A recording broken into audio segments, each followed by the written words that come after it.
Hello and welcome to another stream of Red Dead Redemption 2. So, here is the plan for this stream. We have 4 characters left to focus on from the in-game time of 9 AM to 6 PM. Once those 4 have been covered, I probably will do some testing stuff at the end to kind of suss out a few different things that I want to suss out. And then that'll be the end of this playthrough for now. So after this stream's finished, the next playthrough of Red Dead Redemption 2 that I'll be doing is the annual playthrough. So this stream is the last stream for a while of the antagonizing everyone. I'll put that on hold so I can then start next week my annual playthrough of this game. I'll be doing a challenge with it that's not really like a challenge as in like don't take any damage or don't get killed or can't use Deadeye or can't use certain weapons or anything like that. But it is going to be something that will set the playthrough apart from some other ones that you might have seen. So that's what I'm going to be starting next week. So this stream today is going to be the final for a while, not the final as in this is it and not coming back to this playthrough, but this stream is going to be the final stream for now of doing this camp dialogue antagonizing focus one. So next week I'll be starting the annual playthrough. I'll reveal what the challenge is when we're actually live with the game next week. But for this stream, we have 4 characters left to focus on, their movements and to antagonize. And Kieran is one of them. So I'm going to be able to fit him in really well because he doesn't go anywhere, he's tied to a pole. So I don't have to worry about tracking his movements, I just have to go directly to doing his dialogue. However, I'm going to leave Micah till last out of the 4 that I have left because I really want to savor being an asshole to Micah. So I might even focus on that a bit more than I have on the other ones. You never know. Because yeah, I just can't wait to sink my teeth into antagonizing Micah. And the best thing about it is for the rest of this playthrough, when I come back to it after the playthrough is put on hold, is I'm going to be able to savor so much Micah that I'm always going to leave him till last. I think leaving him till last to antagonize is going to be worth antagonizing characters that I don't like to antagonize. So that's the plan. So this stream is to finish off those 4 characters 9 AM to 6 PM cycle, and then next week I'll be starting my annual playthrough with a surprise challenge with this game next week. But that's a little bit of an update. Hey there, Ryu. How's things going today, dude? I read your Mortal Kombat AU story, what you actually have so far, and I really, really like it, and I like how there's that familiarity to it. So obviously, you're inspired by the Mortal Kombat 95 movie, but I also remember you talking about how in the original canon, Johnny Cage had a daughter with an ex. Either he had a daughter with an ex or he was just with an ex, and now you've made it in your alternate version that Cassie Cage is Johnny Cage's daughter earlier than it is in the canon, like in the mainline series. So it's actually a bit of a switch there. So I kind of like that, and also the idea of Sub-Zero being like an assassin, who's going there to get revenge. I kind of like that idea.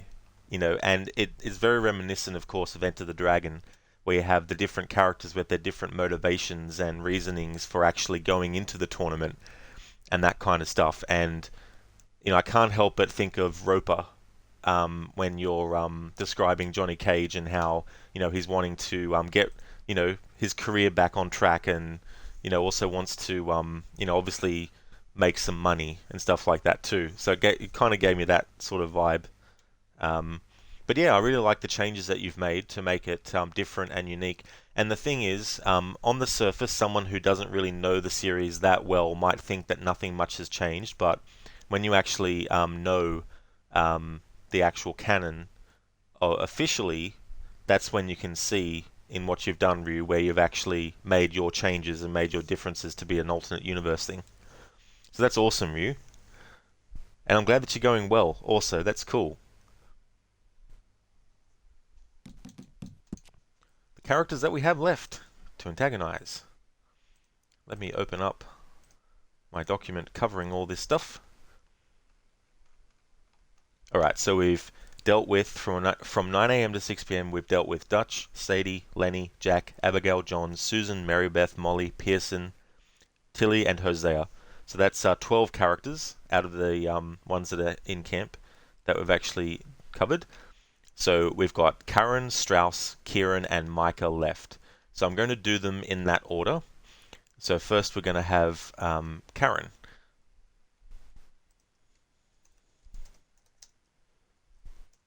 And Karen is the 13th character that we're doing during the day. And need to do some copy and pasting.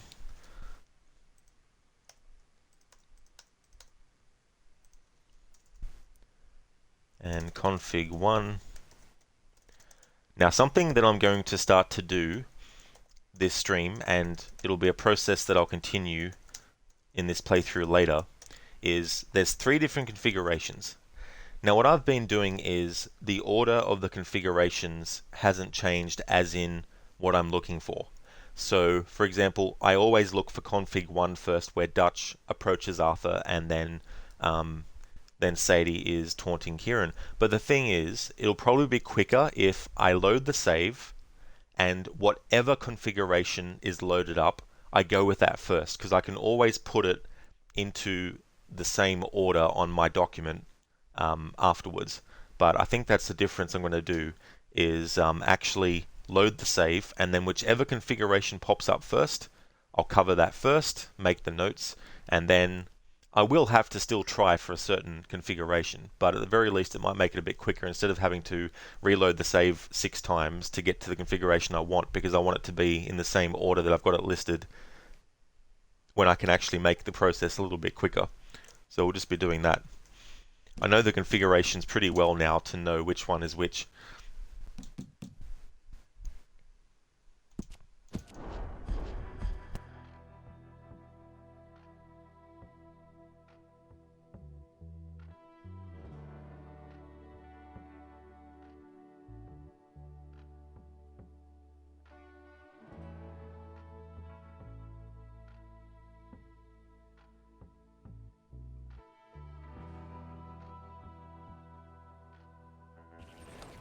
Good morning.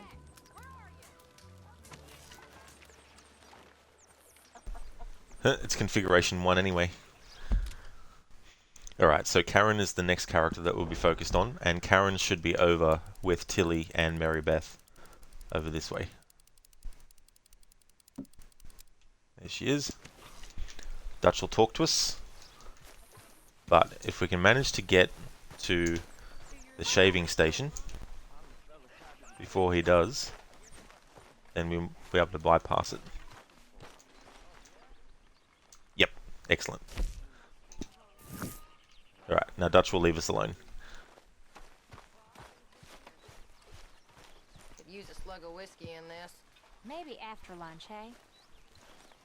Soon Marybeth will mention someone. I think Karen mentions glad to be off that mountain or something like that, and Marybeth is like, I think it's in our skin now.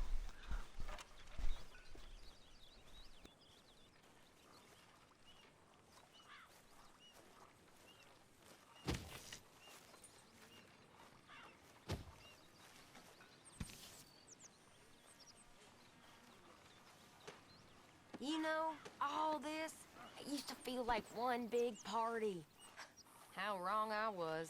It's not all so bad.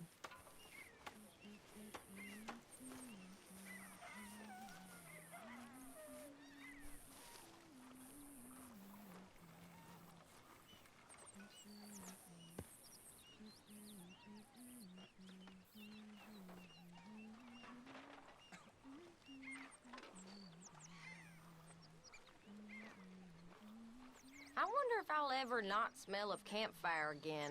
I think it's in our skin now. There we go. I'm psychic! No, just kidding.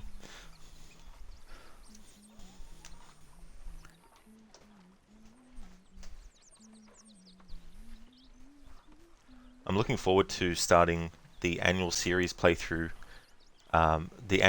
sorry, of this game next week, and the challenge that I've cooked up, because it's a unique challenge. I don't know if anyone's ever done it before. Here we are. Another day older. And definitely not wiser. At the very least, I don't know if it's been done on a stream before, but I haven't actually had a look.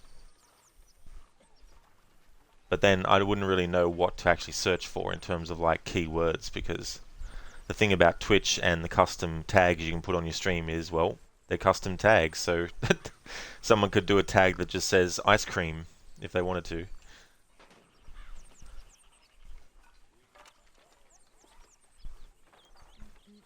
Hey there, Nemesis.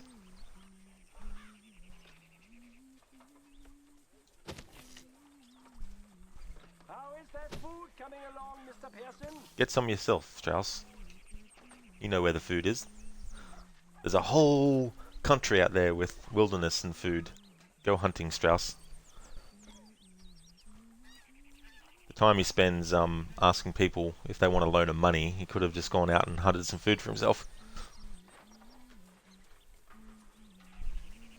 It's so funny, you know, with this story, and you know, you got the amount of people that are in the gang and stuff like that, and you've got the things that they do and all that kind of stuff, and you think to yourself, there's a lot of money. Now obviously in real life, if you were to have to feed this many people, obviously it's in a time period where, yeah, there's shops, you can go and get canned food, but the other thing is too, you've all got all this game out there as well, and so, you know, sending out people to hunt for that stuff, and then that's the time it takes, you know, and fishing and things like that. Now obviously they want to go for big scores, but they also want to go for smaller stuff. And we see later in the story where going for a smaller thing ends up being one of the threads that gets pulled, which leads to the gang disintegrating, which is of course the trolley station in Saint Denis that Bronte tips them off to, but he knows full well what's going to happen.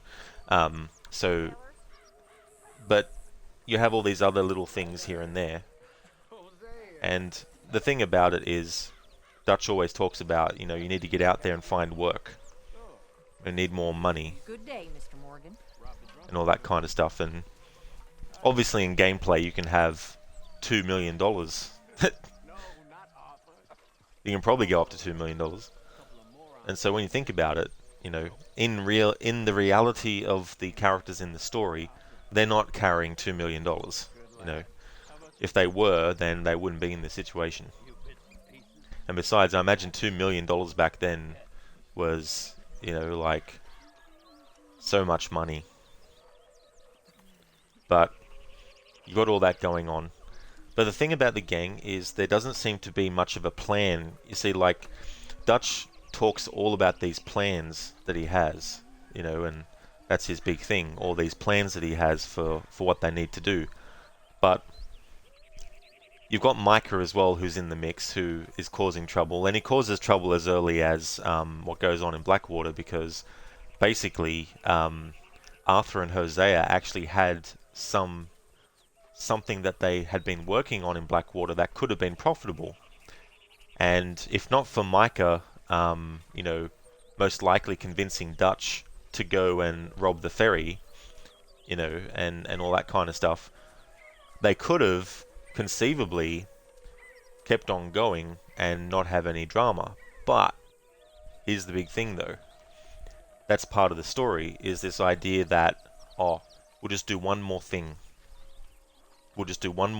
and then we'll be fine.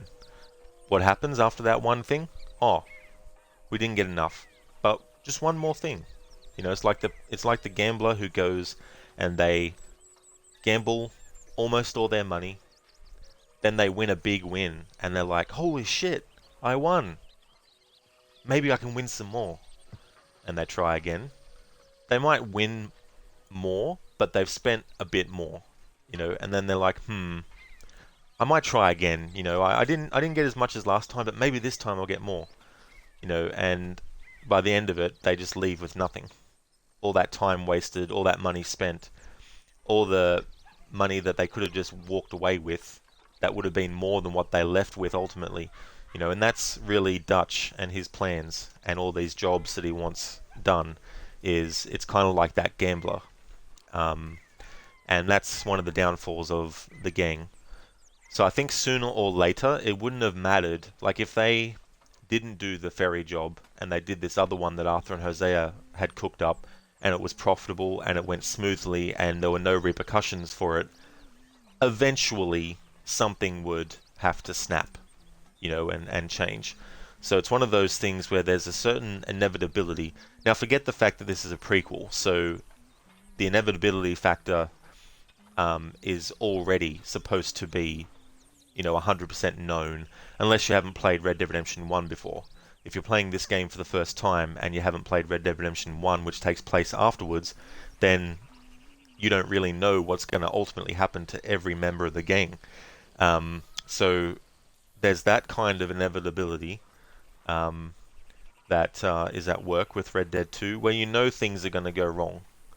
But even if things didn't go wrong, eventually something would. Nemesis, you saw the Ezio collection on sale, but you just want AC2.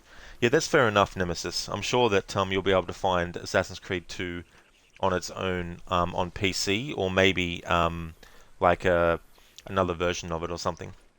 Ryu, thank you for the compliment on your Mortal Kombat AU. Since you're doing future revisions and drafts, there might be changes down the line. Oh, that's no worries at all, Ryu. Yeah, I wanted to read it, with my full attention on it. So that's why it took a little bit longer for me to read it, but it was definitely worth it. And definitely, dude, make whatever revisions and things that you need to, because that's the thing about writing, is there's always going to be, something to refine, remove, or add more to. Okay, so it's 10:44 a.m. in game, and Karen is still here, which is going to happen for a little bit. So Tilly, I think Tilly leaves first. No, I think Mary Beth does. I think Mary Beth leaves first, and then Tilly, and then Karen. But something I found out last week, and I'm going to have to think about it further into how to tackle it, is I worked out last week that if you follow a character and focus on just them, there's dialogue that they say that you won't get unless you're at another spot in the camp away from them, and then something different will initiate. So I worked that out last week, so it means I'm going to have to revise my approach for this playthrough moving forward. But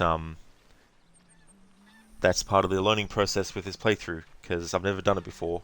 There's no guide that I've looked up, there's nothing like that to go from, so it's all flying by the seat of my pants, working it out as I go, trying to figure out tactics and stuff.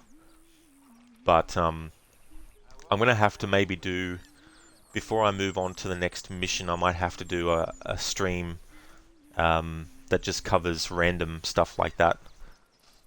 But that won't be today though, that'll be down the line. Because as I said at the start of the stream... I'll prick my finger again. I swear I'll just throw this on the fire. I'm happy to swap later if you want. I'm sure Grimshaw would find some problem with that. And today's stream of Red Dead 2, there's only 4 more characters I need to focus on from their 9 AM to 6 PM time slot and antagonize. And once this stream is finished, I'm putting this playthrough on hold. So next week's stream of Red Dead 2, I'll actually be starting a new game, and it'll be my annual playthrough of this game. And I'm doing a challenge with it as well. So this playthrough is a long form one. It's going to take a year or more to get through. So I want to put this on hold after today and then focus on the annual playthrough, because I always give myself a full year. At any point in the year, I can start a playthrough of Red Dead 2, but I need to finish it before the year ends. And initially, I had this playthrough as my annual, but there's no way in hell, given what I'm doing in this playthrough, that I would have been able to do that and finish the game before the year ends. So that's why I'm going to be putting this playthrough on hold after today, so I can then go and do my annual playthrough before the year ends, get that finished, and then I can resume this playthrough.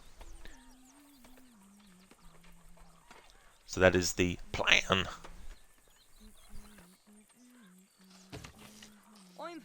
Mr. Pearson.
Damn it, Rod. You need to update your friggin' bloody schedule. I just noticed I haven't updated the damn schedule for Stream Elements. So, Monday isn't Hellblade. I actually finished that already. So, Monday is going to be Resident Evil 1 Remake. Now that I've noticed it, I better change it. And while I'm there, did I actually change it already, but forgot to do it for the other thing? No. Alright, so I've got to change it in the auto message plus the command version.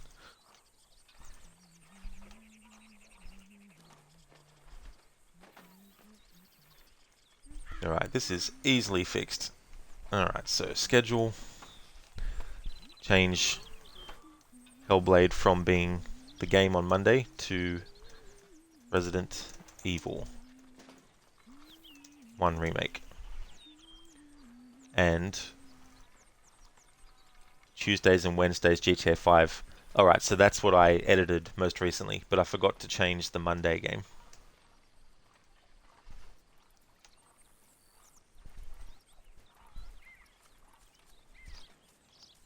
And now to update the auto message. Alright, so the auto message will now have the change, but just to double check the command version. There we go, Monday Resident Evil 1 Remake. Excellent.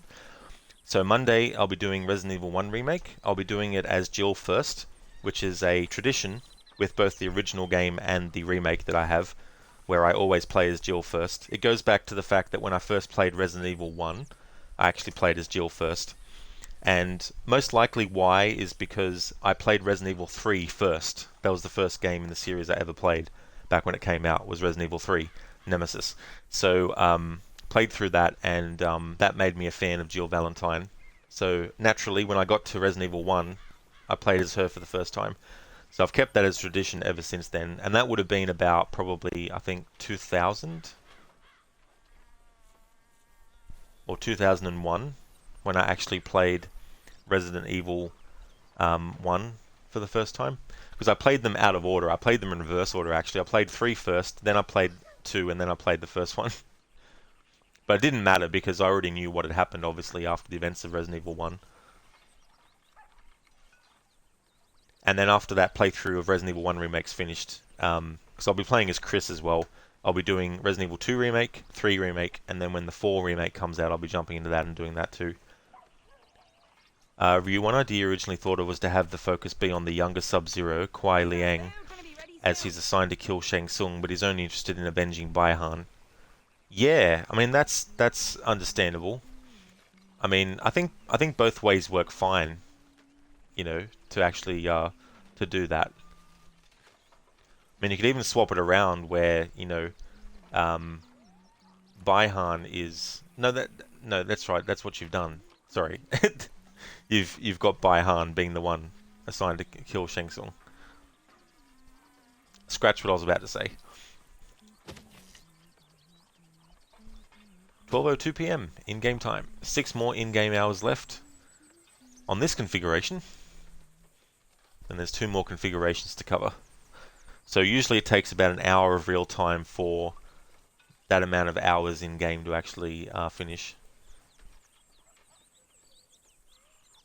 So 8 hours of in-game time is 1 hour of real time. So therefore, having to do it 3 configurations, that's 3 hours worth of real time. Liu Kang would have still had a big role with him wanting to know what happened with Chan and him beating Goro to become champion. That's true, yeah. And that's cool as well, about how you made it that his brother is actually still alive and he didn't know about it.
Just gotta force it down.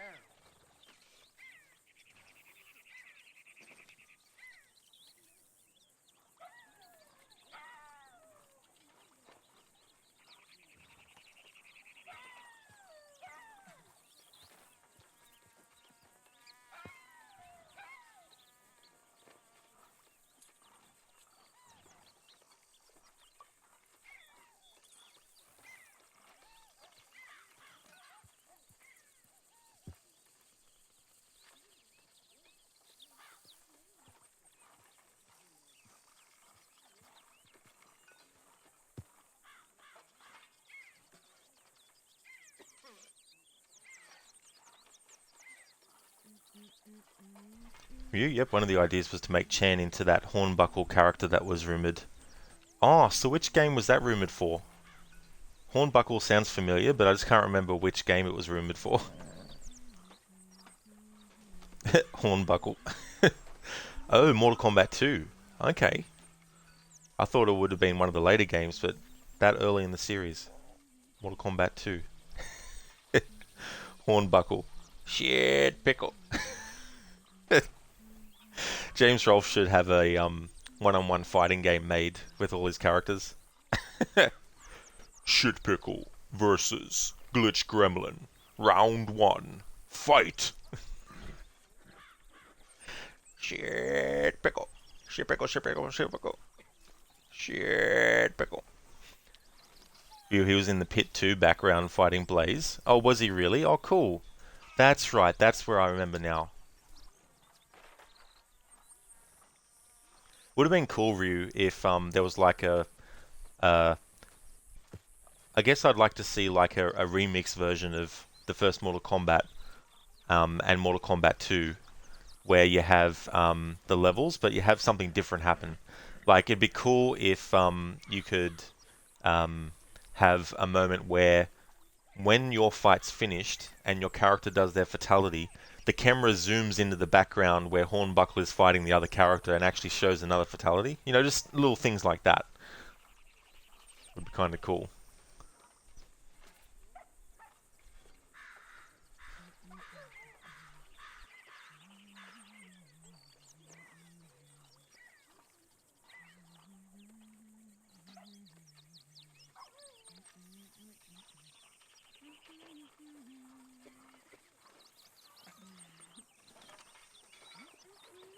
I don't even want to know what's in this.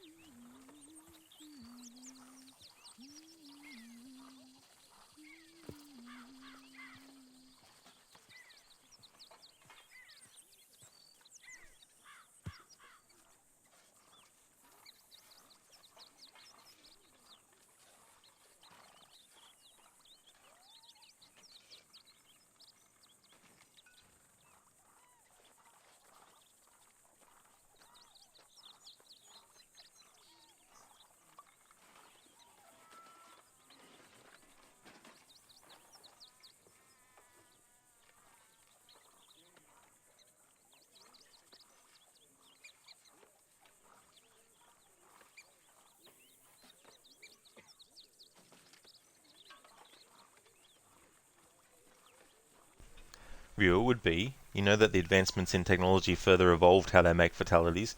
Yeah, there's definitely a major evolution in fatalities across the games.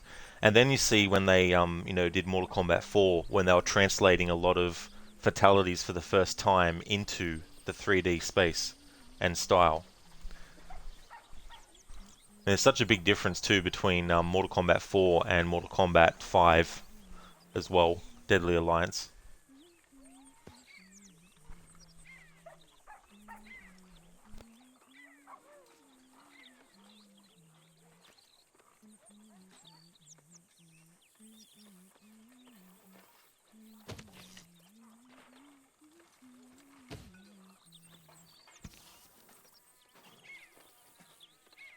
We need to hunt for some better meat.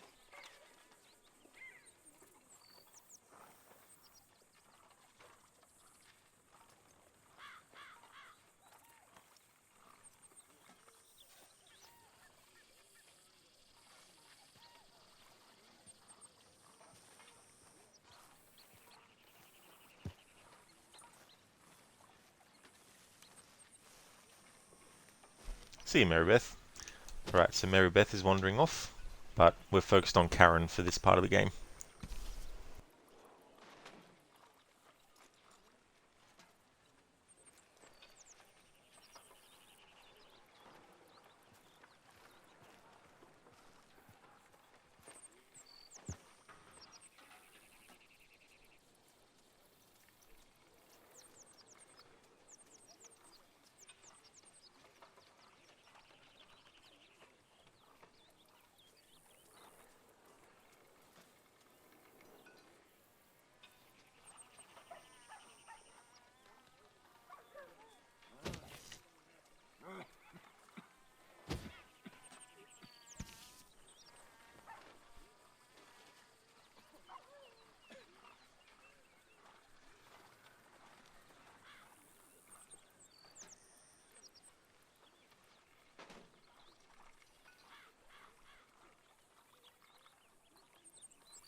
One of the reasons why you thought of the idea with Sub-Zero as the main focus, well, to make his rivalry with Scorpion have significance, but you also don't want to take the focus away from Liu Kang being the chosen one. And that's definitely a good point as well, because whether you're a fan of Liu Kang or not, he is the main character of the series, so you're going to get stories that focus on him, Force it down.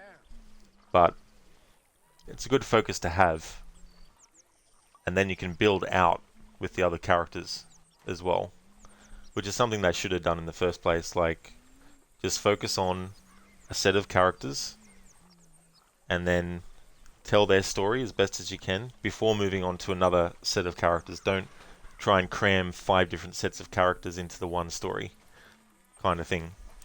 But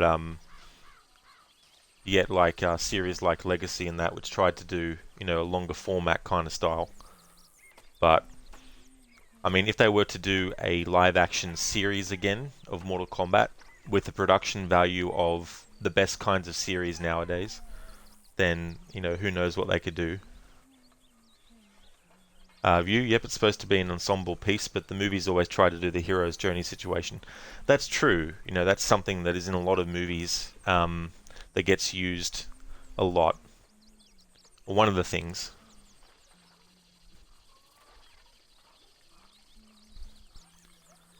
I mean, there's so much stuff that just makes for a good story as well, and there's a reason why there's a lot of elements that get reused in stuff.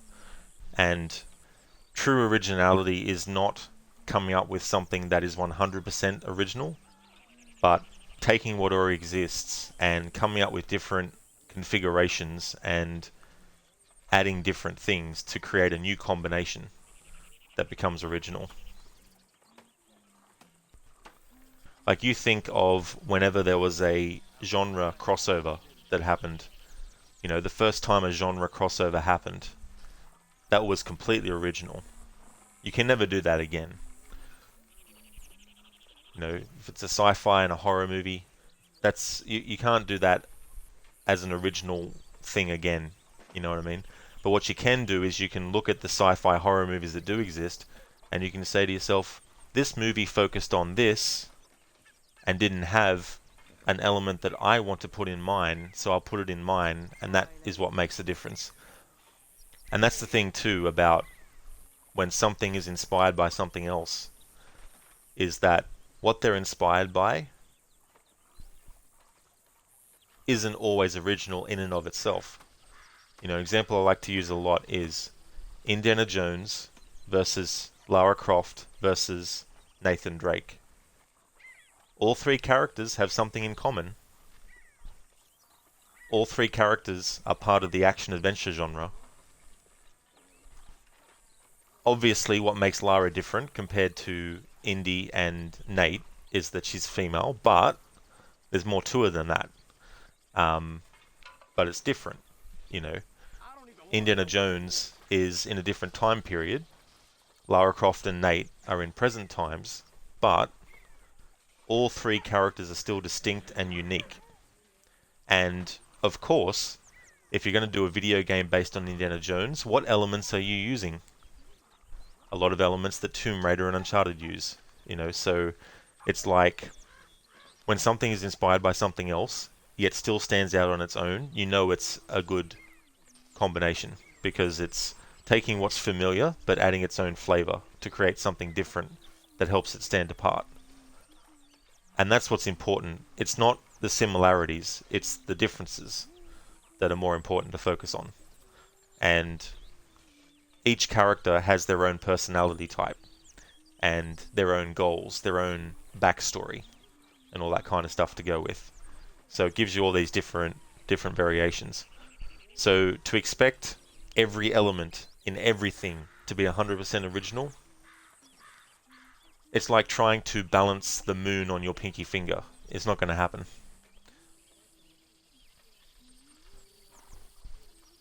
Scorpion's Revenge seemed like it tried to do what you wanted to do with Sub-Zero, but it also made weird choices like Scorpion killing Goro and handing Liu Kang his tournament victory, and Sub-Zero was barely in it. Also, the tournament in Scorpion's Revenge felt more Battle Royale rather than a traditional tournament like what you saw in Mortal Kombat 95, pardon me, and other films like Enter the Dragon and Bloodsport.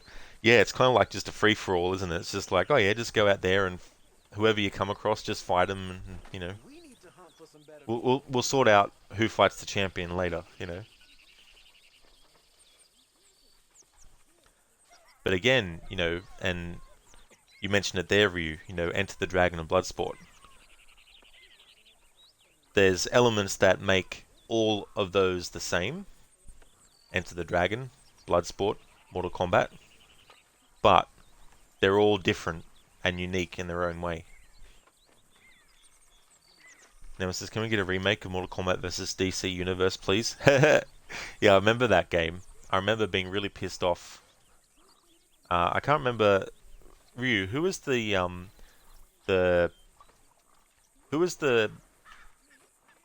enemy you fought before Shao Kahn? Or was it Shao Kahn? I can't remember now. It's been years since I played it. But yeah, I remember getting really pissed off at that second last fight that you had to do.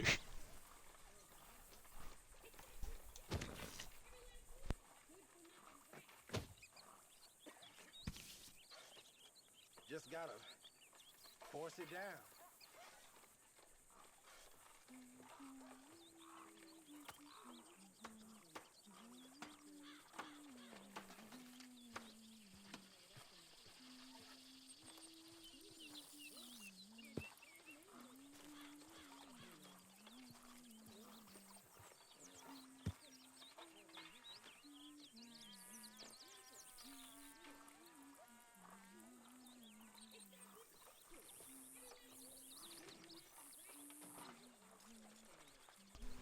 So there's not really much movement with Tilly, Karen, and Mary Beth. I've already covered Tilly and Mary Beth, and the times that they stay and leave and where they go is pretty much the same, or very similar for each configuration.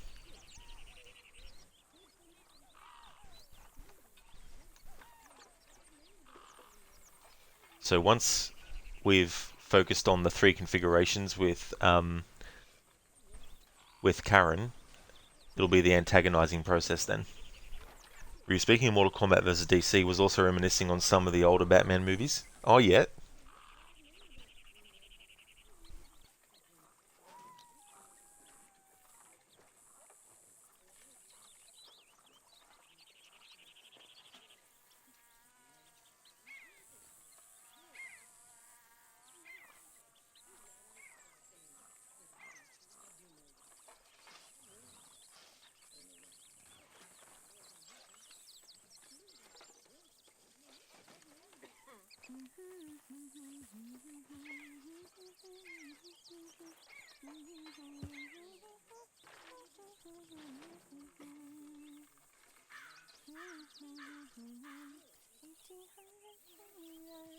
Hello, Miss Grimshaw.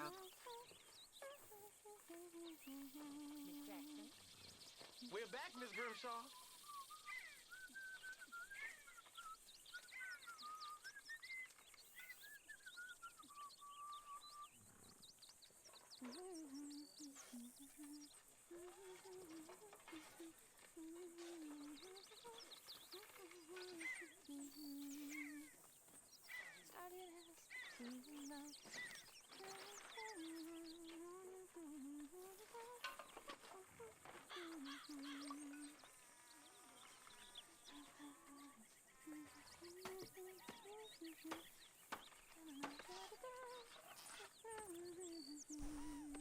Alright, so Tilly's gone. Ryu 1989 and for 1989 and forever mainly. 89 is definitely the favourite of the original four, but whether it holds up or not depends on who you ask. Yeah, I think it's still a good Batman movie, and I think that it definitely deserves to get the praise that it got. I'm more not a fan of Batman Returns in that regard. Like, don't get me wrong, I love Batman in dark and serious stories. So for me, Batman Returns being really dark is not my issue with it. My issue is mainly with the fact that you have two characters that are turned into the same kind of villain that the Joker was, when they're not supposed to be like what the Joker was. You know what I mean? Like, Penguin and Catwoman, they're not like the Joker. They're not psychopaths. You know, they're not sociopaths. They're not the Joker. You know what I mean?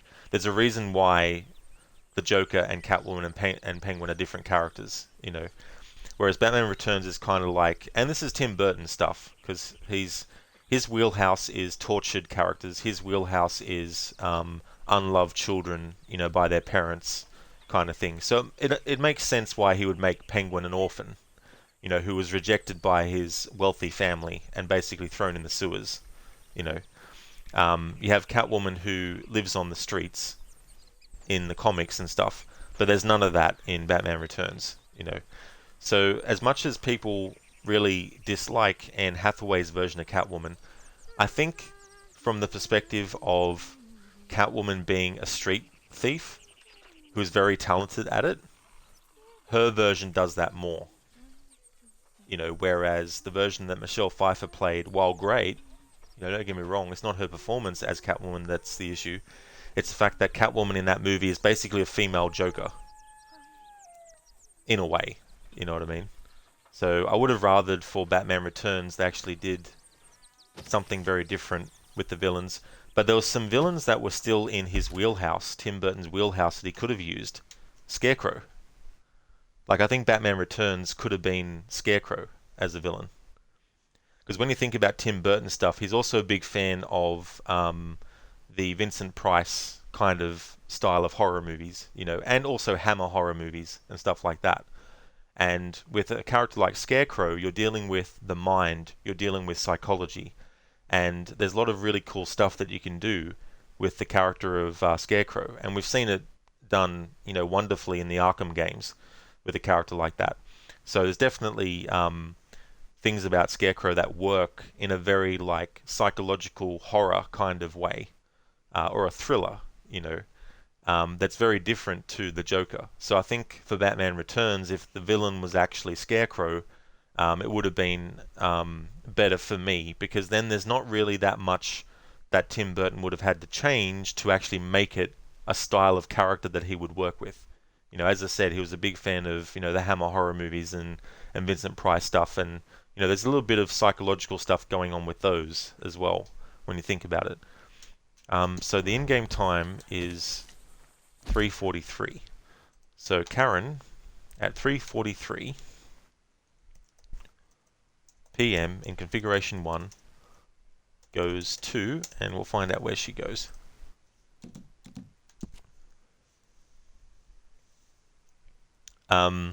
Nemesis Batman Forever. Yeah, I thought that was quite good.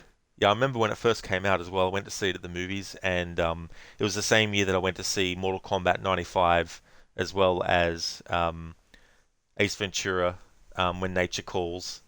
There's a lot of really cool movies that I got to see when they first came out on the big screen in that year. Yeah, and you totally get where you're coming from. Yeah, like a crazy cat lady who relies on the 9 lives motif. That's it. It's in his wheelhouse, but there are other characters that he could have done that were in his wheelhouse as well, without having to change them much. Nemesis Jim Carrey as Riddler, lol. Batman, you say? Coming for you. Nemesis Danny DeVito, Penguin. Yeah, and he was good. That's the thing about me not liking how the characters were done versus actually liking the performance. Because Danny DeVito does a great job as that kind of Penguin, and Michelle Pfeiffer does a great job as that kind of Catwoman. But I just felt that changing those two villains to be more like the Joker in the sense that they're crazy was a bit of a misstep on Tim Burton's part. Batman Returns works better as an AU rather than a legit definitive take, to be honest, but even then it's a huge example of him having too much creative freedom. That's true, and that was the other issue as well. Like some directors, depending on what it is, too much creative freedom goes the wrong way. But I think too, Batman Returns is a bit overindulgent as well. Nemesis Vincent Price voice is epic. You saw a movie from the classic era. He was a prosecutor.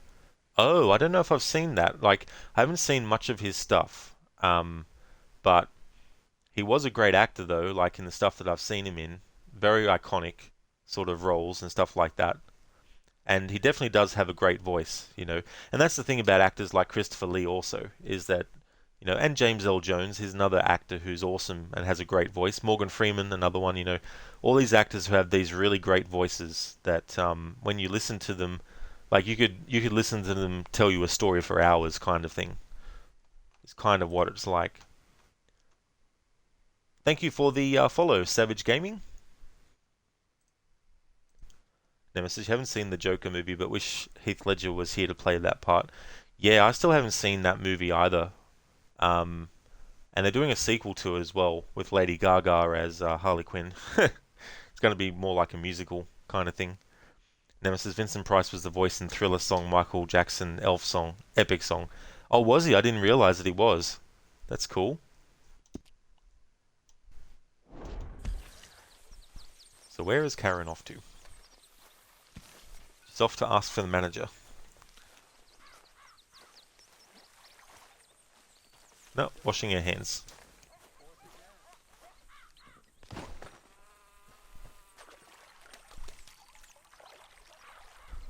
Okay, goes to tree behind their tent and washes hands.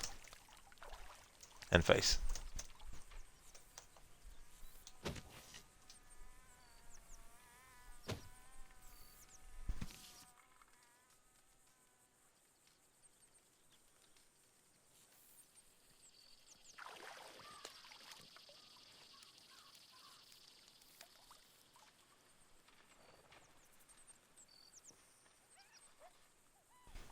Washing the ears as well.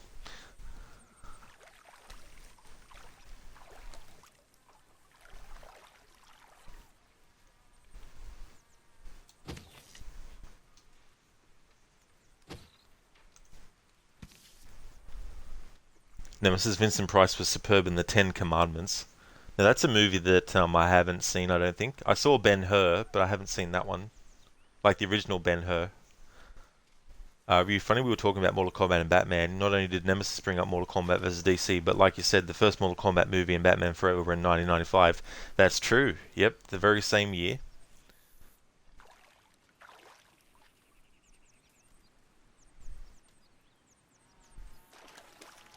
Yeah, I remember I'd become a big fan of Jim Carrey the year before with The Mask and Ace Ventura 1.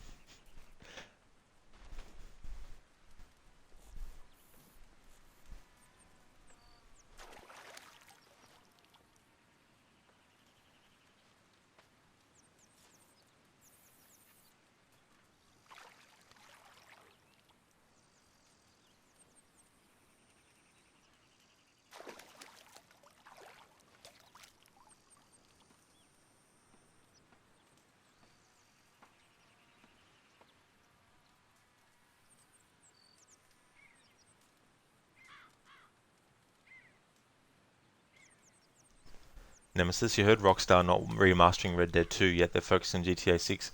Yeah, I think they dropped remastering 2, which personally I don't really mind. I think it's too early to worry about a remaster of Red Dead 2.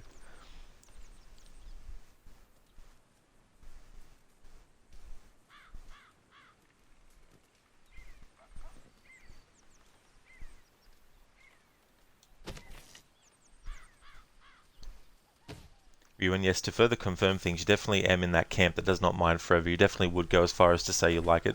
Yeah, and that's understandable too. I mean, it's one of those movies that when I watched it, and then I watched Batman 1989 after it, because I hadn't seen that one for a while. It was a night and day difference, and the 1989 movie felt a bit slower paced and not as exciting as Batman Forever, but you got to remember too, how old would I have been then? I would have been about 12, I think, when those movies were coming out. So to me, because I hadn't yet seen movies that I actually did like, that actually had a slow pace.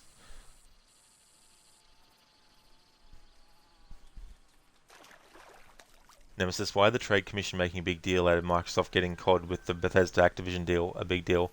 I'm not too sure, Nemesis. I don't really investigate that kind of stuff. Like, I hear about stuff like that related to games, but I don't actually look up information about it, so I'm not sure why. I'm assuming there's just something that's a ethical or legal requirement whenever there's a merger of companies that has to be investigated to make sure there's nothing underhanded going on. You also uploaded something to Discord? Excellent, dude. Nemesis, Microsoft said they wouldn't buy Activision without Call of Duty. I see. Well, they'll do whatever they do. I'm sure it'll work out in the end.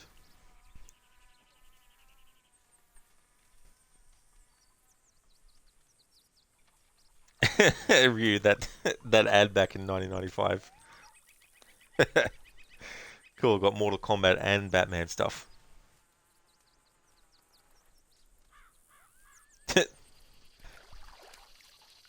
Will match any advertised price. Guaranteed. Cage and Goro 2-pack. Thanks for sharing that, Ryu. It's always funny to see retro advertisements about stuff.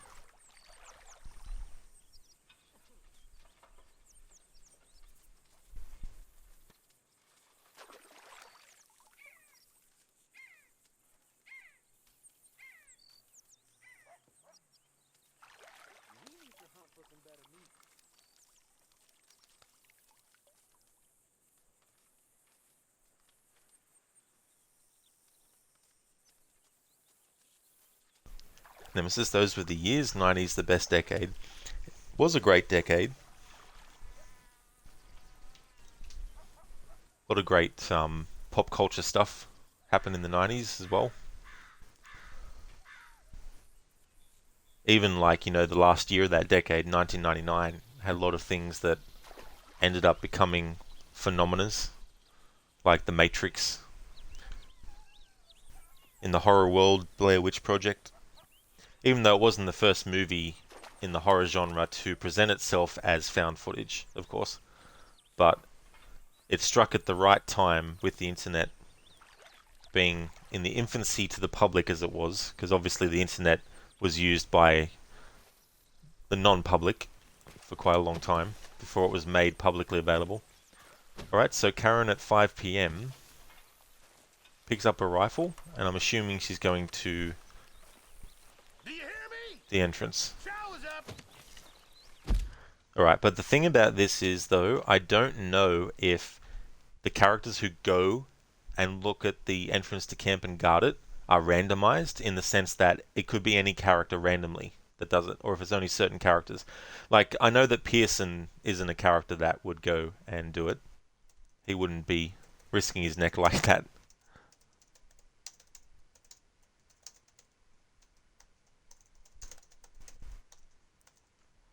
Alright, so that's 5 PM, and this is configuration 1, and there's one more in-game hour to cover Hi, Dutch. for this configuration, and then we reload until we get another configuration.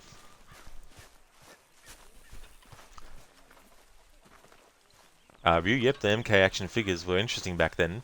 They had crazy shit you wouldn't see now, like Kano on a combat cycle. That's true. Kano with a jetpack. Oh, Arthur, it is good to be off that mountain. I never knew I could be... I'm real sorry, but I can't talk right now. Okay, sure. Sorry, No Mary Beth. problem. She's such a sweet character, even just saying that doesn't feel right. To say, you know, not now. Nemesis, MK vs DC universe holds up today on PS3 and 360. You might buy it again soon. You're on the fence, but there's a Robocop game being made. Same devs that made the Terminator game. Yeah. I haven't played any of their stuff, but based on the Rambo game that they did, my sort of like expectations from them with video games based on movies is very, very low. I mean, maybe for the budget that they have, those are good games, but yeah, that Rambo game that they did was just atrocious.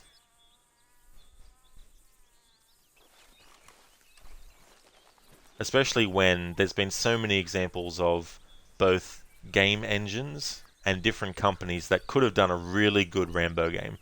But of course, it always goes to these developers who do low to mid-budget level stuff. It never goes to the big guns, you know what I mean? Like I was even saying back when I would play Splinter Cell Pandora Tomorrow, the second game in the series,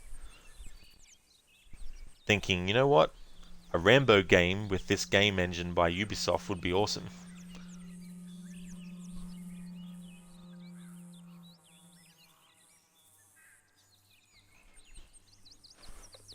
It's like it's a no-brainer really, because most of the time when people think Rambo, they think running around shooting all these people, being shot at and not dying.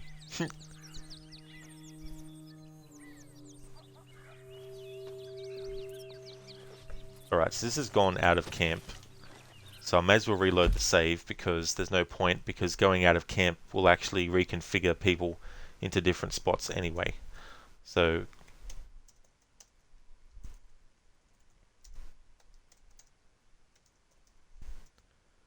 that's that configuration done. But yeah, most people think that when they think, when they think Rambo. But what they don't usually think is the moments in all of those movies where there's stealth used by him, using the environment to his advantage and sneaking up on enemies and taking them out silently.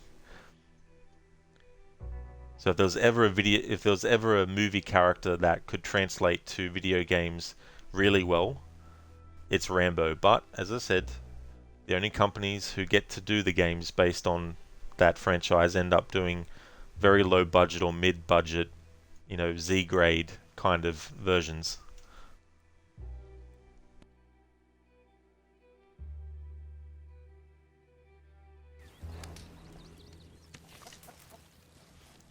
Okay, so let's see which configuration this is. We've got Dutch standing at his tent, and Lenny's not in camp. Cool. So that's actually the configuration that I am after in the order that I've been doing them, so that's good. Dutch is at his tent.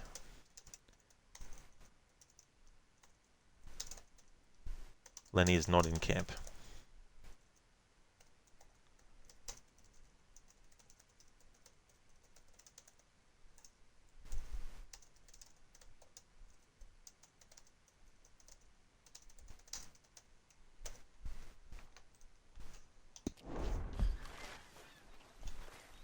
Oh, this way. Good morning, Arthur. You definitely don't have a specific favorite Batman movie, to be honest. A lot of them are unique and interesting in their own way, even if some are better than others. Yes, The Dark Knight is technically the best of the bunch. 89 has the biggest cultural impact. Maybe after Forever is the one that you have the most nostalgia for. The Batman was solid. Yeah, that's fair enough to not be able to really decide a specific favorite as well. I mean, I would probably say from thinking about it that Batman 89 and Forever are probably the best Batman movies from when I was a kid. And The Dark Knight is still the best Batman movie that I've watched, as an adult. All this, it used to feel like one big party. How wrong I was. It's not all so bad. Morning, Mr. Morgan. But yeah, the thing about The Dark Knight that's so great is that you have a villain that is unpredictable. You have a villain that Bruce Wayne wasn't expecting to ever have to face, And that's why he's kind of like, a danger, not only to, Gotham, but also to Batman and himself, And you take the idea of losing a loved one like Bruce does with Rachel getting killed, and you've got Harvey Dent who also loved her, and he loses him, and you got all this psychological stuff going on in that movie. It's just so damn good. You agree, you would count Mask of the Phantasm as you love the animated series, but can we really count films that follow the shows or anything like that?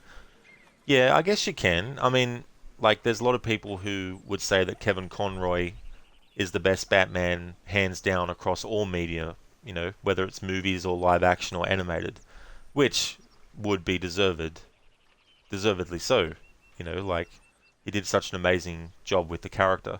And it's more than just doing a good acting job, it's also embodying the character through the voice in a way that not many people get to be able to do. Like, there'd be certain characters that voice actors would be like, that's the top tier of character I'd love to play.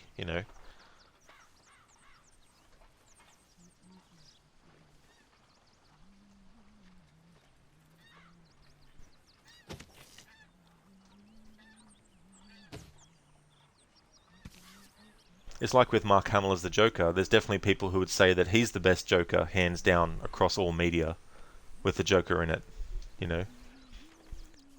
And the thing is, like, I don't think there's any wrong or right answer really either. If someone's favorite Batman is George Clooney, so be it. Like, I don't know many people who would say that, but if there are people who love his version of Bruce Wayne and Batman, then that's all good too.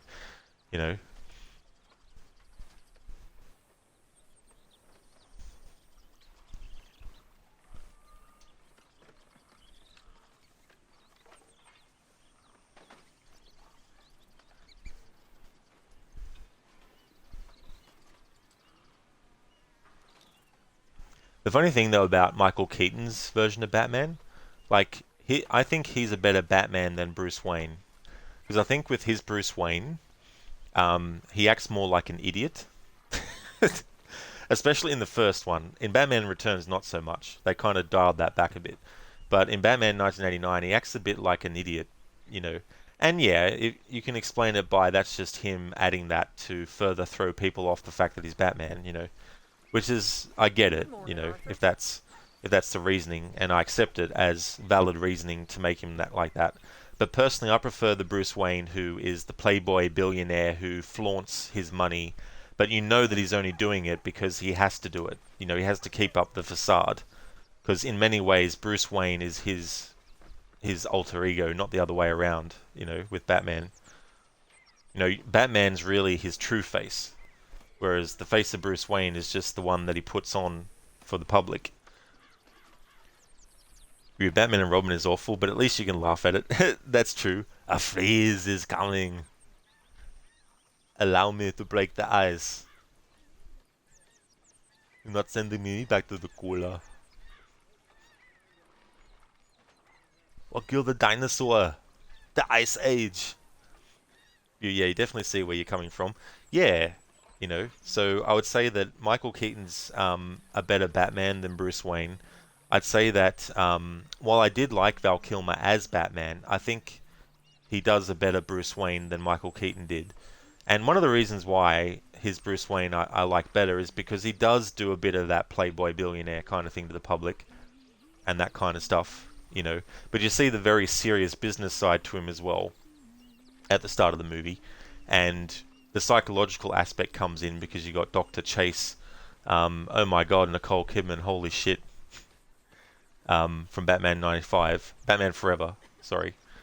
And then you've got that aspect too, and Robin, you know, wanting to get revenge, and Bruce knowing what that's like to actually want the revenge, but also what it's like once you get it, you know.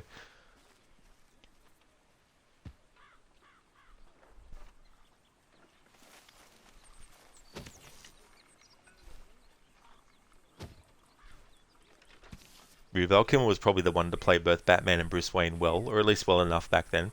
That's true. Would have been interesting to see what he would have done with the role if given another movie. Actually, didn't Joel Schumacher, who did Batman Forever and Batman and Robin, didn't he want to do a year one Batman story? After Batman Forever? I'm not sure if he did or not.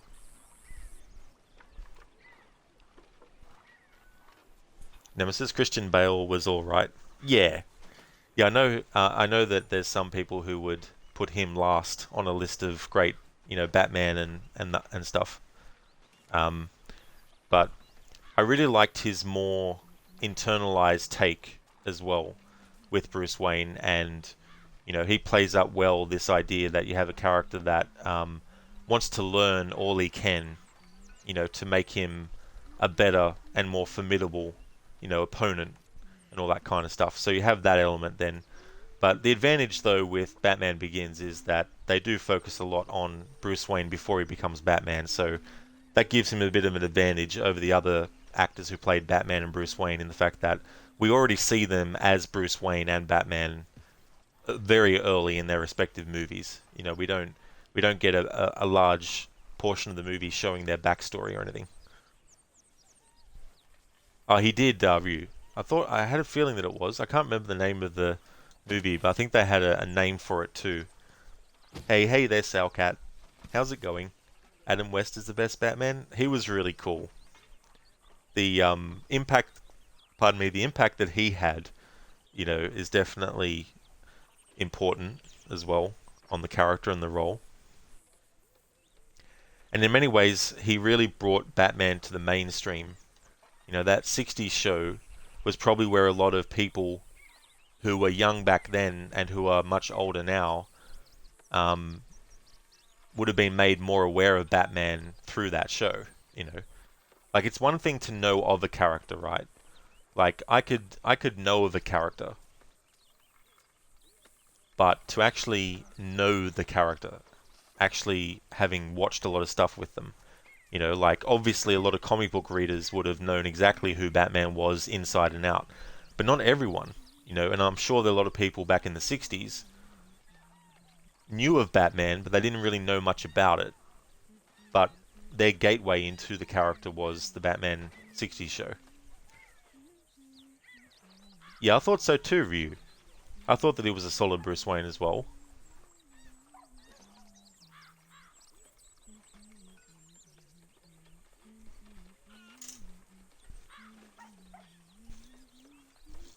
Ah, you fight like a dairy farmer. Hey there, Zereth. Now that'd be a twist on Secret of Monkey Island. Have Bane be the one who's doing it. Insult backbreaking. Hugh Clooney is definitely the weakest. Ben Affleck is probably close to Kilmer in terms of playing both Batman and Bruce Wayne well. Robert Pattinson was definitely more Batman than Bruce Wayne in his movie. Yeah, I mean, I didn't mind Ben Affleck as Batman and Bruce Wayne. I just think he was wasted in Batman vs Superman, which is ironic considering it's more of a Batman movie than a Superman movie, but I mean, I think it would have been better to do a solo Batman movie with him first, you know, and actually have that movie end with the fight in Metropolis between Superman and Zod, you know. That would have been the better way to do it. One of these days, we'll actually get the men to help with the laundry. I wouldn't hold your breath. Guybrush Threepwood could hold his breath, but only for 10 minutes. After that, he dies. In fact, that's the only way to kill him in Secret of Monkey Island, is when he gets put under the bridge, and he has the idol tied to his foot, weighing him down. If you wait for real 10-minute time to pass by, he'll just drown. How appropriate. You fight like a cow. Bane versus Arnie. You and you're a guy who liked Affleck as Daredevil, but yeah, he definitely should have been utilized better as Batman. Yeah, see, the thing is, you've got Man of Steel, 2013. You could have had Ben Affleck's solo Batman movie in 2016. Then you could have had Wonder Woman's movie in 2018.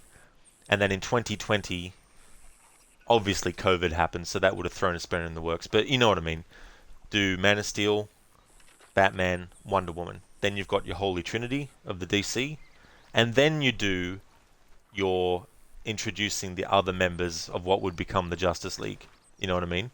Or introduce them in those movies. And then once you've done the introducing, then boom, Justice League movie with the build up. You know.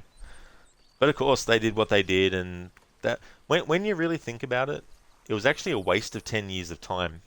Like, they had from 2013 to 2018, 2019, 2020 to do something really good with, you know, their DC characters, but they just wasted the 10 years. And now there's another 10-year plan that James Gunn and everyone has, and it's like, well, you better make the most of it, because 10 years is a long time. Hey there, One Love. How does a cow fight? Now that is a good question. Actually, isn't there a game where there's a cow that can hurt you? I can't remember. That'll have Batman be the last of the three before the big ensemble, since it was only a few years after The Dark Knight Rises. That's true, yeah, give it a bit more space as well to breathe a bit.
Zereth, Diablo 2 has a secret cow level, does it? I had no idea about that. Salcat, there's a rumor Rod is going to be the next Batman wearing Adam's West old costume. Only one big problem with that Salcat. I don't think I can do his voice. One love? Not much, just relaxing and smoking. Well, that's good that you're relaxing. I hope you're enjoying yourself. It's always good to chill out. Ryu, Batman and Robin is definitely the Mortal Kombat annihilation of the Bat flicks. Yeah. What a terrible movie. Absolutely terrible.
Salcat started playing Red Dead Online. It's really good in your opinion. Oh, so you're having a good time with it? Oh, that's good.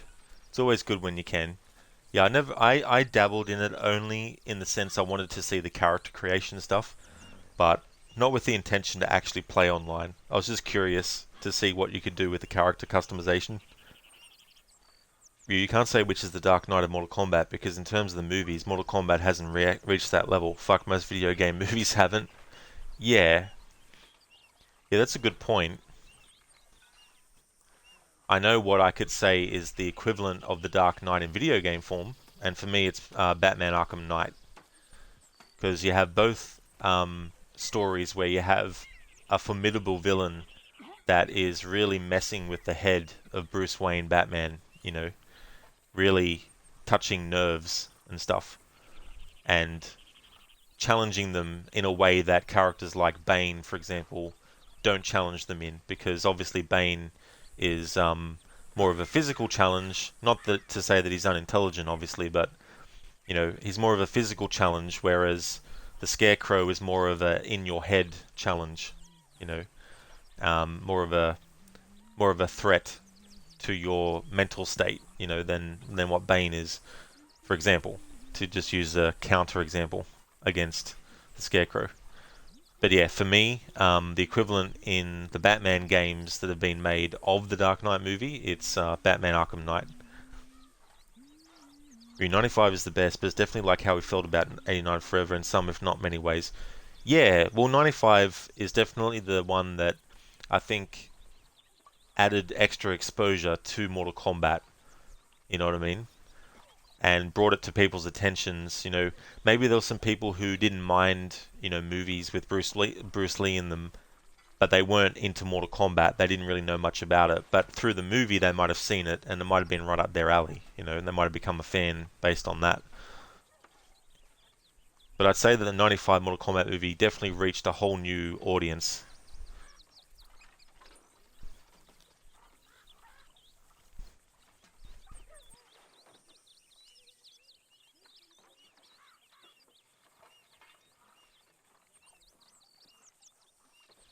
I just thought of a command to have when I'm doing my Mortal Kombat marathon eventually.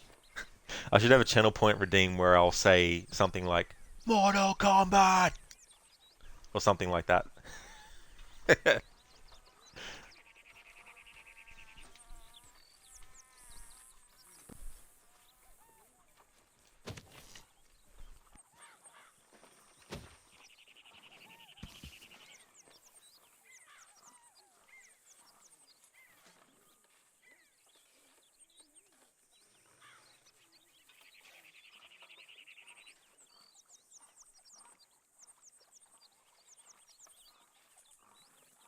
Yeah, Ryu. Yeah, I just thought of that. I thought it'd be cool to do something like that. It's a shame I can't do a Shao Kahn impression.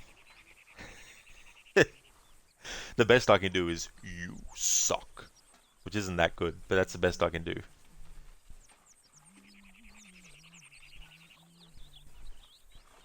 Oh my god, Zereth. Mortal Kombat, precious. Sorry, that's the best I can do. It's a bit hard to do things like that with Gollum's voice. But thanks for redeeming that, though. Nemesis, that Mortal Kombat techno song is still awesome. It really is, Nemesis. Yeah, it's very, very catchy. In fact, I think around the time it started to be used in gyms by people when they were working out. Yeah, one love. Fatality. I used to love how they used to say the round. Round one. They really said it as if they were trying to emphasize the ow sound of round, which is quite, fitting because it's a word that means in another context, round, something that's round, Round one.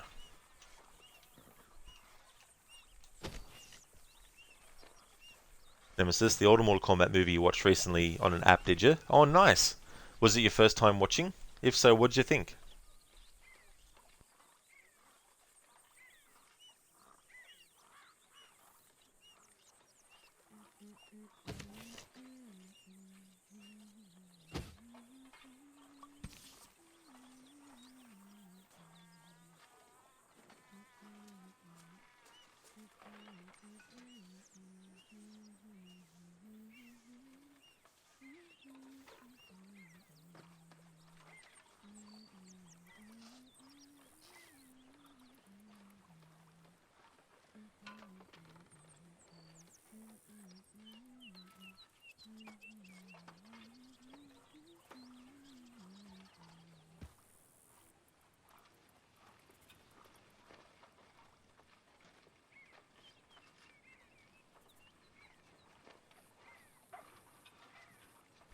Nemesis, Raiden is still your favorite? Goated. Ha ha ha ha. Sorry. Yeah, he's so cool in that movie. The fate of billions will depend upon you. Ha ha ha ha. Sorry. Amazing for its time. Yeah. Review, yep, and surprisingly it's better than the more modern and up-to-date reboot, even without the gore and even with the dated FX. That's true, exactly. Yeah, it may not have had the same level of gore for the fatalities that the games had, but you still had fatality moves that were done on people that obviously ended in their death. One love, your favorite was that Smoke character. He looked cool. Oh yeah, yeah. It was interesting character as well. Especially when they bring characters back. So okay, poor Goro getting punched in the nuts in that movie and then falls off a cliff.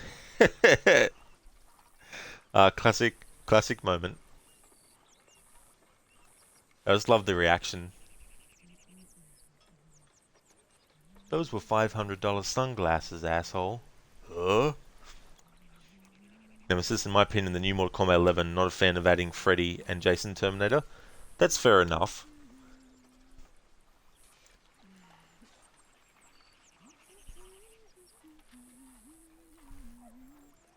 I wish they actually used the Robert Englund Freddy Krueger, but it seems like Warner Brothers might not have the likeness rights anymore to actually do it. Not sure. You like the addition of Spawn though? Yeah. Yeah, I was very happy when they announced that he was coming to that game. Rambo was a bit of a surprise. I wasn't expecting that.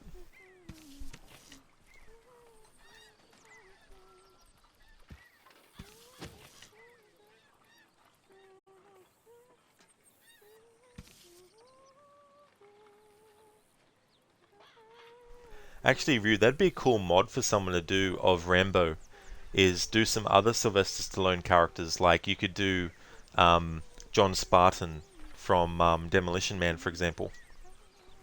Do a mod for Rambo in that game. Dress him up like that. I mean, you've already got some of the elements, right? You got Jax with his beret.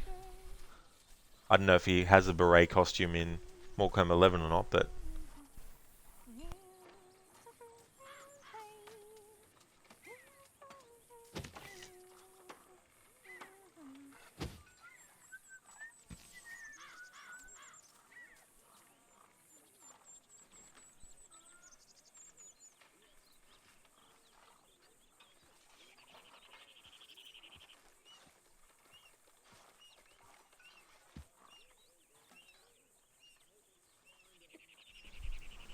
Nemesis, you need to finish Dark Shadows. Never heard of that before. You also take it you were even more excited to find that Keith David was coming back to voice Spawn in the game. Oh yeah, yeah, that was really good get to have him come back and reprise the role. Nemesis Judge Dredd was a good movie, lol.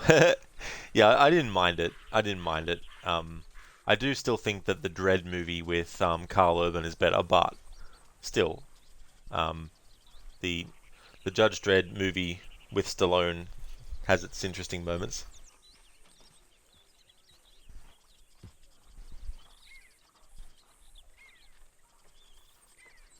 One Lab, they need to add the Jeepers Creepers alien thing, whatever it is.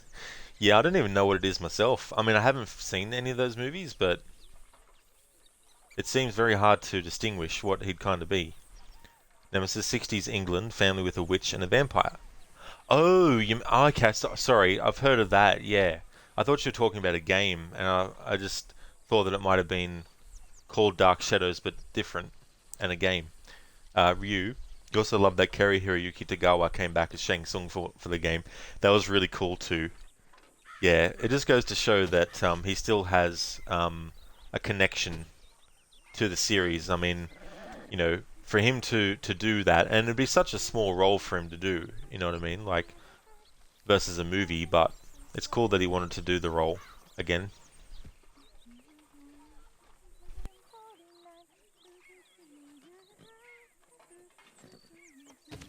Alright, so in-game time is 1:50 PM on the second configuration out of 3, and Karen is still sitting there. In the first configuration, when it was about... bring up my document. When it was about 3:43 PM, she went to the tree behind the tent and washed her face. And did that till 5 PM. So we'll see in this configuration if it's the same thing. Nemesis, you'd rather Judge Dredd game instead of Robocop? Yeah, well the ironic thing is that Robocop was partly inspired by Judge Dredd. Ryu Judge Dredd for Mortal Kombat 12, make it happen. Now that would be cool. And I know that they can't do it for rights issues or whatever, but Blade, Wesley Snipes' Blade in Mortal Kombat 12, that would be cool too.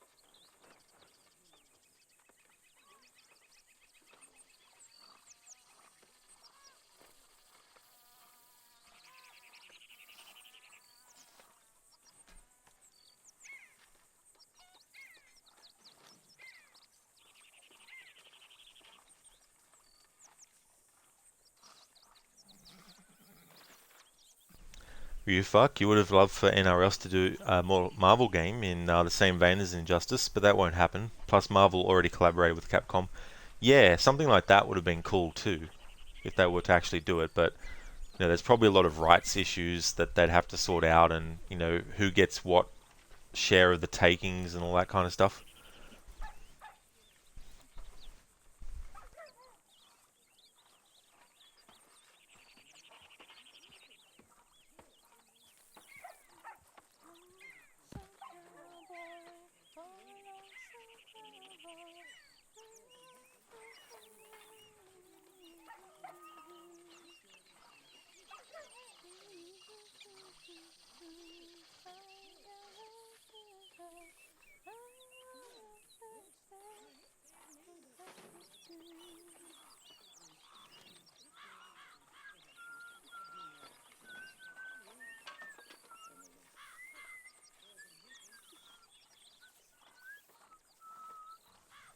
I won't even ask what's in there.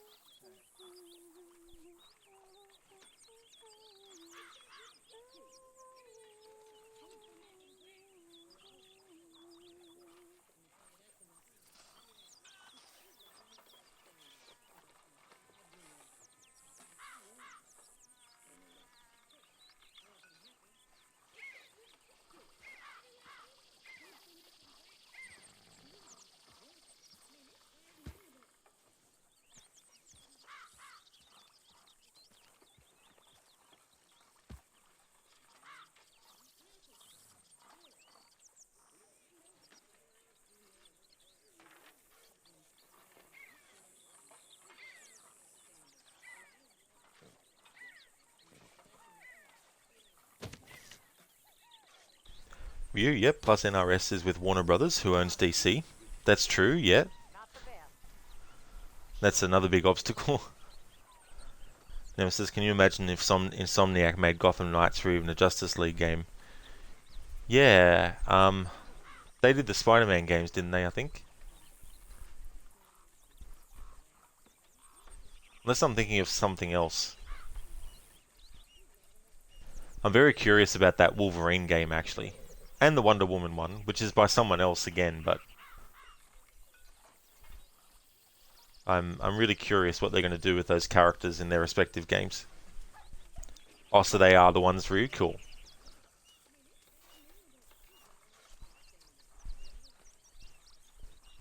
Hey, bub.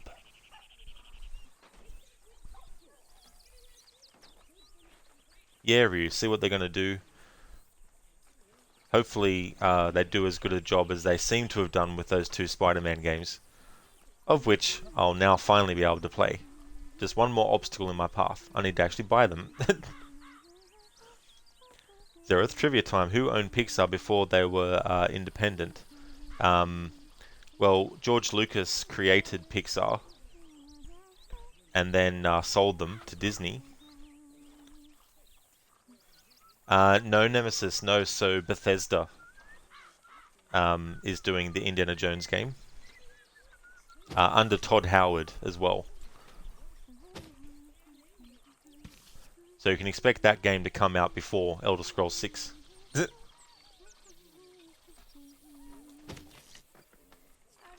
And whoever the people are behind the Hitman games, they're actually doing a James Bond game.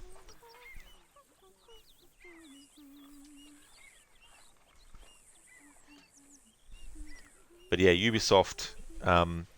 in terms of games based on movies, they're more focused on Avatar, The Way of Water, or whatever the game's called. Actually, that was funny because I watched a video about Ubisoft's potential showcase in June for a lot of stuff.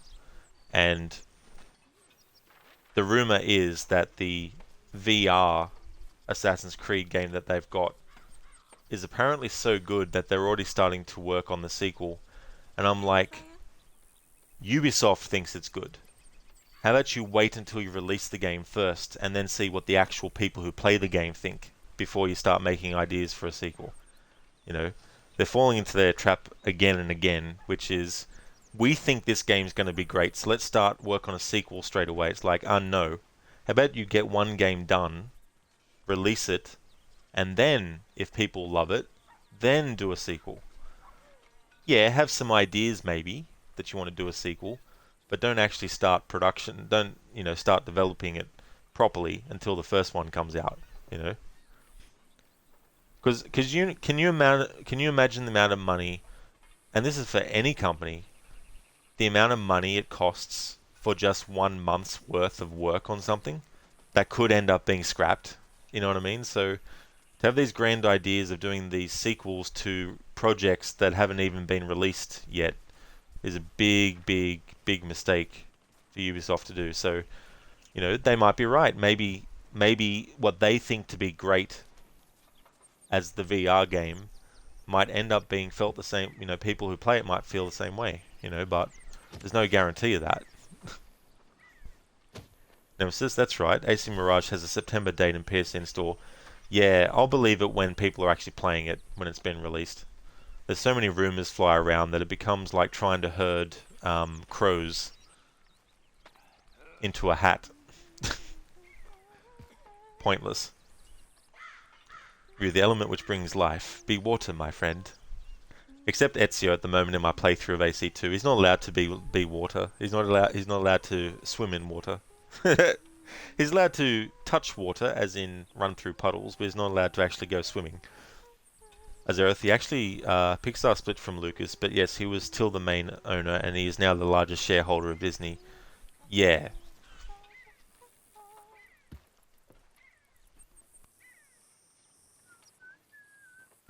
Well, Pixar definitely made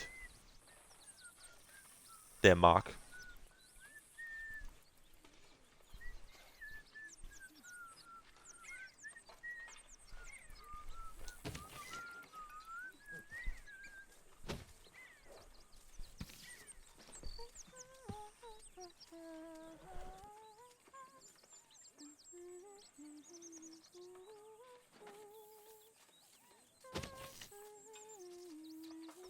Okay, so it's 3:35 p.m. in game. This is the second configuration with Karen. In the first configuration at 3:43 p.m. she actually went to the tree behind the tent somewhere there. That one there where there's a bucket of water to wash her face and everything. So let's see if that happens in the second configuration as well.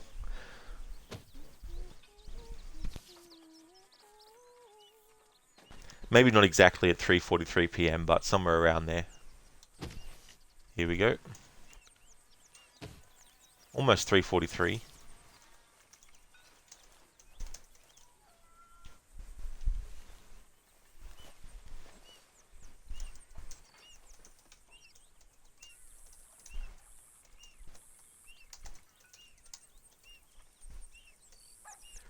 In the first configuration, she stayed there till 5 p.m. in game. Let's see if it's the same for this second configuration. Nemesis, you saw AC Origins Gold Edition on sale, plus regular, but under PS Plus you'd rather own the game outright. Yeah, well that's a game that I'm going to have to rebuy again, but for the PlayStation, because the Xbox version that I have, when I'm streaming it, there's a static audio issue that sometimes Mr. happens on the stream, and I'm really getting tired of it, and there's no point looking for solutions anymore, because I've looked for so many solutions for so long and nothing has ever worked. So, aside from buying a $900 headset, which I'm not going to do, because I'll probably still have the issue, it's probably best to just rebuy the game, but on the PlayStation. So that when I stream the game next, it'll be streaming it from the PlayStation instead. Pixar made their mark, though Rod definitely is a bigger Warner Brothers fan. He's definitely no bootlicker, though. Yeah, well that's it. I'm more of a Looney Tunes fan than like Disney character stuff. Not to say I didn't like anything that was Disney character stuff when I was a kid, but my main was Looney Tunes. I dare say that's partly why I like slapstick humor so much, because a lot of that goes on with the Looney Tunes. Zereth, you vote for antagonizing Jack again? Oh, they definitely will be happening again in the playthrough, but not until later. After the peeping Tom. Yeah, watching someone wash their hands. Very riveting. Anglo, welcome on in. Done with rumours many years ago. Example, when it was announced the TV program The Last of Us was announced, people made negative comments, yet it's one of the best programs to watch in your opinion. Yeah, well, this is the thing too, like, rumours often get considered as fact, you know, which is annoying. Because then you have everyone who believes it saying, oh no, it's going to happen. It's like, just wait and see.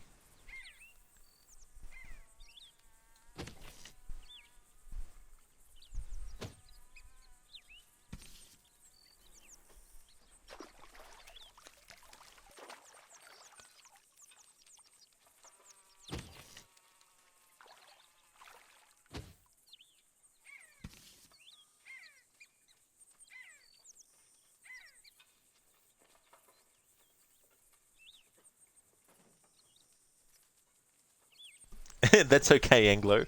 I had a feeling it'd be something keyboard related to that effect. That's no worries at all.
Nemesis, there's a PS4 free launch game you might install tonight.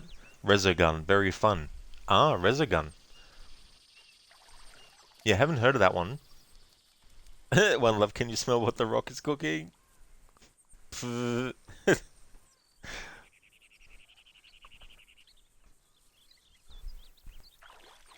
There's a character for Mortal Kombat 12. The Rock. His fatality can be he's cooking a barbecue and then slams their head on the grill and burns it.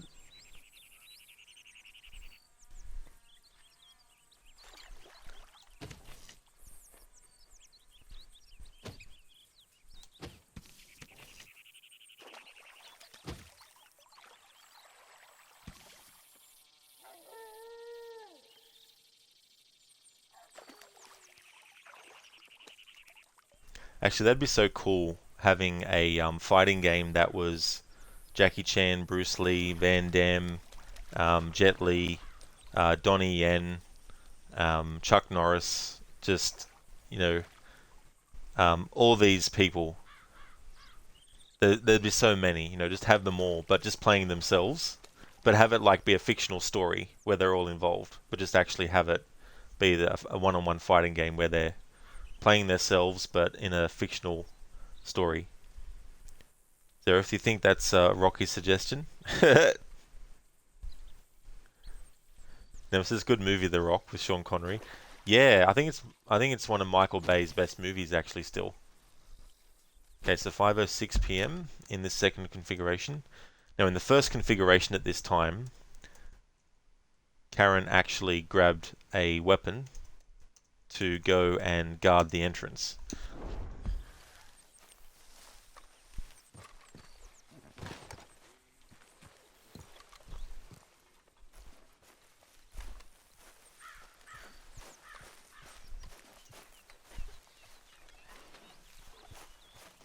Nope, doing something different this time. Oh, Arthur, it is good to be off that mountain. I never knew I could be so cold. So it's I know, Mary Beth. Hosea's turn. Kind of like it here. But where on earth? I'm sorry. Can this wait till later? Okay, sorry.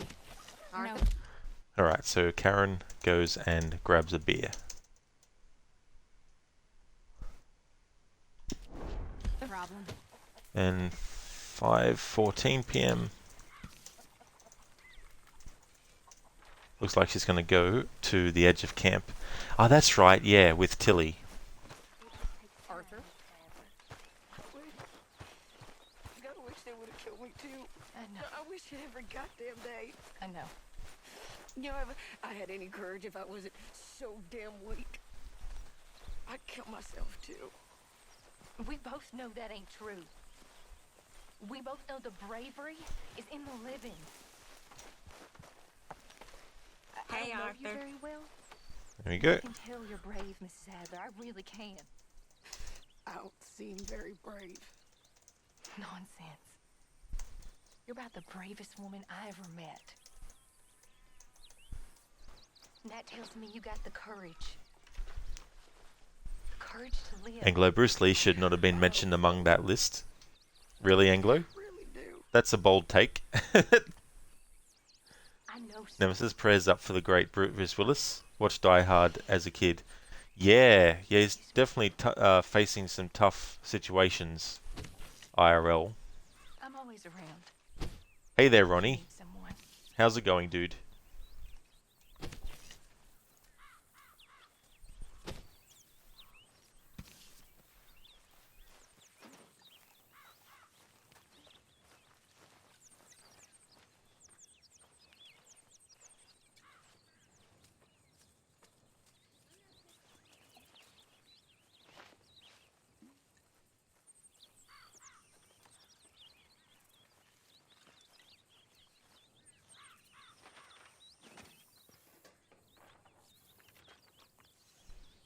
Ronnie, you're still alive. Well, that's good, dude, for sure. Anglo, yep, a bold statement, you stick by it, lol. Yeah, that's fair enough, Anglo. You know, like, not everyone likes everyone.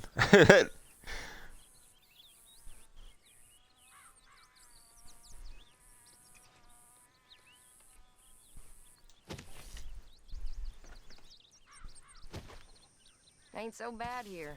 If I never see snow again, it'll be too soon. Yeah, we'll be all right now. Not really, Arthur, because you'll be antagonizing Karen soon. Soonish. In another hour of real time. We'll get to that process with Karen. From the in-game time of 9 AM to 6 PM, it takes 8 hours of in-game time to pass, which translates to 3 hours of real time. And that's only just covering that time slot with the characters. Also have to cover the other time slots, and this is just still day 1 of the camp in the story. So it's probably going to take me a year and a half, 2 years to do this whole playthrough, I think.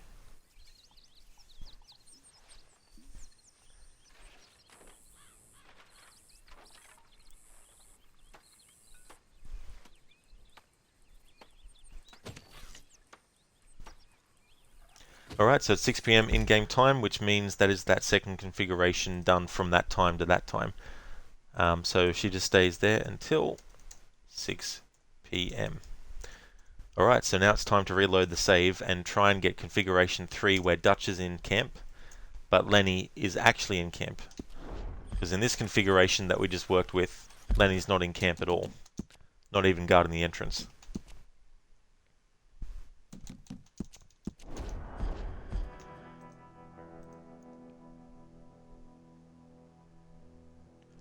Anglo, you're jesting. You only say that as Bruce is the reason many films have fight sequences like they do. Oh, okay, Anglo, yeah. Yeah, I mean, there's, definitely been a lot of, people since then.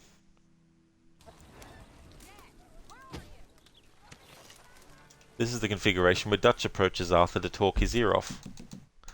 Not this time, Dutch. Arthur has a different plan. Ronnie, lots of stressful stuff going on in real life. It's making it difficult to hang out when you want to. Ronnie, it is definitely understandable, dude. I don't blame you. And it's definitely more important, to be there for him than it is to be streaming.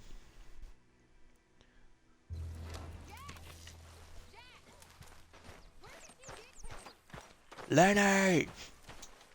Lenny! There he is. Lenny! Yeah, Ronnie. But you'll get there, though. You're very close to the end with Chronicles China.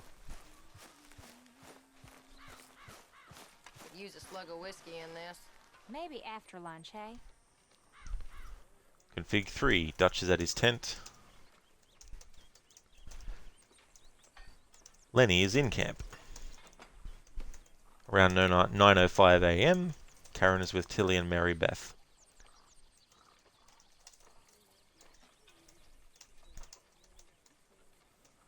Alright. So now we wait again until 6 PM in game time. All this, it used to feel like one big... Gavin! Morning, Arthur. How wrong I was. Gavin! It's not all so bad. Gavin! Gavin. You'll never be found. Unless someone does a mod and makes an NPC out of random, NPC body parts and says, here's Gavin. Nemesis, it's a shame the Neverending Story 2 wasn't epic like Part 1. Yeah, it's been a long time since I saw any of those movies, to be honest. And I never saw the third one, only the first two. Anglo 6. Gavin! Ronnie, you're really hoping you get it tomorrow, roughly 9 hours from now? Well, you only have like one mission left in that as well. So, you'll definitely get through it, even if you want to do just a short stream to get that finished when you can. Definitely not wiser. Anglo, you found him. He works in the chip shop up the road from you. There he is. Just need to tell Gavin's friend now. For those wondering what we're going on about.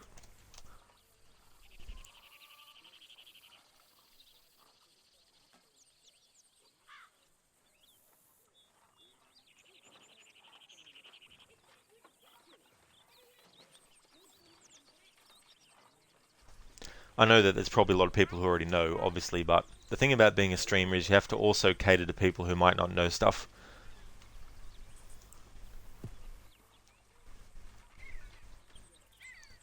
I love the Gavin thing is deep. He was just trying to find himself.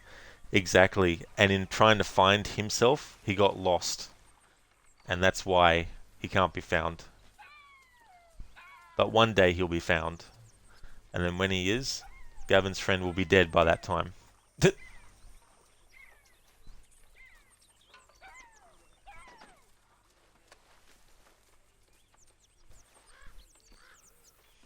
It's funny, there should be a an annual celebration that Rockstar does for Red Dead Redemption 2 where it's kind of like a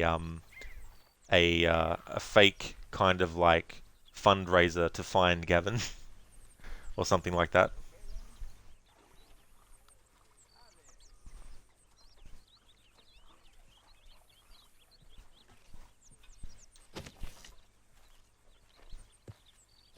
International Search for Gavin Day.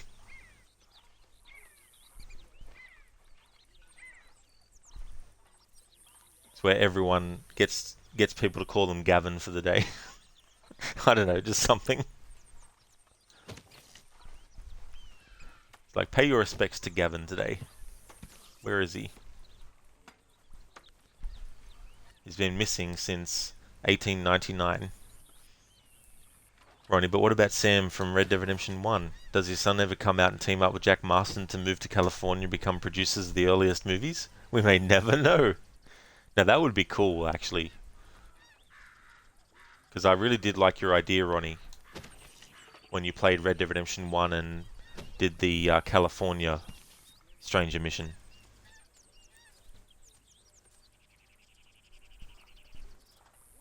Anglo, did you consider playing Hogwarts at all? I've said this before, but I'm not really a huge fan of Harry Potter anyway. You know, I liked the movies when I saw them, and I read the books and I liked them. But I've only seen the movies once and read the books once, and that was back in 2012.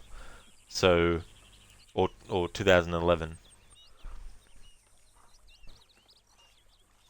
So it's not really a game that I've been waiting for or getting excited about. So the chances about me playing it are pretty slim.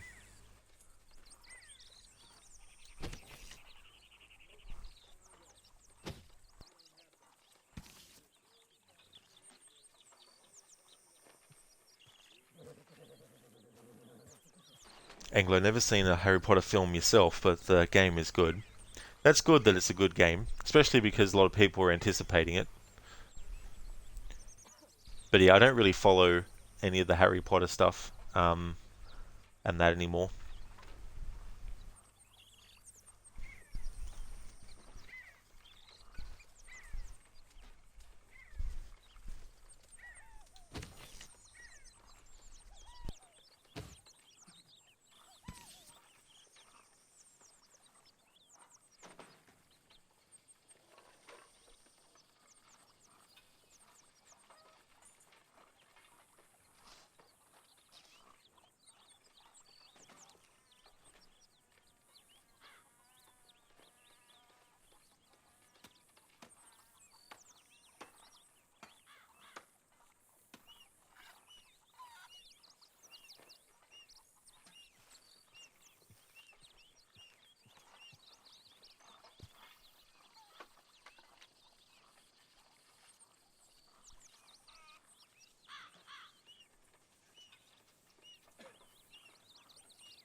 Just gotta force it down.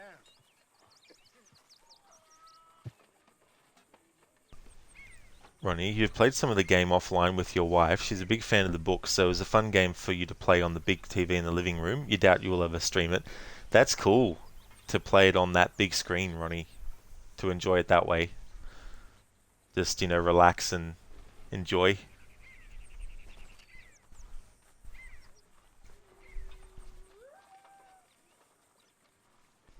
Actually, there's something I want to test with Stream Elements today. See if it still does it. Ah, good, it's not doing it anymore.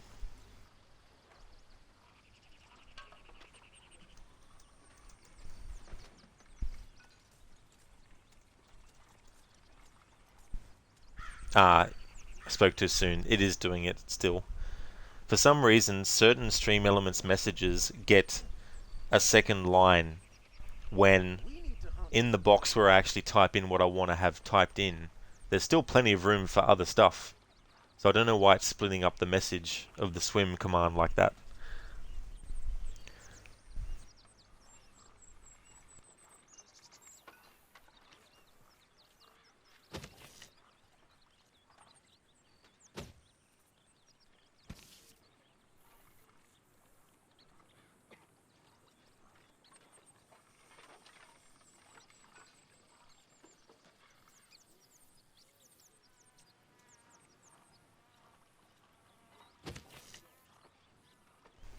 Alright, so the in-game time is 10:39 AM. So I'm guessing that Karen will stay here until at least 3 PM. So I think I'm safe to just leave this screen going while I grab a new drink. Be right back.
I won't even ask what's in this.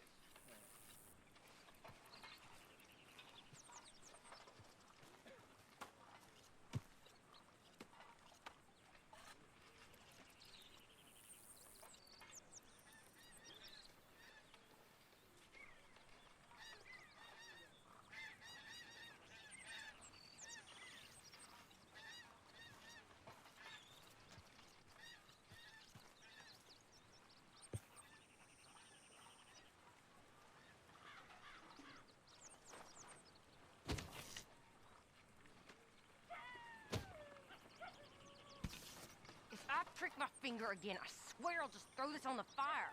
I'm happy to swap later if you want. I'm sure Grimshaw would find some problem with that.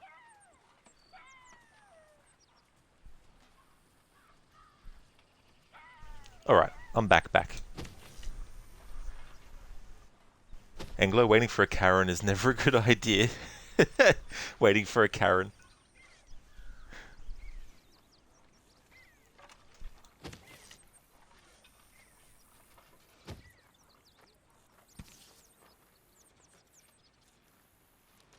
Ronnie, it's actually really interesting because you have Atmos surround sound in the front room, when in Hogwarts there are conversations behind you and in front of you that are so cool in that audio format. That's the great thing too about how advanced that stuff's become, is it creates these experiences for things that, you know, a time ago weren't actually able to be done.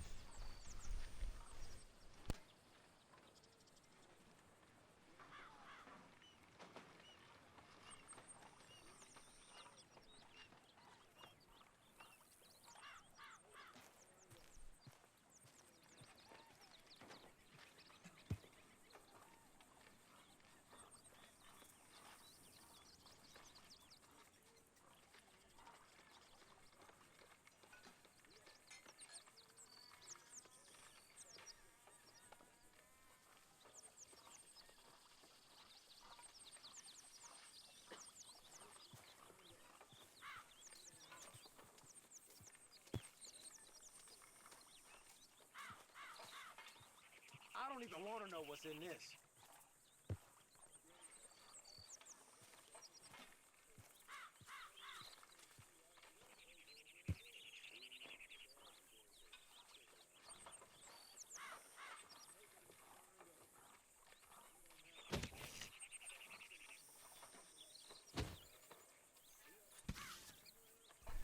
Ronnie, you're off to bed to become motionless like Osiris. Motionless, motionless, motionless like Osiris. You've heard it described. I'll see you all later. Until next time, Ronnie, you take care of yourself, dude, and all the best with your dad. And thank you so much for joining. I hope you can, get some good sleep. Want to highly recommend people check out Dr. Ronnie if you haven't before. He's playing Assassin's Creed Chronicles China. He's a big fan of Assassin's Creed and Red Dead Redemption as well. He's played through Red Dead 1 and 2. And he wears a hat when he's streaming. And he changes that hat depending on what game he's playing. When he was playing as Red Dead Redemption, in Red Dead Redemption 1 as well, he was also stealing the hats of enemies that he killed and having Arthur wear them. Which he and I believe should be something that is in all games from now on. The ability to steal an enemy's hat and wear it. So he was doing that for his playthrough of it. He's a great streamer, very entertaining, has a great chill atmosphere as well. He's also a scientist in real life, working in the field of regenerative medicine. So he's working on cures for things like MS and Parkinson's. So I highly recommend if you haven't checked him out before.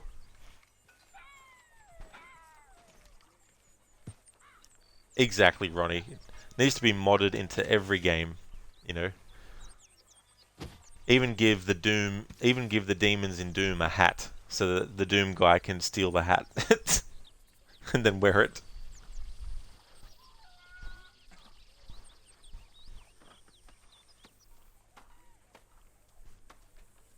Ronnie, the more hats, the better. Exactly. In fact, you should actually work up a treatment for a video game concept that's based around, hats and being able to steal them in the game and stuff.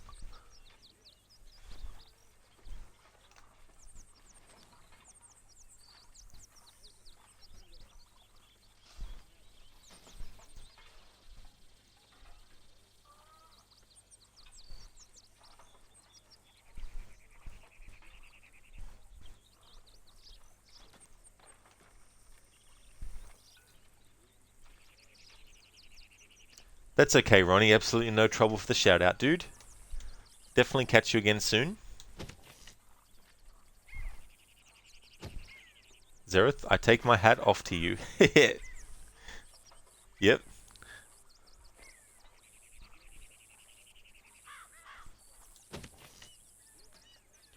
Yeah, it's great work, so fingers crossed. Definitely will find cures for those. Be good to get them sorted.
In-game time, 12:10 p.m. Alright. So in this configuration, I'm not really expecting it to be that different from configuration 2. In fact, I'm kind of wondering whether or not the fact that Lenny isn't in camp sometimes is only a glitch and not something that's actually programmed. And then I'm also thinking that when a gang member goes and guards the entrance, there's only a certain set of characters who are programmed to actually do that. However, which character it is randomized. I think that's probably how they did it. But I definitely know that Pearson, well, I mean, maybe he has and I just haven't noticed, but I would assume that Pearson is one of the gang members that never guards the entrance.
because there's only a certain amount of, I think it's weeks, that a VOD on Twitch stays live on the channel.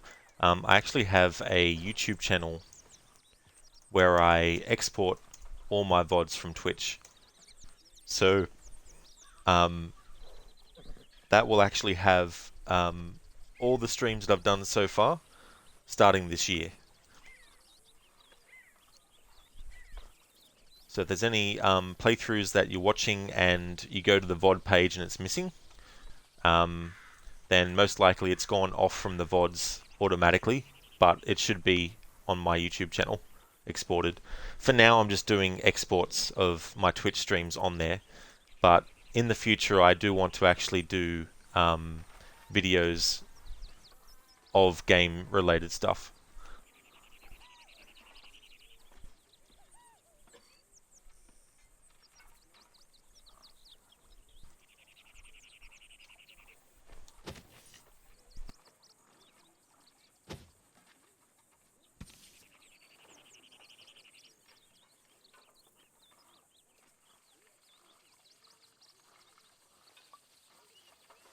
Hey, Arthur.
So this is the third configuration. After I've actually looked at and taken note of Charon's movements and stuff, the next phase will be the antagonizing of Charon.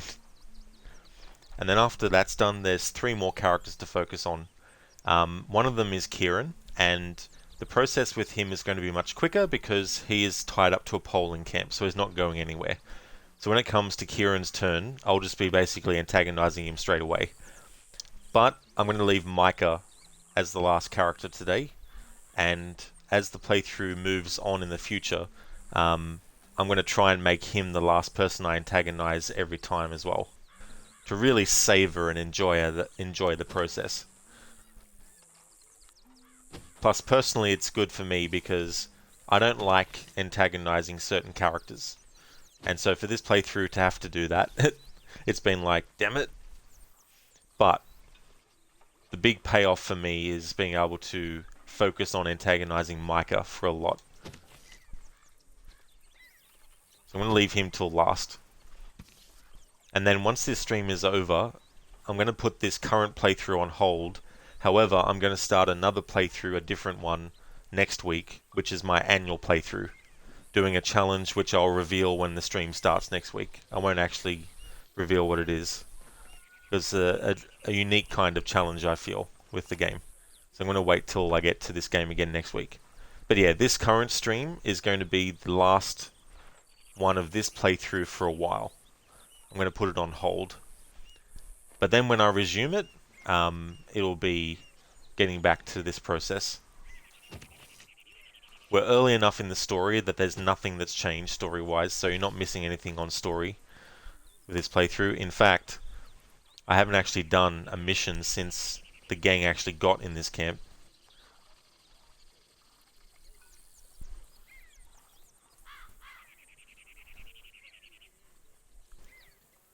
I'll have a completely different title, of course, when I'm doing my annual playthrough of this next week, to make sure that it's very separate from this current playthrough.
Oh, that's good, Nemesis. That's good that you're enjoying it, and that it's working really well also.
I won't even ask what's in it.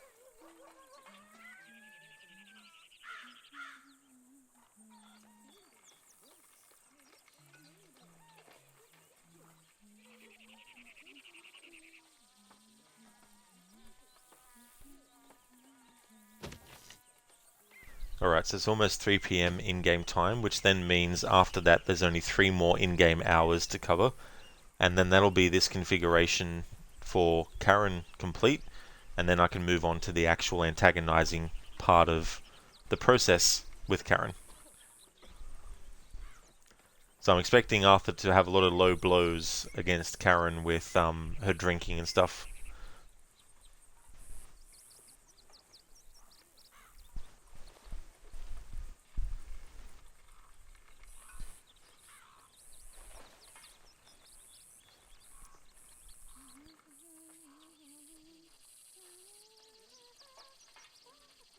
Hosea. Miss Tilly?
Hey there, Bifrost. Welcome to you. Thank you so much for leading the lurk. Thank you so much. I hope it's going well.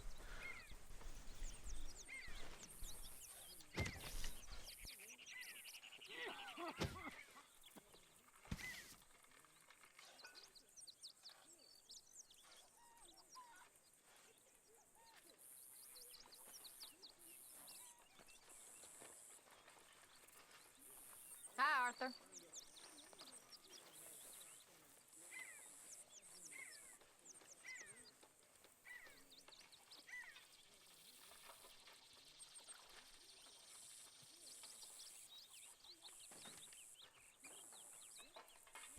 Oh, are you, Bifrost? Damn, that really sucks.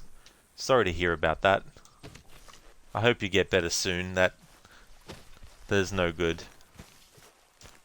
Excellent, some Vice City. Nice.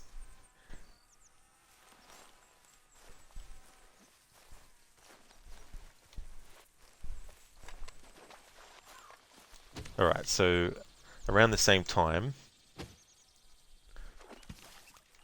as the other configurations, about 3:42 or 43, Karen also goes over and washes her face.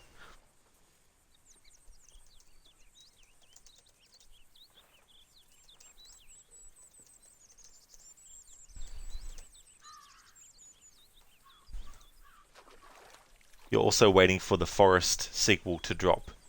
So how long, roughly, do you have to wait? Hopefully it's not too much longer. I enjoy antagonizing Jack. It's fun. It's fun. For some people. It's not fun for me, I'm like, damn it. But, that's the requirement of this playthrough. Arthur has to be an asshole to everyone. Bifrost, about 10 hours. Well, that's not too bad then. Hopefully it releases on time. There's nothing worse than having to wait extra time for something.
Bifrost, true. Hope it doesn't get delayed.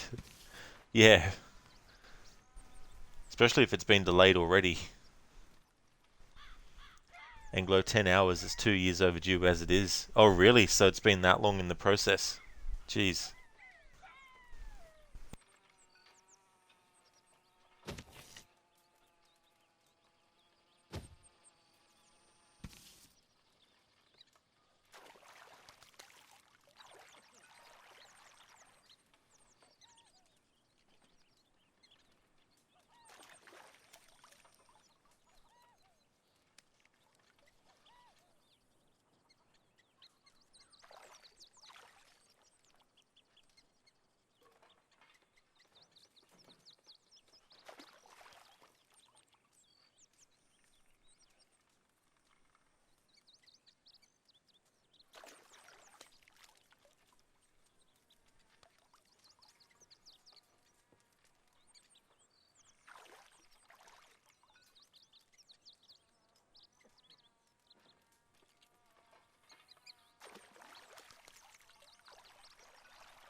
It's time to eat. Alright, so let's see. Does Karen actually go over to where Tilly and them are? Or does she actually grab another gun and go guarding the entrance to the camp? Who knows? Let's have a look.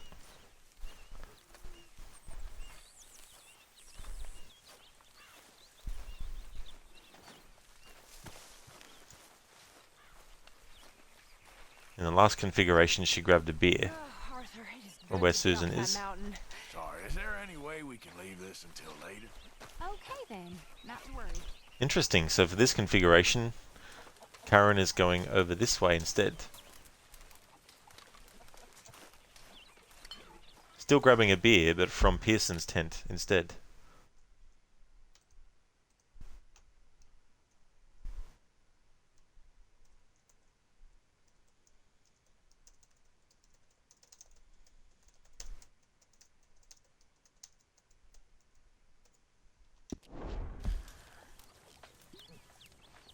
Hi there, Jack.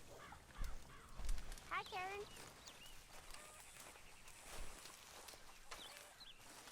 Hey, Kieran. Don't you go nowhere now.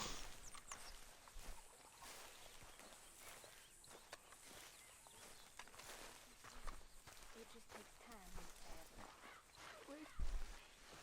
I wish they would have killed me too. I know. I wish they every goddamn day. I know. You know, if I had any courage, if I wasn't so. Alright, so Karen does the same thing, except she just gets a beer from the other spot in camp before going over to where Tilly is standing. We both know the bravery is in the living. And then Mary Beth should be along soon. Hi there, Arthur. But I can tell you're brave, Mrs. Adler. I really can. I don't seem very brave. Nonsense. You're about the bravest woman I ever met. And that tells me you got the courage. The courage to live. I hope so. I really do. I know so.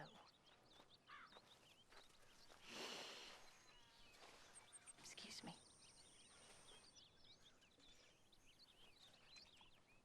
I'm always around. If you need someone.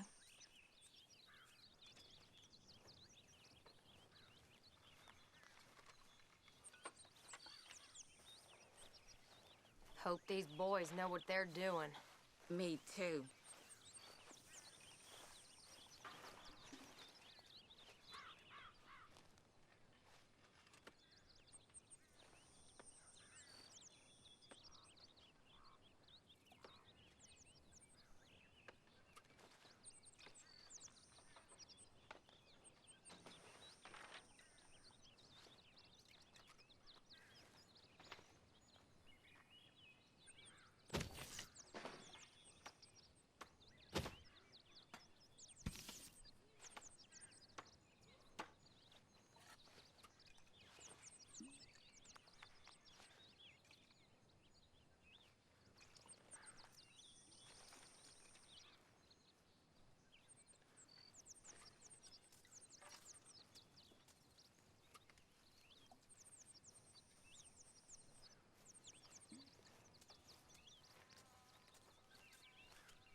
Alrighty then. That's the third configuration with Karen from 9 AM to 6 PM. Now we move on to the antagonizing part. There's 4 different combinations that I do. Antagonize all the way, antagonize, diffuse, antagonize, greet, antagonize, diffuse, and greet, greet, antagonize. So we're going to be doing the first one, of course, which is antagonize all the way. And for this process, it doesn't actually matter which configuration loads up.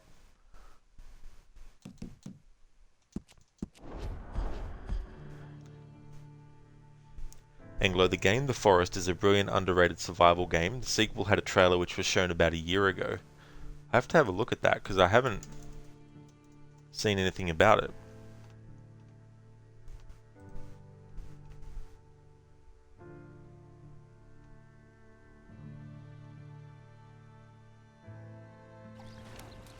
Good morning. What's good about it, Pearson? You wouldn't know the word good because your cooking's not good, so... Shut up, Dutch. Oh, Arthur, my boy. My dear boy. So this conversation can't be What's going skipped. on? Nothing. It can be avoided if you get to the shaving Nothing kit and at all. interact For with the it first in time. In weeks.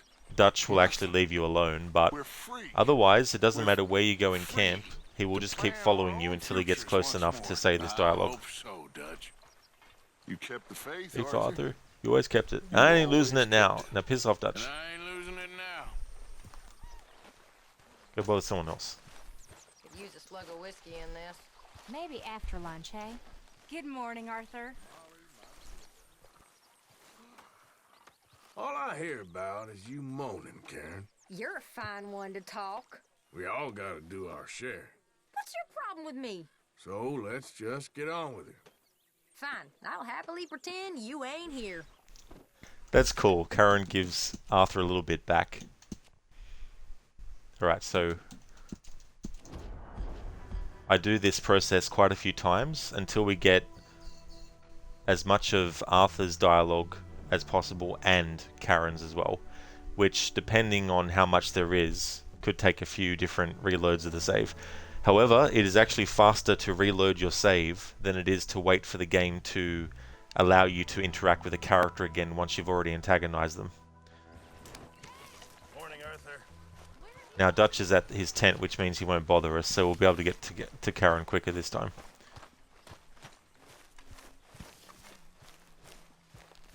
Could use a slug of whiskey in this. Maybe after lunch, eh? Good morning. My lord, you're a mess. Don't you start. It's depressing to watch. Why have you got it in for me? We all know how it's gonna end. Okay, fine. You're easy to ignore.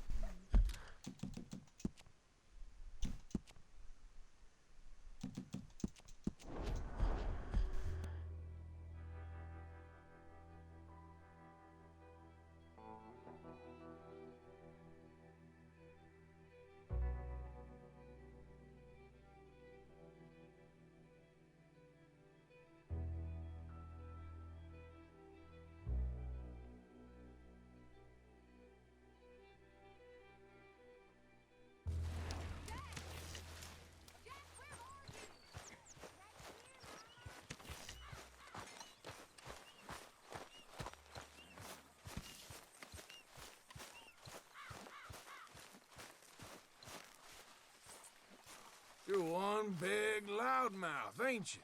Who do you think you're talking to? No wonder no one married you. Why do you have to be such a bastard? I'd rather cuddle a wolf. I'll just ignore you then. He'd rather cuddle a wolf. Jeez.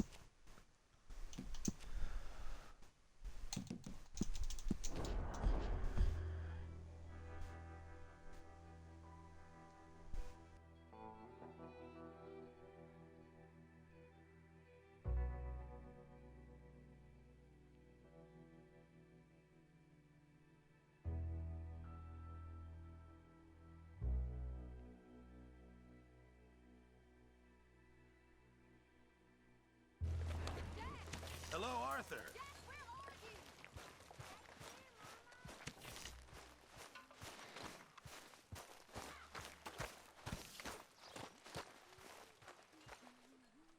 Don't know where Dutch is right now, but he's definitely not at his tent, which means he was somewhere in the camp about to track Arthur down. Use a slug of whiskey in this. Maybe after lunch, eh? My God, but you're annoying, Karen. Is that meant to be funny? Just a goddamn mouthy trollop. What's wrong with you? And you've probably got the pox. Fine. You do what you want.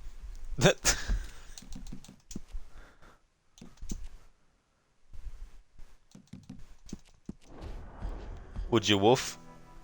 There's probably some men around that women wouldn't want to either. Goes both ways, I think.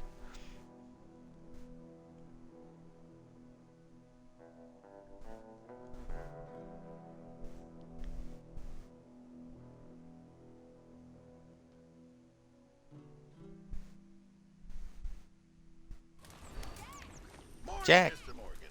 Morning, Mr. Morgan. Where's Dutch? He's not at his tent, so he's somewhere else. So let's interact with the shaving kit to prevent him from tracking Arthur down and talking his ear off. Yeah, ain't that the truth, Anglo? Could use a slug of whiskey in this. Maybe after lunch, eh? What is your problem? Oh, shut up. Aside from the hooch, I mean. What did I ever do to you? We see you have a problem with that. You're gonna be like that? I'll just ignore you.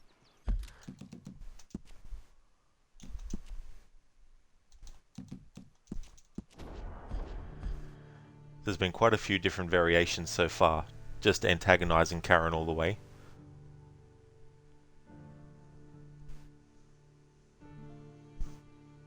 I guess the only manager here is really Dutch. Go to Dutch. Like, Arthur's been antagonizing me. Okay, Mr. Morgan. There's Dutch. Watch him, he zooms in on Arthur like a hawk, or zones in on him. It's like, boom. Dutch is coming for Arthur. He's like the Terminator.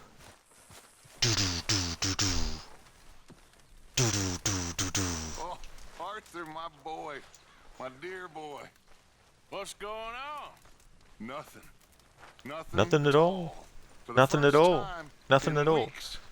For Nothing. the first time in weeks, I've heard We're this free. dialogue for the first We're time. Not free to plan our own Future futures once one more. more. I hope so, Dutch. But Dutch, I thought you were the You one kept the planning faith, everyone's Arthur. futures.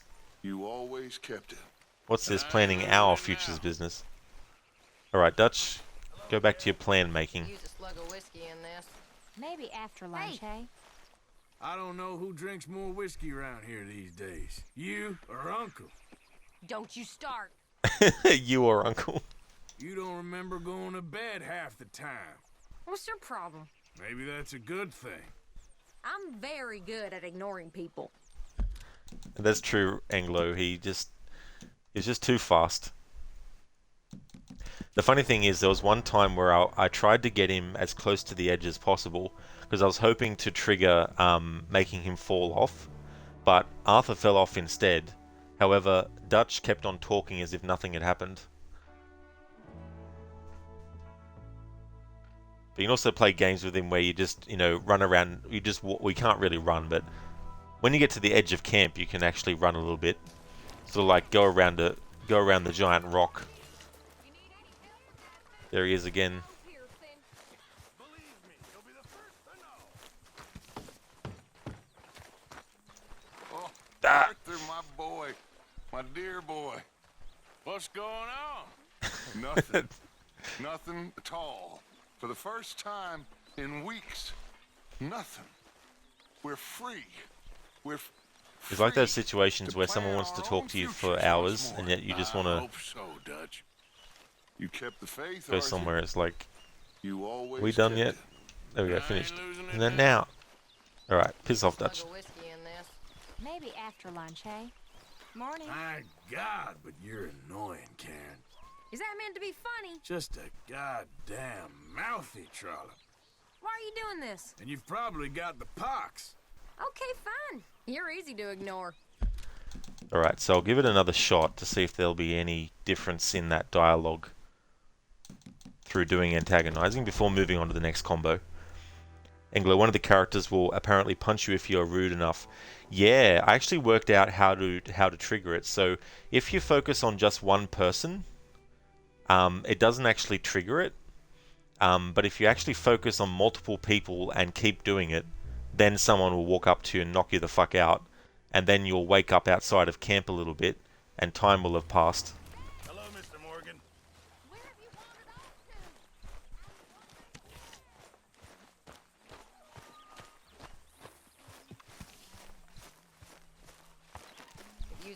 whiskey in this. Maybe after lunch, hey? What is your problem? Oh, shut up. Aside from the hooch, I mean. Just what's the problem here? We see you have a problem with that. I'll just ignore you then. Alright, so that's that combination done.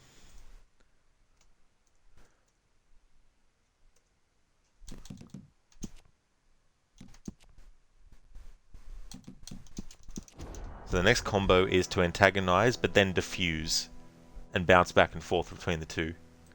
Then that way you'll get even more different dialogue. Anglo, you do believe I'm like this in real life, lol. That's the beautiful thing about video games, is you're able to do things in video games that you wouldn't do yourself.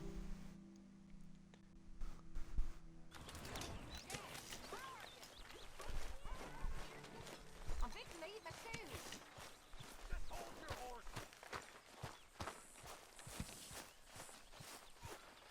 Like how Abigail says to Pearson, I'm fixing to eat my shoes. After lunch, hey? Morning, Arthur. I don't know who drinks more whiskey around here these days. You or Uncle? Don't you start. I'm only kidding around. Well, don't. Okay? You don't remember going to bed half the time. What's your problem with me? Okay.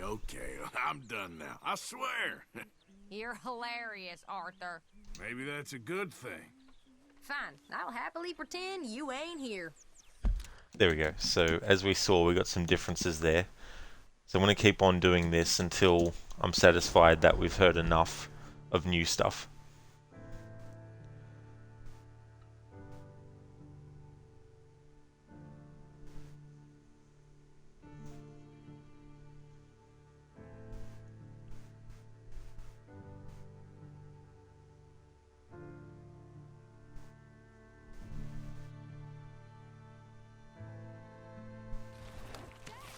Hello, Mr. Morgan.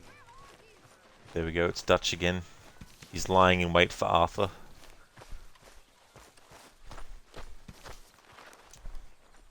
Yes! People are getting...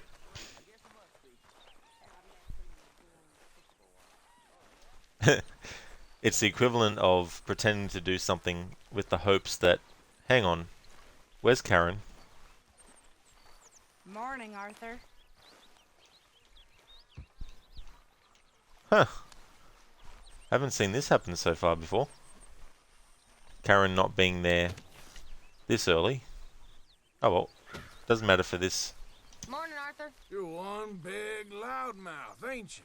Who do you think you're talking to? Take it easy. I'm just needling you. You really are strange men. No wonder no one married you. What's wrong with you? Okay. I really am done now. Okay, Arthur. I'd rather cuddle a wolf. I'm very good at ignoring people. Hello. I've got an Macbeth? idea, Pearson. Make something edible. So now I'm in the firing line. The slop you turned those poor deer into. Unbelievable. Is this meant to be funny? Next time Stop you can it, go Arthur. hunting in the snow, and I'll murder the cooking. Okay, you do what you want. I'm going to show Arthur getting punched out. I'm going to be reloading the save anyway, so I may as well show him getting punched out for those who haven't seen it happen before. Have a seat. So, you get to read while everyone else is off working. I'm about the only one around here who stands up for you. One rule for you, and another for the rest of us. What do you want?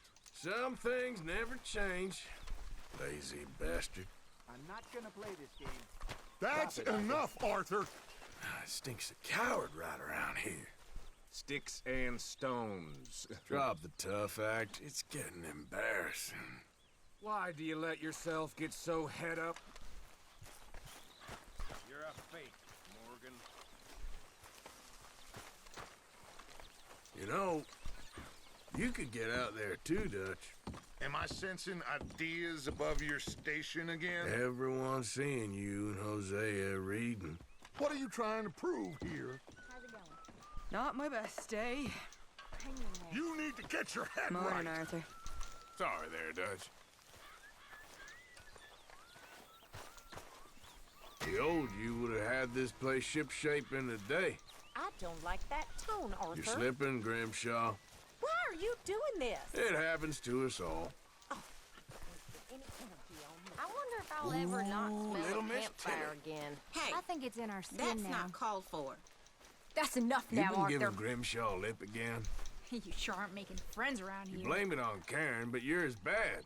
Why are you doing this? Too much griping around here. I'm not even going to respond to this.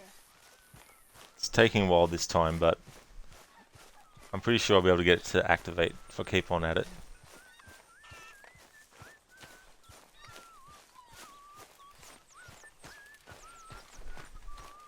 Come on. You can't just sit around like this. Herr Strauss. Call me mean, but you take the prize. What are you making? Another fine meal of rotten onions and spoiled meat? Why have you got it in for everyone around here? If you had a spine, you'd be dangerous. I swear, it tastes better coming up than it does going down.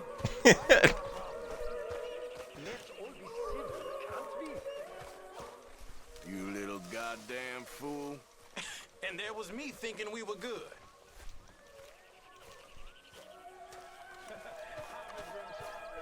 If you stop moping around and do some proper work, Going after everyone, are you? whatever the problem is, you need to snap out of it. Ah, that's enough now. You're useless right now.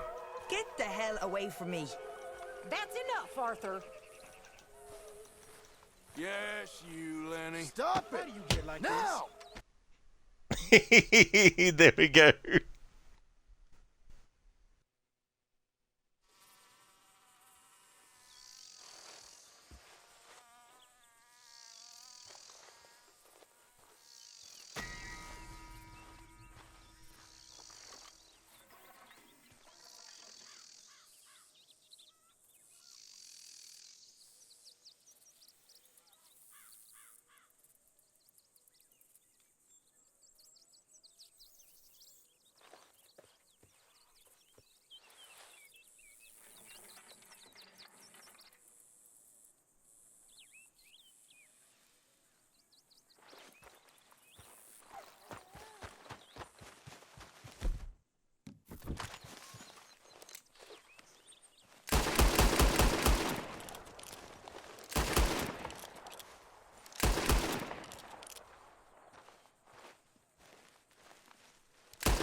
Have you seen the way Dutch looks at Mary Beth? Like a dog with a piece of steak. Uh-oh, Dutch is thinking. This can't be good. Just remember who you're talking to. Maybe you're just staring blankly for effect. What's your problem? I wish you'd stayed at sea I'm just minding my own business with here. the other walruses. What are you getting at me for? Oh, stop it, Mr. Morgan.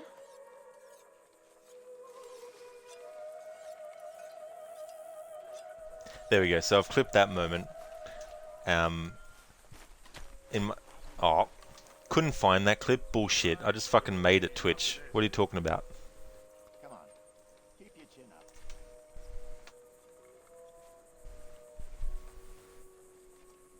Absolute bullshit.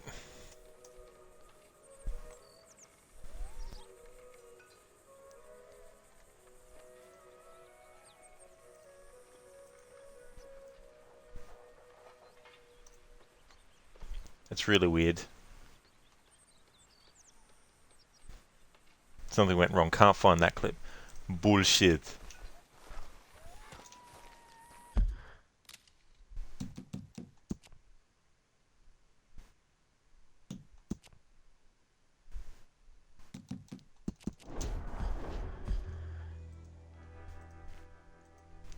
Anglo, every time you hear that music, you think of the film Carlito's Way, a brilliant moment in filmography, whatever. Yeah, I still haven't seen that that movie before, but and probably haven't heard the music. Although if I have, I might have heard it but not realized what it was from. So it worked the first time, did it? Ah, that was weird because on my end it was saying couldn't find the clip. But as long as it worked, that's good. But yeah, in my GTA 5 playthrough I'm doing right now, for those who don't know, one of the things I'm doing is having the characters, the main characters, find each other in the game world and get some dialogue. But if you hang around them, they actually knock you out. So it's good to continue with that in Red Dead 2. Could use a slug of whiskey in this. Maybe after lunch, eh? All I hear about is you moaning, Karen. You're a fine one to talk. I'm only joking with you. Well, I'm glad that entertained you. We all gotta do our share. What's your problem? Sorry, I don't know why. I find this so entertaining.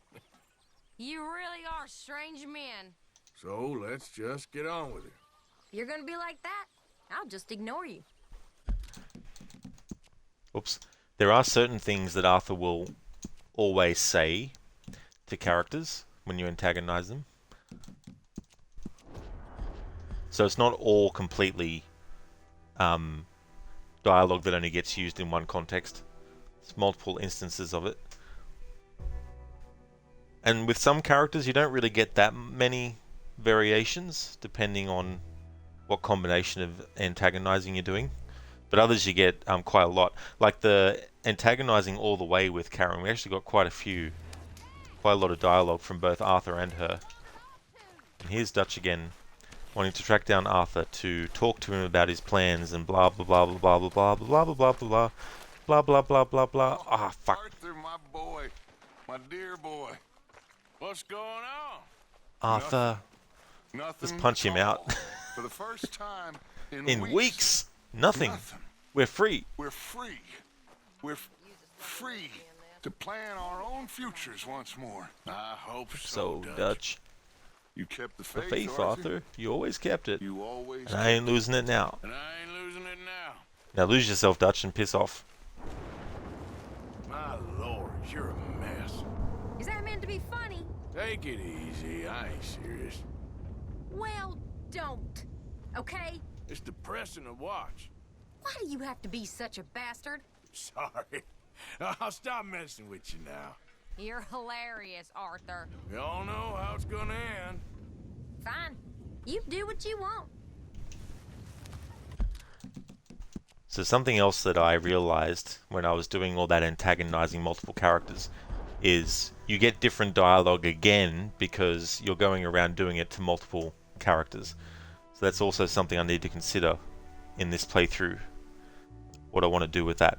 Whether I want to cover all that too.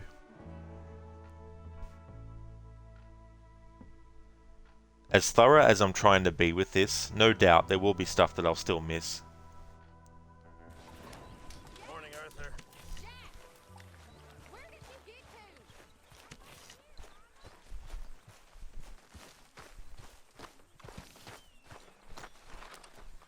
Yes! Got to it in time, so Dutch will leave Arthur alone. Could use a slug of whiskey in this. Maybe after lunch, eh? My God, but you're annoying, Karen. Who do you think you're talking to? Don't worry, I'm just playing with you. You really are strange men. Just a goddamn mouthy trollop. What did I ever do to you? Sorry. No, I'll stop it now. Okay, Arthur. And you've probably got the pox. I'll just ignore you then. Alright, I think that's enough on that configuration. Sorry, on that combination.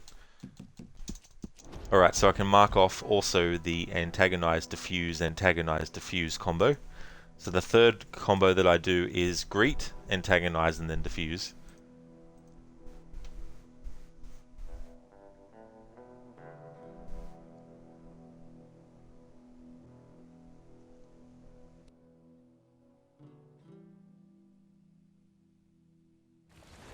Hi there, Arthur. Where have you wandered off to?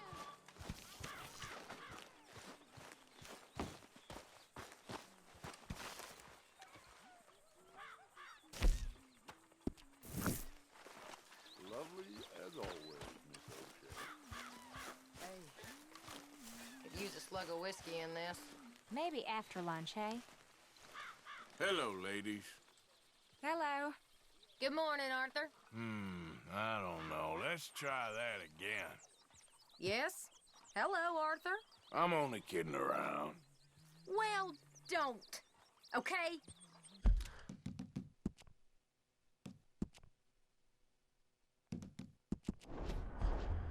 It's funny, this idea that when you greet first and then antagonize, Arthur takes how they say hello to him to be very weak and not genuine.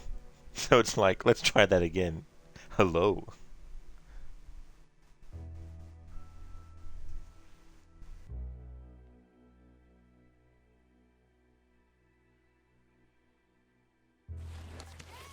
Morning, Mr. Morgan.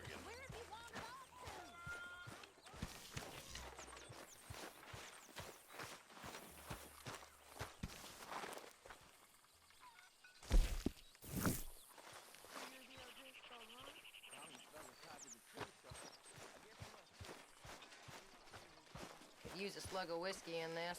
Maybe after lunch, eh? Ladies, Hi. Morning. that's all you got for me? Yes, I said hello. I'm only joking with you. Well, I'm glad that entertained you.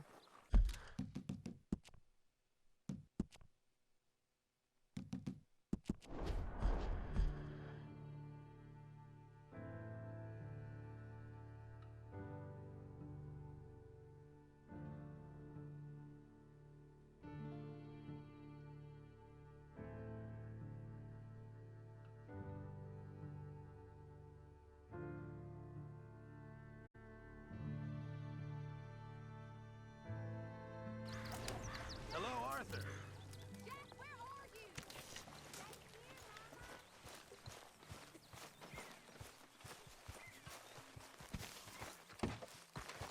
Oh, Arthur, my boy. My dear boy. Dutch. What's going on? Nothing. Nothing at all. For the first time. For the first time in weeks, nothing. We're free. We're free. We're free to plan our own future once more. I hope so, Dutch. You kept the faith, Arthur. You kept the faith, Arthur. You always You always kept it. And I ain't losing it now. Nice to see you, ladies. Hey, Arthur. Madam, you can do better than that. I heard you the first time. Don't worry, I'm just playing with you. You really are strange men.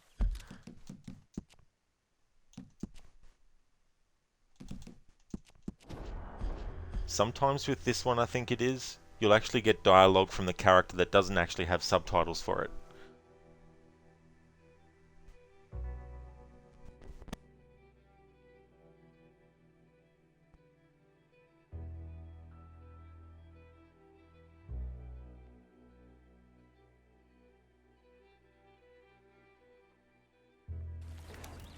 Okay, Mr. Morgan.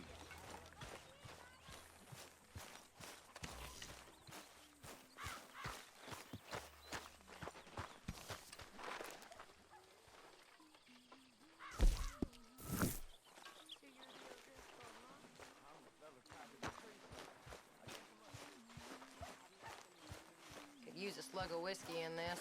Maybe after lunch, eh? Ladies? Hi there. Mr. Morgan? Okay, one more time. Hello. Unbelievable. Take it easy, I'm just needling you. Okay, Arthur. There we go. So there's an example of dialogue that they say that doesn't have subtitles attached to it.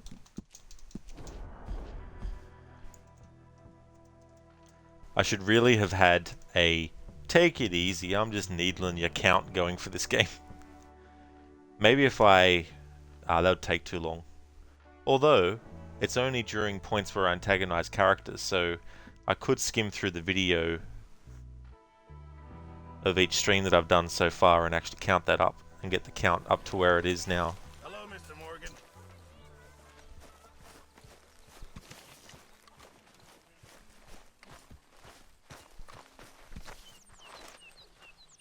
Haha, Dutch.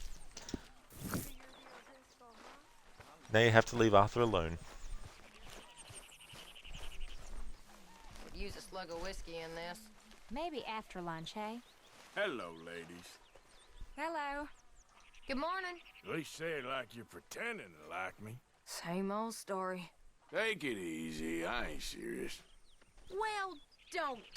Okay? Same old story.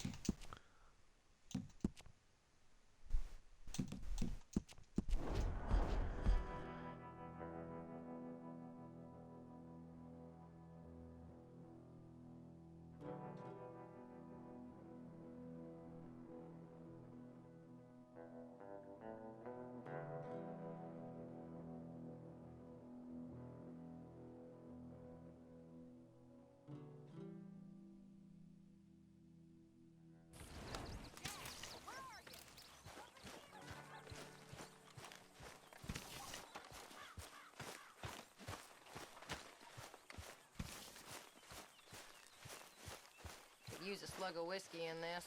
Maybe after lunch, hey? Hi, Karen.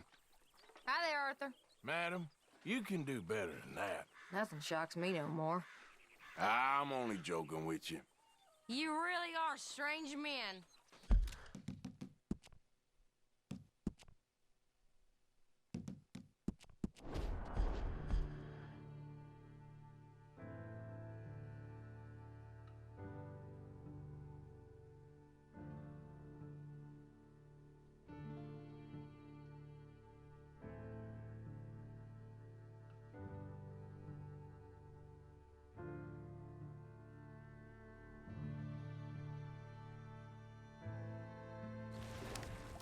Hello, Mr. Morgan.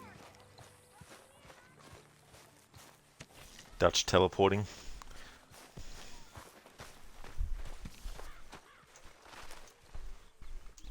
But he'll be somewhere else in the camp. And he'll track Arthur down no matter where he is in the camp to talk to him. Could use a slug of whiskey in this. Maybe after lunch, hey? Karen. Hi, Arthur. Okay, one more time. Hello. No responses now. I'm only kidding around. Okay, Arthur.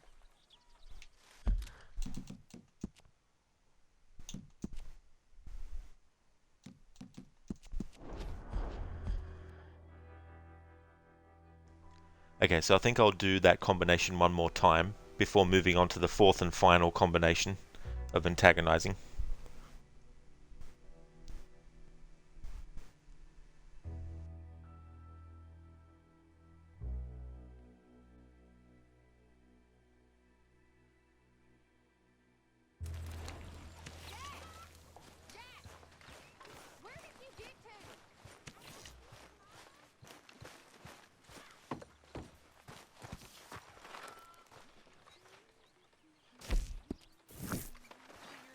Can we? Could use a slug of whiskey in this. Maybe after lunch, hey? Morning to you. Hello, Arthur.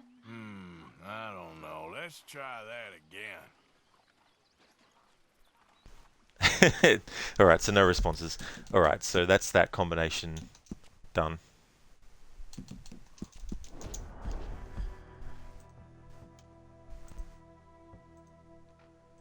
So the final combination that I do in the antagonizing process is doing a greet twice and then antagonize. So you get rid of the initial hello, but then you give a positive comment, but then you follow it up with a negative one. So it's like, hello there. Hello to you, Arthur. You're looking great today. Why, thank you, Arthur. For someone who hasn't washed in a week. You know, that kind of deal.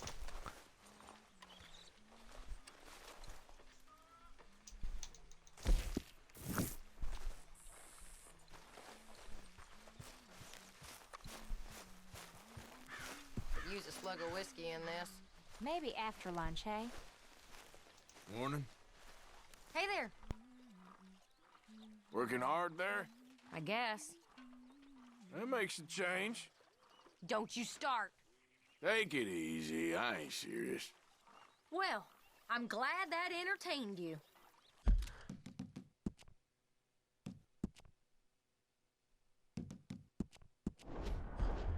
Now the other thing is too that depending on what the character's doing and where they are, there can also be other dialogue that Arthur will say.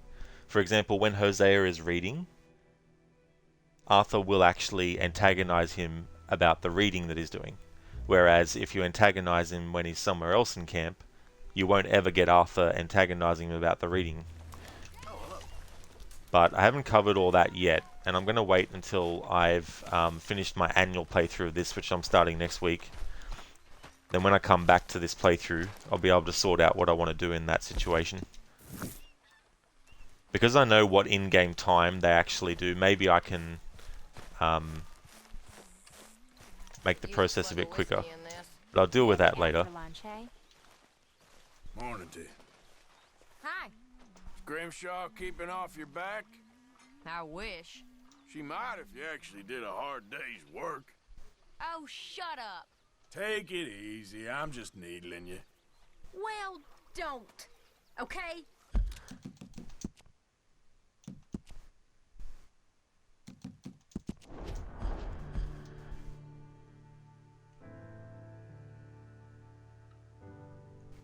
So once we've finished antagonizing Karen, the next character that we'll be focusing on will be Strauss.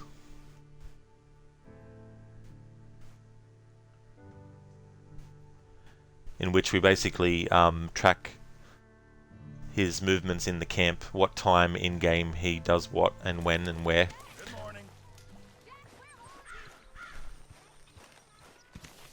That'll take 3 hours, and I'm not joking about that. That'll take 3 hours to do because for 8 hours of in-game, Good morning, Arthur. it takes an hour of real time to follow a character from 9 AM to 6 PM. Maybe after lunch, hey? Hello. Hello. Everything okay? I guess. Bored? Bored or just lazy? Who do you think you're talking to? I'm only kidding around. You really are strange men.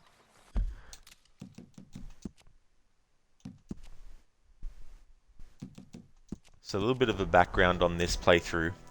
When I first had the characters get to camp, the earliest that the game would let me do a manual save after that fact, it was actually 9 AM in the game. So I used that as my starting point and decided to make 6 PM the cutoff time. Because even though it's not directly nighttime visually at 6 PM, I just wanted to use 6 PM as the point at which I consider it nighttime to help separate things, to make it easier. But there's also the other hours in game within this 24-hour cycle that I need to cover as well. Could use a slug of whiskey in this. Maybe after lunch, hey? My lady, Hey. keeping out of mischief? Yes, unfortunately. Feels like every dollar we bring in, you drink 2 in whiskey. Don't you start. I'm only joking with you. Well, I'm glad that entertained you.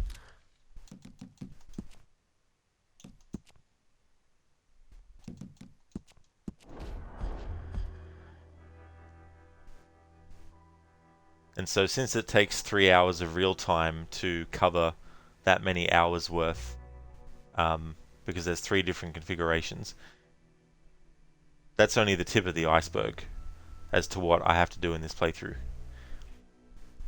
We haven't done any missions since the gang got to camp either. So at every point in the game after a mission, I need to do this process all over again to chart the differences based on what happened in the story with all the characters that are in the camp at that time for 24 hours in game.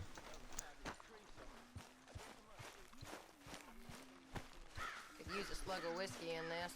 Maybe after lunch, hey? Hey there. Morning, Arthur. Everything okay? I guess. Bored? Bored or just lazy? Oh, shut up. Take it easy. I'm just needling you. Well, don't. Okay? Let me explain something to you. I'm not Mr. Lebowski. You are Mr. Lebowski. I'm the dude. So, that's what you call me. You know, that or his dudeness or duda or el duderino if you're not into the whole brevity thing. Thanks for redeeming that, Harbinger. Welcome to you as well. Hope it's going good. Welcome back, Ryu. We've been antagonizing Karen. Funnily enough though, Ryu, she hasn't asked to see the manager yet.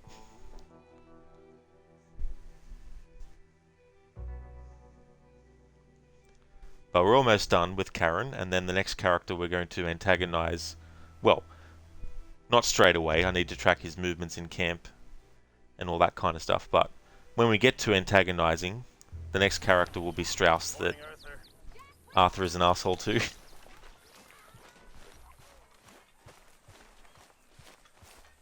Hey there, Afro. Going to take missions slow to get all the dialogue in them. No, I'm not going to go to that extent for missions. I normally let dialogue play out anyway in games, but I'm not going to be, you know, hanging around, because there's also dialogue from characters telling you what to do if you don't take if you take too long to do it. So I'm not going to worry about that. Hi, Karen. Morning, Arthur. You look well. Thank you, Arthur. Or should I say, you look better than you do normally. Who do you think you're talking to? I'm only kidding around. Okay, Arthur.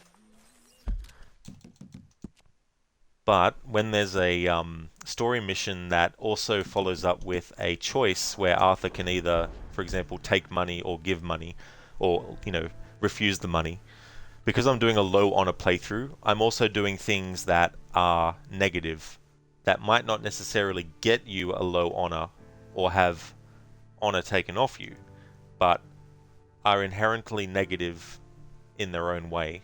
So I'll do that for that too. For example, when you save that woman from the caves and you bring her back, her mother actually offers to give you money, and you can actually accept it or refuse it. So I always refuse it, but in this playthrough, doing the first phase, which is low honor, I'll be accepting the money. Could use a slug of whiskey in this. Maybe after lunch, eh? There she is. Hi there. You look well. Thank you, Arthur. Or should I say, you look better than you do normally. Don't you start. Alright, so we'll do one more with that, and then that is Karen complete, at least for the 9 AM to 6 PM time slot. Then there's also some missions where there's options for what to say, and the first time it happened, I actually got both versions, so I think I might still stick with that. For example, later in the game when Rainsfall is talking to Arthur when he's trying to get some things on the mountain for him, there's two options for what you can actually talk to him about. One of them is Arthur's son that died, that you can talk about. So in those cases I'll get the different variations in the dialogue. But this is only the first phase as well. The second phase will be playing the game with high honor. Maybe after lunch, eh? Always good to see you. Hey there. You look well. Thank you, Arthur. Or should I say, you look better than you do normally. You're a fine one to talk. Okay, so that is the 4 configurations done with Karen of antagonizing. Antagonize, antagonize, antagonize. Antagonize, diffuse, antagonize. Greet, antagonize, diffuse. And greet, greet, antagonize. That is a wrap on Karen from 9 AM to 6 PM in game time. So the next character is Strauss that we're going to focus on.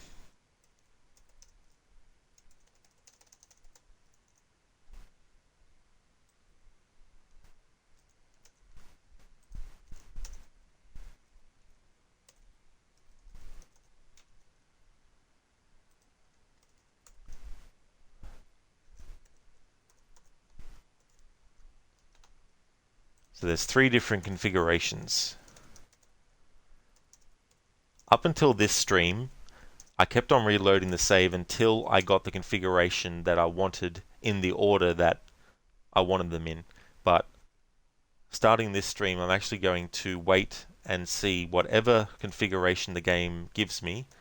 I'm going to go with that instead of reloading, because it can take multiple reloads of a save to get to the specific configuration that I actually want, which just takes more time. So from here on out, I'll be doing it in that way, and then that'll save a bit of time. However, I'll still have to reload saves and try to get specific combat configurations, because that's just the nature of it.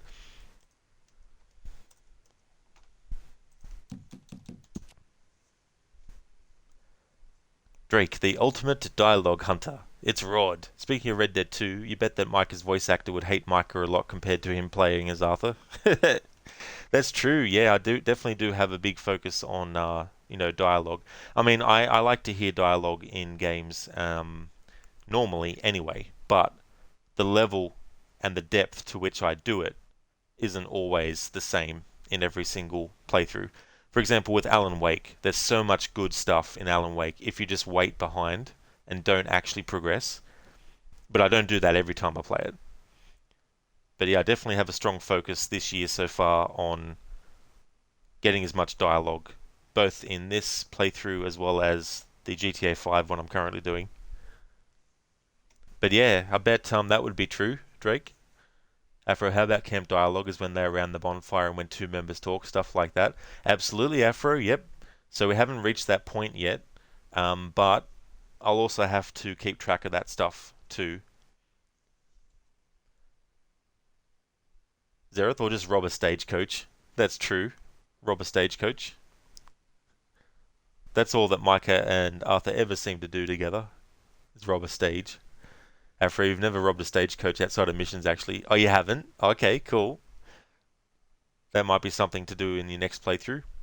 Drake, Micah's voice actor. Damn, even I hate myself for acting too well for Micah. Oh, it's one of those things, like, whenever there's a character that is an asshole of a character, it's a role. They're playing a character. That's not them in real life. So when people treat the actor as if they are like their character and send them death threats, for example, it's just like, come on, get your fucking head read. They're an actor playing a character. If you can't tell the difference between a person in real life and the characters that they play in video games and movies, then I think you need to see a head shrink.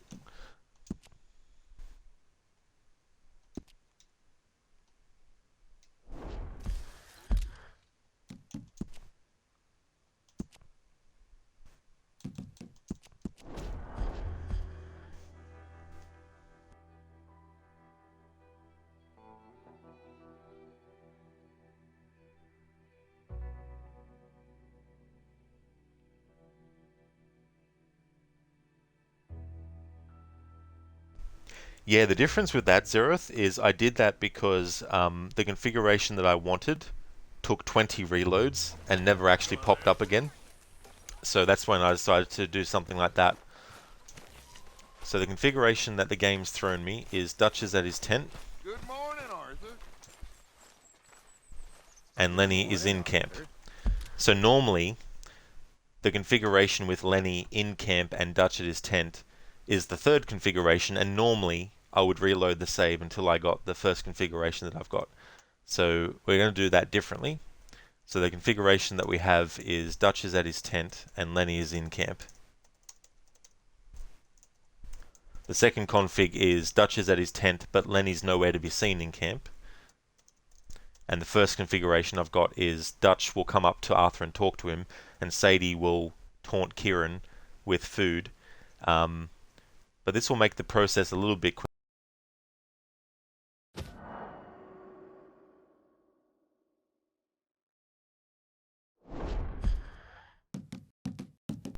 I'll tell you what, Xbox Series S and X controllers.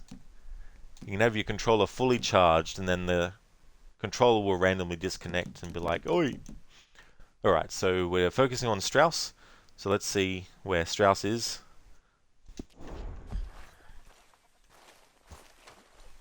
Of course he's sitting down.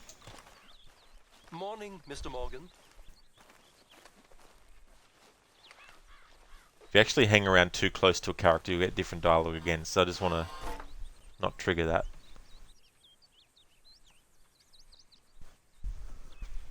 Alright, so he's just sitting there.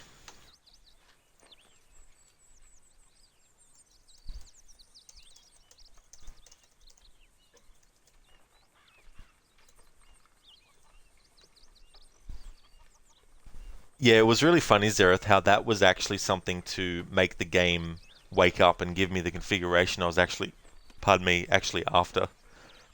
Afro and robbing trains is very punishing in this game. I mean, you don't randomly commit crimes mainly because normal stagecoaches literally have no money. Same with robbing stores, chump change. You'll get more bounty on you compared to what you get to steal for robbing. Yeah, that's definitely not a good balance to have. Because then it just makes the whole thing pointless, really. But, the funny thing is, like, when you look at the challenges in this game, the challenge where it requires you to rob a train 5 times, there's actually a really good way to do it without worrying about getting a wanted level or anything like that. And basically what you do is, when you're on a train, when the train reaches its destination, there's actually one of the carriages that you can go into, and it's at the back. It's before one of the carriages where there's guards. But if you go into this particular carriage that's not guarded, then there's something in there you can actually grab and steal at the back of the carriage.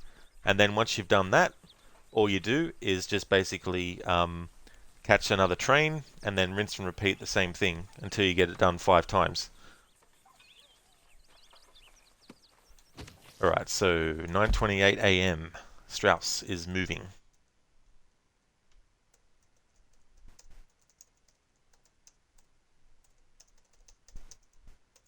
Let's see where he goes.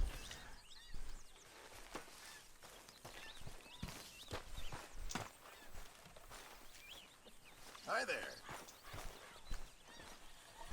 Hello there.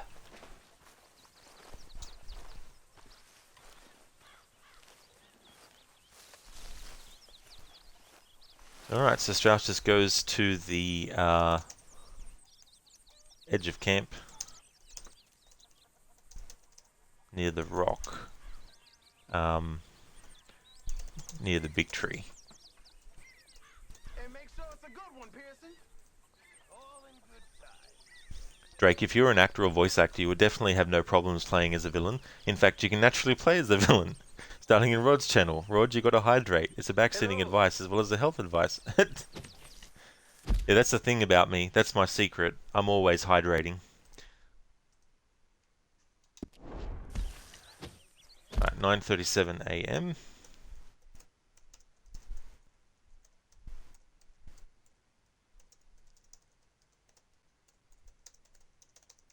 Let's see where Strauss goes to.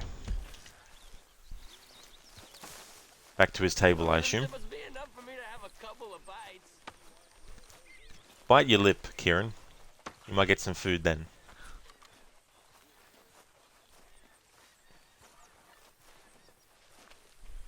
Hey.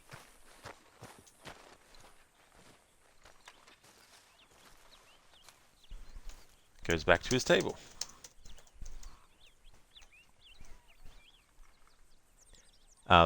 Zereth, you took a train for a joyride. Oh, did you? Nice.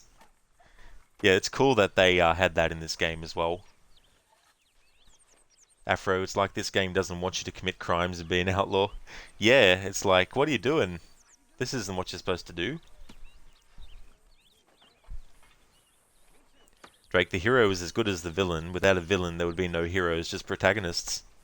Yeah, I mean, there's definitely a lot of villains that have been great in stories. And I also like villains that actually know the character really well. You know, they actually might have been friends once. Might have been a mentor and a mentee. Is it a mentee? Mentoree? Or protege. It's probably the best word to use.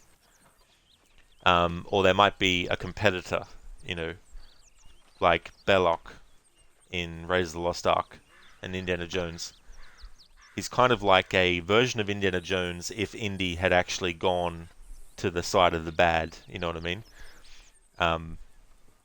Then you have, in GoldenEye, you have Alec Trevelyan, 006, played by Sean Bean, who was actually friends with James Bond, and they had done a lot of missions together and everything. And so as a villain, he knows Bond really well, and knows his strengths and weaknesses, and to exploit them.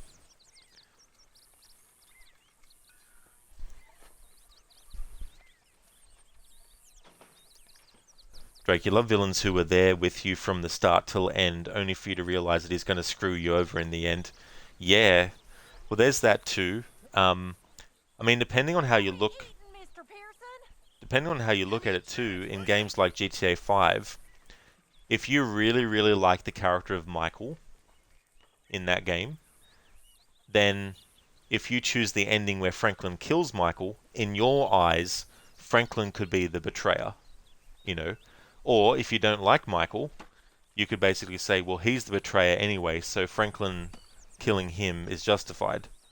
And same with Trevor as well, you know. If you like Trevor, you might be like, well, he betrayed Trevor. Or you might be, if you don't like Trevor, you might be like, fuck Trevor, you know. 10:09 a.m. Now, where's Strauss going now?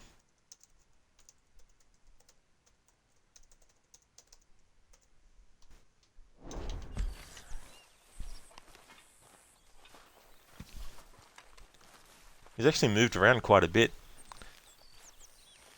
I wasn't expecting that. I thought he would just be sitting at his table the whole time.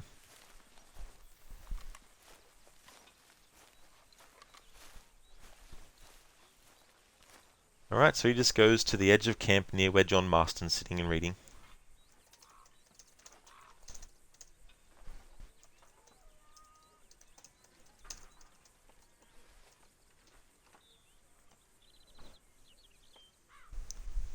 Drake like Lance Vance.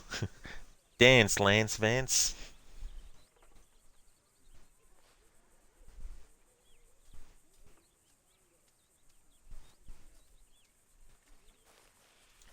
Okay, where's Strauss going now? 10:19 a.m. So he stayed there for 10 minutes in game time.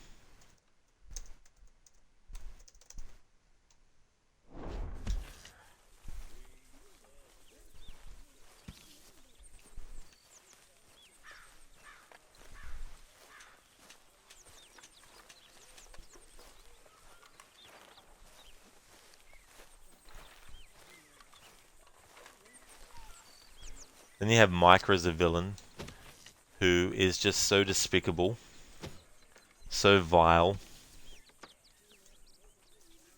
so so many negative things you could say.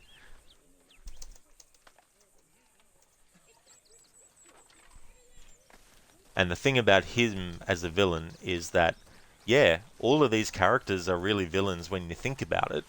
You know, if you take the view that everything that they do is in the service of illegal things to gain money, you know, then from one perspective, they're all villains. But within that, when you look at the characters, the most villainous is Micah. And his is a villainy that is very subtle, because early in the game, and other people's experience will probably be different, but my experience when I first played this game was there was something about Micah I knew was bad, but I didn't know to what extent yet.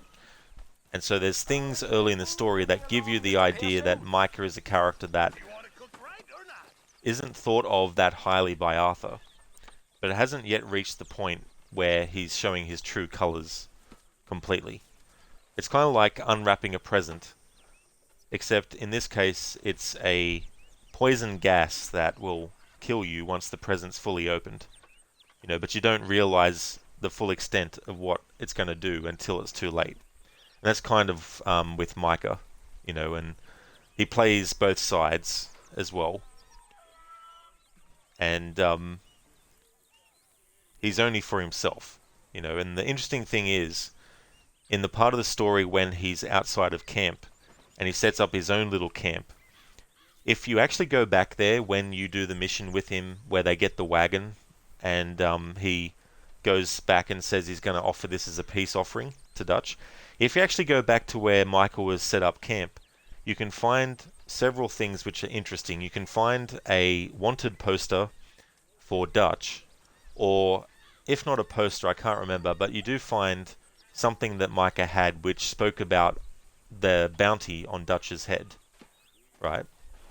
And then you have something about him and his father. 10:51 a.m.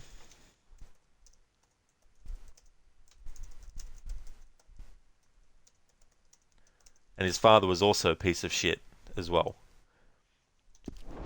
And the thing about finding that stuff is that, to me, it seems like Micah, at first, just wanted to get the bounty for Dutch.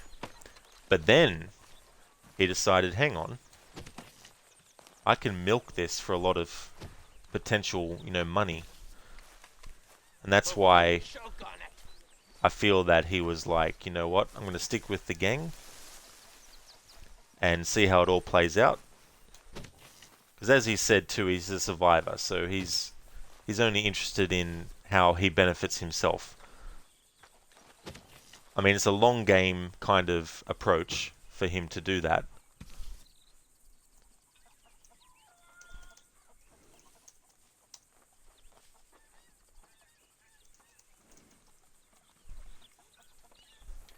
But my theory, and I don't know if it's something that is 100% possible to confirm or not, but my theory is that Micah initially wanted to do that. Good to see you. But also the fact that, hang on, a lot's happening with Strauss, so my mind's in two different directions at the moment. Strauss goes to, I assume he's going to go back to his table.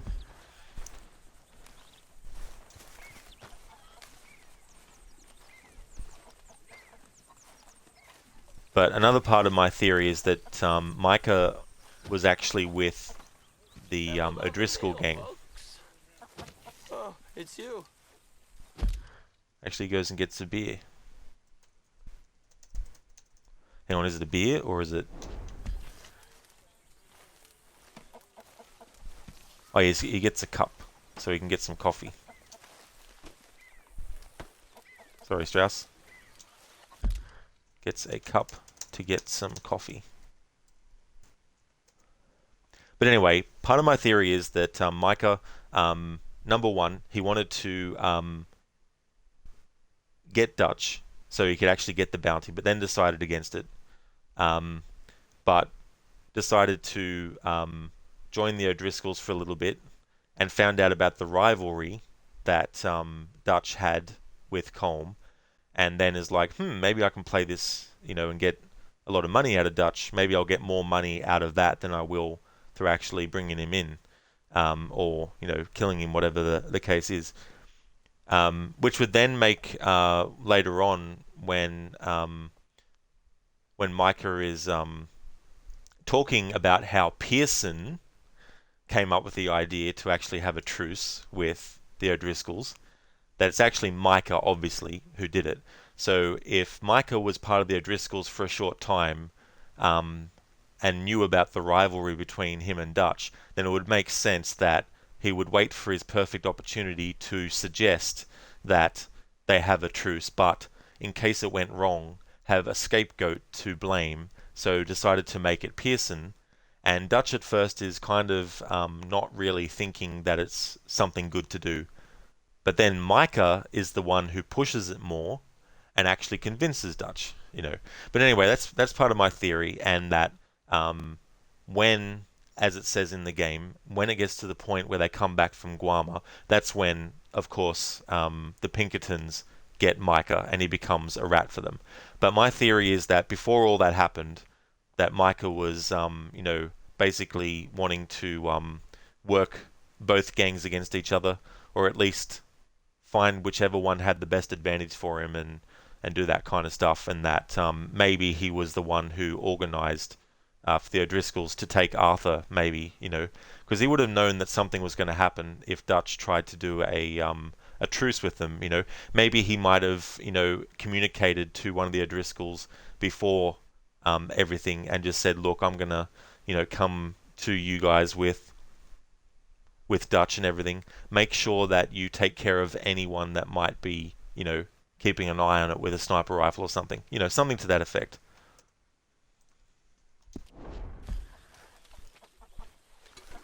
Drake laughs in Tenpenny, laughs harder in Dmitry Raskolov. The ultimate villain ain't Micah, Tenpenny or Raskolov. It's Rockstar Games. They are the ultimate villain. Yeah, I guess some people would say that a company is a villain. Okay, so he has a drink.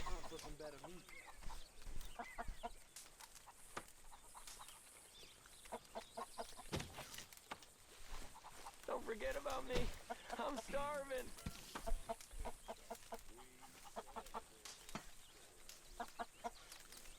And if Micah wasn't, in my theory, actually part of the O'Driscolls, at least he ran in the same circles as them.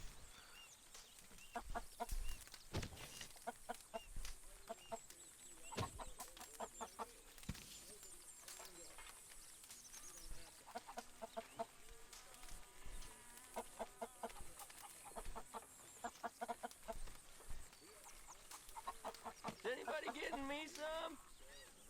Yep, we'll get you some food, Kieran. It'll take a few months, but you'll get some food soon.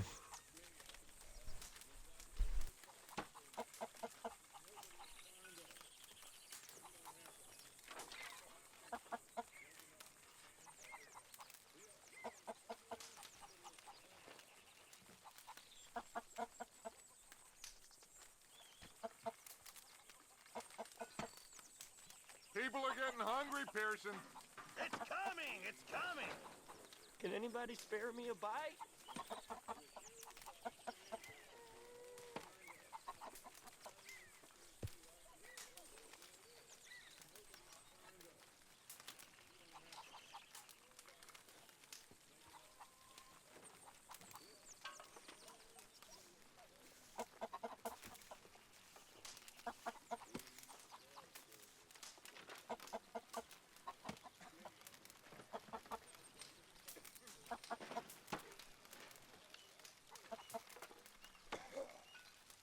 That smells so good.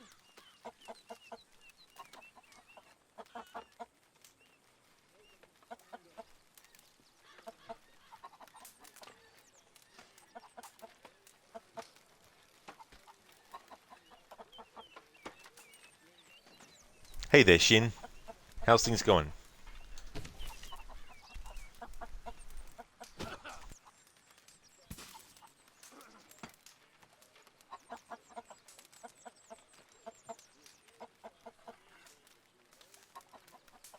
Can I lick your plate when you're done?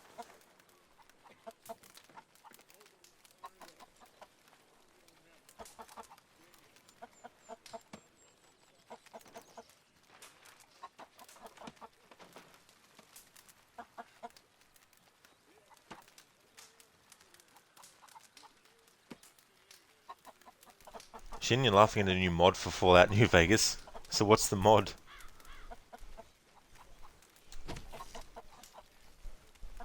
Is it like a 1970s disco style themed mod for characters and environments?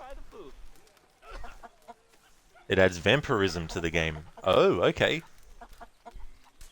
Vampirism, cool. I like vampires. Ironically, when my channel name was Rod Zombie Gamer, you would think that zombies were my favorite horror creature, but it's actually vampires.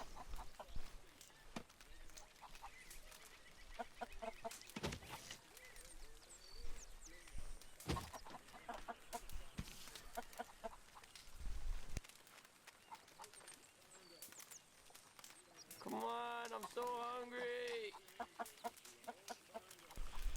Not yet, Shin, no. I do actually want to at some point, but just haven't actually got around to it yet. In fact, I wouldn't mind playing quite a few vampire games, actually. Especially Legacy of Kain Soul Reaver. Raziel. That game still has the best opening sequence and music in video games. One of the best. And even Just thinking about the way that the music goes gives me chills. Another good one is Vampire the Masquerade Bloodlines. Yeah, that's actually one too that I wouldn't mind playing also at some point. I think it's the Bloodlines one. I know there's quite a few different ones over the years of that series.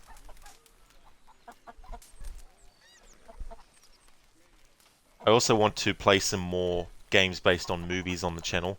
They actually did a PlayStation 1 game of Blade, the first Blade movie. They also did Blade 2 on the PS2 as well, but I never played that one.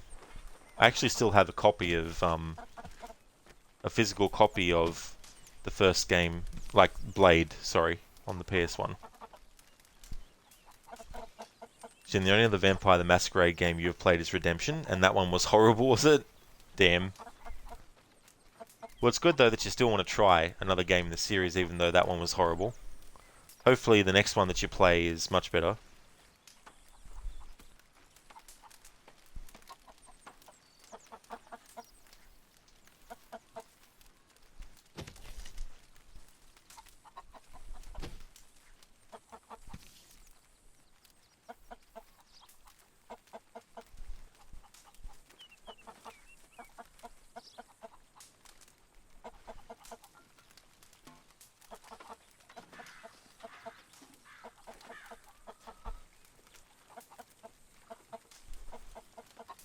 And when you're waiting on Bloodlines 2, but you think that game is now vaporware, is it?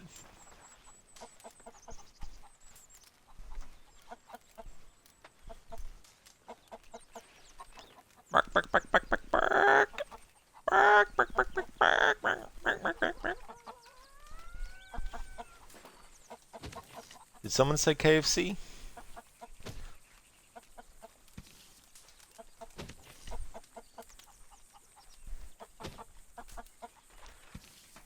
I think this is the longest so far that Strauss has actually stayed in the one spot. Must be a damn good coffee, especially how much there is of it. Must be a never-ending cup of coffee. See, the original developer had the license revoked and the publisher has not chosen a new developer yet.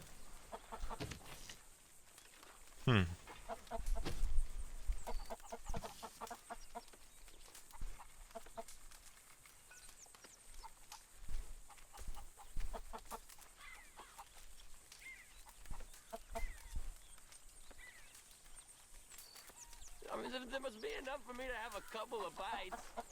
I don't know what Kieran starts to say there at the start of that dialogue. He's like, and then actually starts saying words.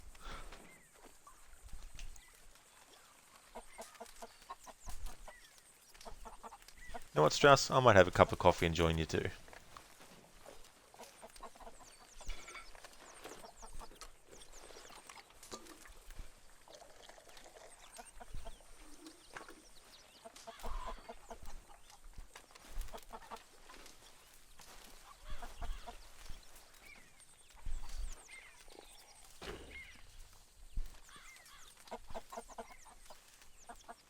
And Drake, there's lots of vampires that need to be killed, like the one that was interviewed, the one who loves counting, and the one that sparkles. Only one of those three is actually a vampire, though, Drake. And the publisher went as far as to do a 100% refund on all pre-orders. Well, that's good, though. I mean, it's bad because, you know, the game is still not going to be released, but it is good, though, that people could actually get a refund for it.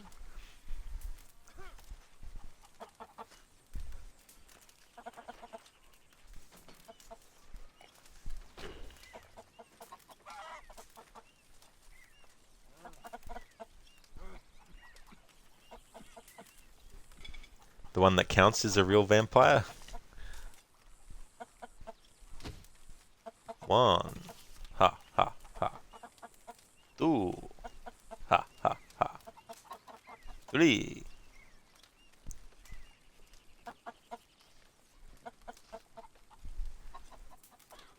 Then you get the one that is like, some motherfuckers are always trying to ice skate uphill.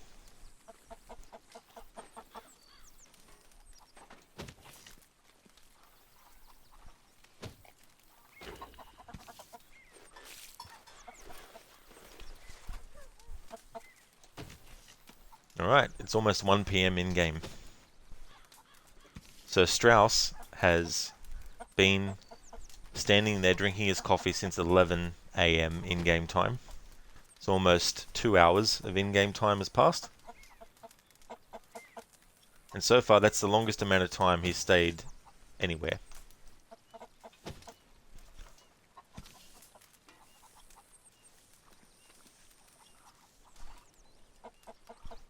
Hey Kieran, how's things going? You seem a bit tied up at the moment, so I won't bother you too much.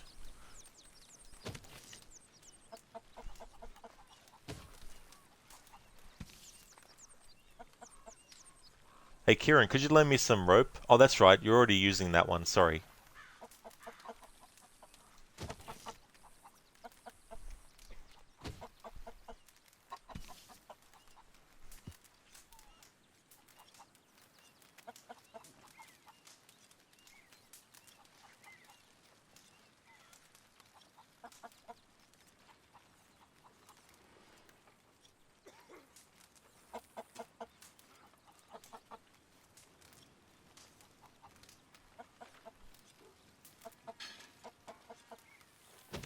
Alright, so 1:03 PM in-game time. Strauss finally starts to move somewhere.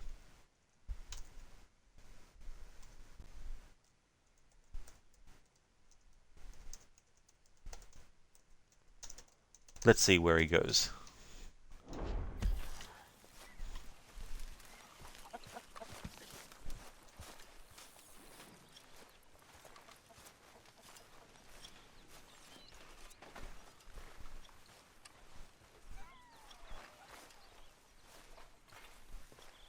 And back to his table.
Just out of curiosity, and I checked this with another character.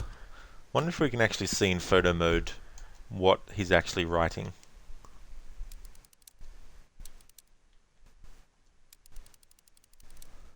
Or if it'll just be gibberish visually.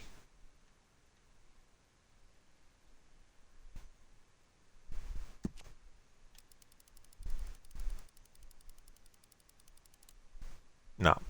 Can't really see what he's writing. I mean, I know what he's writing as in story-wise and character-wise. But just wanted to see if we could actually see the actual words.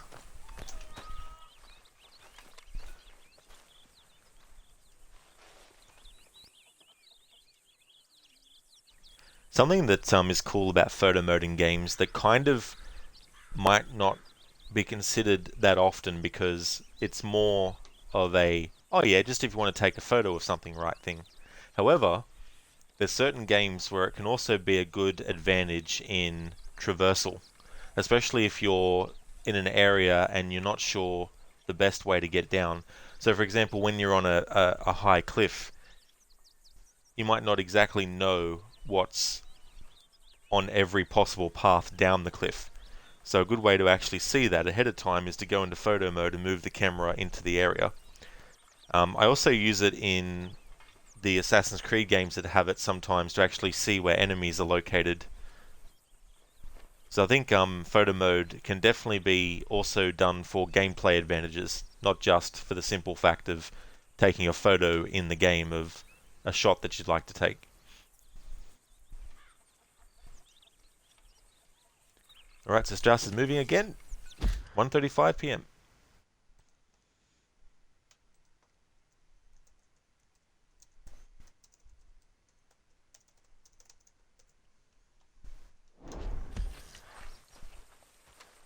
Something I only figured out in this playthrough is that if you hold down the button that normally changes the camera. Oh no, wrong button. If you press the button that normally goes into the menu and hold it down, it'll go straight to the map instead. I didn't know that in all these years of playing the game. I knew that you could actually hold the back button when you're on a screen like this to go back to gameplay straight away, but I didn't know that to actually go to the map straight away from gameplay, you hold down the menu button.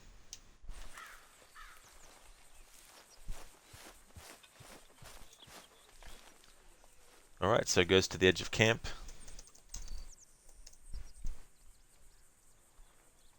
Near John Marston reading under a tree.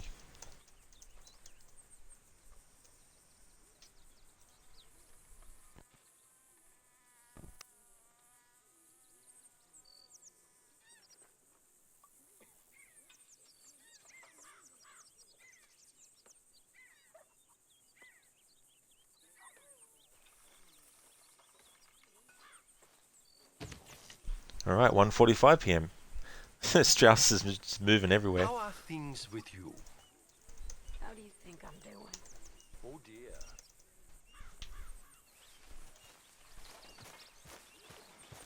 Back to his table.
Alright, Strauss at 2:16 p.m.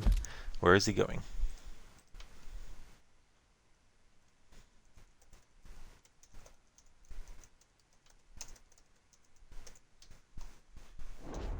Good to see you.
All right, 2:31 p.m. Hello.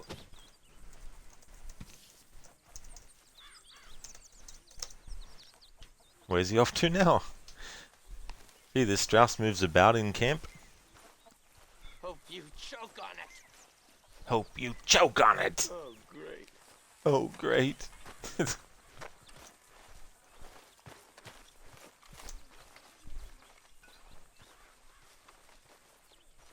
Back to his table.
I think so far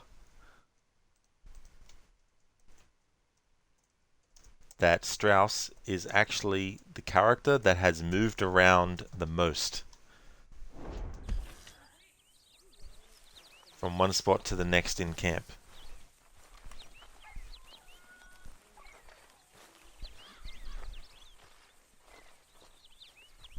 This time to somewhere different.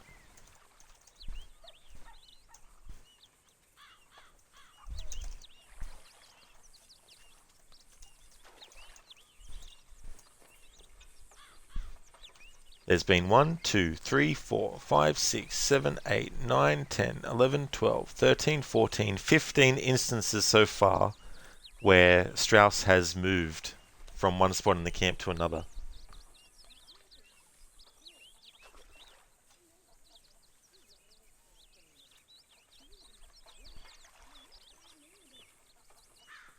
So far. It's not even 6 PM in the game yet.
Afro, this, although a Western, doesn't feel like much a Western. You just feel like an outlaw, just a man at a time, always running. Red Dead 1, on the other hand, made you feel like a gunslinger, cowboy, much like Clint Eastwood, no-name character, making your own legend. And I guess Red Dead 1's setting also helped, mainly desert areas. Red Dead 2 doesn't hit your standard Western notes. I guess in a way, but there's definitely a lot of decades worth of Westerns that could also be compared to Red Dead Redemption 2 as well. A friend of mine, Saint Ravage, who also streams, he's definitely knowledgeable about Westerns more than I am, and about the different styles and the different character archetypes in those, and you know what this game and the other Red Dead actually uses that was inspired by multiple things. But I guess too, very different approaches as well in a way, which I think is kind of good to have that, so that both games don't just feel like a copy of the other. But the other thing too about Red Dead Redemption 1 and 2 is it's not just Westerns, of course, that they're drawing inspiration from. It's also other movies that have protagonists who are doing the same sort of things, or you know, anti-heroes and stuff like that as well.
for a Red Dead 1 you think is more complex, even though even the dialogue in the first game is more sophisticated. You can even tell from the mission names in that game, RDR2's dialogue is much more simple. I mean, it uses simple wording, doesn't get too philosophical, but its mission names are more dreamy and drama-like.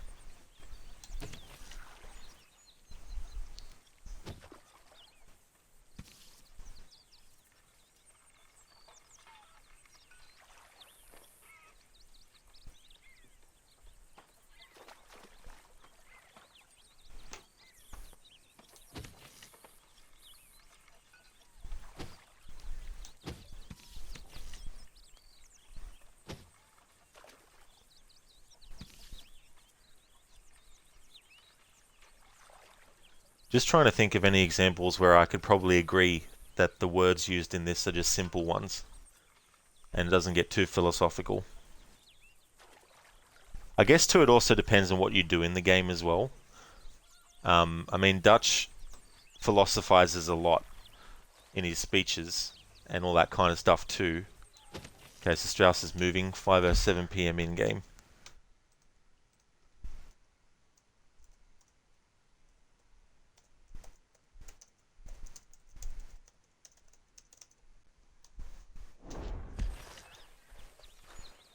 And back to his table.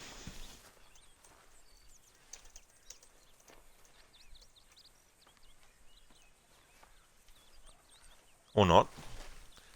He grabs his... You okay? Grabs his ledger. Or grabs a newspaper. Alright, so goes back to his table and grabs newspaper.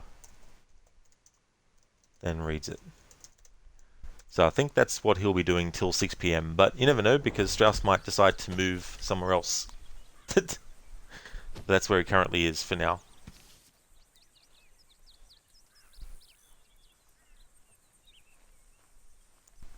I guess the other thing too is, you know, in order for a story to have depth in its writing, does it also have to be using a lot of, you know, advanced wording and all that as well to still be effective?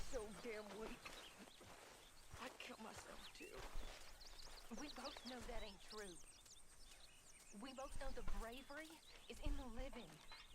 But I guess for me, I like both games so much that whether the dialogue is more simple in this than Red Dead 1, I think in both games the writing is superb. So it kind of makes it hard for me to think of any examples where the wording being simple in this is necessarily a better thing or not.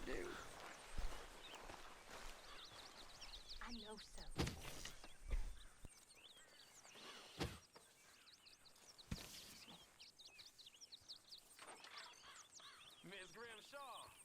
I'm always around if you need someone.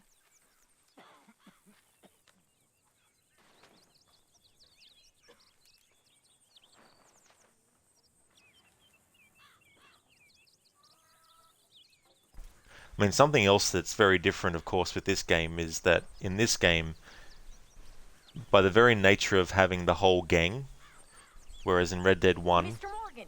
Mr. Morgan! there's not much left of the gang, I don't have time for this right now. also kind of creates So sorry to have bothered you. a massive difference between the two as well.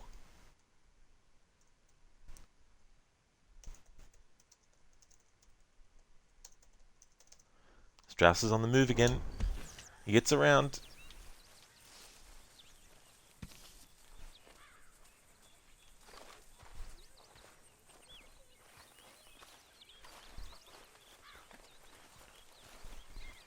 Oh, he goes back, goes to his table to put paper away, and then goes to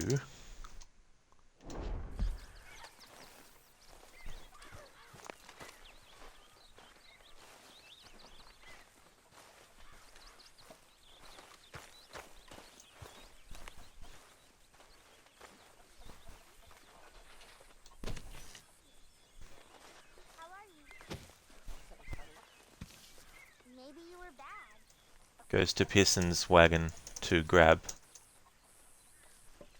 is it a cup? Or did he grab a beer? Not Oh no. you. Coffee cup. Grab a coffee. Oh no, food. Arthur?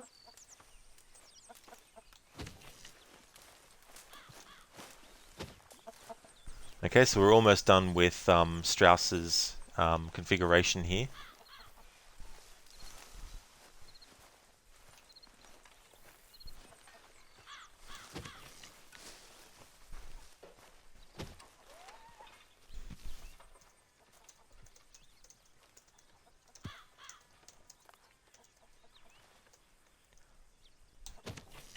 So when I loaded the save, it loaded up what I had numbered as the third configuration. So up until this stream, I'd actually been reloading the save until it got to the same configuration in the same order that I've been tracking them in, which was taking a bit of extra time. So starting this stream, and then as this playthrough goes on, I'll actually just reload the save, and then whichever configuration it throws at me first, I'll cover that character's movements through it. So that was config 3.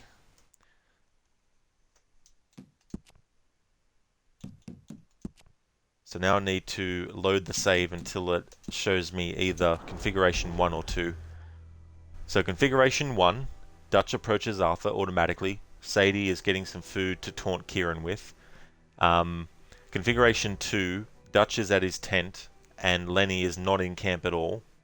And then configuration 3, Dutch is at his tent and Lenny is in camp. And that's the one that we've just covered with Strauss. So I've got the other 2 left to do as him. Good morning. Alright, so Dutch is at his tent, but where is Lenny? If Lenny's in camp, then I need to reload the save. Yep, Lenny's in camp, so we reload. Until we get the configuration where Dutch is at his tent, but Lenny's not in camp, or Dutch approaches Arthur.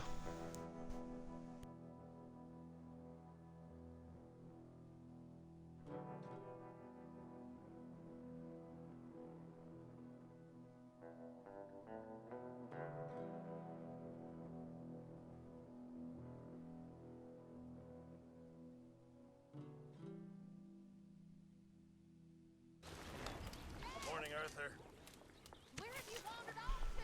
Alright, it's the configuration where Dutch approaches us.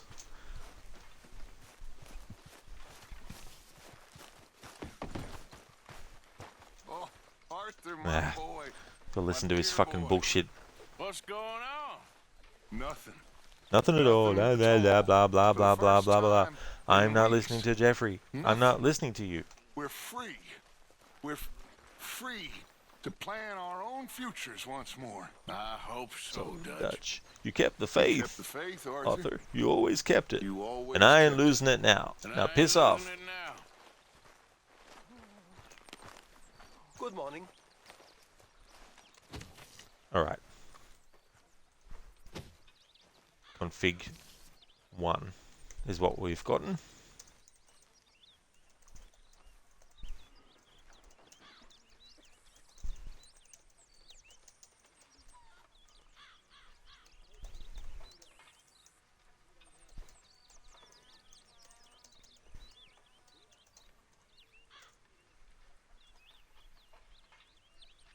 So this process of covering characters' movements from 9 AM to 6 PM in-game, it takes 1 hour of real time to cover that. So we'll be focused on this configuration for an hour, and then we have to reload the save to get the other configuration, which will be another hour's worth. Zereth, why come to speak to him only to say nothing at all? Yeah. And it's annoying too with that one because you can't actually skip it. Characters from that point on though, who actually come up to you to talk to you, you can actually say not now, but you can't do it to Dutch in that instance.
along, Mr. Pearson?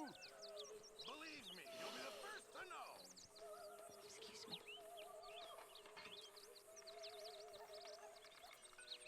I'm always around. If you need someone.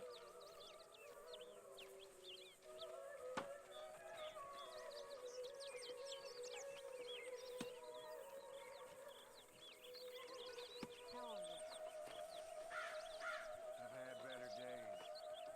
Yeah. I know how you feel.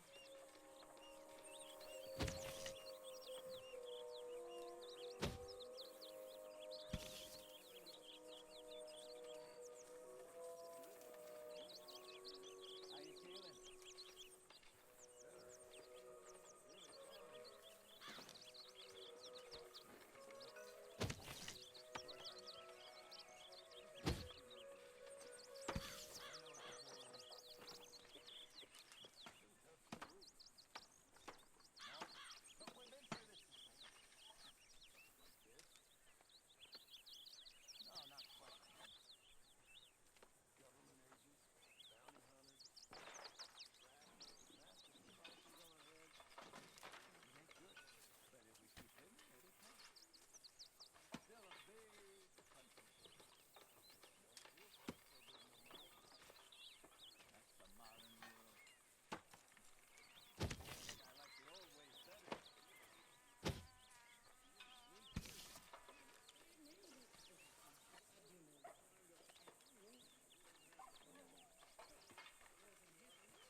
Mr. Strauss?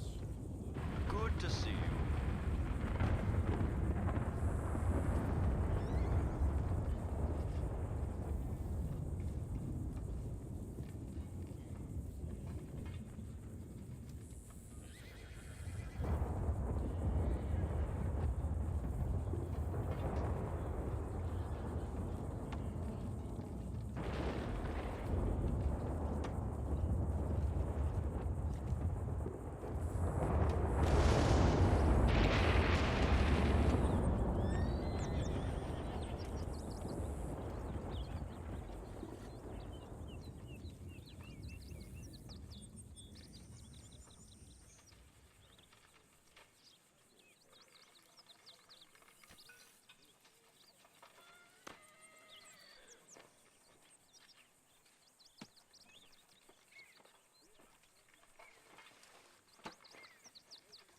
Sneaky, sneaky, Arthur. Don't let them seize us. Precious. Gollum. Gollum, Gollum. Thanks for redeeming that, Zereth. That really was. Yeah, that was a dramatic change of weather. And no one in the camp reacted to it either.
Smells delightful, Mr. Pearson.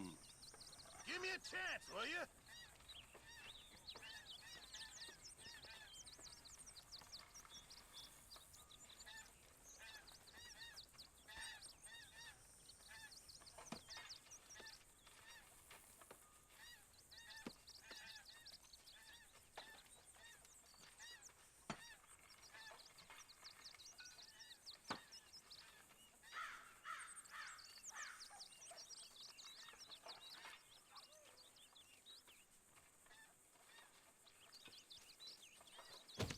Alright, so it's 11:10 a.m. in game in this configuration.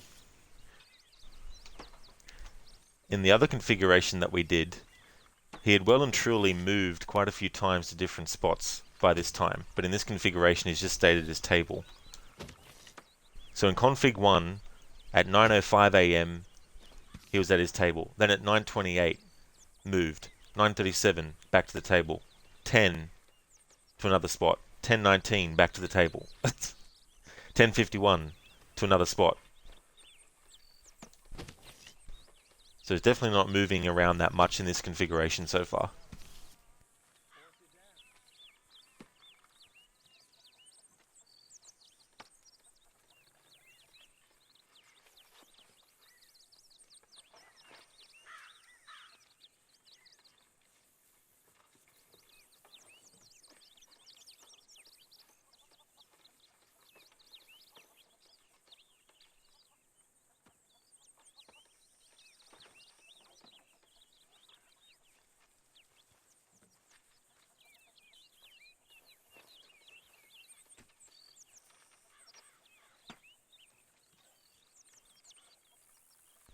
Zareth, you wonder if Arthur gets bored doing this?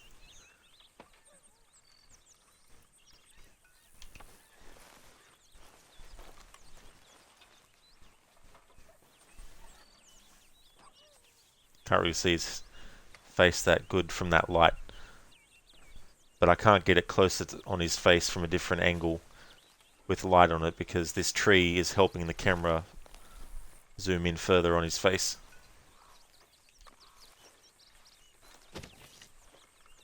But sometimes the expressions he has on his face is just like, you know, someone who's waiting for a train to arrive that hasn't arrived yet, but isn't annoyed or anything about it. He's just basically just looking around.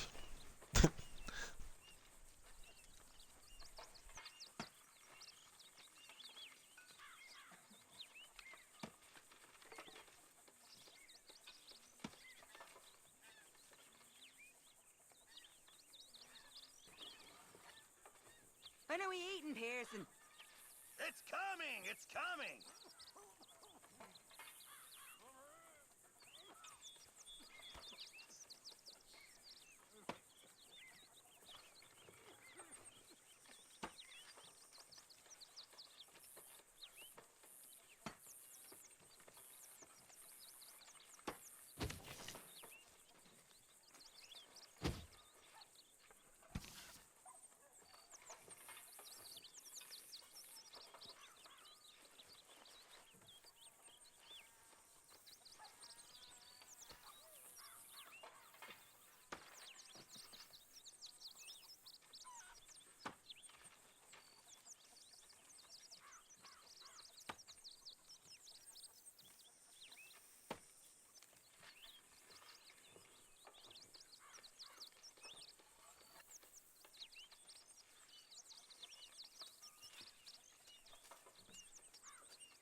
Zereth, hey Arthur, don't grow up to be like your dad. Yeah, that's definitely something that Arthur, if you antagonize Jack, actually says.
Zereth, you love the being mean to Jack. You feel you shouldn't, but you did. Yeah, it's one of those things where it's like I never antagonize the character in every other playthrough I've done all these years, but you know, to do it for this playthrough, it's just for me it felt so wrong. Well, at least someone is.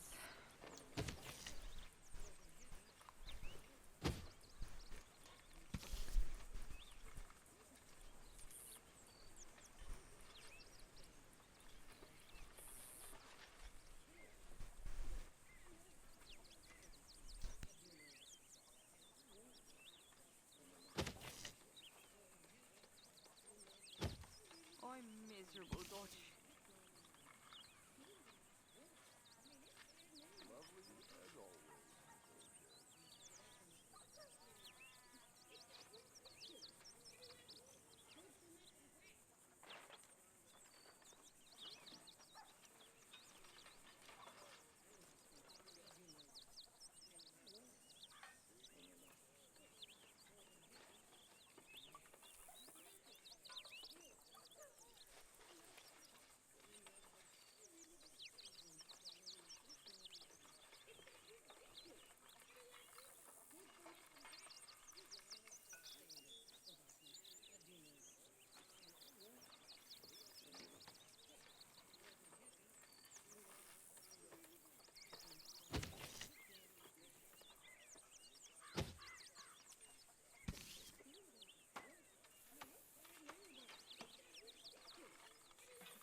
Ah, it felt so wrong, but was oh so right.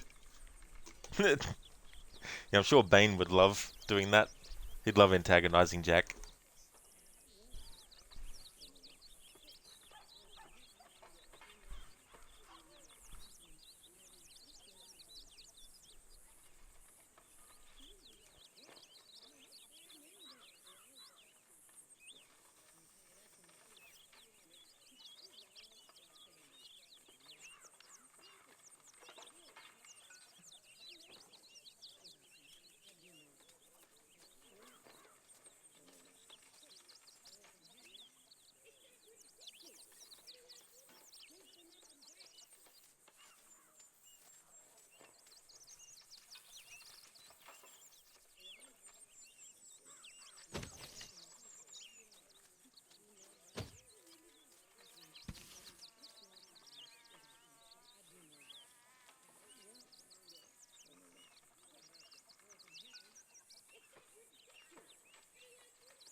This is the longest I've seen Strauss just stay in the one spot while doing this kind of thing.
How are you? Holy shit, he's actually moving. I was taking a drink. 2:54 p.m.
Alright, so let me guess he's going to go back to his table.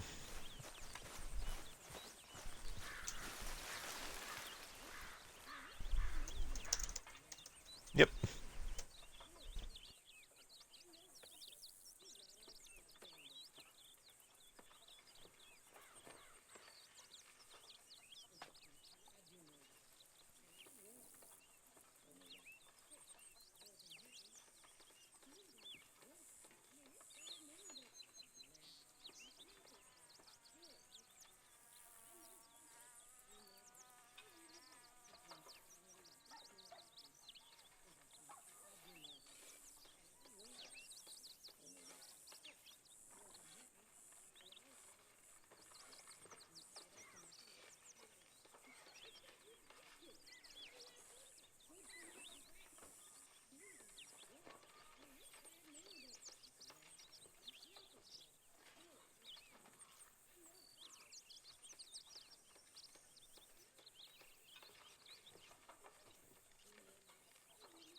Shin, where are you taking that drink? Usher, please find your seat. Customer, why? Is it missing?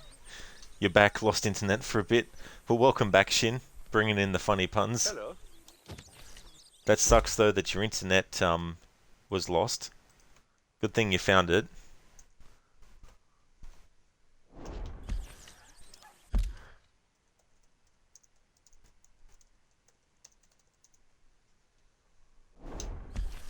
Now Strauss is moving a lot. Took him a while in this configuration. In the last configuration that we did, he was all over the place.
Shinnet went out for a snack. It didn't even ask if you wanted a snack. How dare it? If you're going to do that, at least ask. But come on, internet, what are you doing? Zereth, musical chair bookkeeper edition. Yeah, that's pretty much it with Strauss.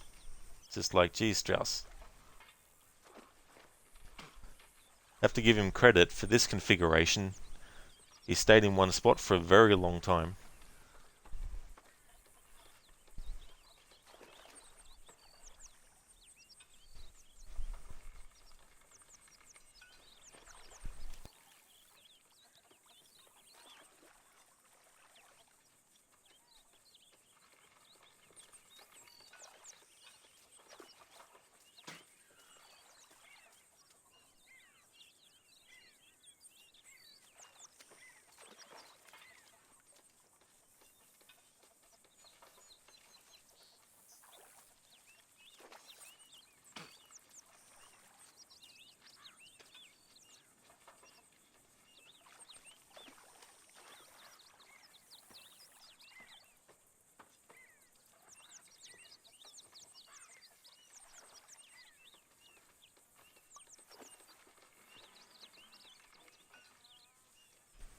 Shin, someone went and put the max amount of cash that you can put into the camp's budget, bought all the items on the list, and Dutch still claimed that he needed money.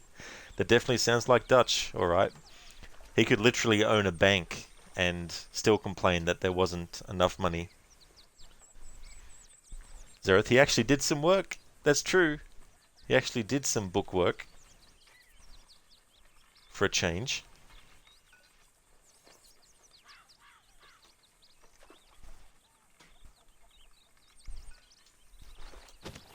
Alright, so it's 4:17 PM in game time.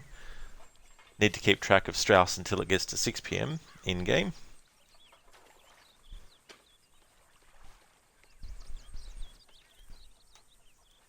And that'll be the second out of 3 configurations done.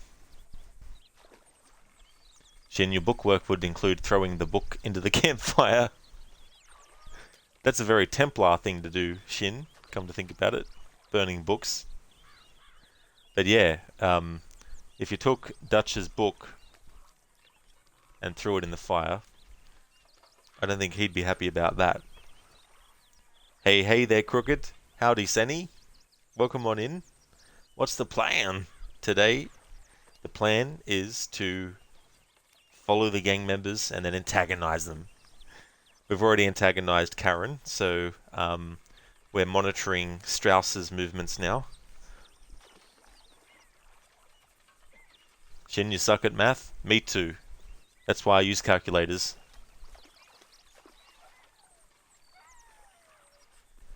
Zereth, hashtag blame crocodiles. Oh, hi there, crocodiles. It's like, damn. It's so quick. Good one, Shin. Pinky and the brain. I love how there's a theory that Pinky is only pretending to be dumb. And he's actually smarter than the brain, but he's just trolling him.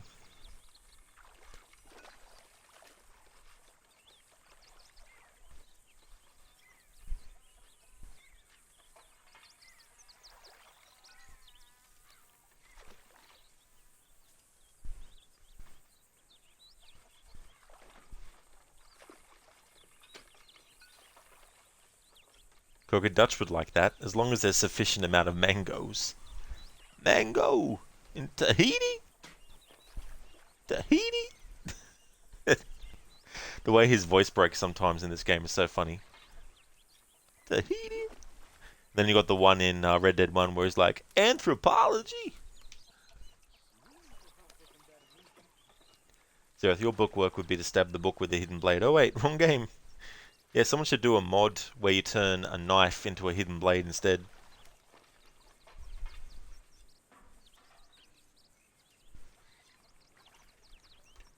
Red Dead Creed.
Come on, get it while it's hot. Alright, 5:05 PM in game. Strauss has moved again.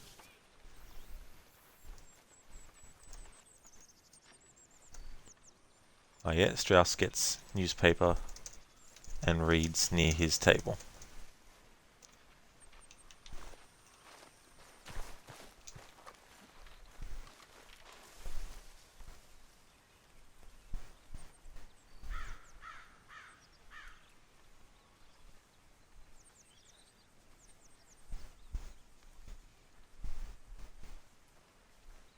Arthur, it is good to be off that mountain. I'm real sorry, but I can't talk right now. Okay then, not to worry. Shin, this year you're going to try to make some smoothies. Nice. Smoothies are really good. I really like banana smoothies. They're delicious. Zereth peers in the direction of Arthur. How's you doing, my man?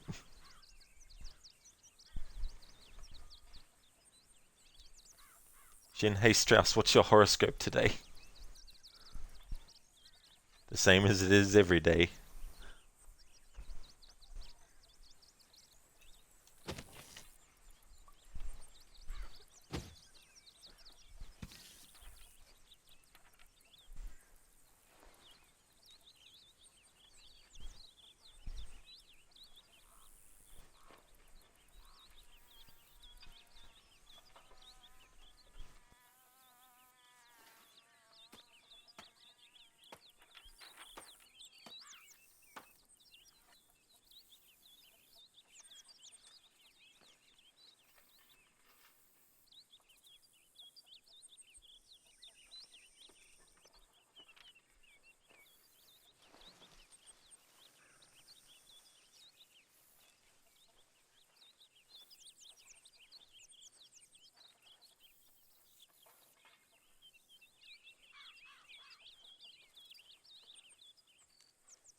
Are they Shin? Yeah, I had no idea about that. I didn't realize.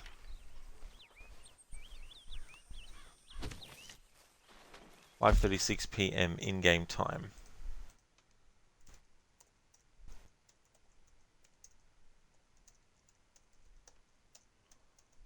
Strauss will go back to his table.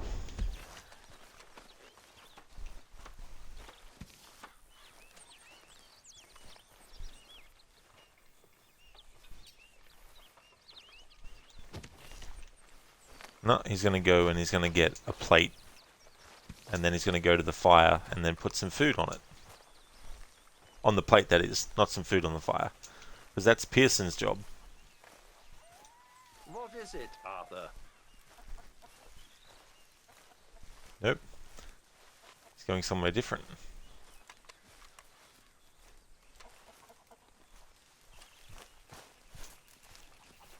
Could you imagine if Strauss picked up a rifle My name ain't no concern of yours. and then went and looked at the entrance? Guarded the entrance to the camp? He's just going around in circles. Strauss, where are you going? Mr. Can't talk about this now, okay? Well, so sorry to have bothered you. So essentially Strauss just went for a little walk around the camp.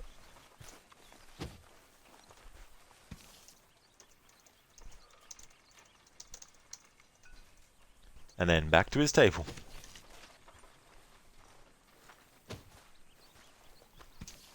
Zeroth, no Fiverr. As the website, you can find someone to do almost anything. Oh, I see. About the hidden... Yeah, sorry, I completely separated the two comments from each other and didn't put them together in the same context.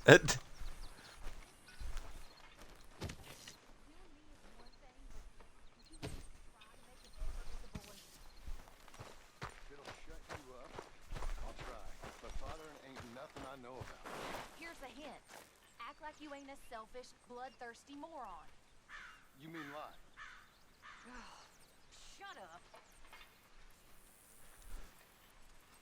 So I was saying before that even if you track John Marston, his whole day, and Abigail, her whole day, they never actually go to each other and have that conversation.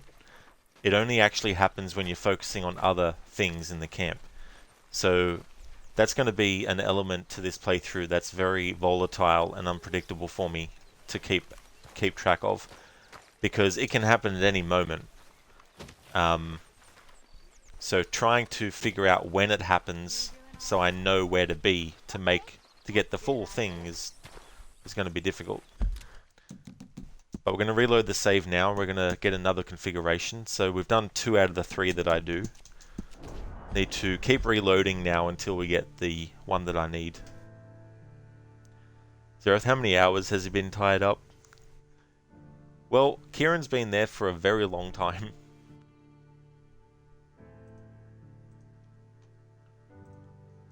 It's definitely been more than a few days, even though this is still the first day in camp. Alright, so we need the configuration where Dutch is at his tent, but Lenny isn't in camp.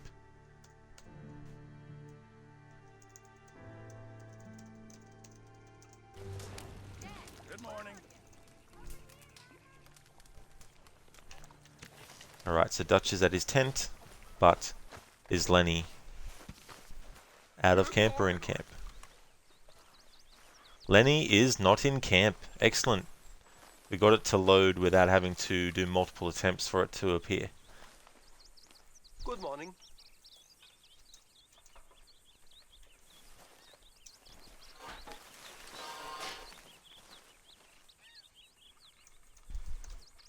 Strauss is at his table.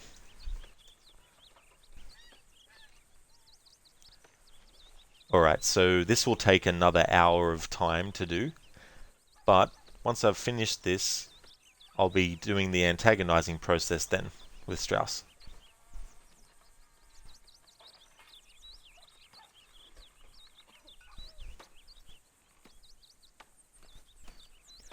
So after this stream today, this playthrough of Red Dead 2 will be put on hold.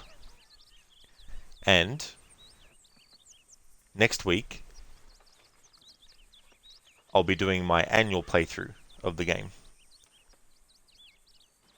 Then when that playthrough is finished, then I'll be jumping back to this playthrough.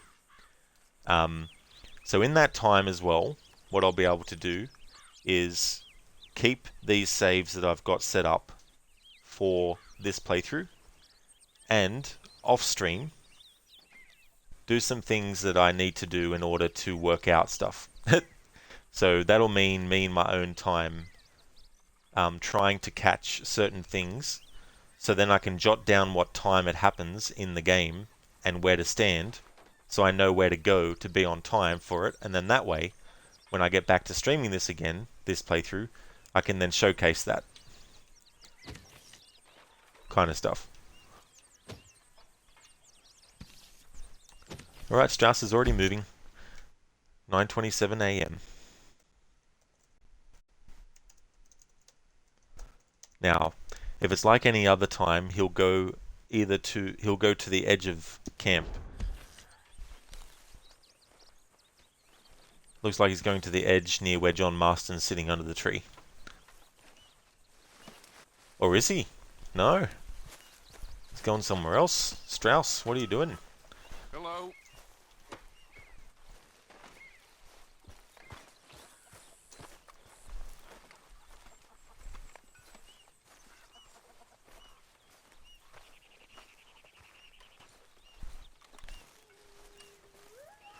Good day, Mr. Morgan. Strauss, where the hell are you going? What the fuck? He's still going?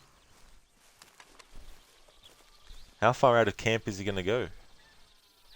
He's actually just walking out of camp. He's like, fuck this. I'm sick of sitting at my table. Alright, I don't want to go too far out of camp, because otherwise it'll change the positioning of all the characters. So we'll just hang back here until he does. Strauss goes way out of camp towards entrance. I'll just call it that.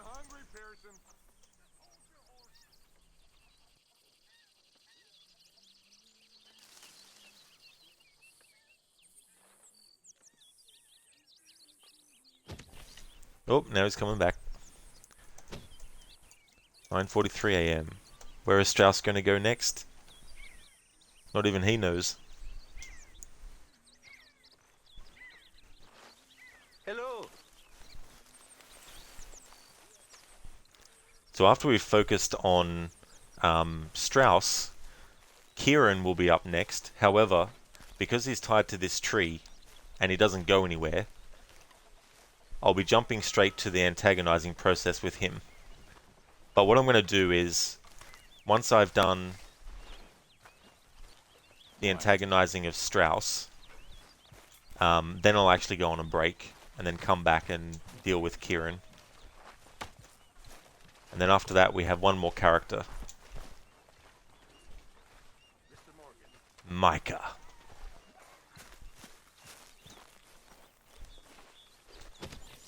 Alright, so he goes back to sit at his table.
is their food coming along, Mr. Pearson? Hey there, Lurch. How's it going, dude? Yeah, Kieran's still tied up to the tree. He's going to still be there for quite a long time. We'll be focusing on him next too, once I've finished with Strauss.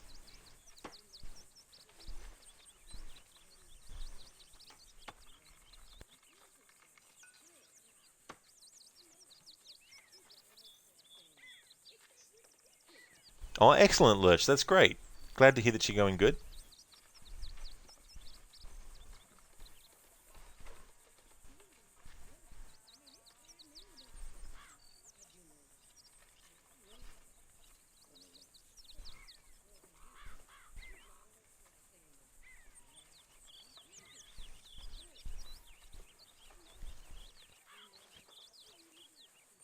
Alright. You okay? Strauss is moving again.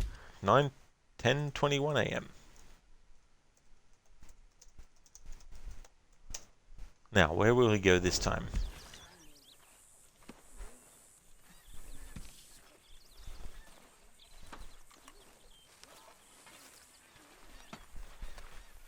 I'm crazy. Yeah, I mean it's gonna take a long time. My original estimate was a year, but it's probably gonna take 2.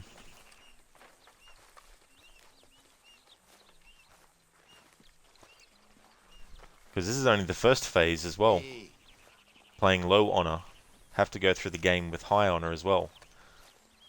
And see how that changes the dialogue with characters throughout the game. In camp. That's so funny. How he's going way out of camp.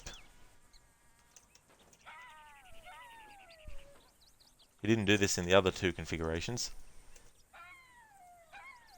Lurch, I don't know how you have the patience.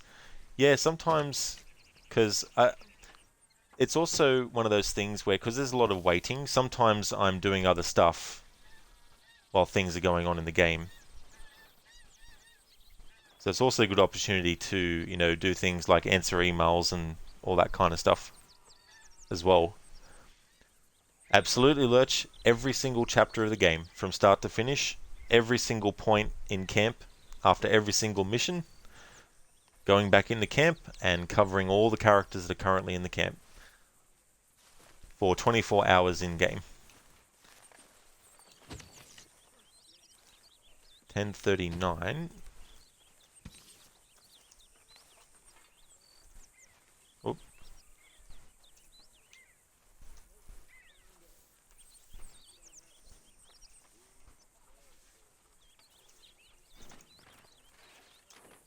Now I'm sure he'll go back to his table. Hello.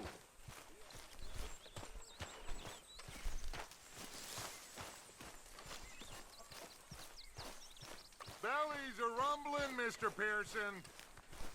Believe me, you'll be the first. Back to his table. Don't tell me every time he moves now he's going to go from his table all the way to outside of camp. Lurch, all you can say is holy crap. Yeah, it's definitely a big undertaking.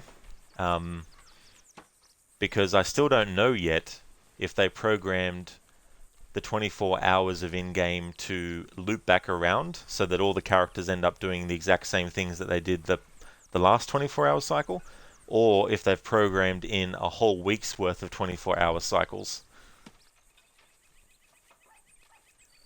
So when you go save Reverend Saint Train Station, you're going to talk to every character in camp. Yeah, so at every single point. Whenever there's a change in dynamics with characters or story, you know, I'll definitely do that. And all that kind of stuff. Is it Lurch, a 7-day cycle? Got confirmation on that? In any case, I'll still work it out to see.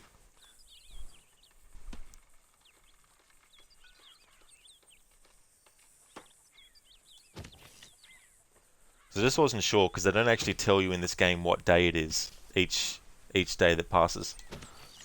He's walking again. 11 a.m. How are you? Oh, he's going there this time. He's going to go past that rock and stand there for a bit. Or not. Nope. Hello. Can I lick your plate when you're done? Please don't hurt me. Grabs his cup to get a coffee.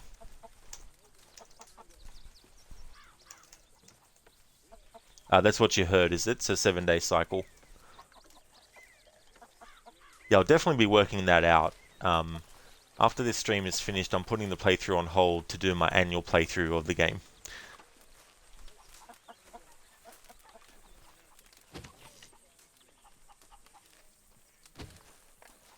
And then come back to this playthrough after that one's done.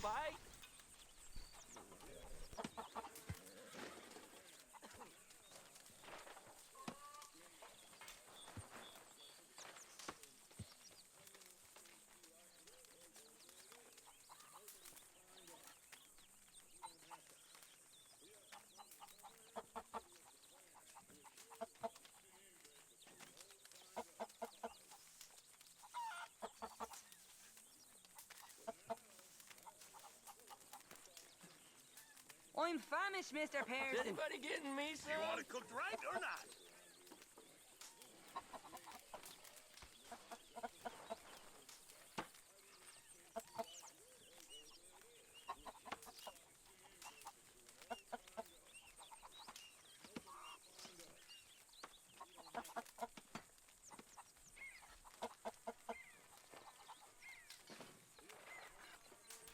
Hey there, Shadow Healer. Welcome on into you. You'd think Din's fire, which is a power from one of the goddesses, would be able to melt some simple red ice, but nope. All it needs is some red and blue fire. Yeah, that's the thing about Ocarina of Time when it comes to that kind of thing. You would think that Din's fire would actually work, but nope. It has to be the blue fire. Can't use the other fire. It's like, what?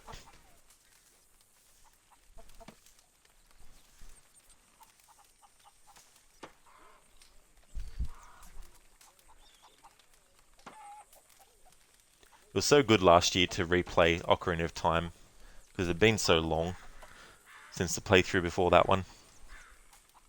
Cruel bastards. Tying me up right by the food. Tying me right up by the food. Food, glorious food, but you won't be getting it, Kieran. Not yet, anyway. You're still getting used to Chatterino. What is that, actually, Shadow? I don't think I've heard of Chatterino before.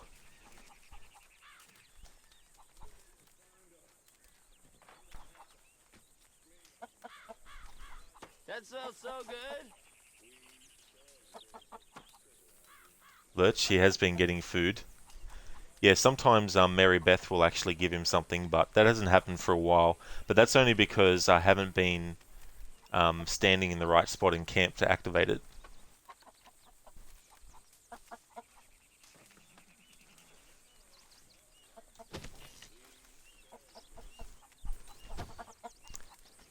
The character feed him on the quiet. Yeah, which makes sense though, because otherwise he'd die of hunger. So he's definitely getting food. I mean, there must be enough for me to have a couple of bites.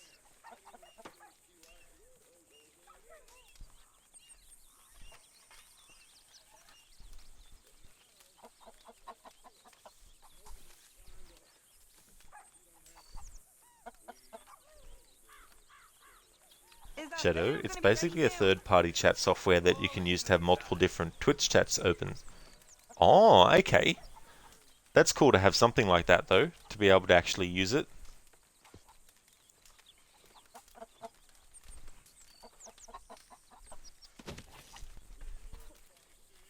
Wonder how long Strauss will stay here for.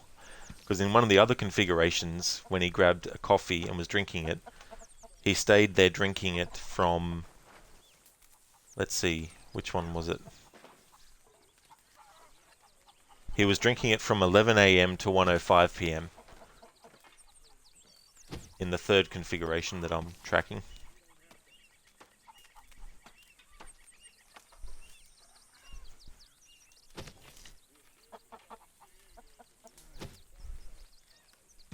You antagonize Kieran when he's tied up by taking the piss. Yeah.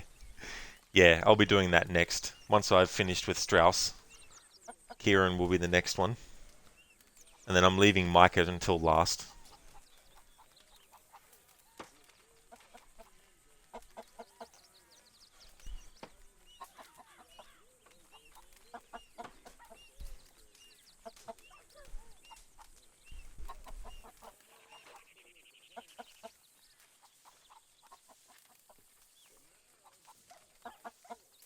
Have a lovely meal, folks.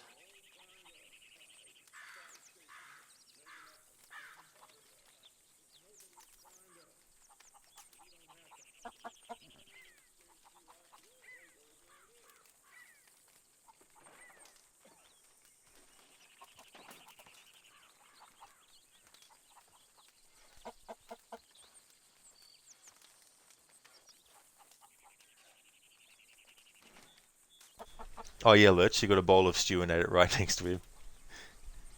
Yeah, I don't think he would have liked that very much.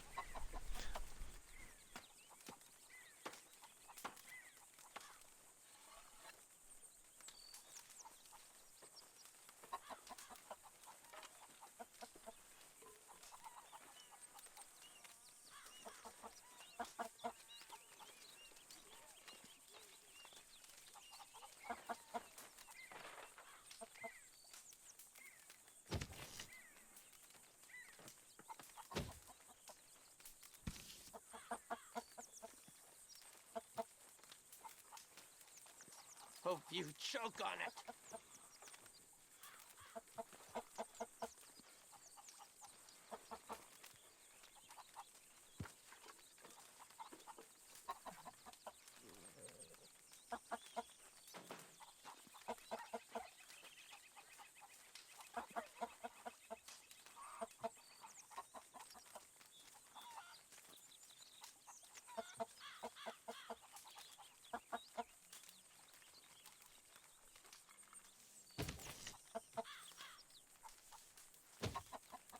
Lurch threw the empty plate down next to him. Yeah, it's funny when Hosea was sitting down and I was antagonizing him. There was some moments where I had Arthur get a coffee, and then I positioned Arthur in such a way to make it look like he was throwing the coffee on Hosea. Lurch, are you going to do everything on your annual playthrough? I'm not, no. I do have a challenge that I'm doing, but I think it's a unique challenge that I don't know if anyone's done before. So I'm going to be doing that for my annual playthrough. That'll be next week when I start that. But yeah, I won't be doing a 100% checklist. I definitely know that. I might do some stuff off stream for it to get Arthur's stamina and all that kind of stuff really up high and all that kind of thing, but won't be doing an in-depth playthrough with it because this one is in-depth enough. I don't need to do two big, massive playthroughs. Zereth 8 drinks coffee and mocks about food. It's like, here, have a little morsel of food that fell on the ground, Kieran. I know it's got a bit of dirt on it, but it'll be fine. Lurch all animals. Definitely not, no. That process takes a long time too. It'll pretty much just be story focused, really. I probably won't even do any stranger missions on stream.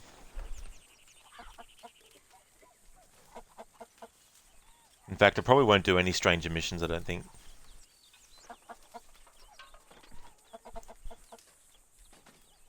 Come on, I'm so hungry. So yeah, it'll just be story playthrough with an added challenge on top. Oh, you did, Shadow? Excellent. Thanks for posting that.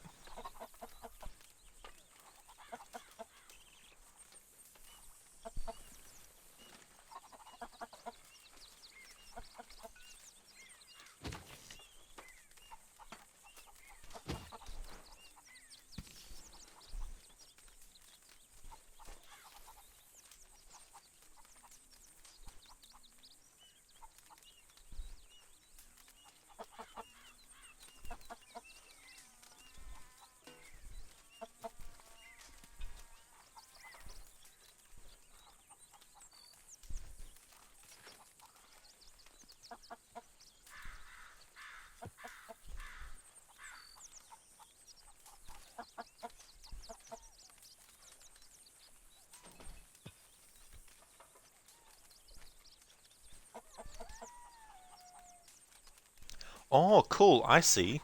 So it's like a tab system, and then that lets you actually go and just click on which chat you want to load up. That's great. That's a really cool idea.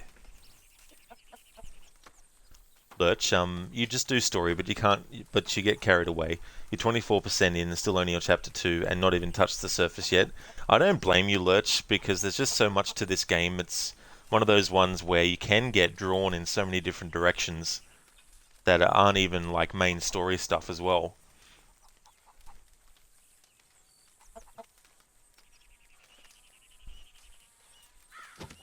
In-game time, 12:54 p.m. In the other configuration, he was here from 11 until 1:05.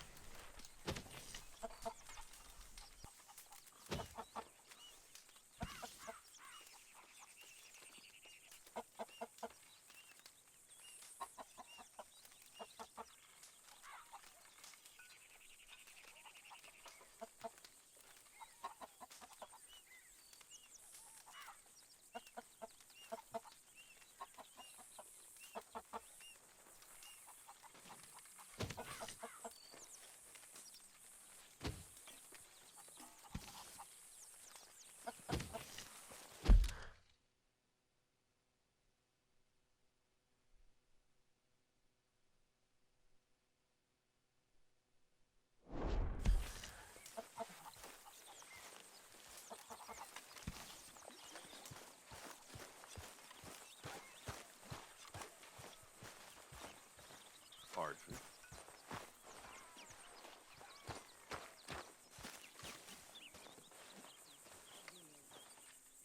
Alright, he just goes back to his desk. Table. Thing. Lurch, his weight is your issue with Arthur? He's underweight? You think that weight system is crap? Yeah, it's one of those things where I don't really pay much attention to it.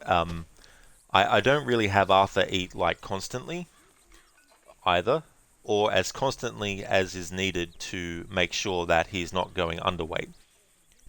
So I don't know what the variations are on that kind of stuff. But generally, when I play, he ends up being underweight naturally. But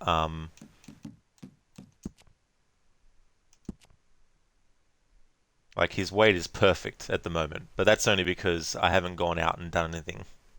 Like I have, but when I have done that, I've reloaded my save because I was just basically doing something different than just stand around in camp. Shadow, you use it since NordVPN and Twitch chat don't seem to work so well together. It was definitely good to have something that actually works in spite of that too, because that would be so frustrating.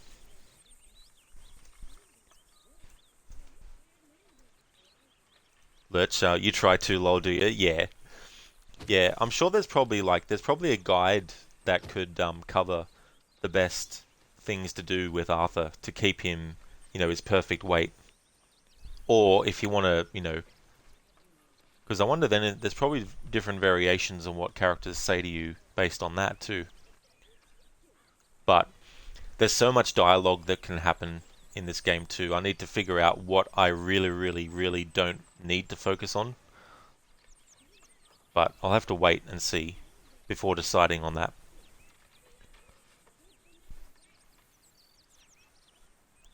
Let you eat when you can, yeah.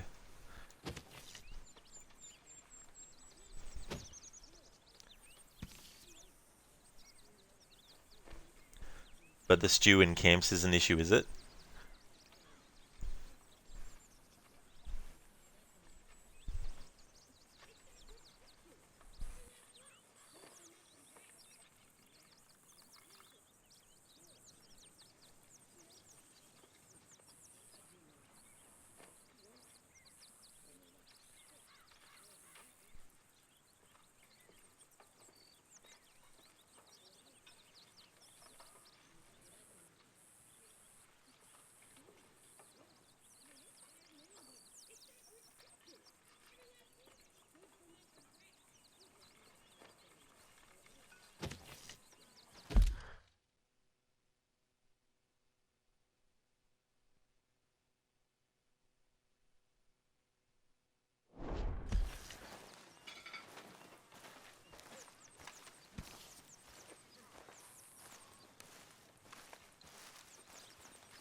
Lurch, yeah, because if you eat the stew, you have to wait for a couple of days before you can eat it again.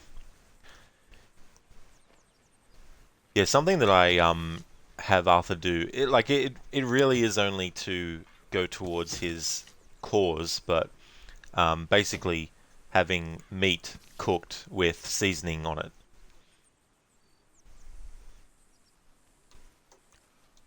Alright, it's 1:44 p.m. in game. Strauss goes back to his desk, I am assuming. Table. Whatever you would want to call it. I mean, I think it actually is a desk. More towards an office desk than an actual desk that you'd have, that you eat off of on a table, you know.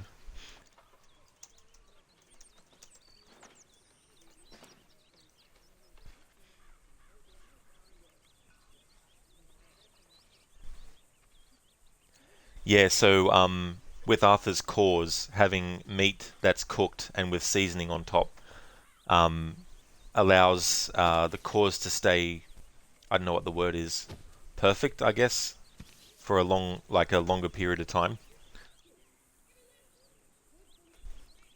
Yeah, cooked food with seasoning on it.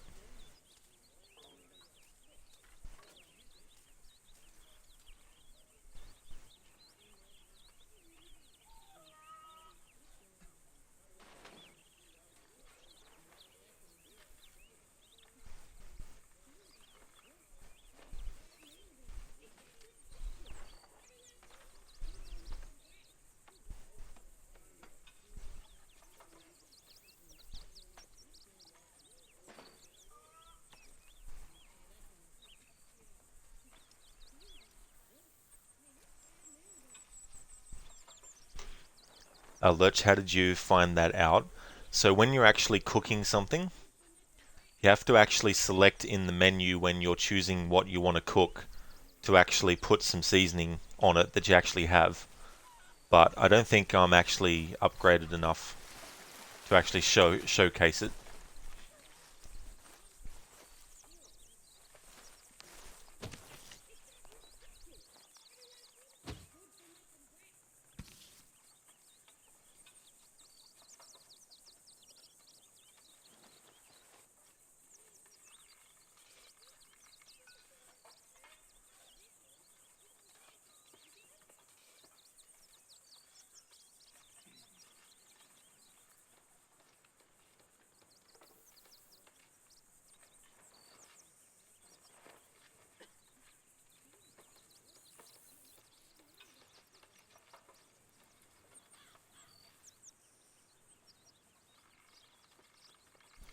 Yeah, it's cool that you can actually add seasoning on top. Strauss is on the move again. 2:15 p.m. Where is Strauss going now?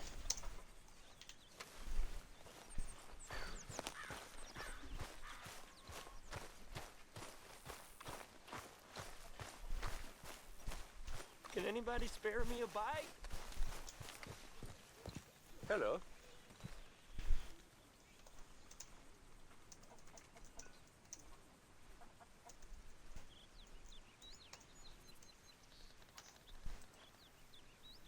You eat it raw or just cook it. Yeah. I don't know if different seasonings have different effects, but yeah, if you put seasoning on the food that Arthur's cooking, it maximizes how long I think the cause will stay perfect.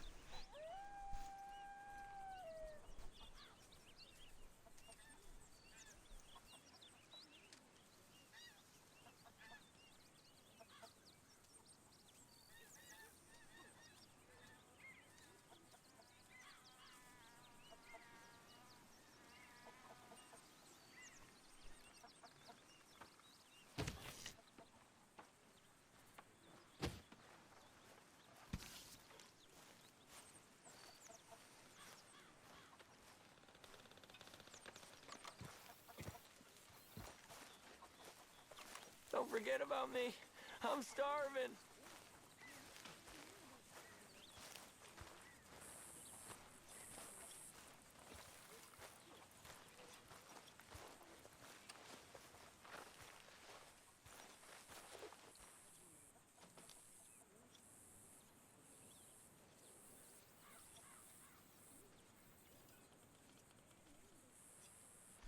Lurch, cool, you'll check that out. You did 2 guard missions yesterday. So how did they go?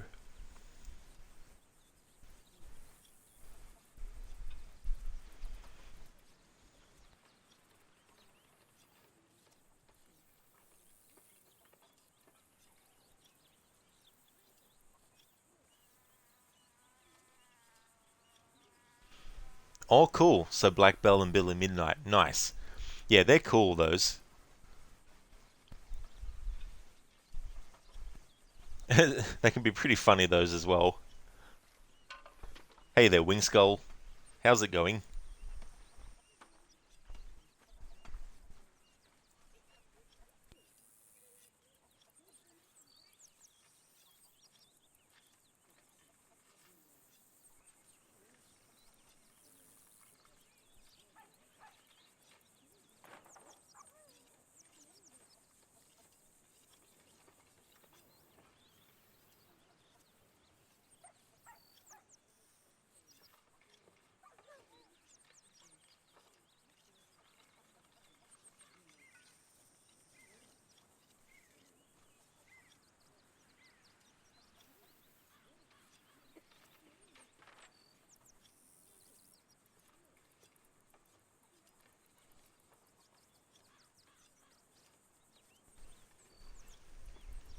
Oh yeah, it really was, Lurch. Great character too, as well.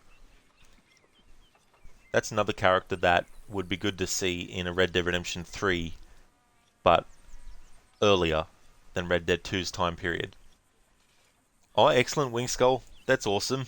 I'm glad to hear that you're going well. I'm going really, really good. Having a good week, which is almost to an end. Almost Friday here in Australia. But yeah, it's going really, really good. Lurch, half the bounty hunters after you. They're like, we need to get that Arthur Morgan.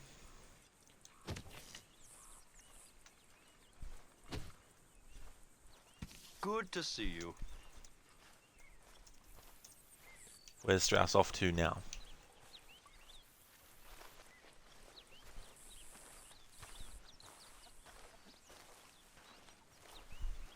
Is anybody getting me some?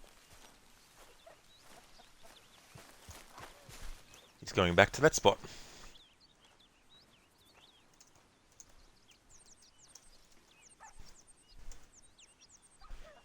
Wingskull, the other day we were talking about V&V Nation, and silly, you've completely forgot that you will be seeing them live in May.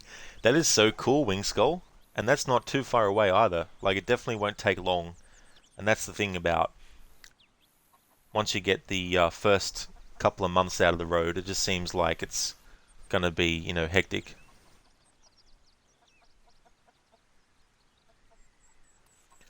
Lurch, you defended Black Belle. Yeah, it's cool that for that mission you're not actually having to kill the gunslinger.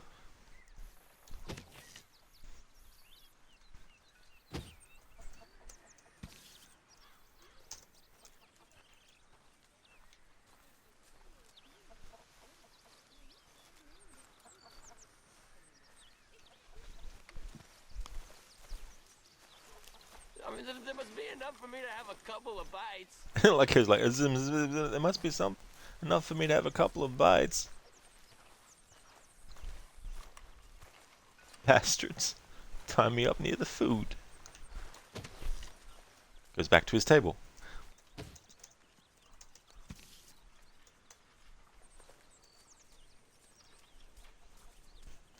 Lurch, yeah, they had a Gatling gun as well. Yeah, it's cool that you can do that too. I like how she has like dynamite set up around the place as well.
You know your favourite missions so far. In fact, you've got two. Is one of them the mission getting drunk with Lenny?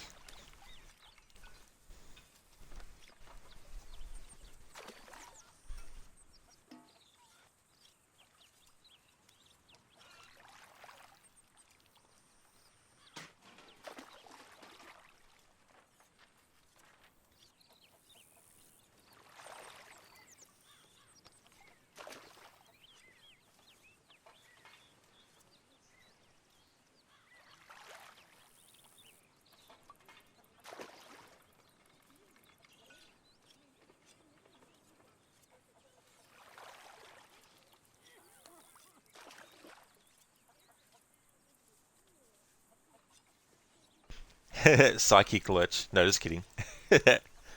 Had a feeling one of it might have been, because that is such a great damn mission.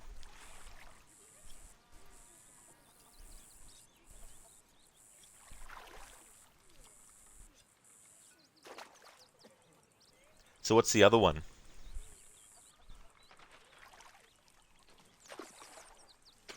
One of my favourite missions is the one where Micah gets killed.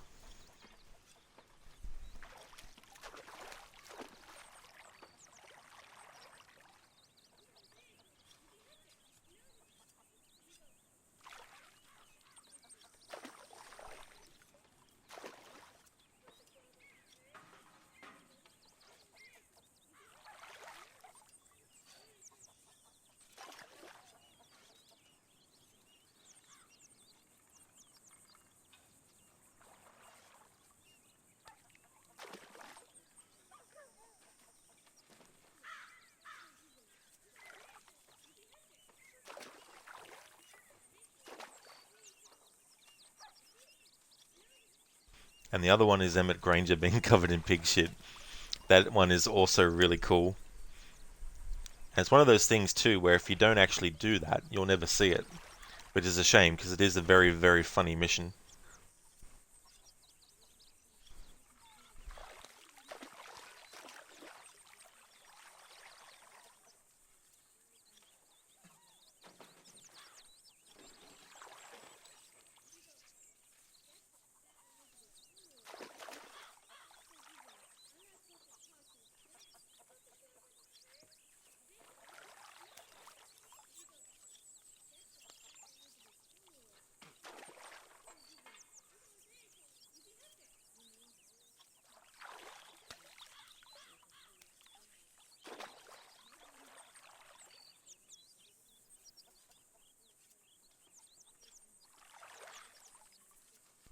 Oh yeah, Lurch, absolutely.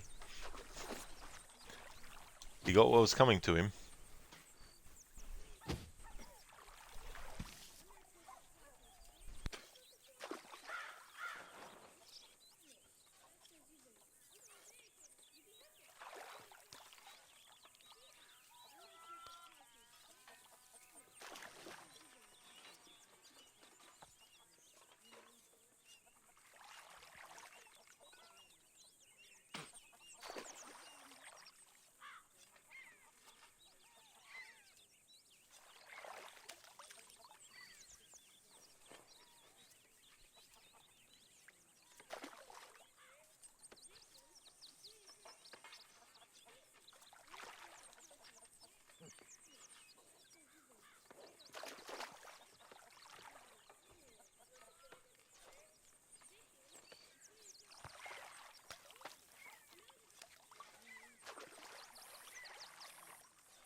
Where is Charles Lenny? Precious. Gollum. Gollum, Gollum. Yes, where is Charles Lenny? Charles Lee Lenny. Where is Charles Lee Lenny Gavin? Hey there, Barnes. how's it going? Gavin? Oh, Gav. Where are you?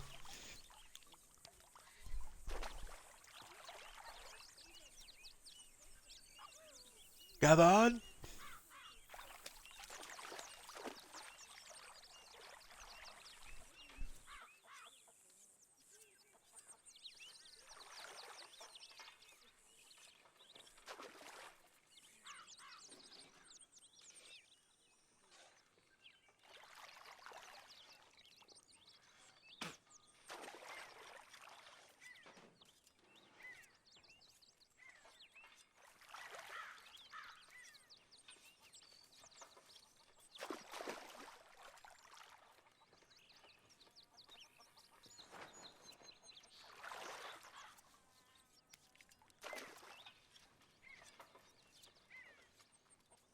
Good evening to you as well, Barnes. I hope things are going well. Zareth, Gavin?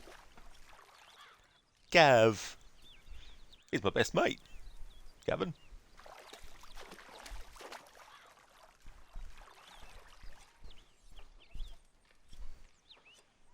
Lurch, by the way, forgot to say a big thank you the other day for the raid.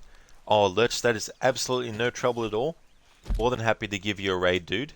It was good to catch you doing some Red Dead Redemption 2 as well, and seeing what you're up to in the game.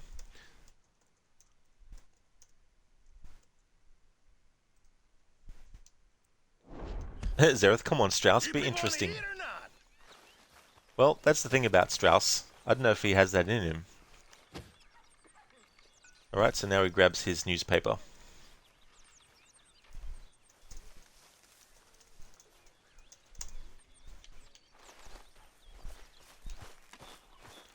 Alright, so we're getting close to 6 PM in the game, which means we'll be switching to antagonizing Strauss once that hits.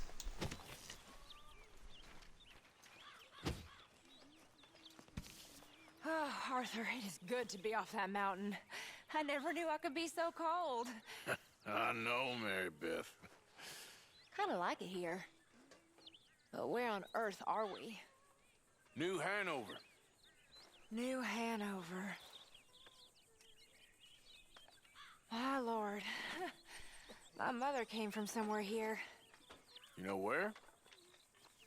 No, I hardly know much about her. She died when I was young. Mine too. Mine too.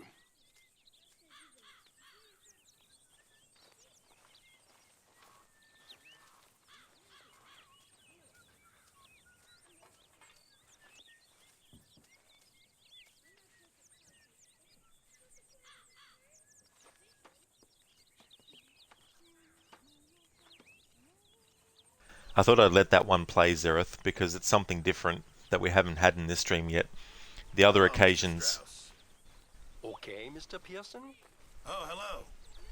The other occasions I said not now, because I've already heard the dialogue.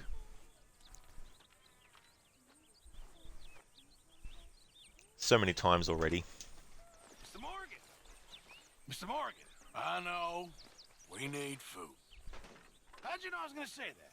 You're walking. You're only walking when you're not cooking, and you're only not cooking when there's not enough food.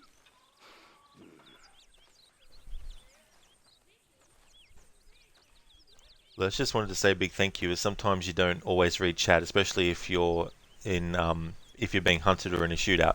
Oh yeah, absolutely, you know. There's definitely so much that can be going on at any given time. 5:37 PM.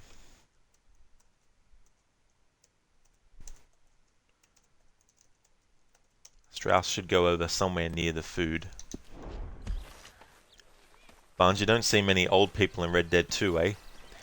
I'm sure that you can probably find a lot if you go and search for them, but because I mean you got those two war guys who were in the war, the Civil War, as well. You got some characters as well in like the Stranger missions who are old. Lurch, thanks for redeeming the Red Dead Redemption random quote.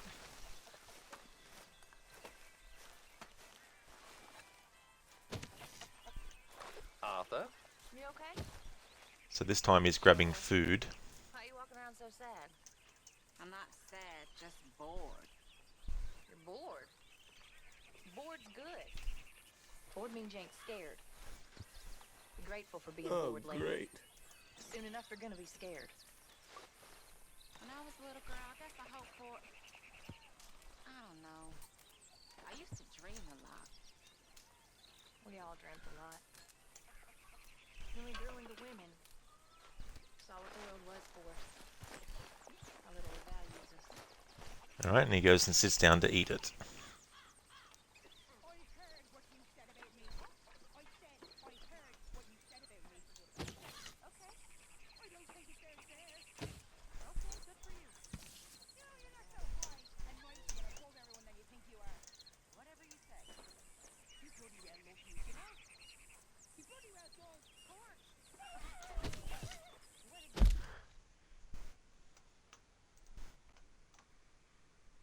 Lone Mountain Man, thank you so much for the follow. Hey there, Rosie. There is. They just all have lumbago. Yeah, everyone has it. Some have it but don't know about it yet.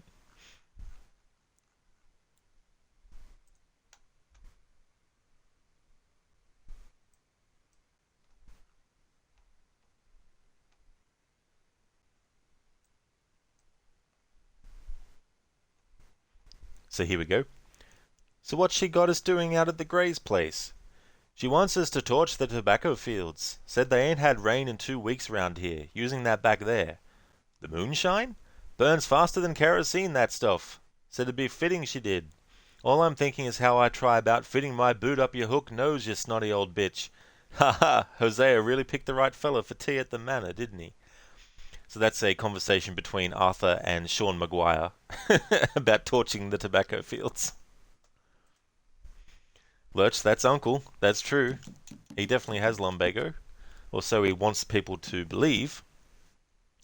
So that's a wrap on the 3 configurations of Strauss from the time of 9 AM to 6 PM. So I'm going to reload my save now. And we're going to start the antagonizing process with Strauss. So there's 4 different combinations of antagonizing that I do in this game for this playthrough. It's antagonize all the way. The other one is antagonize, diffuse, antagonize.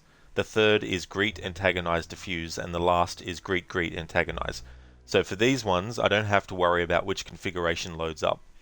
However, if the configuration loads up where Dutch comes to speak to Arthur, like this one, to actually stop him from interrupting you and stopping you from moving and doing, if you go to the shaving kit and use it in time, it'll throw his pathing off and then make him leave you alone. Hi. Good morning. Rosie, 7.1% in how many hours? Who knows by this point, Rosie? Like, I haven't even checked. Heaps of hours and more to come. I mean, it takes 1 hour of real time to cover 9 AM to 6 PM. And I do it 3 times for 3 different configurations, so that's 3 hours right there. So quite a lot. You little bloodsucker. I don't want to get into this, please. Goddamn leech. Leave me alone. You make my skin crawl. Just go away, Arthur. So we won't be able to actually speak to him again until the cooldown ends, but the quickest way to get back to actually antagonizing him and not have to worry about that cooldown is to just reload the save. It's actually quicker to do this than to wait around until the game lets us talk to him again. Lurch was just mad. Yeah, I think to do a playthrough of this scope and size and length it's going to be, you'd have to be crazy.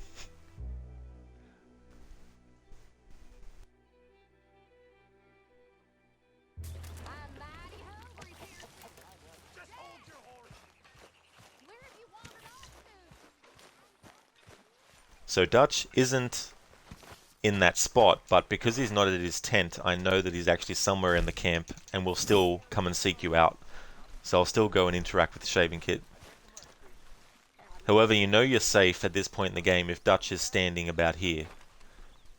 That's how you know that he's not going to come up to you to talk to you. Well, I'll leave this here then. Good morning, Arthur. You revolt me. Now that's a little unfair. You grasping, money-lending scum. Why won't you leave me alone? I should slit your throat. Stay away from me, please! Damn, Arthur. Bringing out the big guns this early in the story on Strauss.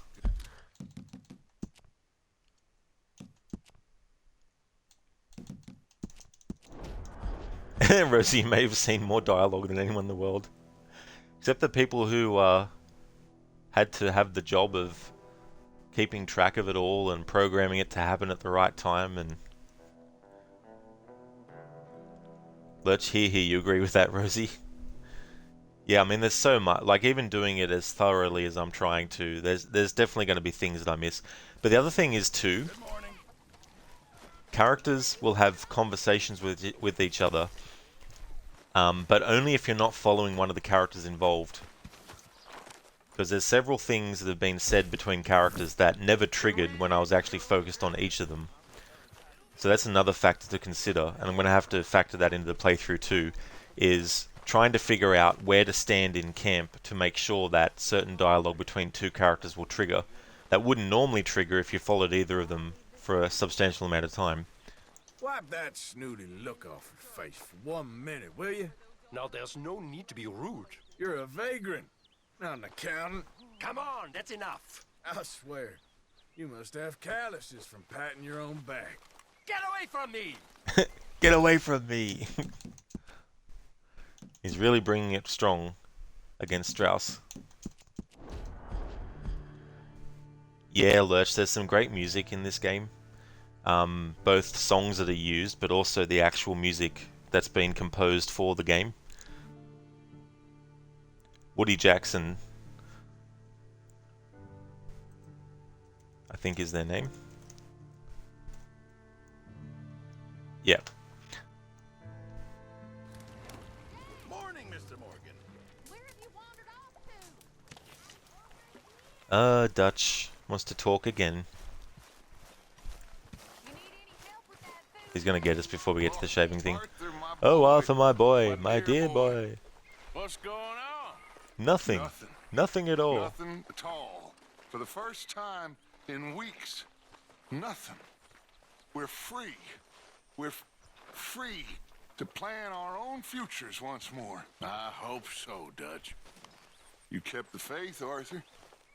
You always kept it. And I ain't losing it now. I ain't losing it now. But I'm losing my patience, Dutch, so piss off and go plan your plans somewhere else. Yeah, Lurch, I've actually got a tag for major spoilers. Good morning. So, if you haven't played the game all the way through, then at any point I can talk about spoilers. So yeah, just a heads up for anyone as well. But yeah, Rosie, so basically Strauss, he can either get kicked out by Arthur, and there's two different variations in dialogue in the cutscene that happens when you do that, or if you don't do any of the optional deck collection missions, he will actually leave on his own accord at the end of the chapter 6, well, towards the end of chapter 6. You sicken me. Oh no, not this. You foul little wretch. Just leave me be, will you? We should feed you to the wolves. Just get away from me! I find that the most dialogue happens when you're antagonizing all the way.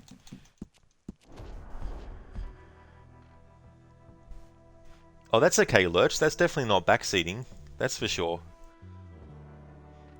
But yeah, I've made some changes to what type of spoiler tags I put through. So for Red Dead 2, I put major spoilers. For Assassin's Creed games, because I generally, and because other people who've played the games will talk about it too, because we talk about more than just the current Assassin's Creed game I might be playing, I have a tag called franchise spoilers, which basically means anything's fair game across the whole franchise for people to talk about that are spoilers, and same for me as well. Herr Strauss. They call me mean, but you take the prize. Please don't be like this, Mr. Morgan. If you had a spine, you'd be dangerous. Will you please leave me alone? My mistake, Mr. Strauss. Sadly, you're too weak to do your own dirty work. Stay away from me! Isn't that the truth, Arthur? His own dirty work.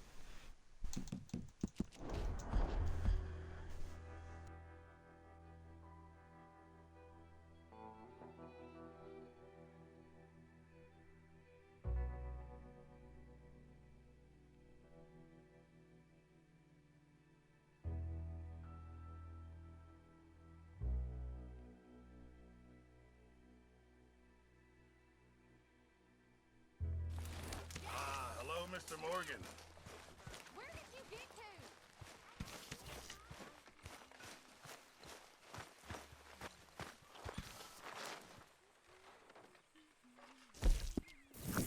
People are getting hungry. I've met some of your boys before. Good morning, Arthur. You must be home. Hello, Mr. Morgan. Wipe that snooty look off your face for 1 minute, will you? I don't want to get into this, please. You're a vagrant, not an accountant. Leave me alone. I swear, you must have calluses from patting your own back. Stay away from me, please. Alright, so just to test, I want to do that combination one more time of antagonizing him all the way. And just see if there's any differences, because sometimes Arthur will say the same thing that he said before, but the person you're antagonizing will say something different.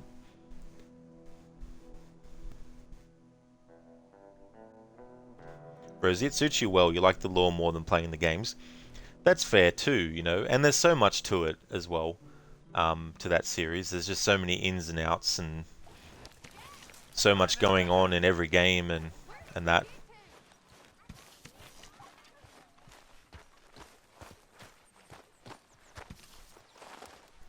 Saved by the shaving kit, once again.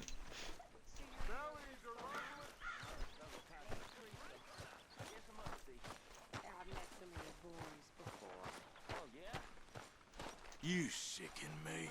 Now, there's no need to be rude. You foul little wretch. Come on, that's enough. We should feed you to the wolves. Just get away from me.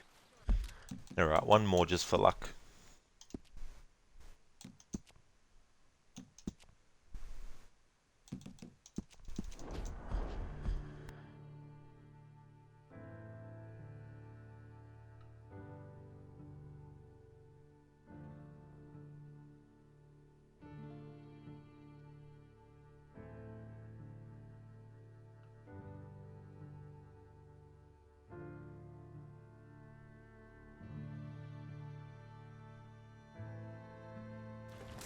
Hello, Arthur.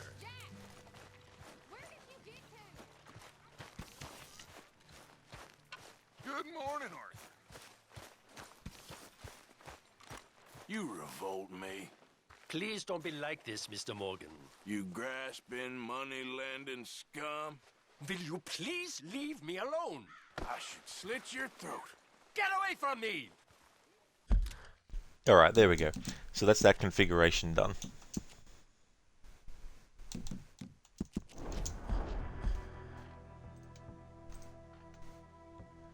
So the next one is we antagonize, then we diffuse, and then antagonize and diffuse until we can't do that anymore. That's the next combination that I do, because we'll get different dialogue again based on doing that pattern. Lurch, did you program the Red Dead 2 quotes, Rod? Oh, like did I have something that randomizes them? No, I just basically go to IMDb and look at the quotes section and just kind of pick which one jumps out at me.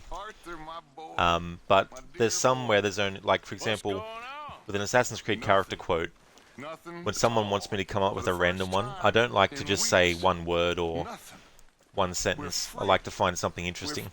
Free to plan our own futures once more. I hope so, Dutch. You kept the faith, You can't skip this, Arthur. by the way, for people wondering. You always kept it. Normally, if a character comes up to you and starts talking to you and you don't want to talk to them, you can actually say not now, but not for Dutch at this point.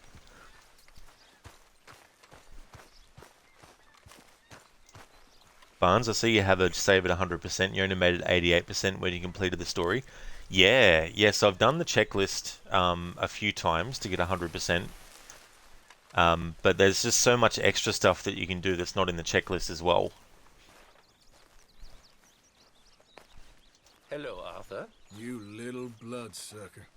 I don't want to get into this, please. Don't worry, I'm just playing with you. Well, good. All okay then.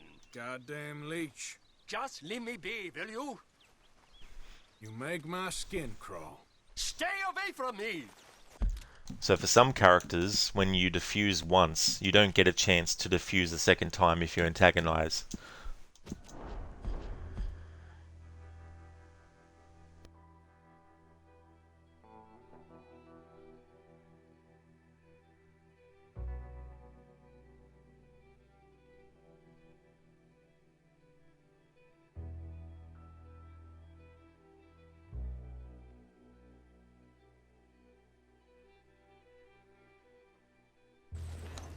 Hi there, Arthur.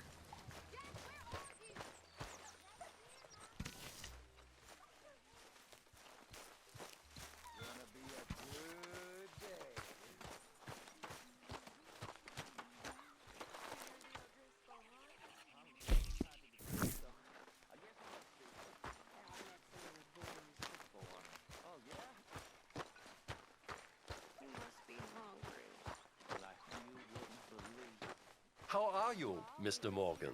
Wipe that snooty look off your face for 1 minute, will you?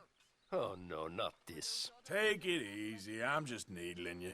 You are a strange man sometimes. You're a vagrant, not an accountant. Leave me alone. I swear, you must have calluses from patting your own back. Just go away, Arthur. Just go away, Arthur.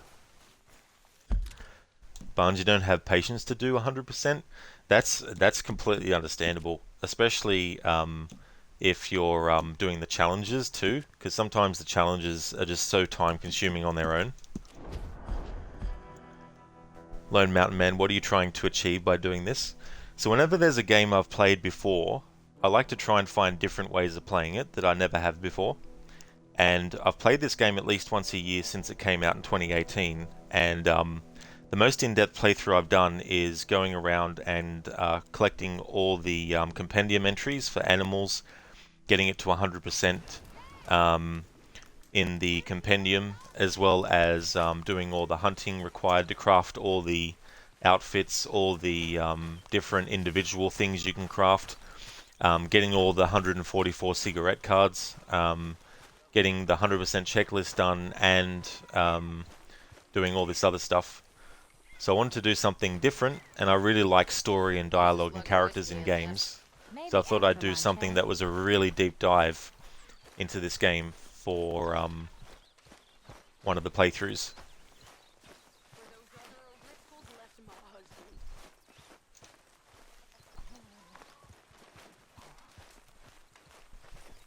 Oh, Arthur, my boy.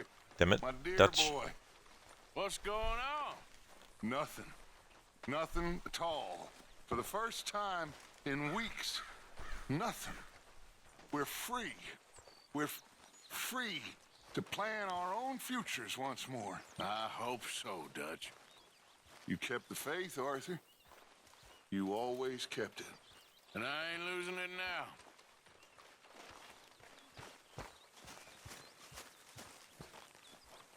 You revolt me. Now, there's no need to be rude. Take it easy, I ain't serious. Well, I'm not sure I share your sense of humor. You grasping, money-lending scum. Why won't you leave me alone? I should slit your throat. Stay away from me, please! Lurch, did you study all the animals and kill them then? Absolutely. The only way to get 100% progress for every single animal is to do that. So we go to Compendium and Animals. There's 178 animals in total. And to get 100% progress with every single one of them, you need to at least track one, kill one, skin one, and study one.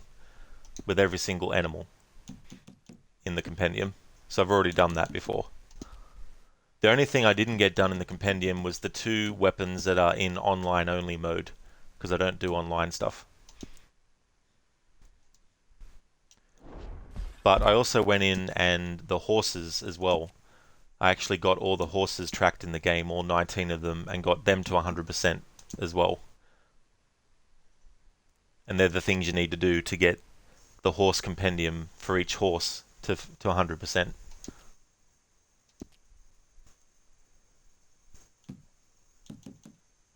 And the plants in the game, they also have 100% progress, where you have to pick and use them in a recipe.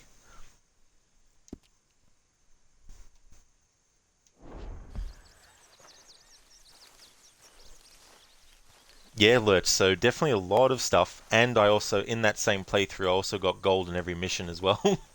So it was a very long one. That was the longest one that I'd done. Lone Mountain Man, you did 100% the game and more. Also tried to loot everything and experience all the encounters, but nothing like this. Yeah, and the thing is, like, I'm trying to be as thorough as I can, but no doubt there will be a lot of stuff that I'll miss, even trying, you know, something like this as well, because there's just so many different variables that could happen, and knowing what triggers them, and then knowing where to be when it triggers, like, it's just so much stuff. Lurch, you find the birds the hardest to study. They can be, for sure. Plus they can be annoying too when you actually want a specific one for crafting. Thanks, Lone Mountain Man, yeah. But it's also good to get the full, or try to get as much of the performances from the actors as possible, because they did such amazing jobs.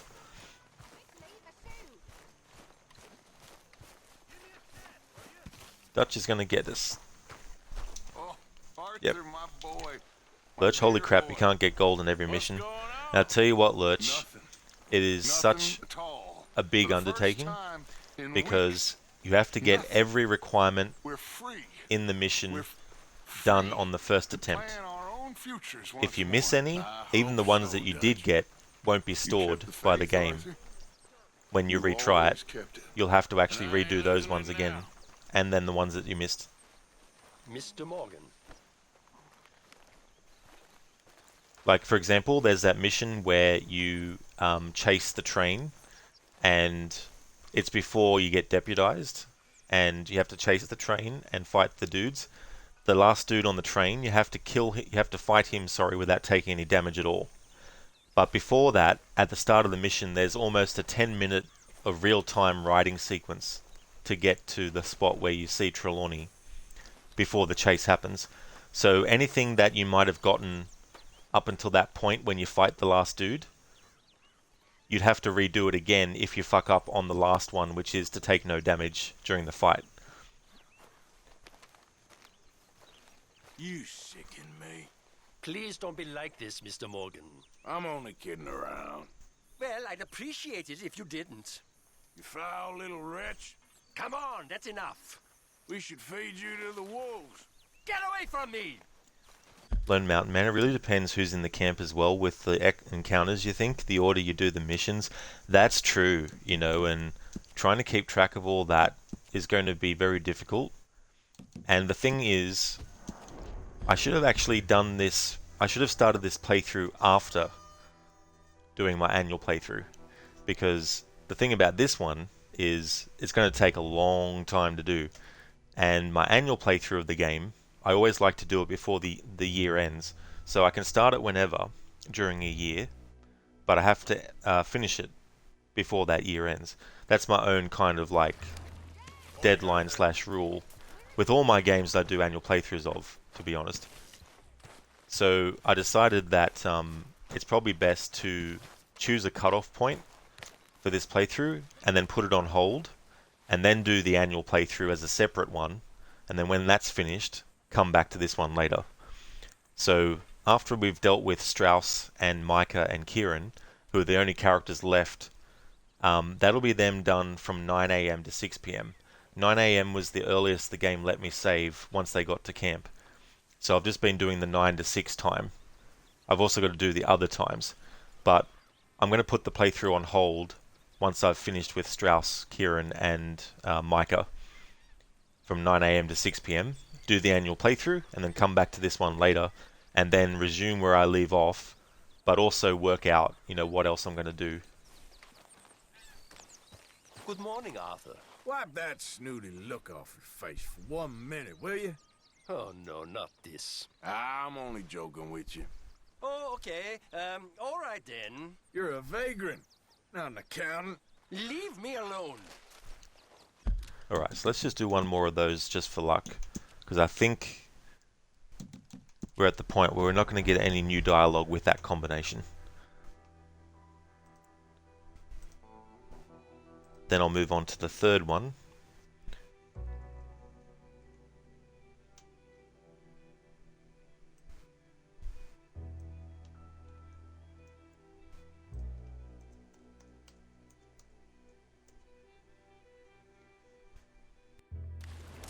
Good morning.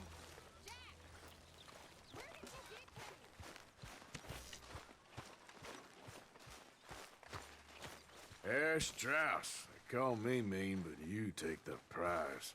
Now, there's no need to be rude. Don't worry, I'm just playing with you. You are a strange man sometimes. If you had a spine, you'd be dangerous. Will you please leave me alone?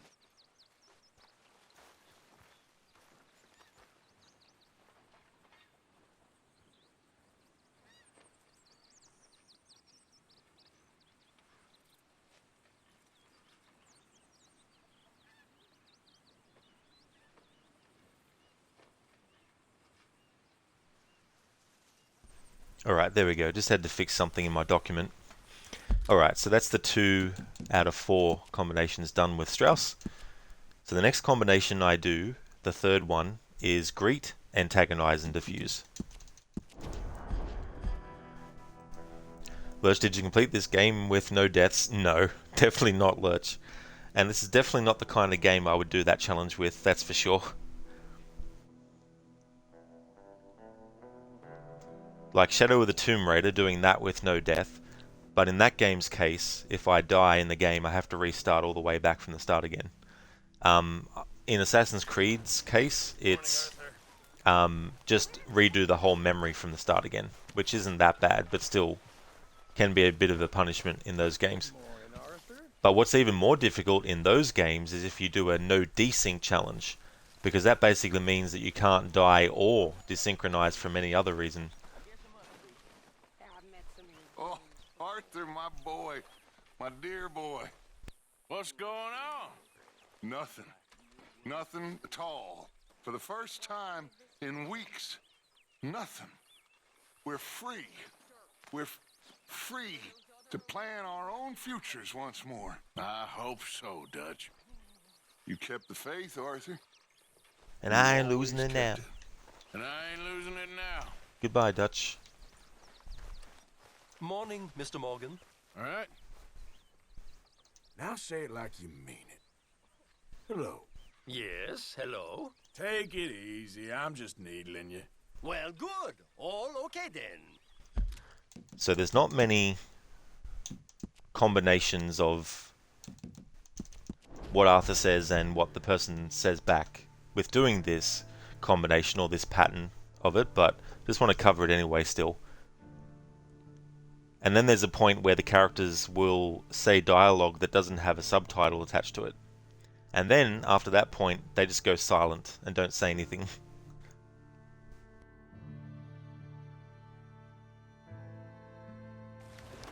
How are you?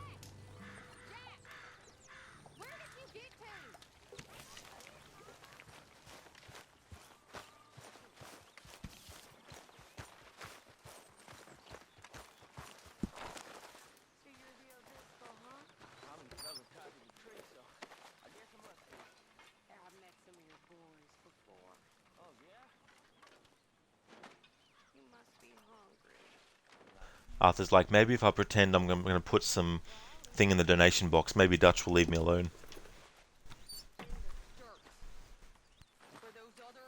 Morning, Arthur.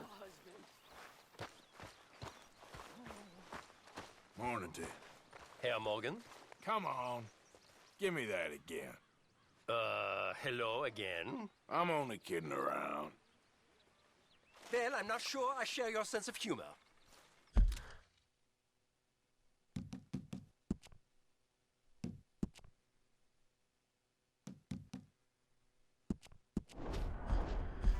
Lurch, do you remember the mission where you go to camp with Kieran? You could not get gold on that one, as it says you have to loot everything in the camp, but you don't have enough room for some items as you're full. Yeah, I didn't actually remember that as a requirement, because it's been a while since I did that playthrough, and only certain missions and the gold requirement for it actually stick out to me.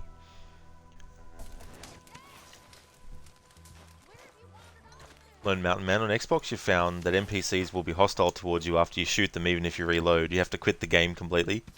Really, they will? Huh. It's funny the ins and outs of things that you can figure out. Mr. Morgan. There he is. I'll say it again. Hello. I thought I said hello. Take it easy. I ain't serious. Well, I'd appreciate it if you didn't. Well, Strauss, you didn't say hello with conviction, with passion, with meaning. You were just like, hello.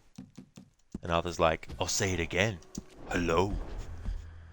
Maybe if you're like, hey Arthur, how's it going? Or something like that, maybe a different response would be given.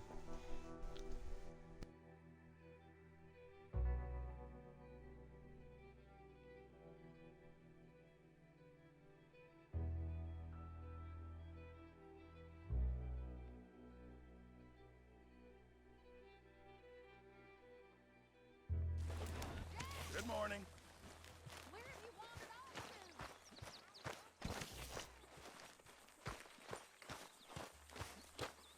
Good morning. You okay? One more time, just for luck. Uh-oh. Don't worry, I'm just playing with you. You are a strange man sometimes. There we go. So now we're getting to the point where doing the greet and then antagonize and diffuse, the characters aren't actually saying stuff that has a subtitle attached to it. And then after a while, Strauss won't say anything at all. And that's when I know I can move on to the next combination of antagonizing.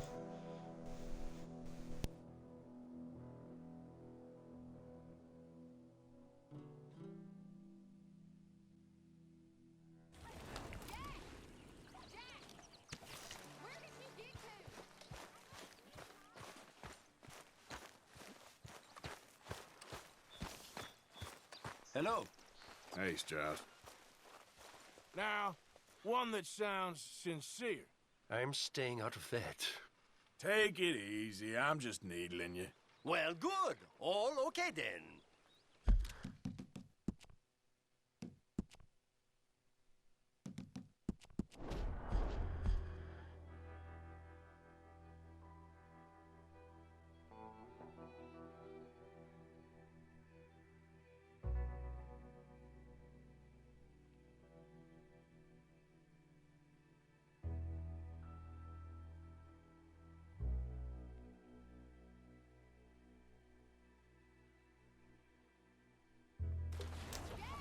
Morning, Arthur. Where did you get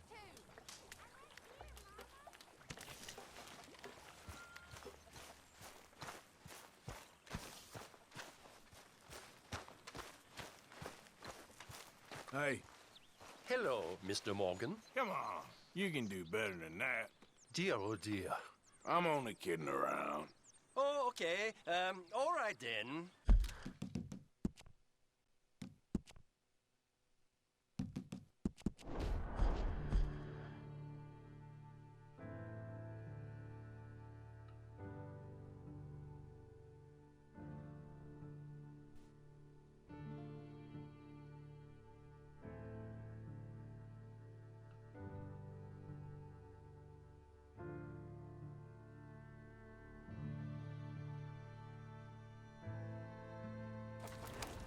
Okay, Mr. Morgan.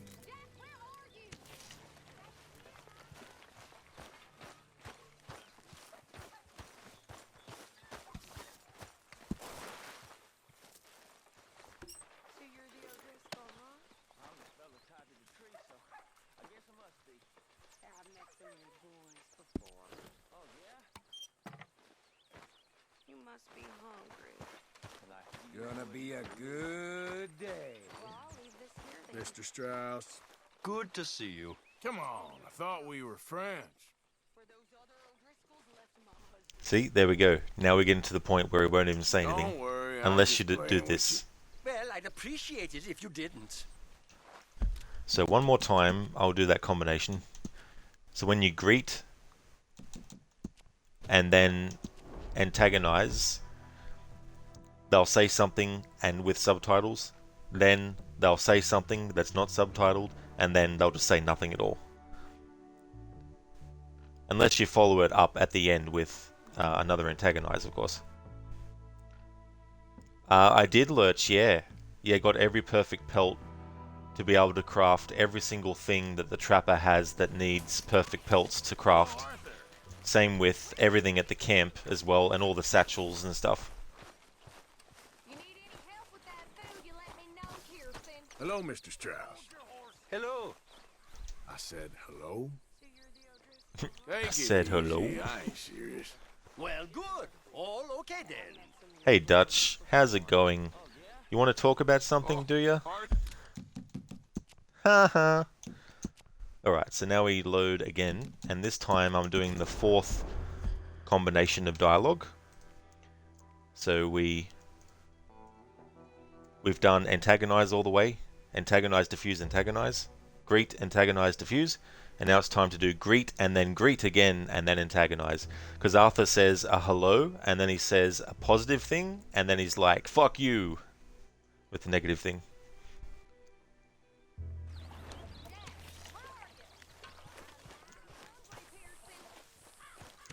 Lurch, you bet the bird pelts were hard to get? Yeah, they can be, for sure. The other thing about the hunting in this game is you could spend 20 minutes of real time trying to find a specific animal you're looking for, only to find that it's only going to be a poor or good quality one. There's that factor as well. Hello. Hey, Strauss. Putting the world to rights there? Trying to, Mr. Morgan. Dreaming of a future where everyone's half man, half weasel, just like you?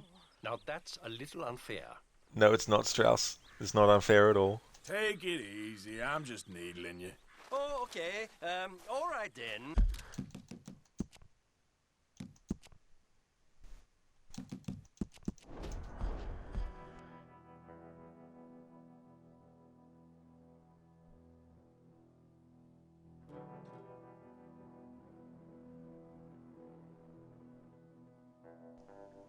Lurch, your issue at the moment is having the right guns.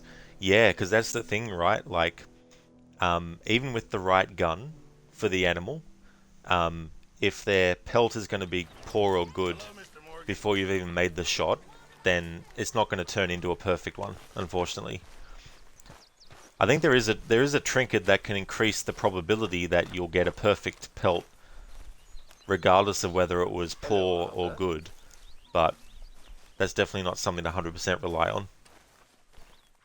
Hello. Putting the world to rights there? Trying to, Mr. Morgan. Dreaming of a future where everyone's half man, half weasel, just like you?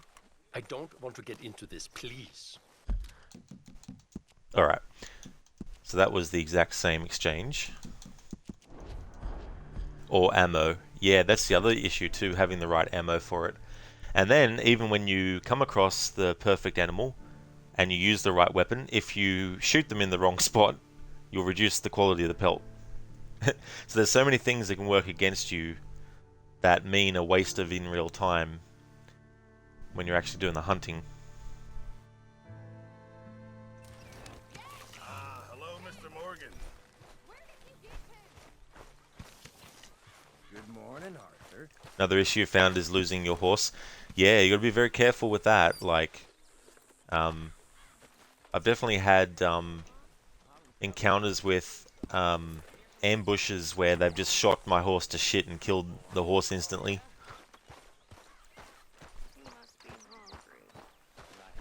Mr. Strauss. How are you? Why are you looking so shifty? I'm not.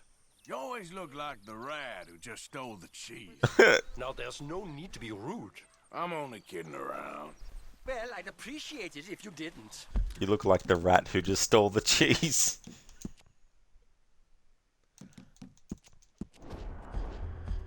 Zereth, thank you so much for leaving the lurk. Really appreciate it.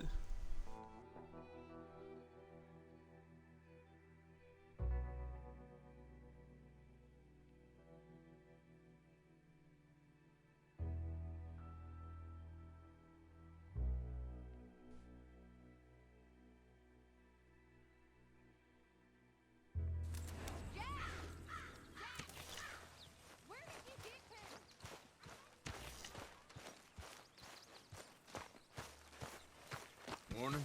Good to see you. Bet you never thought you'd end up here, huh? I didn't know where I'd end up. Luckily, you're too much of a coward to ever go it alone. Oh, no, not this. I'm only joking with you. Well, good. All okay then.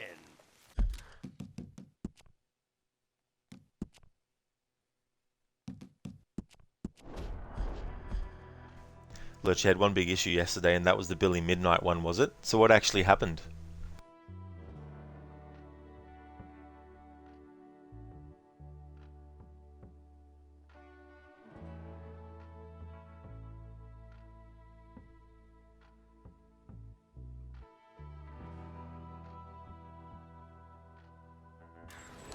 Good morning.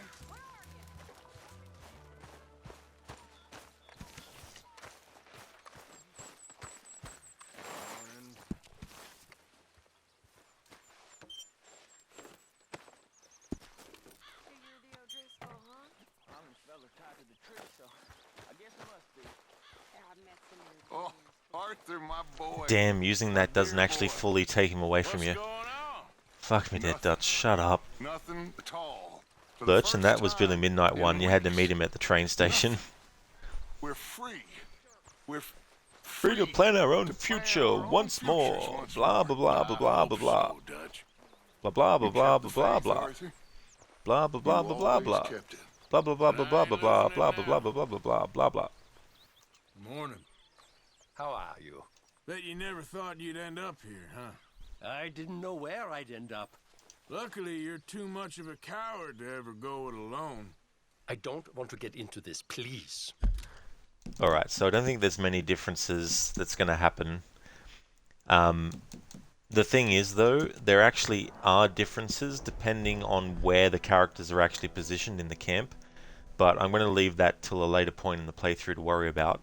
But the good thing is, I know where certain characters will be at what given time, so I can do a thing where I go and visit one character to get different dialogue because they're in a different spot, and then go to another character who was in a previous spot that didn't get any different dialogue, so I can get them in another spot. So it'll make that process a bit better. You never followed the train, and then when you started the cutscene, the horse stayed there. Hello. Come on. Give me Whoops, I didn't do the greet twice.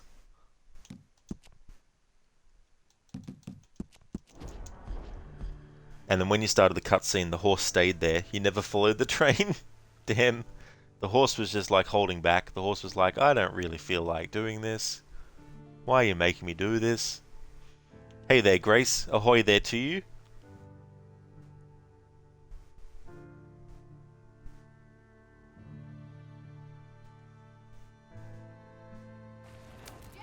Morning, Mr. Morgan.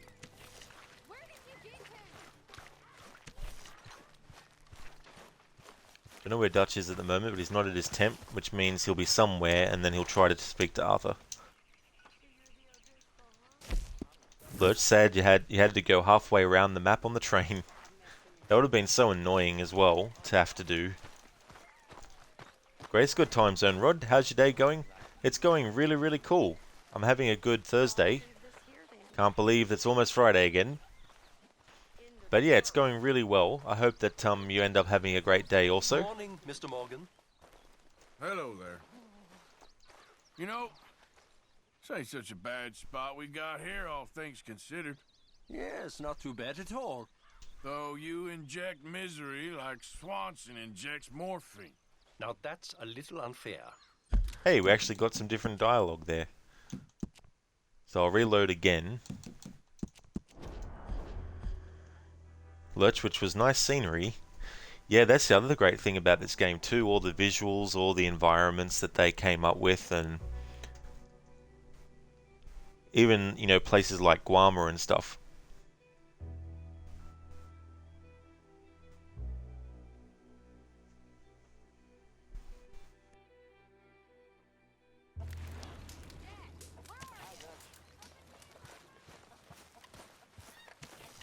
Good morning, Arthur.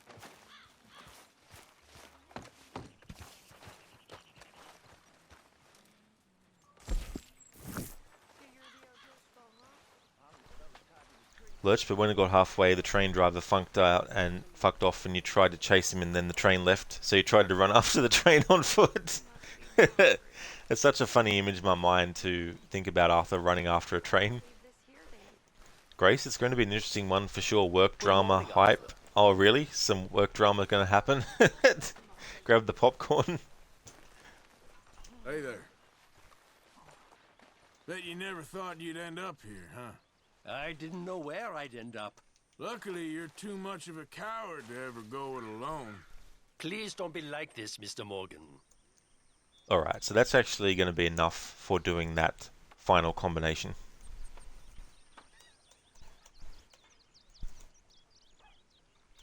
Come on, that's enough.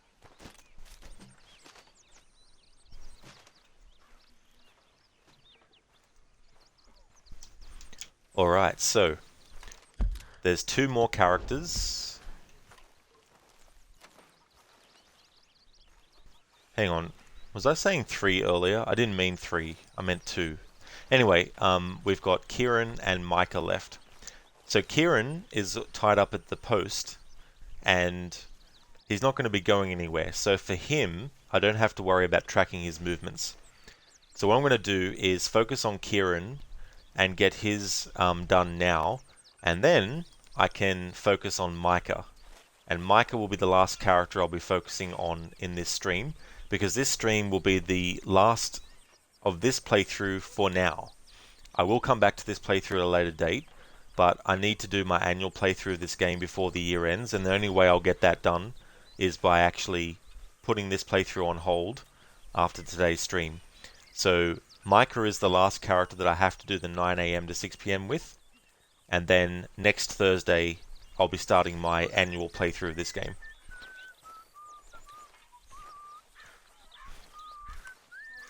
Lurch, one more quote from Red Dead 2 before we go. Rob, please, but you don't have enough points. Leave him till next time, please, as you have to go to work. I'm so sorry, Lurch, but I need to get what I need to get done in this stream. So I have to actually leave it. I can't actually leave it till the next stream to do Kieran. My name ain't no concern of yours. But yeah, the Redemption 2 for the thing, if I start to do redeems without the redeem being made, then other people will think that they can just get all the redeems done without me, without them having to redeem them. That's the only reason why, because I don't like to set precedents. Because some people go like, ah, well, if they can do it, then I'll just do it, and if he says no, then he's been hypocritical, kind of thing. Good morning, Arthur. But yeah, I hope work goes well for you, Lurch. But I definitely, what I'll do actually is I'll make a highlight of messing with Kieran, and then that way you'll be able to see the highlight to specifically see Kieran being antagonized. But I hope that you have a good one, Lurch.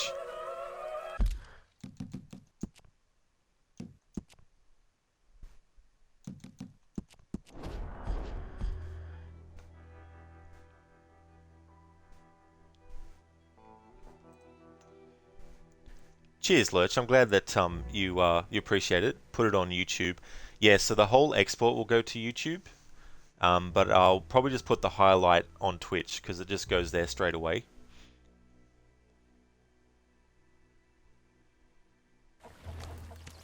Because at the moment I'm just exporting VODs. I'm not doing demo reels or shorts or anything like that. Good morning, Arthur.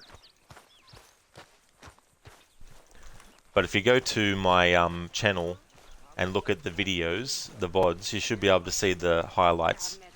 So I'll make a highlight of it, and then it'll appear there. You must be hungry. Like you wouldn't believe. Oh, Arthur, my boy. My dear boy. What's going on? Nothing. Nothing at all. For the first time in weeks. Nothing. We're free. We're free to plan our own futures once more. I hope so, Dutch. You kept the faith, Arthur. You kept the faith, Arthur. You kept it. Always kept it. And I ain't losing it now. Yep. Bye-bye, Dutch. There we go. There's a link to the actual YouTube channel, though. That's okay, Lurch. No worries at all. Alright, so for Kieran, I need to go to my document.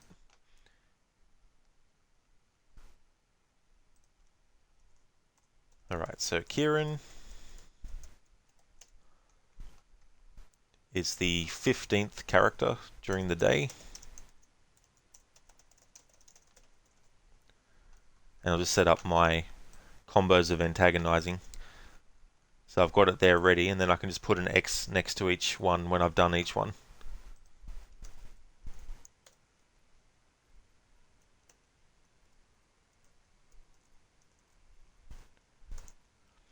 Alrighty then, so we're going to start the process of antagonizing poor Kieran, who is tied to a pole at this point in the story and can't go anywhere.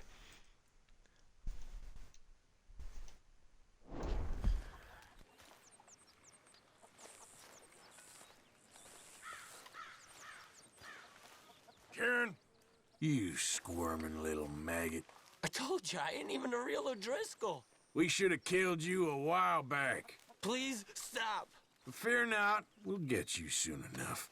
You're out of your mind.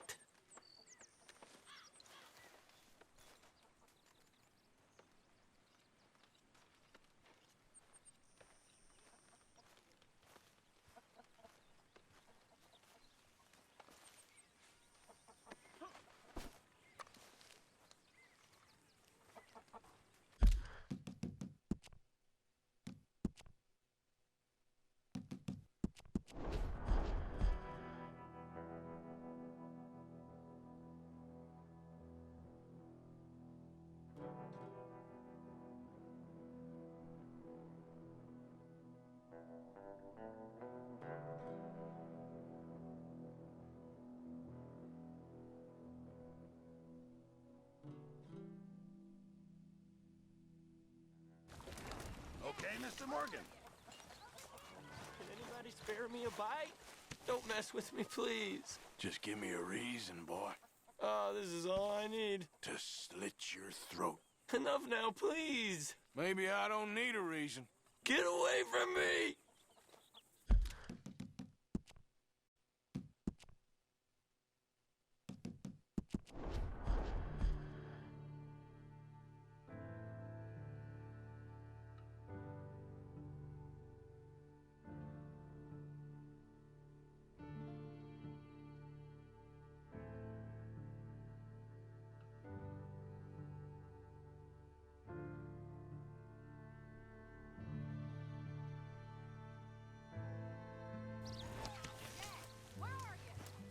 Bastards tying me up right by the booth.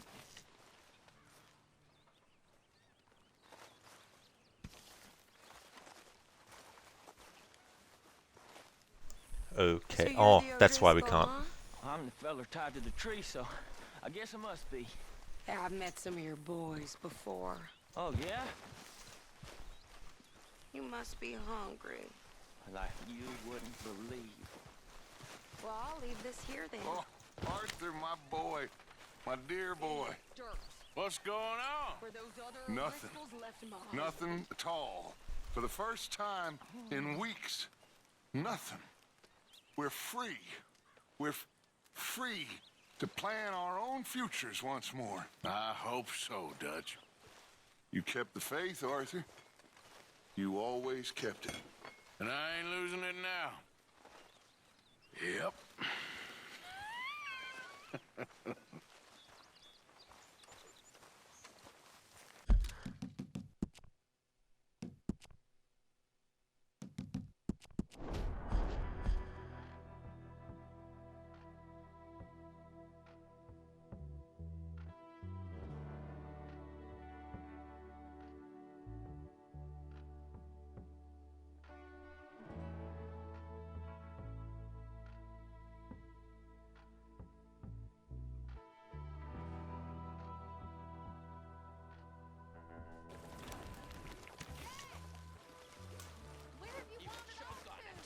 Please don't hurt me.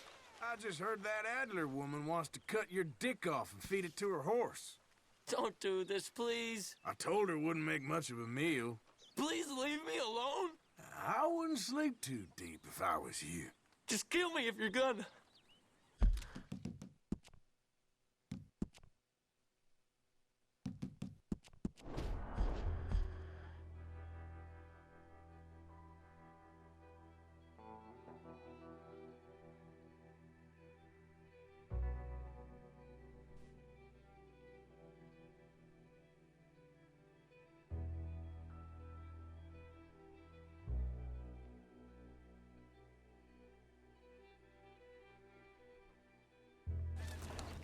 Good morning. Where have you wandered off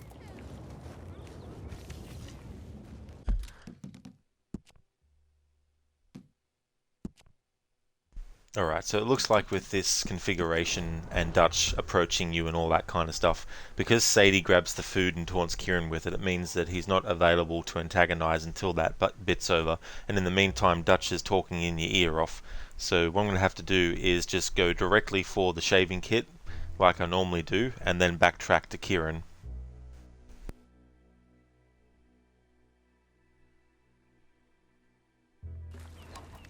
Morning, Mr. Morgan. Have a lovely meal, folks. Sleep with one eye open, boy. Oh, God, here we go again. Gripping your pillow tight. I don't need much of a reason. Can't you just leave me be? I'm just biding my time. I can't take much more of this.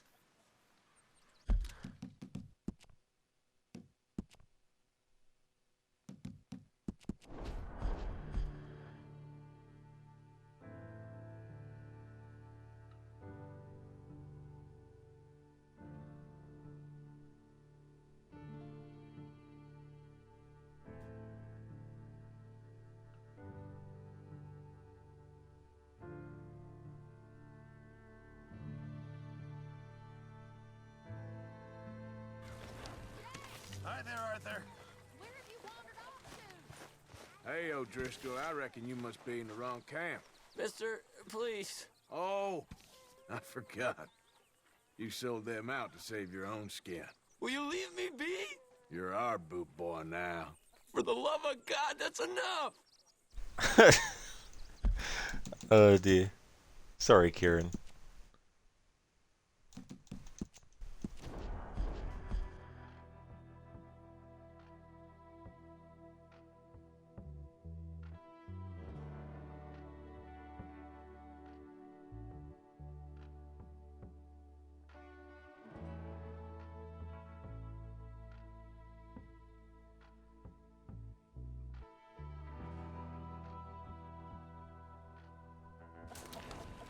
Hello, Mr. Morgan.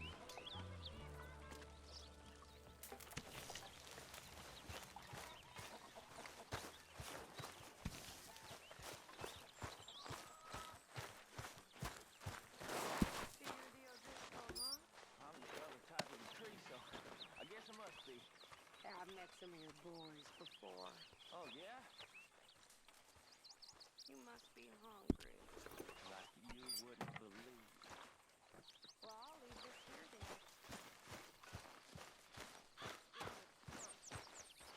Were those other O'Driscolls left in my basement? Hell of a morning.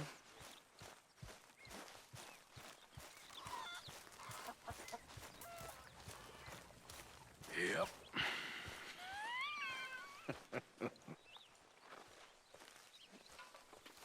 I mean, there must be enough for me to have a couple of bites. You squirming little maggot. Not this again. We should have killed you a while back. Just leave me be, will you? Fear not, we'll get you soon enough. Just get away from me. Stay out of my way, O'Driscoll.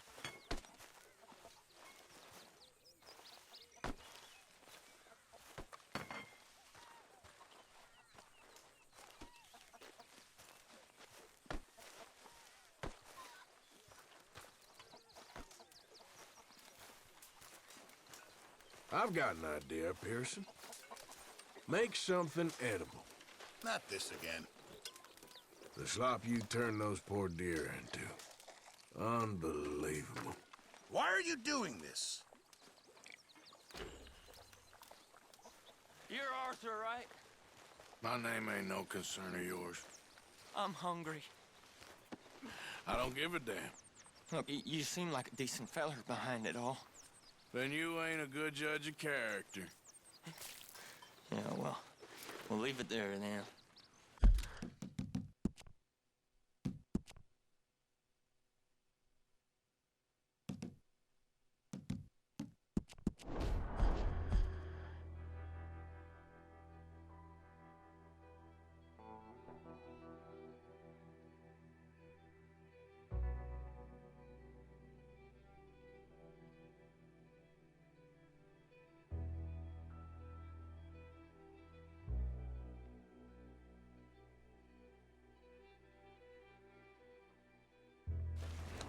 Good morning. I'm starving. I just heard that Adler woman wants to cut your dick off and feed it to her horse. So you keep saying. I told her it wouldn't make much of a meal. Come on, that's enough. I wouldn't sleep too deep if I was you. This is too much.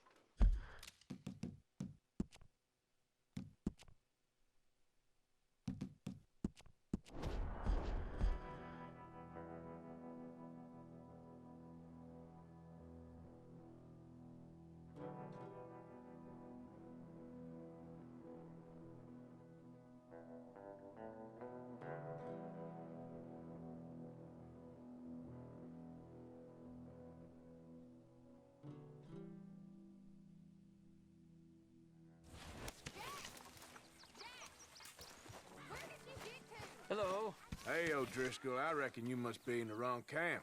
Oh, no, not this. Oh, I forgot. You sold them out to save your own skin. Why won't you leave me alone? You're our boot boy now. Are you ever gonna let up?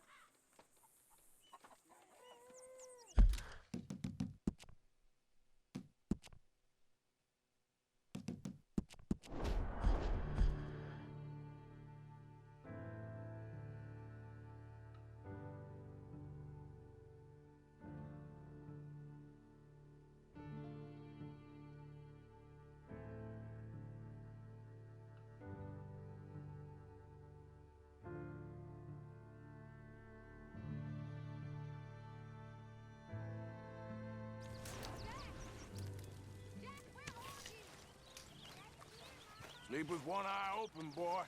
Here we go. 'Cause I don't need much of a reason. Please leave me alone. I'm just biding my time. Just stop it. Okay, so that's the first combination done.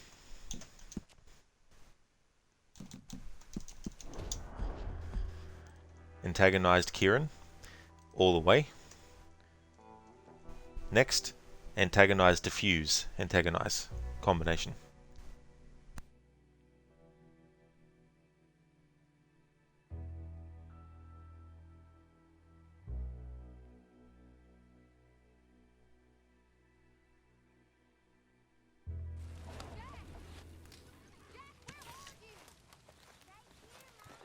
Getting me some? You squirming little maggot. Come on, please. Don't worry, I'm just playing with you. Oh, sure. Very funny. We should have killed you a while back. Will you please leave me alone? But fear not, we'll get you soon enough. Get away from me!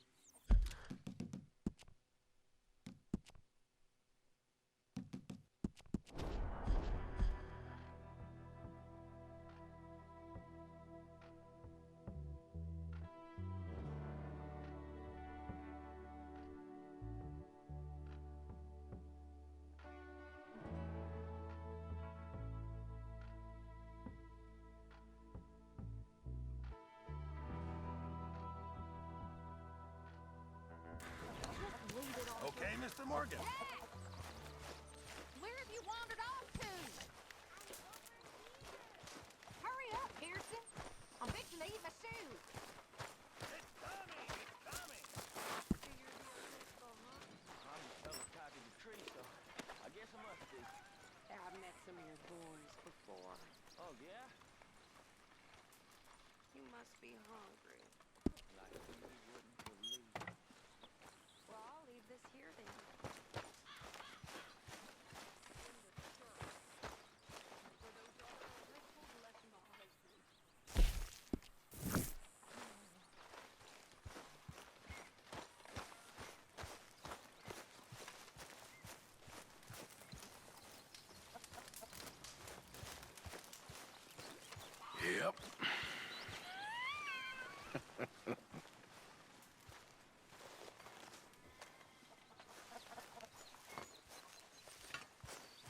That smells so good.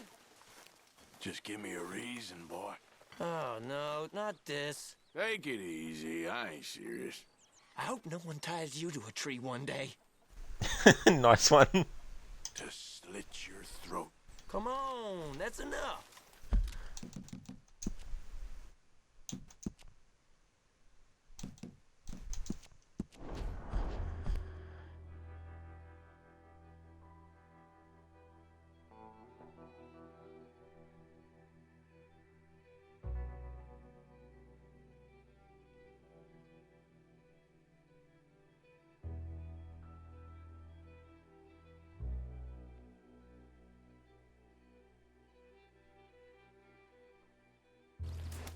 Hello, Mr. Morgan.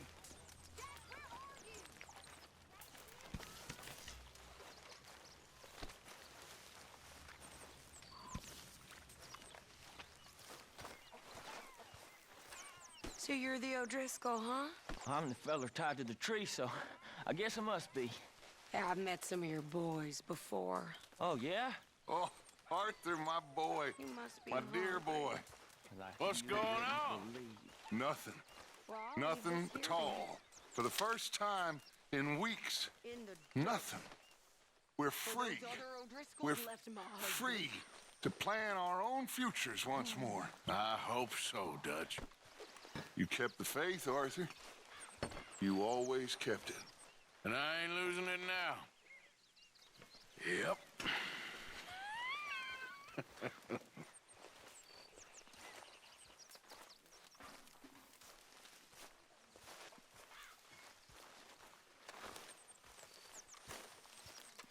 I just heard that Adler woman wants to cut your dick off and feed it to her horse. Here we go. I'm only kidding around. I'm glad you find this so amusing. I told her it wouldn't make much of a meal. Why won't you leave me alone?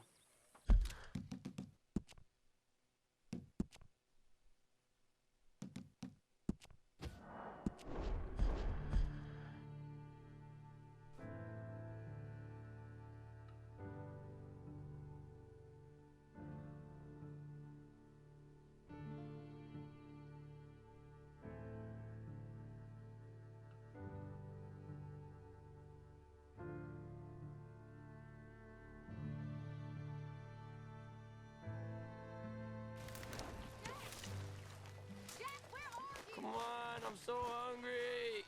Oh, it's you.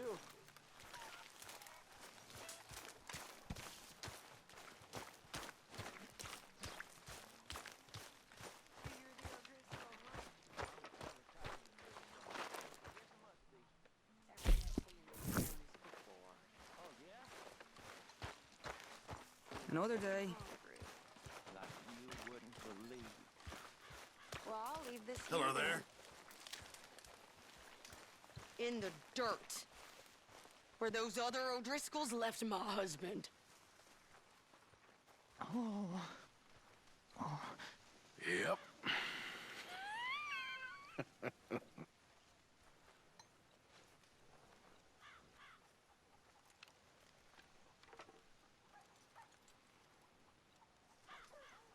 How's it going? Oh, pretty down. You'll be okay. Can anybody spare Hey, me a O'Driscoll, bite? I reckon you must be in the wrong camp. I told you, I ain't even a real O'Driscoll. Take it easy. I'm just needling you. You're a sick man. Oh, I forgot. You sold them out to save your own skin. Please leave me alone.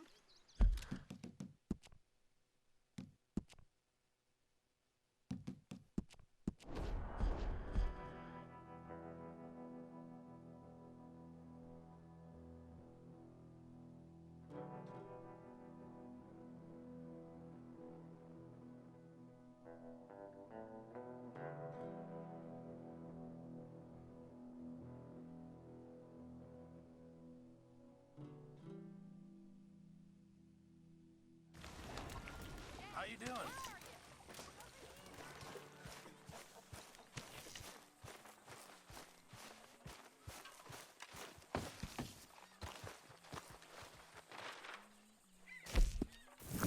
Can we eat soon, Pearson? Morning.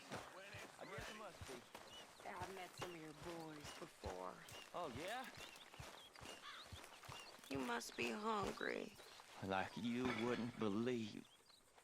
Well, I'll leave this here then. In the dirt. Where those other O'Driscolls left my husband. Oh. Yep.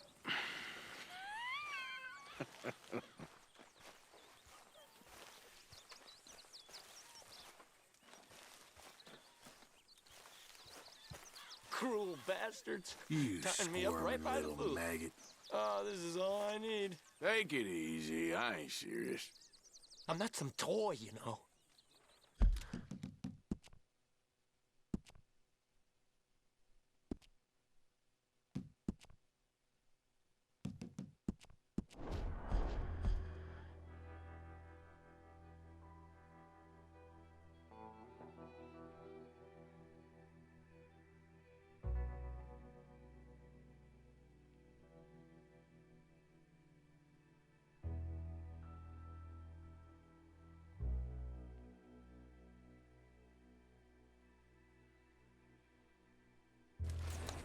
Morning, Arthur.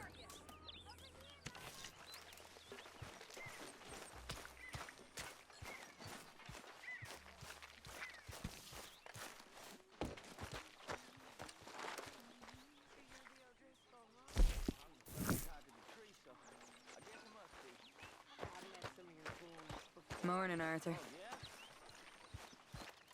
You must be hungry. Like you wouldn't believe. Well, I'll leave this here then. In the dirt. Where those other O'Driscolls left my husband. Oh. Yep.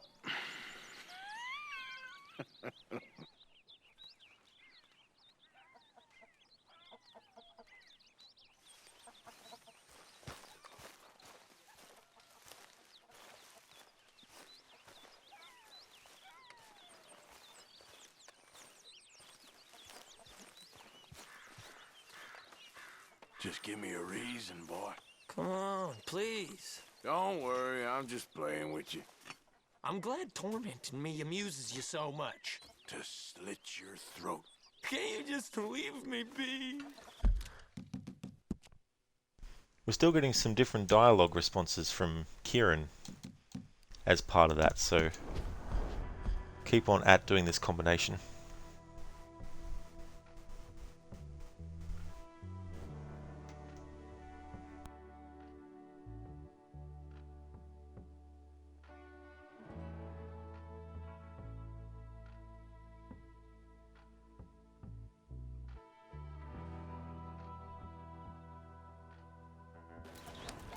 Good morning.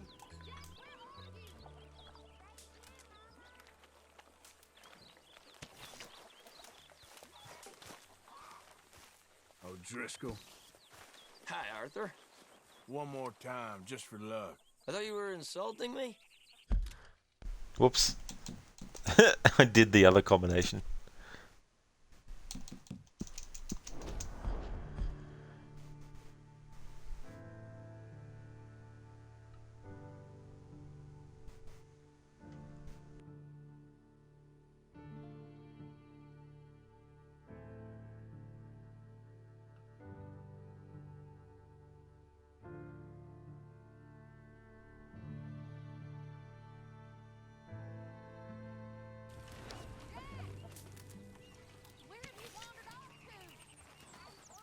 Hey, O'Driscoll, I reckon you must be in the wrong camp.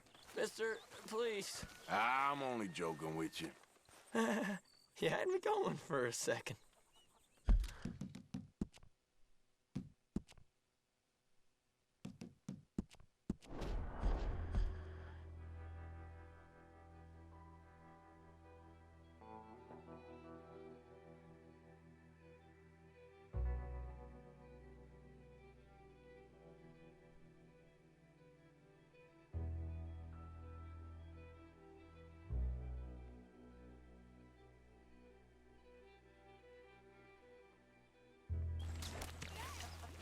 Arthur!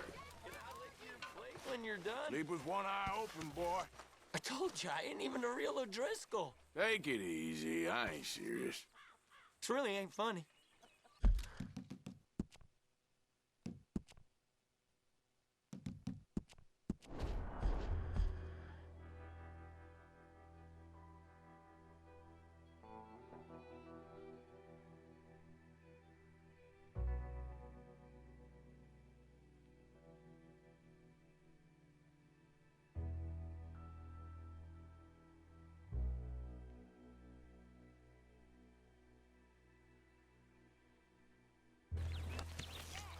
Hello, Mr. Morgan. Just give me a reason, boy. Oh, God, here we go again. I'm only kidding around. It ain't right, playing with a feller's emotions like that.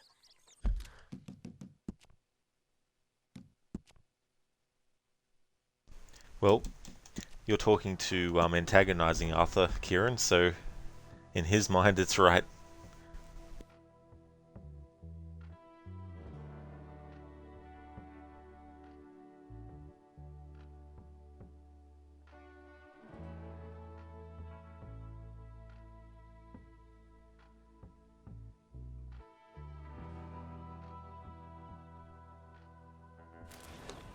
Morning, Mr. Morgan. You squirming little maggot. Oh, this is all I need. Don't worry, I'm just playing with you. Oh, yes, of course. Silly me. Kieran has still given us different responses, so there's definitely a lot of things that he'll say if you do this combination.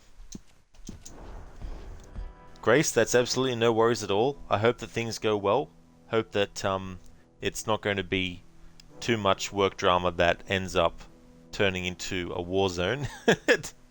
But I hope it ends up going well. I definitely will. Thank you so much for popping in. Really appreciate it. Want to highly recommend people check out Grace's channel if you haven't before. Has been doing some Cypher. Is also a fan of Stardew Valley as well. And is a very great streamer. Has a great community. Have a lovely meal, folks. You'll have a great time. So highly recommend. And Grace, thanks again for popping in. Hope you have a good one. Hey, O'Driscoll, I reckon you must be in the wrong camp. Mister, please. Take it easy. I'm just needling you. I'm glad tormenting me amuses you so much. So we've heard that one from Kieran before. So I'm going to do that combination one more time. And then we'll move on to the third combo.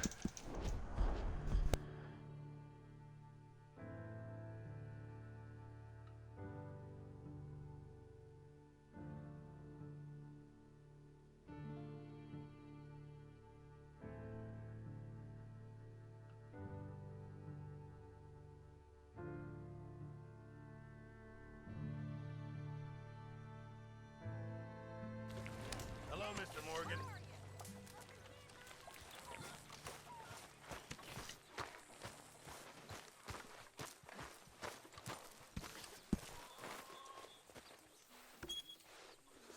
So you're the O'Driscoll, huh? I'm the fella tied to the tree, so I guess I must be. I've met some of your boys before.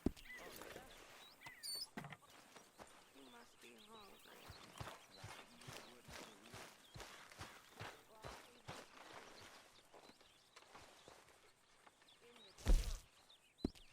Where those other O'Driscolls left my Good morning, Arthur. Good morning, Arthur. Yep.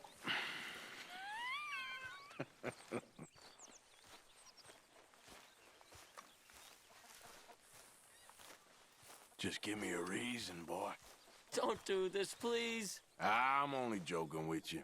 It ain't right, playing with a feller's emotions like that. Alright, so that's going to be all I'm going to do with that combination and Kieran.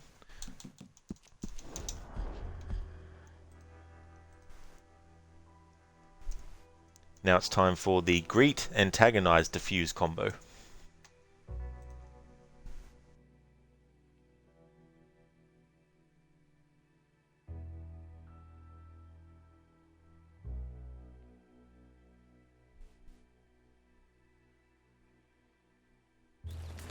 Oh, hello.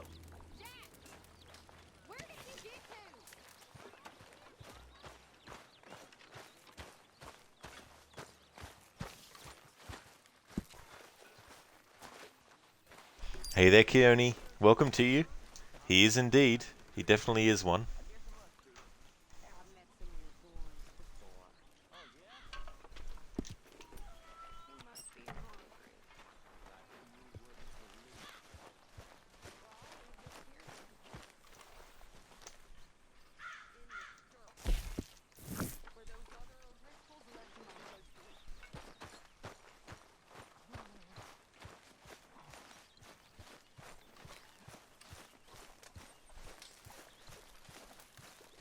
Yep.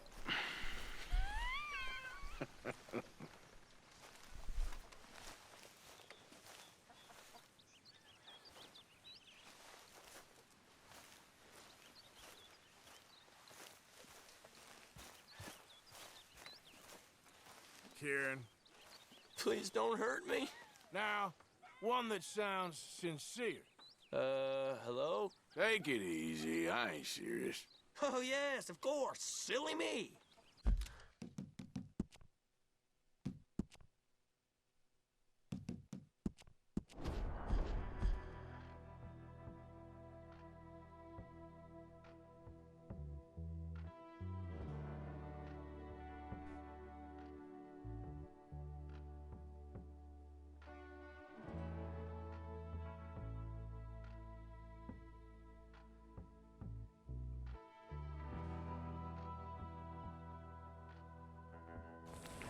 Hello there.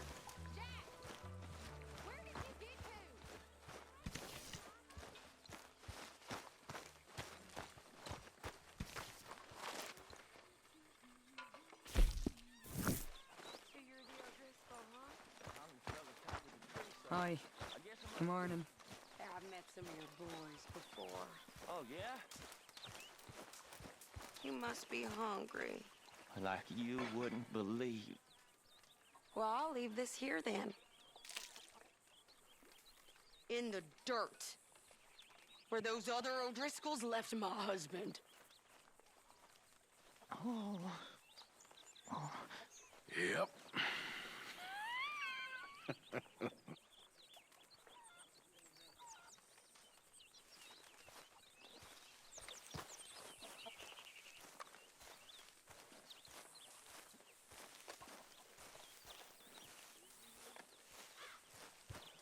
Hope you choke on it.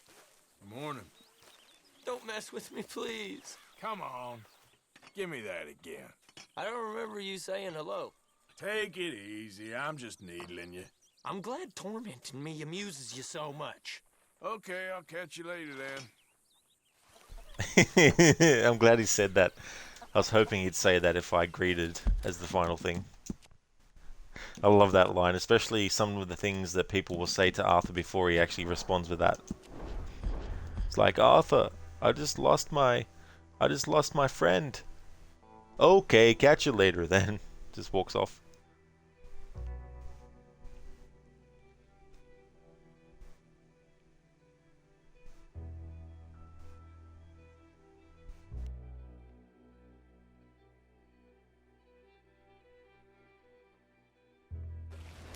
How you doing? Don't forget about me. I'm starving. Morning to you. Come on, I thought we were friends. I thought you were insulting me. Don't worry, I'm just playing with you. Oh, sure. Very funny. I thought we were friends. What the fuck, Arthur? Yes, because I'm sure that, you know, you've considered Kieran to be a friend, having him tied up to the pole all this time.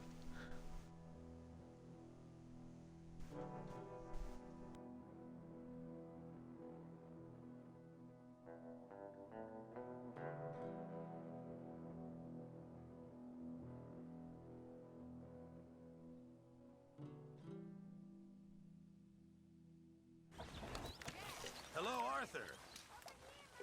There must be enough for me to have a couple of bites. Kieran. Hello, Mr. Arthur. Come on, you can do better than that. That's plumb crazy. I'm only kidding around.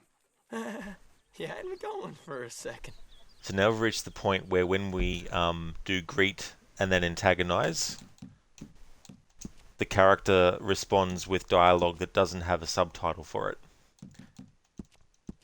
And then after a while, when Arthur does the greet and then antagonize, they won't say anything at all. Unless you follow it up with another greeting or another antagonizing, that is.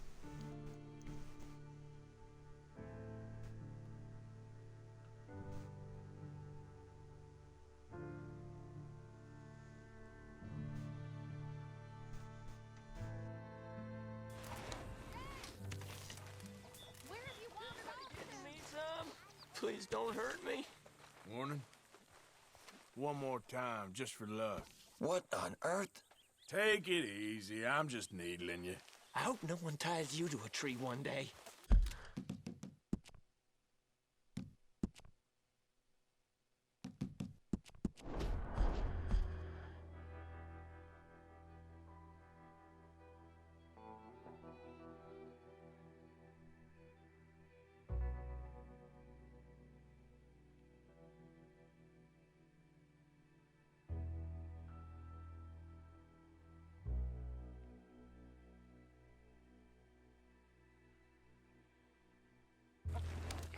Nice to see you. Where have you wandered off to? Not you again. Hi. Come on. Give me that again. I don't believe it. I'm only joking with you. Oh, yes, of course. Silly me.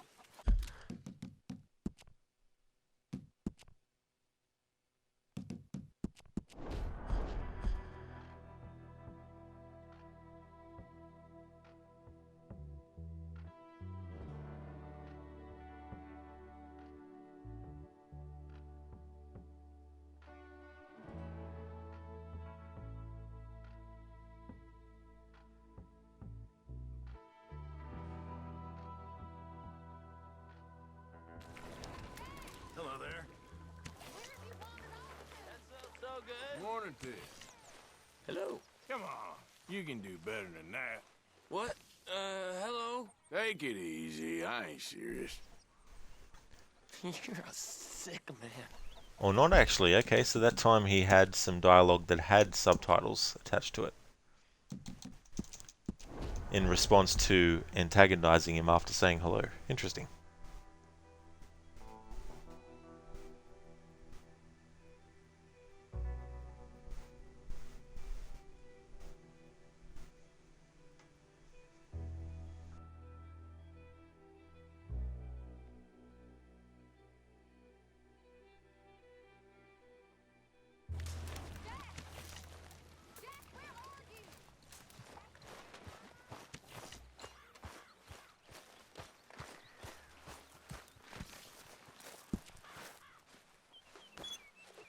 So you're the O'Driscoll, huh? I'm the fella tied to the tree, so I guess I must be. I've met some of your boys before. Oh, yeah? You must be hungry. Like you wouldn't believe. Well, I'll leave this here then. In the shirts. For those other O'Driscolls left in the husband.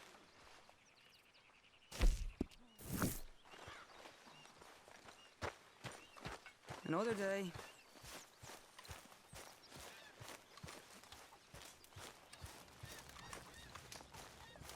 Yep. Can anybody spare me a bite? Hello. Hi there. One more time, just for love. You didn't say hello, did you? Don't worry, I'm just playing with you. I'm glad you find this so amusing.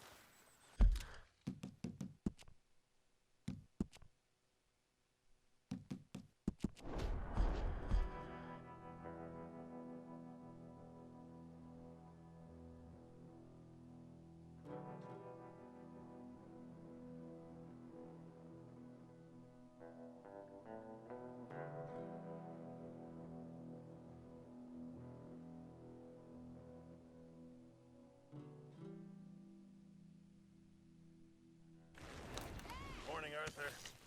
Where have you wandered off to? O'Driscoll boy. Hello, sir. Now, one that sounds sincere. I'm only joking with you. I'm glad tormenting me amuses you so much. Alright, so now he's done the no response after the antagonize.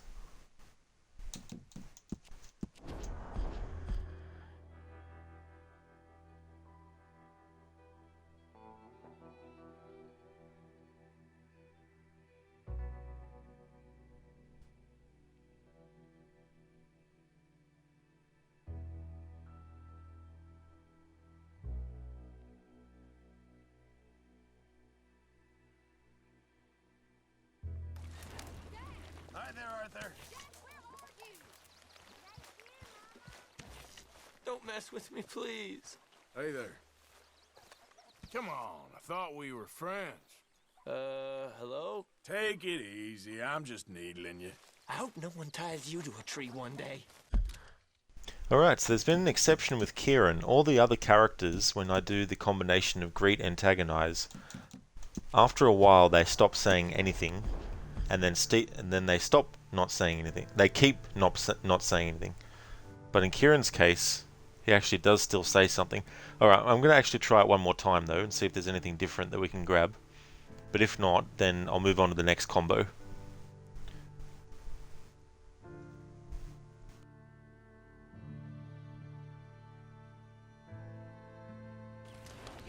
How are you? Tying me up right by the food. Please don't hurt me. Hey there. Come on, you can do better than that. I don't remember you saying hello.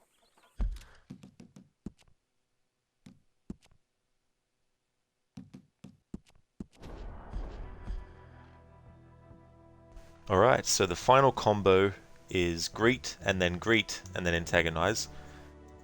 You greet, say hello in the first instance, you follow it up with a positive statement, and then you give them a punch with the antagonize to bring them down.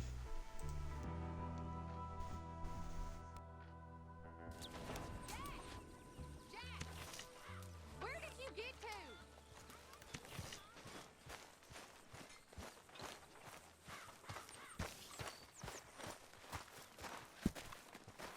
Alright, so the reason why I'm doing this process here is because when Dutch is in the configuration where he actively seeks you out, the only way to actually stop him temporarily is to interact with this.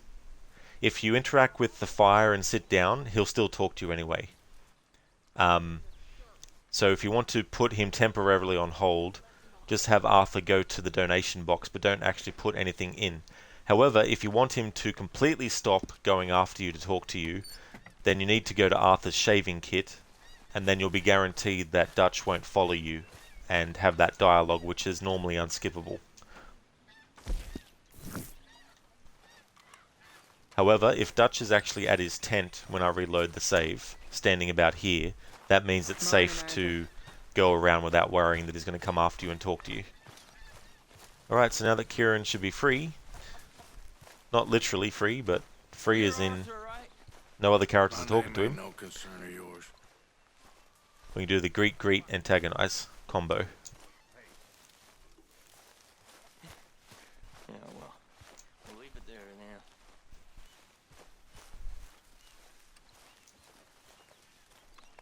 Come on, game. Allow me to do it. No. Okay, so in that instance, because he said the dialogue that he said, where he talks to Arthur, it's cancelled out the ability straight away to actually greet him. That's just great.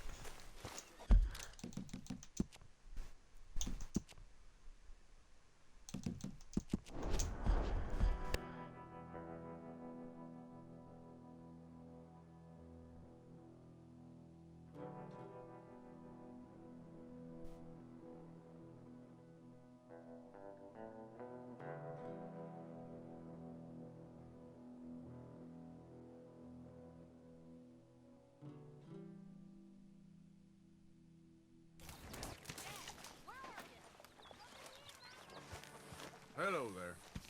Oh, it's you. Comfortable there? I can't even lie down. It's agony. Next time you lie down, it'll be in your grave, boy. Oh, God, here we go again. I'm only kidding around. You're a sick man.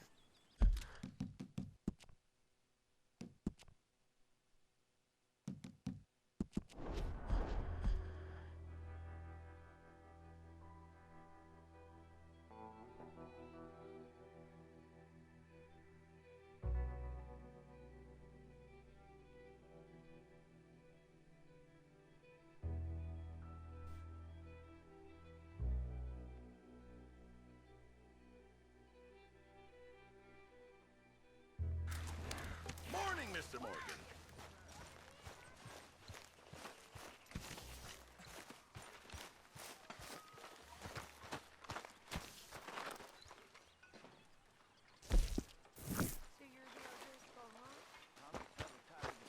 Morning. I've met some of your boys before. Oh, yeah? You must be hungry. Like you wouldn't believe. Well, I'll leave this here then. In the dirt. Where those other O'Driscolls left my husband. Oh. Yep.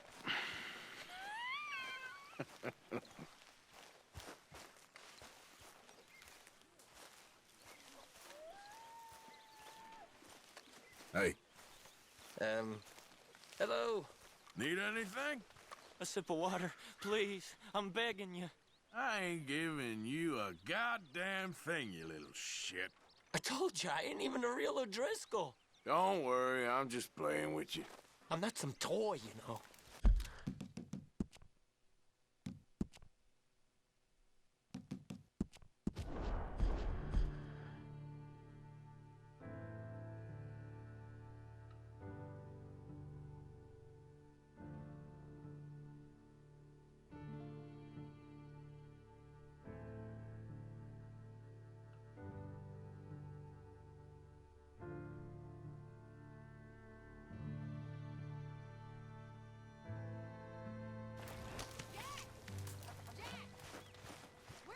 Mr. Arthur.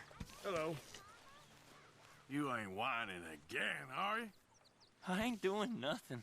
'Cause any more and I will cut your tongue out, you filthy rat. Don't do this, please. Take it easy, I'm just needling you. You had me going for a second.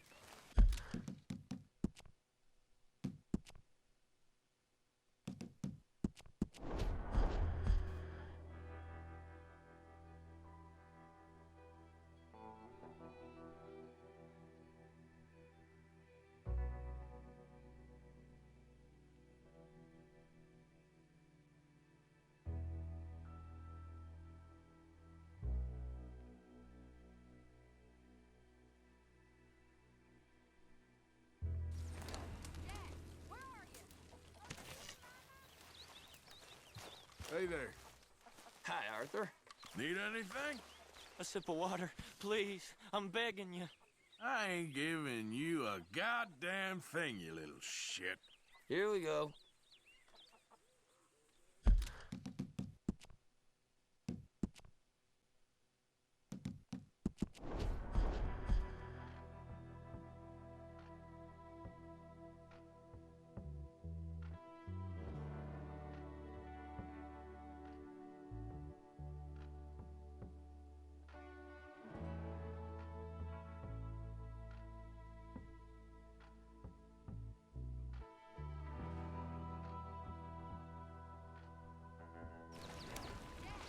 Hello, Mr. Morgan.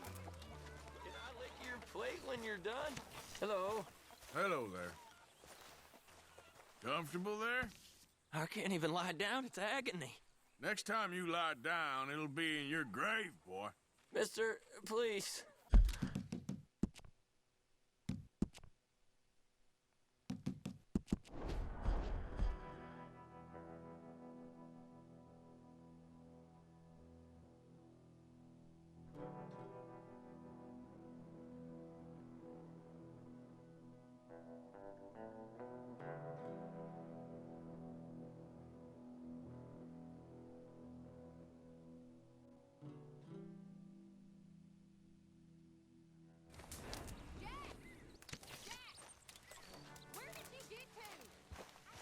O'Driscoll. Hi there. Need anything? A sip of water, please.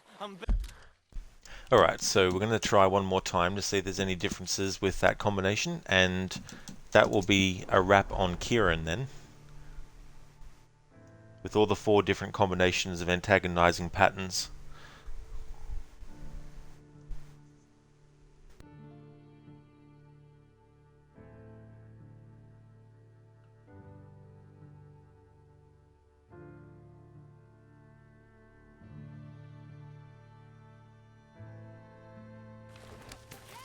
Oh, hello. Where have you wandered off to?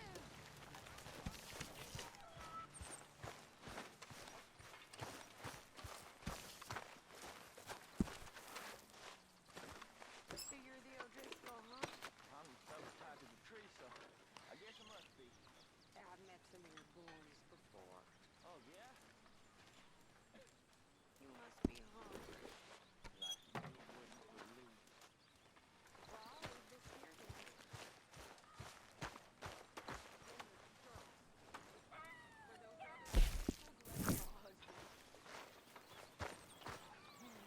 Hell of a morning.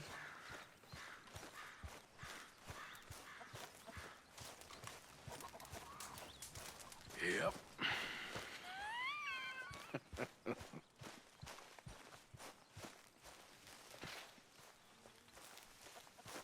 Hey. Howdy. Comfortable there? I can't even lie down. It's agony. Next time you lie down, it'll be in your grave, boy. Oh, this is all I need. Alrighty then.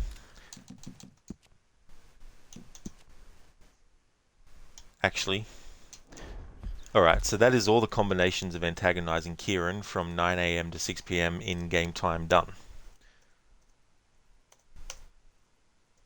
So, there is only one more character for that time slot that I'm going to be doing, and then after this stream's finished, the next stream is going to be my annual playthrough. This current playthrough that you're watching now is going to be put on hold after the end of this stream, and then I'm going to do my annual playthrough, and then when that playthrough is finished, I'm going to jump back to this playthrough. So that's what the plan is. What I'm going to do is take a break, because it's going to take 3 hours of real time to do the next part, which will be following Micah around to see what his movements are for 3 different configurations. It takes about an hour of real time for each configuration. So there'll be that, and then there'll be the antagonizing afterwards. So I'm looking at about 4 hours before this stream's ended. So I'm going to go take a break, and then when I come back, we're going to do the process of following Micah's movements and then antagonizing him afterwards.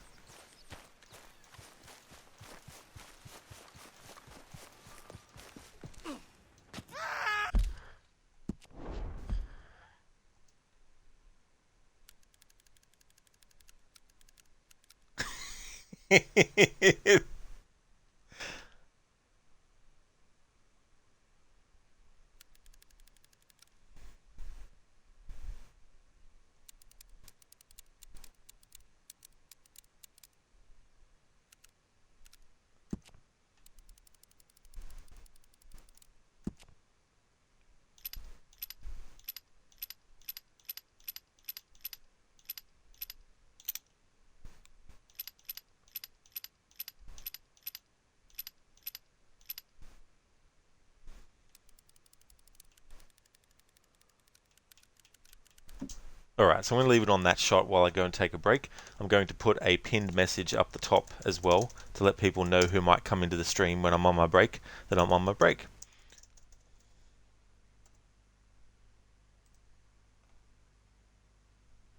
There we go, and when I come back we'll continue on to do Micah as a character and his movements, and then antagonize the shit out of him. Be back soon.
Alrighty then.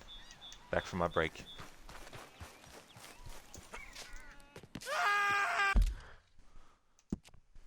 Alright. Time to reload my save.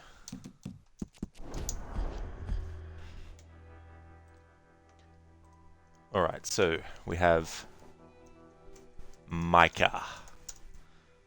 16th character during the day. And we have potentially 4 more hours of stream left. So let's go set that up and configs.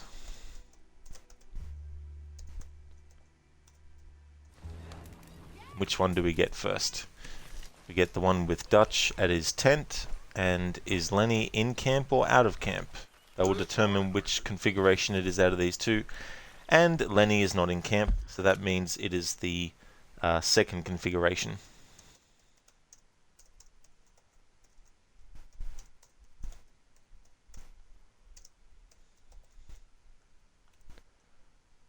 And that's the one where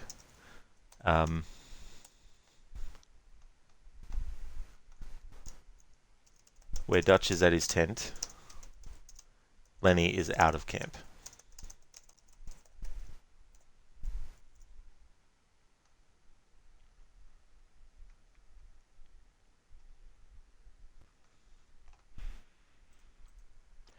Hey there, Lucinda. Good morning to you as well.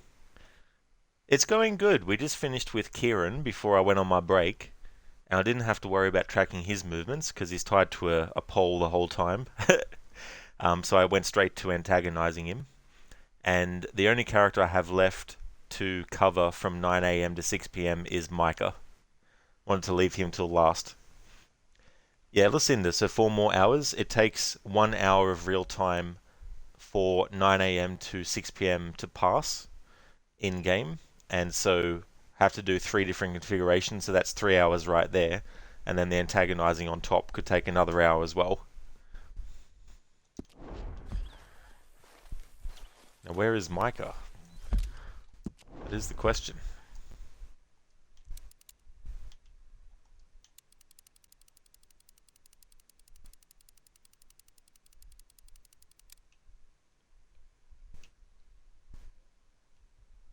He's nowhere to be seen.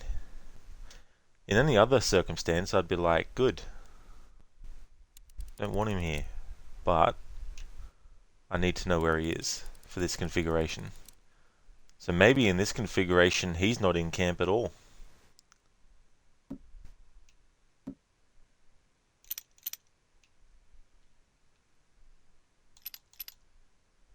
Interesting.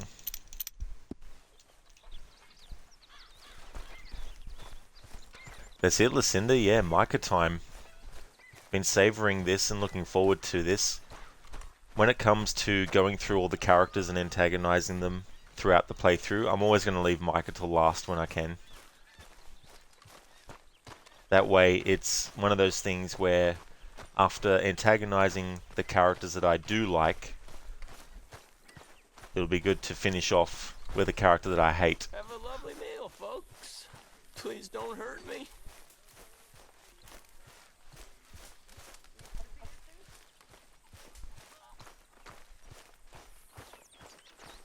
So Micah might not even be in camp in this configuration at all. Or he might appear.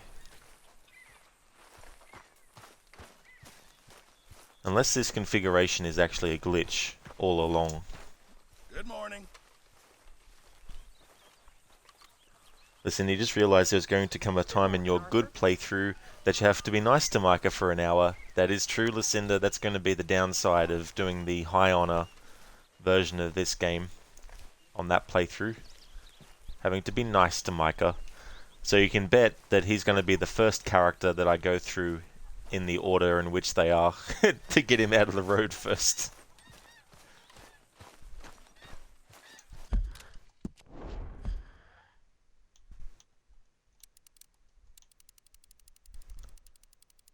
I still need to hang around in camp though to see if he's going to turn up, because he could turn up at any point.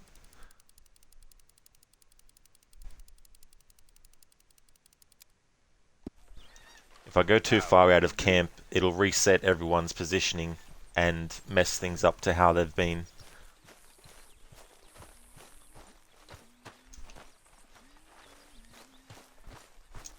And I got a feeling that it's randomized as to which character will go over to this wagon, pick out the rifle, and then go and keep an eye on the entrance.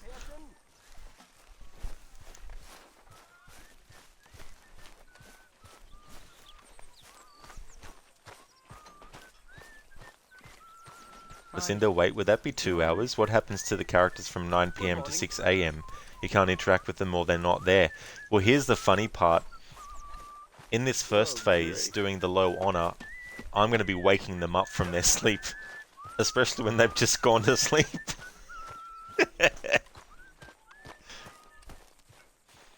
So, that's what will happen around that time. I'll follow a character and they'll be like, time to go to sleep. And they'll lie down and then Arthur's like, wait, get up. I was just sleeping. It's okay, I'm just needling you. Okay. Go back to sleep. Antagonize again. And definitely not wiser. Arthur? That's his name, Susan. Hasn't changed in all the time you've known him. Good morning, Arthur.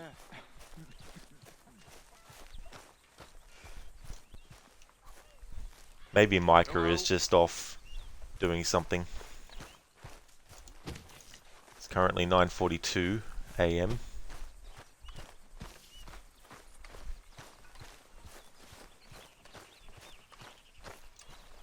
There's Strauss, but he doesn't stand guard, so it can't be him. Yeah, Lucinda's like, wake up! I need to antagonize you. It's antagonizing time. Then they're like, but Arthur, it's been that way for all day.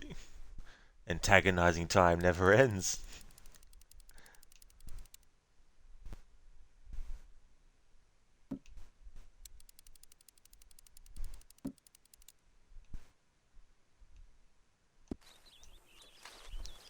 I'll be considering, when I resume this playthrough at a later date again, to actually not worry about the configuration when Lenny isn't in camp.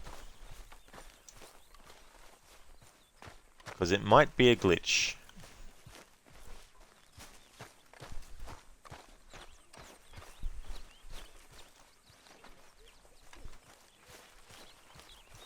How are you?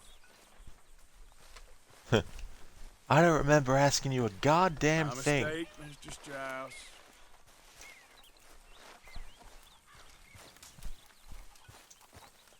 Hope you choke on it. Let's have a coffee.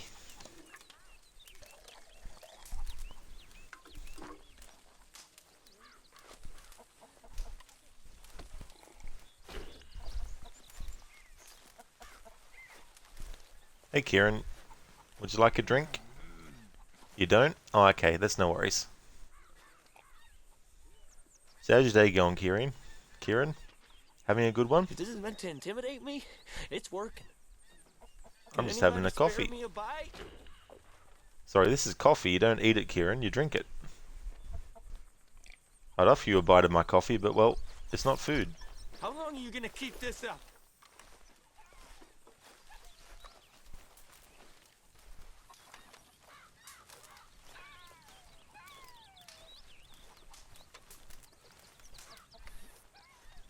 Like, Micah, where are you piece of shit? If I find the rat's nest, I might be able to find Micah.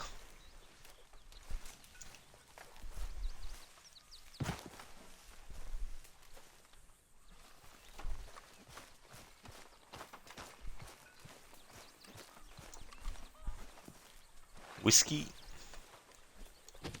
Whiskey at 10 AM?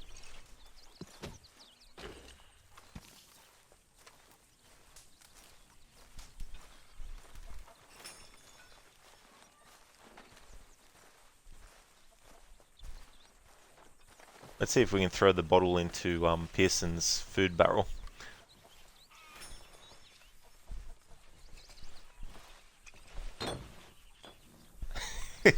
Not inside it, but in between the two of them. That's good enough, Arthur. I'll accept that. That is what I like to see.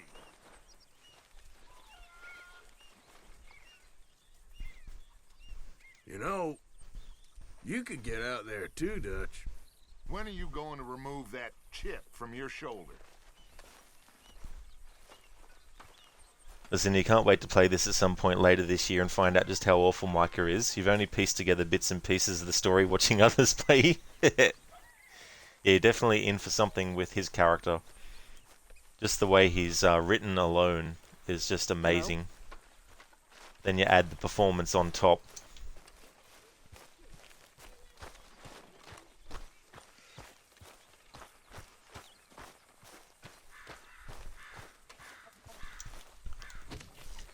You know, Micah's not turning up in camp in this configuration, and I'm not going to bother with that. So, in Micah's case, it looks like his second configuration, he's not there at all.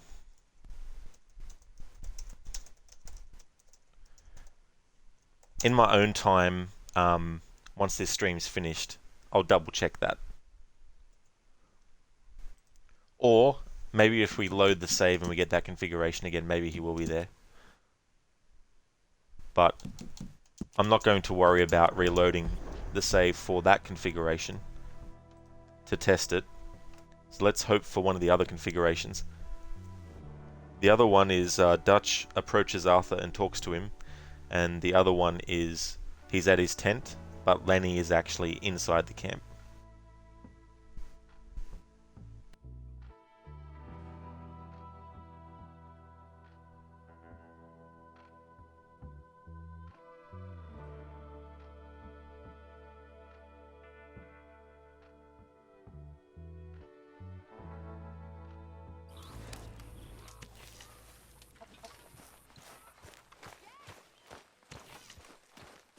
Good morning,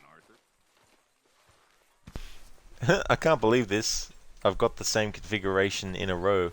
A configuration that a few streams ago wasn't actually triggering for me even after 15 reloads of the save. And Micah is still nowhere to be seen.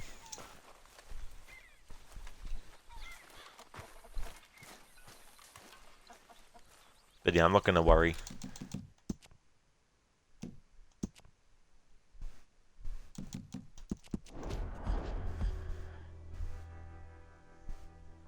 The good thing about putting this playthrough on hold will be off stream. I can go as far into the game as I want testing stuff without saving over the save files I'm using for it. That way I can suss out some stuff.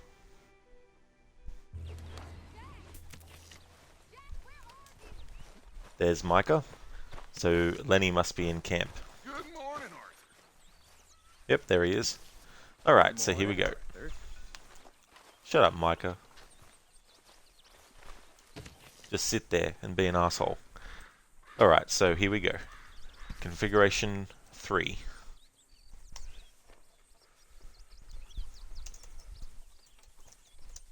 Dutch is at his tent. Lenny is in camp. Alright, around 9:05 AM, Micah sits on barrel like a motherfucker. There we go. Alright.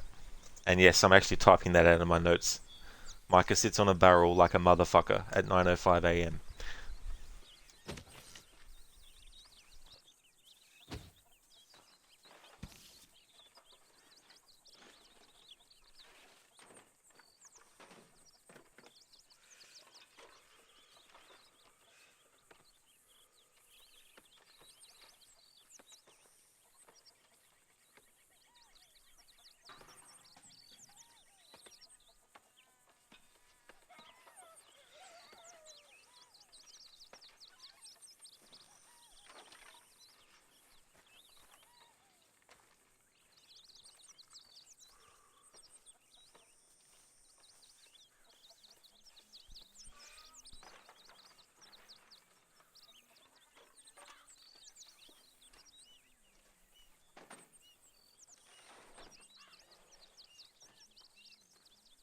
I reckon Arthur pulls out his gun aims directly at Micah's head right now and fucking ends his life.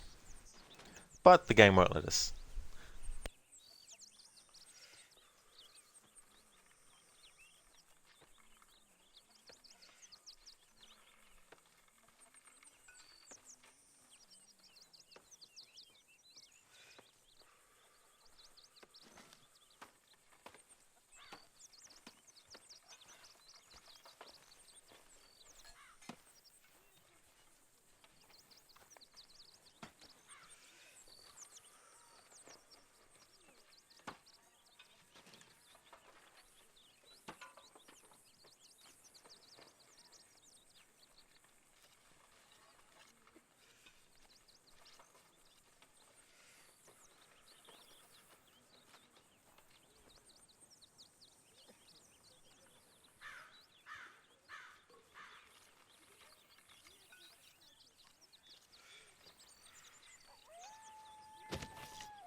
At 9:41 a.m., motherfucker Micah actually gets up.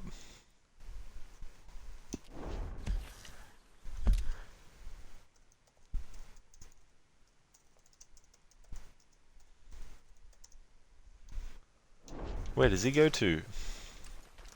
Hell? Oh, not yet.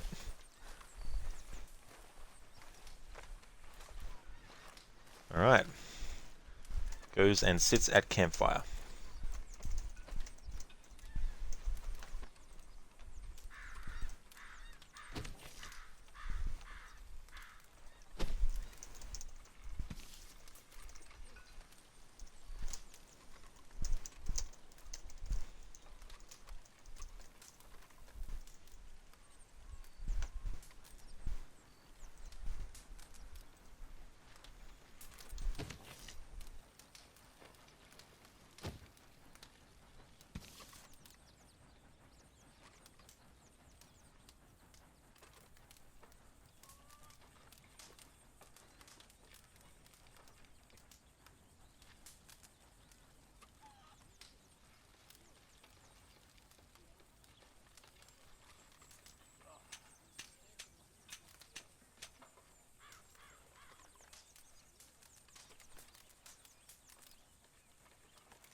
Good day, Mr. Morgan.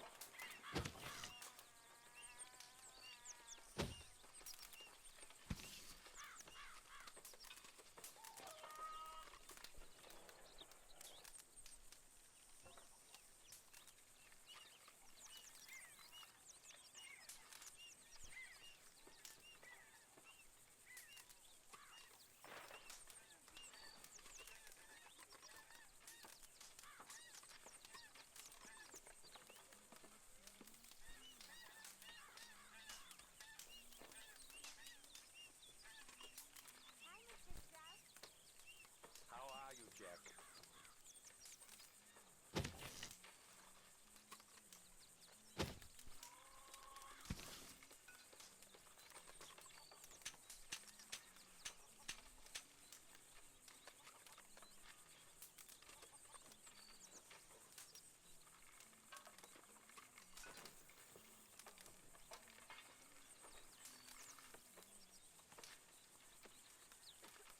I trust all's well.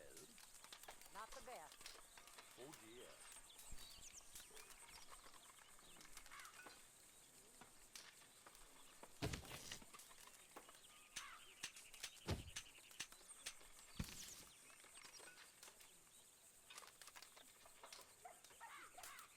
We need to hunt for some better meat.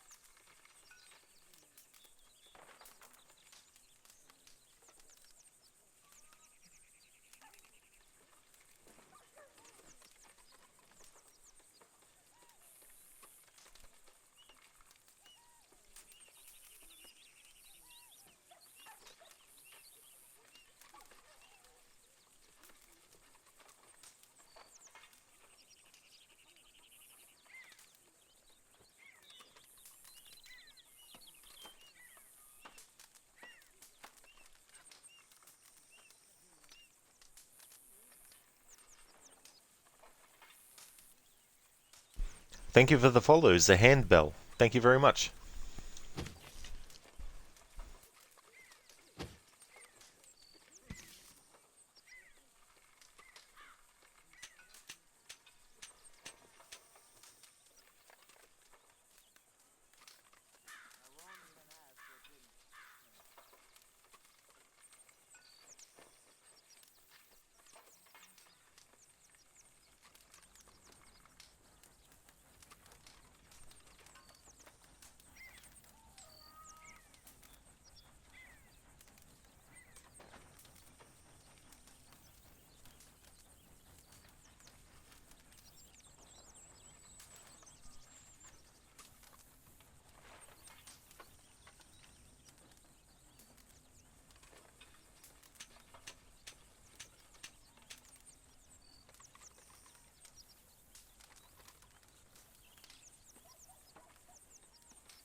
So this has actually cut down the time because the configuration where Lenny was not in camp, Micah wasn't in camp at all as well.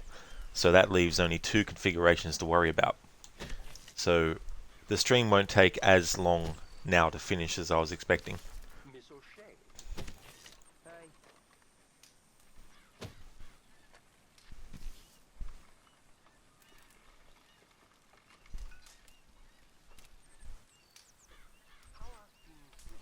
So the next stream of this after this one's finished will be next Thursday. And I do annual series playthroughs, but also annual playthroughs of individual games as well. And initially this current playthrough was going to also be my annual one at the same time. But given that I have a deadline for all my annual games where I have to finish it before the current year ends, doesn't matter when I start it, I could start a playthrough in September, but as long as I finish the game in time before December finishes in that year, then for me it qualifies as one of my annual ones. There was no way I was going to get that done while doing this stuff. So I've decided to do a separate playthrough as my annual one, separate to this. And we're pretty early in the story, so no one is really missing much if you're here to sort of like see where I'm up to in the story. I've only done chapter 1. As soon as the game let me do a manual save, when the game was in camp, that's where my save file has been reloaded the whole time. From that save file. At that same time, 9 AM in the morning on that first day. So this is the 15th character that is actually in camp that can be interacted with without triggering a mission. Uncle is actually lying by a wagon, fast asleep, but if you go over and interact with him, it triggers the mission that he's related to. So I don't want to do that yet. So Uncle is still sleeping while I'm going around and tracking the movements of all the characters in camp and then antagonizing them. So with Micah being the last character that I'm focusing on from 9 AM to 6 PM, it means that's a good cutoff point for me to put this playthrough on hold, do my annual playthrough, and then when that's finished, resume this playthrough and continue on. Because that way, I'll be able to actually not worry about, oh, you know, I've got to fit in the whole playthrough into the year. I can just go through however long it takes. I'm going to be doing my annual playthrough of Red Dead Redemption 1 as well. So I think what I might do is, for a little bit, do split streams on a Thursday of Red Dead 2 and Red Dead 1. Or I might decide to do Red Dead 1 straight after my annual of Red Dead 2, and that way that's done before the year ends as well. We'll just see how I'm going. That's still quite a little bit away yet.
So Micah has been sitting here.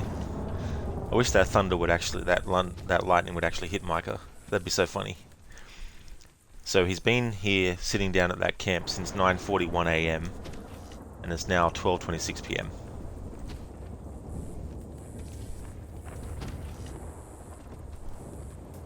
Zahenbel, you don't really know what is happening. So this kind of playthrough is very time consuming because I'm actually keeping track of every gang member's movements and making note of what time in the game and where they're going and what they're doing. And that's going to happen throughout the rest of the story. So every time I do a mission, I'm going to be coming back to camp to see what's changed with the characters and also antagonizing them all. So there's 2 phases to this playthrough. The first phase is to do everything low honor and antagonize every single member of the gang at every single moment in between missions and seeing what changes and all that kind of stuff.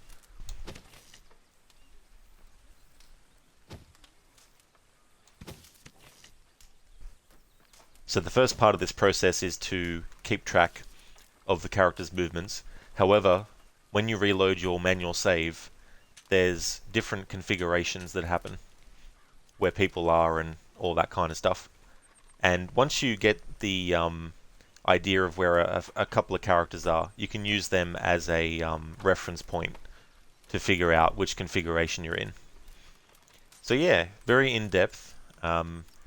I should have actually done my annual playthrough of this first. That's why I've separated the 2 playthroughs now. But once we focus on Micah and get him done, then next week I'll be starting a new game and doing that as my annual playthrough. And then when that's done, I'll come back to this playthrough. But it's interesting too because this is the last Thursday of February that I'm doing this on. So since the first Thursday in January, I've been doing this playthrough.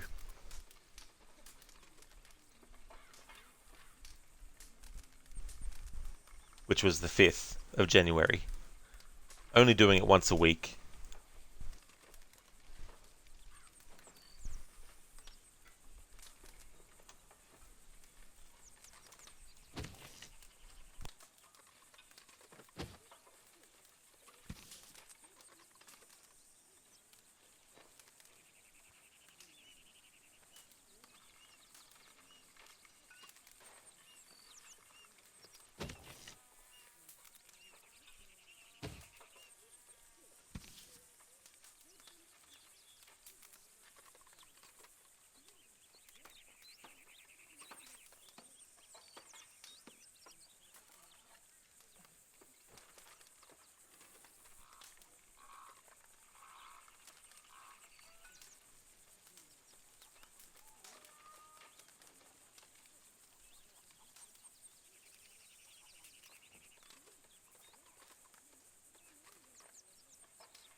Zahenbel, well, what if Micah is tracking you and you're tracking him? That's it, Micah is sort of like keeping note of what Arthur's doing, and Micah's like, right, Arthur is just standing across from me for 5 hours. So he's been polishing that gun for about an hour. Yeah, he's just been very thorough with it. I mean, he does love his guns, so I think he would spend a whole day if he could just... And he might, actually.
Yeah, fragile gun.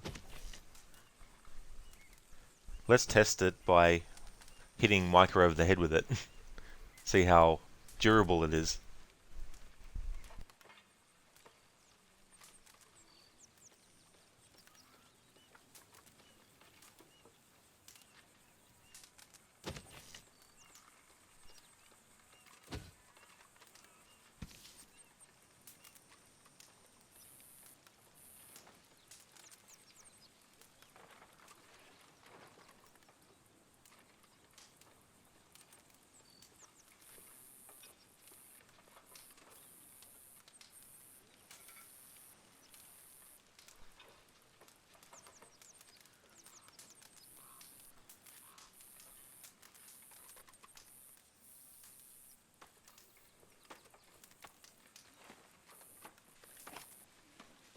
Holy shit, Micah's moving. Where's he going to? So that was 1:43 p.m.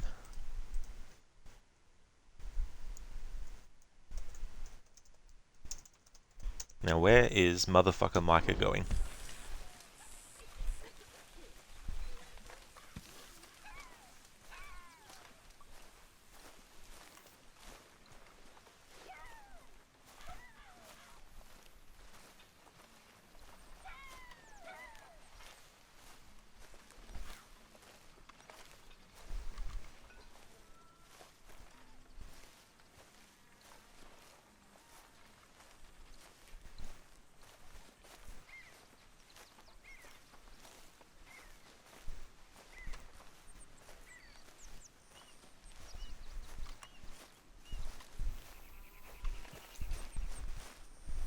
Alright, so Micah goes to the edge of camp.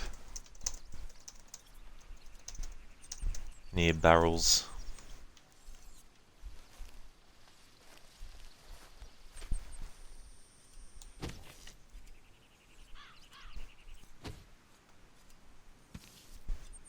The handbell, maybe that's tracking.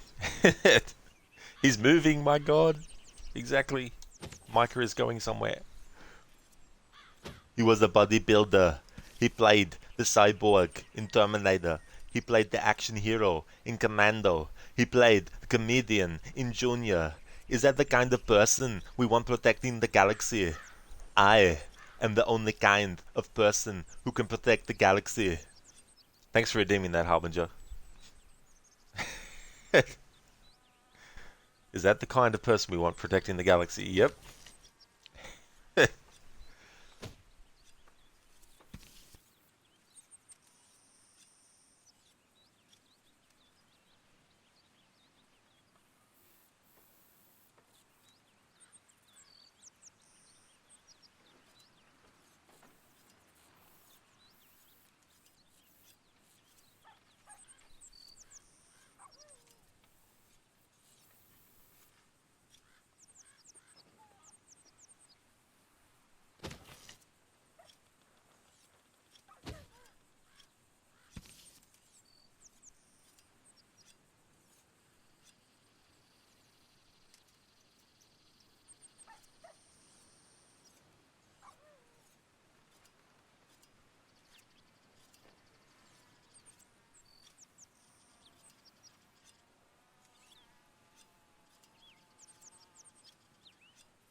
Yeah, hopefully it's a handbell when he's sharpening the knife, he accidentally cuts himself.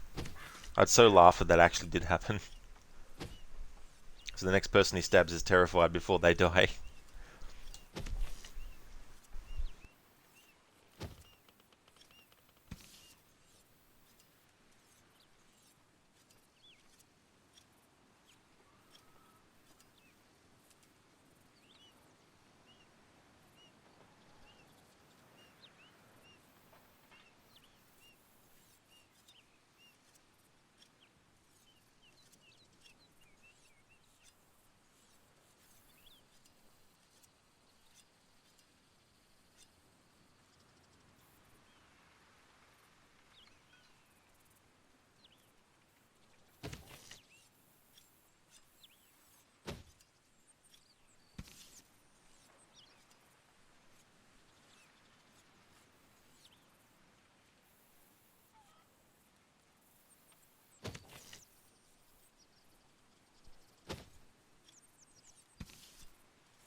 Zahan Bell.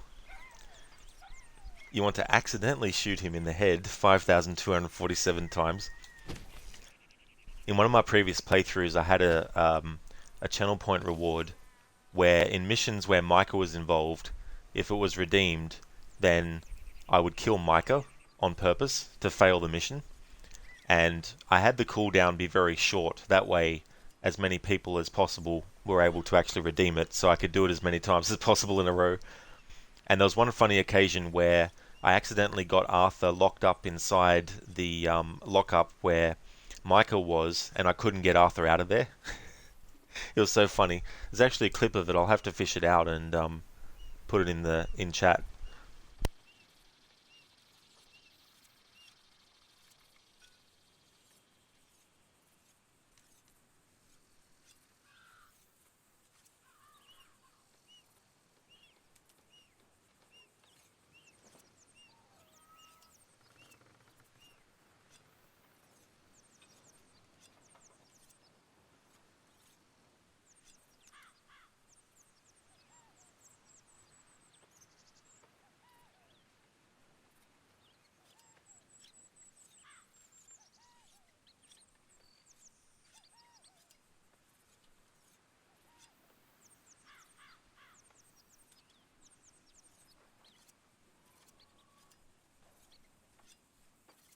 There we go.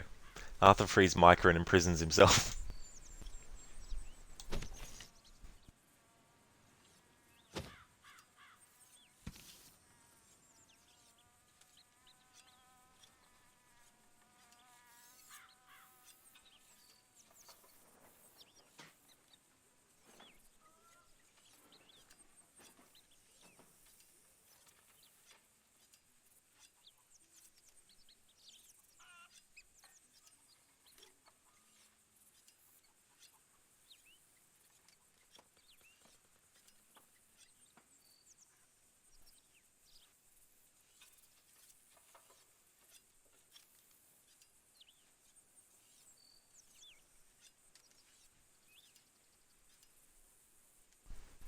Zahanbel, you're playing Red Dead 2 right now, and you shot that old lady dead north of Strawberry.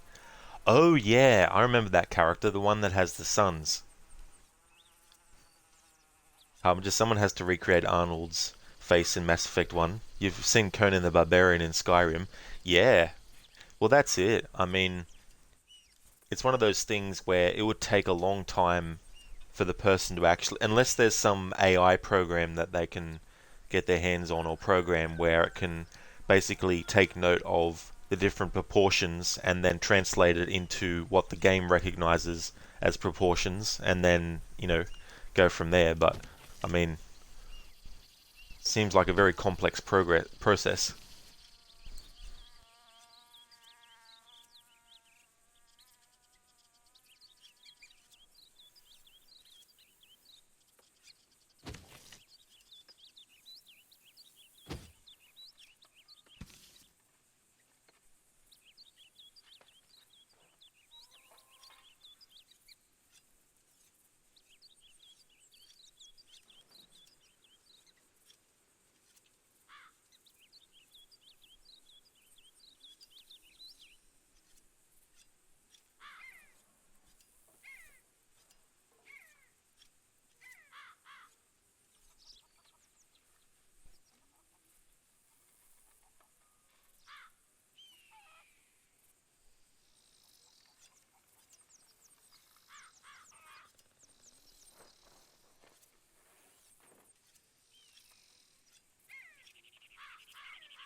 Alright, it's almost 4 p.m. in-game time, which means there's 2 more hours in-game to cover for this configuration, and then there's one other configuration I need to do this with.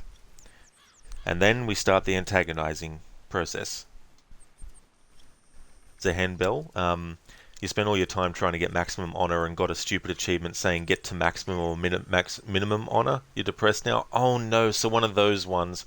Yeah, that can be annoying, like, you know, because it's one extreme to the other, right? So you'd prefer to have them both as separate achievements.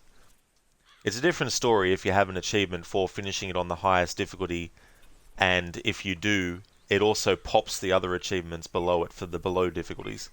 But for something like that, you'd think they would have separated the two.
Zehen Bell is going to be standing there for 20 more hours figuring out how to rat on the gang.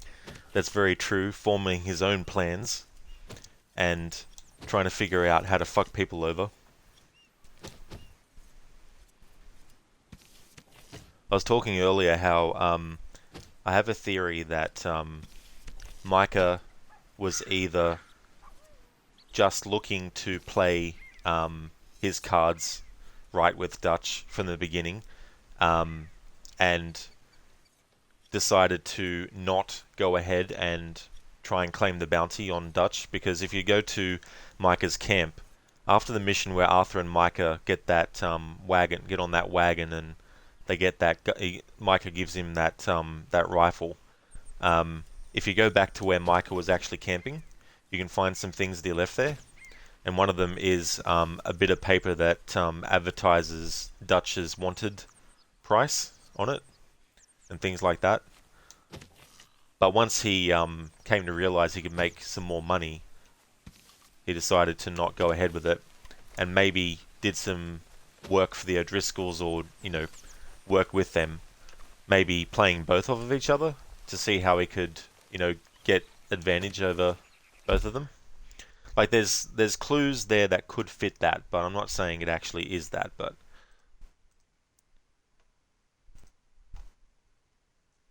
what time was that? Wasn't actually paying attention. 5:09 p.m.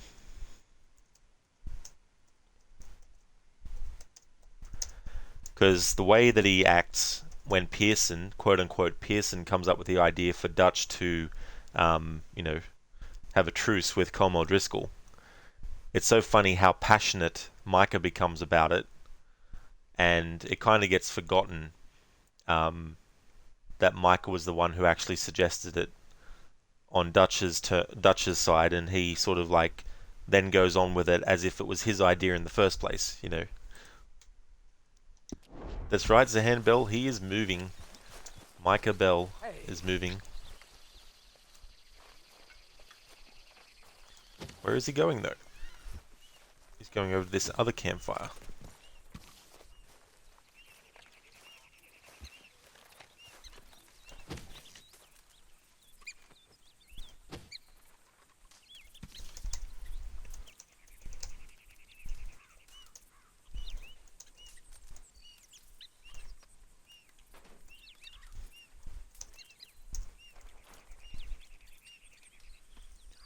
Let's see if he stays here till 6 p.m. in game.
Zahanbo, you have a theory that Lil PP agent Milton lied about Micah ratting after Guama.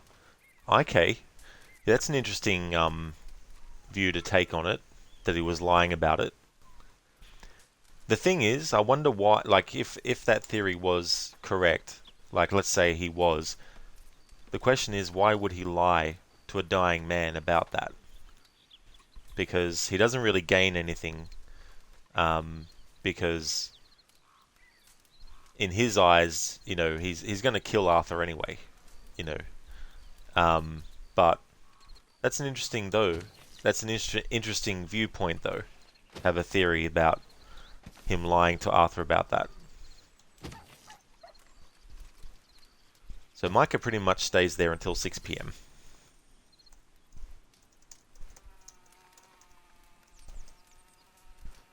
So that is a wrap on that configuration. So I'm going to reload the save, and we're now going to cover another configuration, but I don't know if it'll load it up straight away. Might take a few reloads for it to appear. So what I need it to be is I need to be configuration 1, which is Dutch approaches Arthur and talks to him, which the only way to completely avoid it is to get to Arthur's shaving kit and interact with it, and then after you exit out, Dutch won't actually go after you anymore to talk to you. It's an unskippable dialogue in the sense of being able to say not now to him, which you can't. So here we go. Dutch is over that way. If he's about to get to you, if you interact with the contribute and then wait till he's a certain distance away from you, and then once he is, exit out of this, and then make your way to the shaving kit. Because watch what happens if I let go, and then see how he goes behind the tent there, but since I'm away from that donation box, you'll see him, and of course he's not doing it right now, so he must be far away enough from me. But if I get a bit closer, he'll start to walk towards me automatically.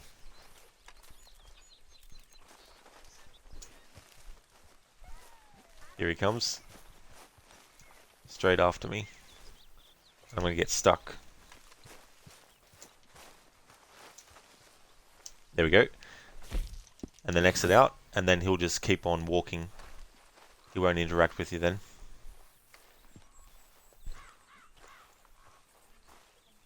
And there he goes walking off. Alright, so this is the configuration I wanted, and Micah is sitting where he was at the start of the other configuration.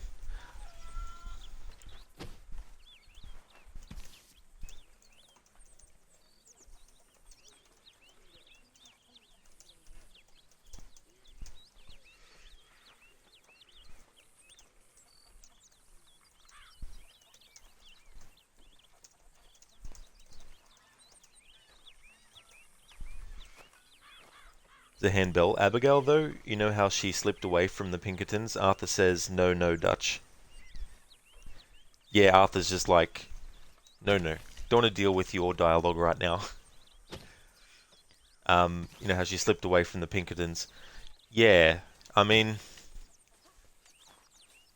Good morning, Arthur.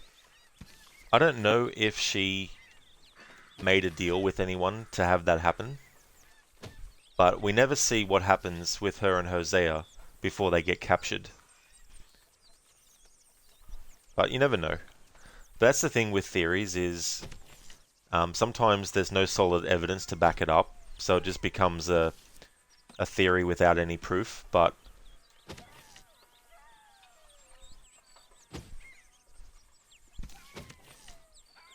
certainly a conclusion that Dutch comes away with. Hey there, Absolution, welcome. Just one more score, Arthur. Just one more.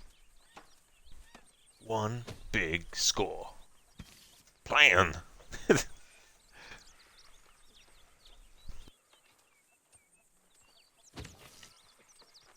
Morning.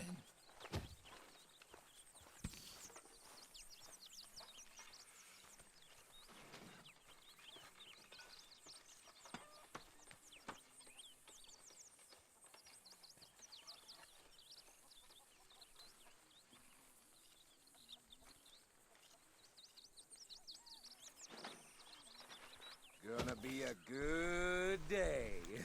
It won't be a good day, Micah, until you're not breathing permanently. Alright, so 9:43 AM. in this configuration. He's a bit earlier in this configuration than he was the last one. No, he's not. He's actually way after. Whoops.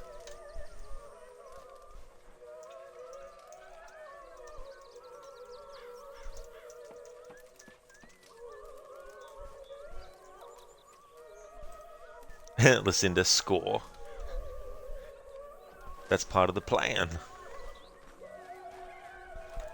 Plans, plans, plans.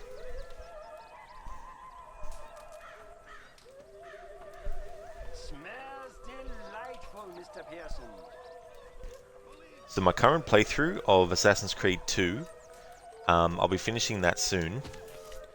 And then I'll be jumping to Assassin's Creed Brotherhood. And I've got a challenge with Brotherhood, but I'm not going to say what it is until I get to the end of Assassin's Creed 2. But every game that I'm actually doing as part of that marathon, I'll be doing a challenge playthrough. Hey there, Maxi. Welcome on in, dude. Hope things are going well. We're now focusing on Micah and his movements. And after I've done this configuration, we'll be moving on to antagonizing him, and I am looking forward to it so very much. Especially after having to antagonize characters that I really don't want to antagonize. So leaving him till last will be a good kind of relief of having to antagonize the other characters that I didn't want to actually antagonize outside of this playthrough, but because I'm doing it for this playthrough, it's for the greater good of the playthrough. You're doing good, Maxi? That's awesome. Glad to hear that, dude. And I'm doing really well, thanks. I've been having a good week. Things have been going well. Yeah, Maxi, Micah. He's such a great person. He's very caring. He's very kind. To his weapons, that is. Very caring about his weapons and kind to them. Hey there, Shaky. Hope it's going good. Thank you very much for joining. Maxi, not sure if you heard, but Ubisoft finally patched AC Syndicate on PS5. Now that is so good that they finally, after all these centuries, decided to actually do it.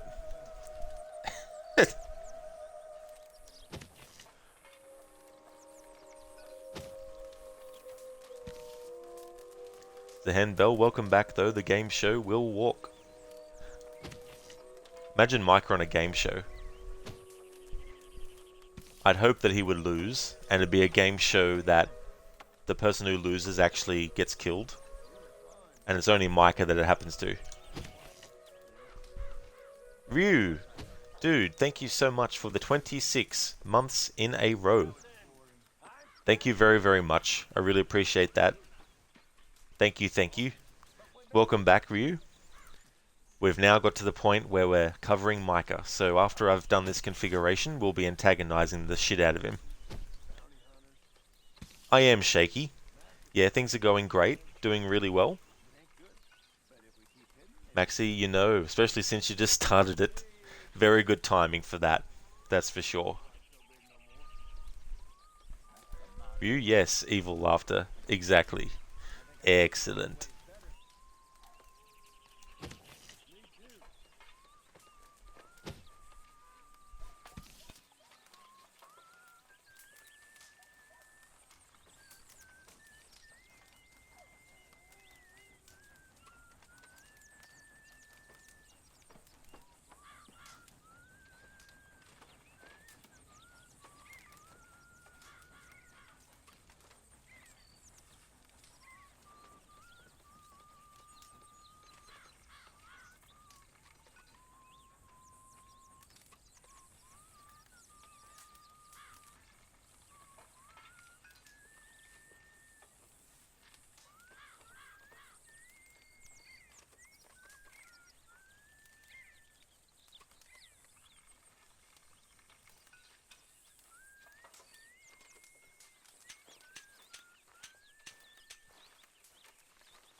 Good to see you.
Zanbel, why is Hosea? What if Hosea didn't die?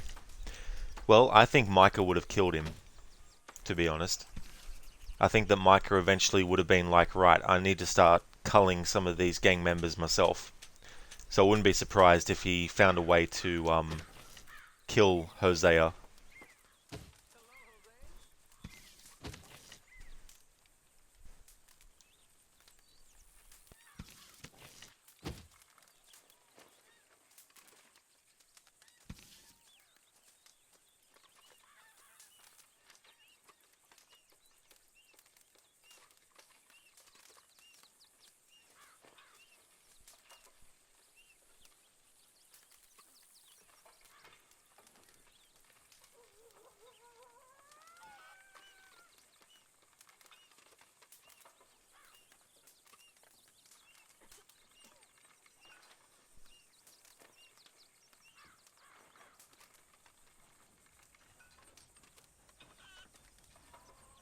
Is the food gonna be ready soon? It's coming! It's coming!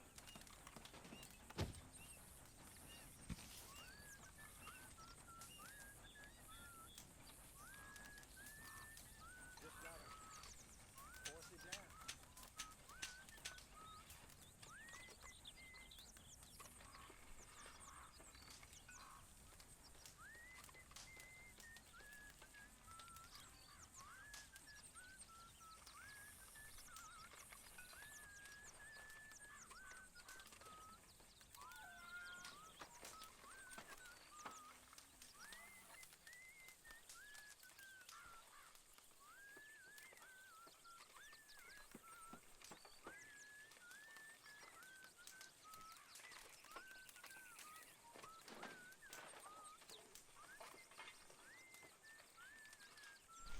Zanbel, you just want to imagine Micah dying at the bank and Strauss dying instead of Lenny.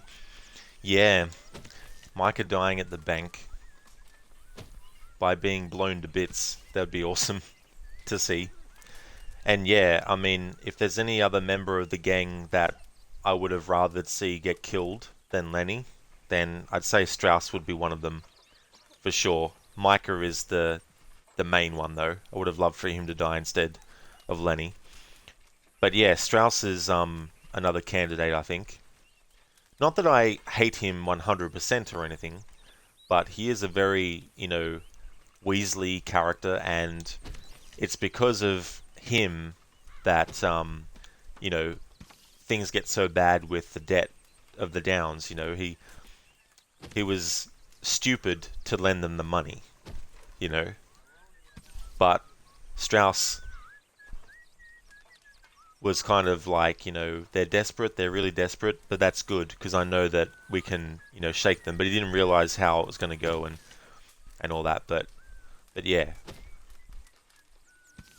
He was. Yeah, Lenny was such a great character.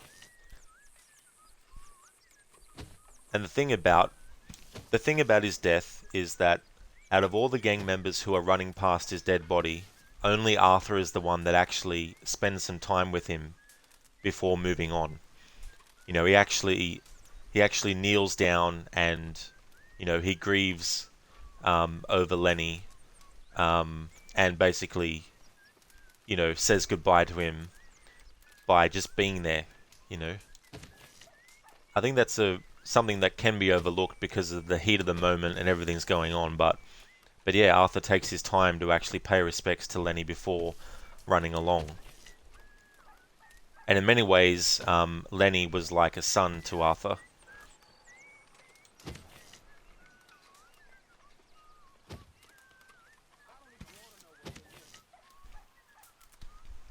The handbell, he was very greedy, Strauss. He definitely was, that's for sure. Charles stopped for about 5 seconds. Yeah, that's true. He did stop for a little bit. But yeah, I feel like Arthur spent a bit more time with Lenny in that short moment after his death. But in any case, it was definitely a loss of a great character who didn't deserve to die at all.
the handbell, and Javier stopped for about 1.5 seconds. Yeah, he's like, Lenny's dead, okay, and just moves on. Poor Lenny. You wonder behind the scenes that the actor of Micah actually hates the Arthur actor. I'm sure that's not the case. I'm sure that they both realize they're playing characters in a fictional story.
There's a handbell you're going to check, actually.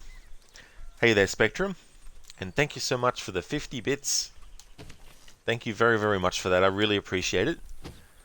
Welcome on into you as well. Thank you so much for that. How's things going for you?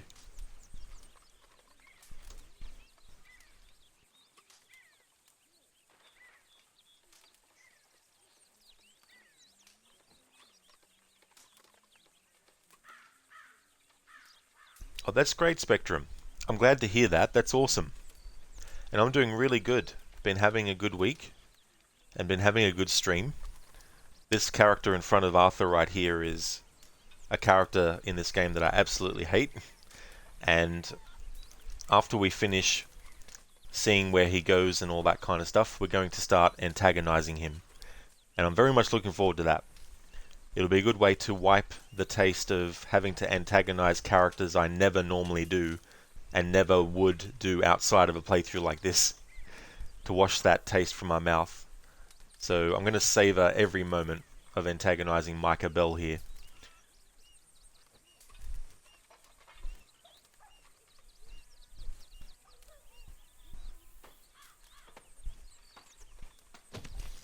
So in the other configuration that we tracked him in, he stayed here at the campfire until 1:43 p.m.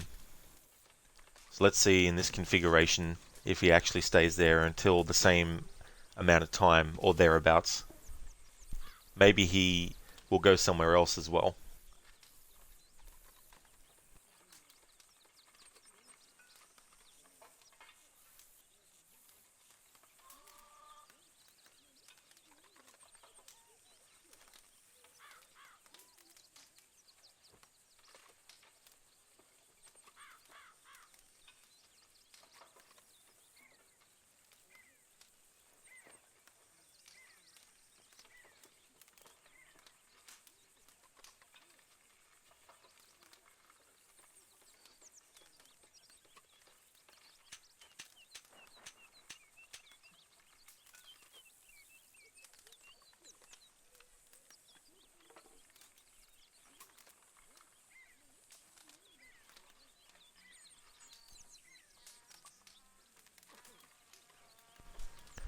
Spectrum, I'm going to wash that grey right out of your hair. Not familiar with that song.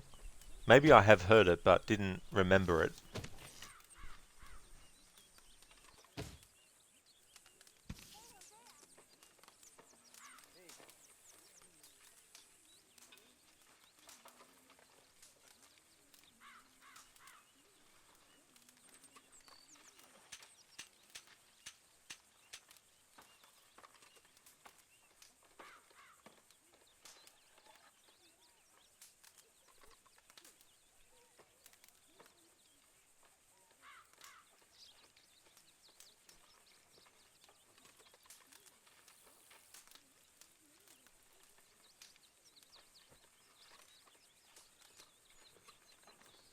No, Spectrum, no, hadn't seen that.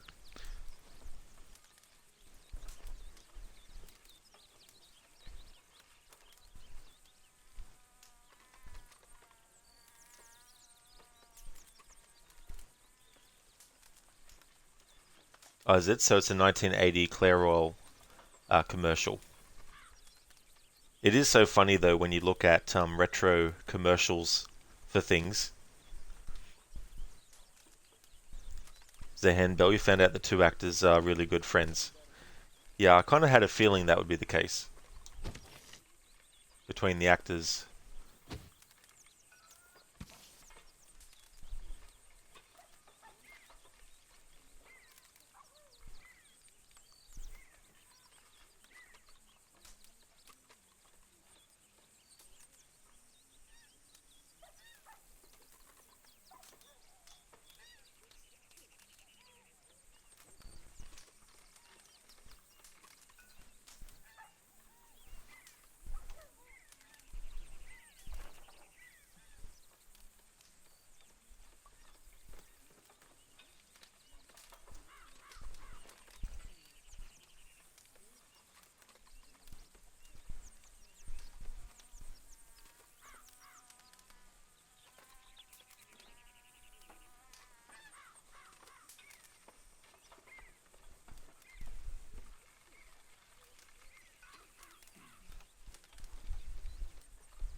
I'm miserable, Dodge.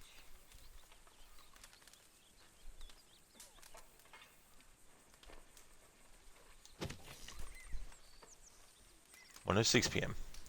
Spectrum, hubby just told you that it came from a song "Gonna Wash That Man Right Out of My Hair" from Rodgers and Hammerstein's South Pacific musical. Really? So it's from a musical and they just changed the lyrics to suit the commercial. Yeah, it's so, pardon me, it's so funny when that happens too, when they take an actual proper song that wasn't made for the commercial, but they get the rights to it and then they change the lyrics but keep the way that the lyrics are sung the same.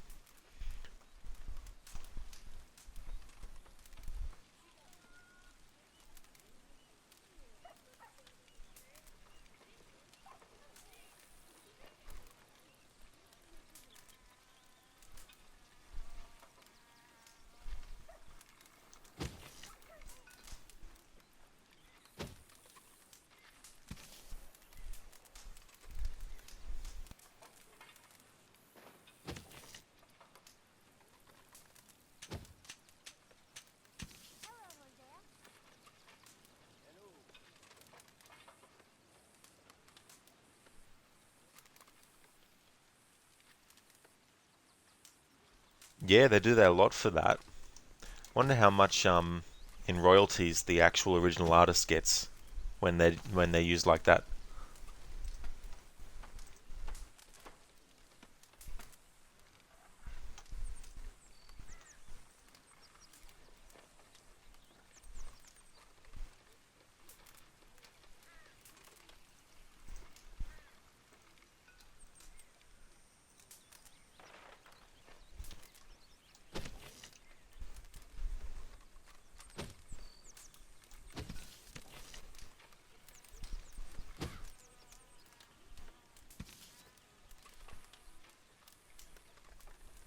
Zehenbo, you've seen this dude clean his gun for about an hour. Yeah. In both configurations, it does the same thing around this time. So it's 1:30 p.m. in game, and in the other configuration, Michael was here until 1:43. Let's see if he stays here until then in this configuration.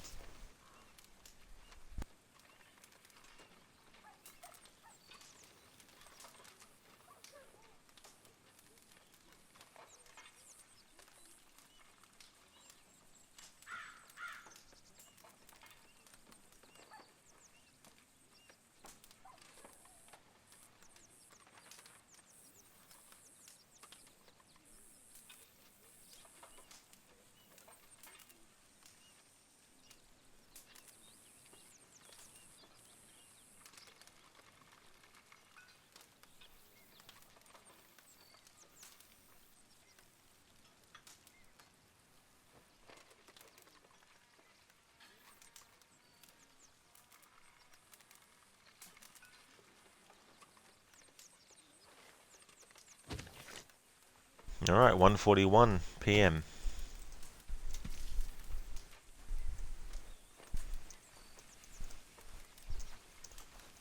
Where is Micah going to go now? Is he going to go to the same spot he did in the other configuration? Or is he going to go somewhere else? Like running off that cliff and falling head first? Same here, it's a handbell. Actually, pushing him into it would have been good to be able to do.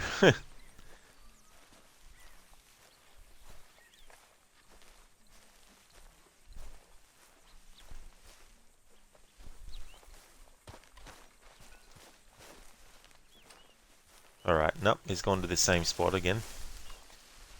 Where these barrels are near the wagon thing.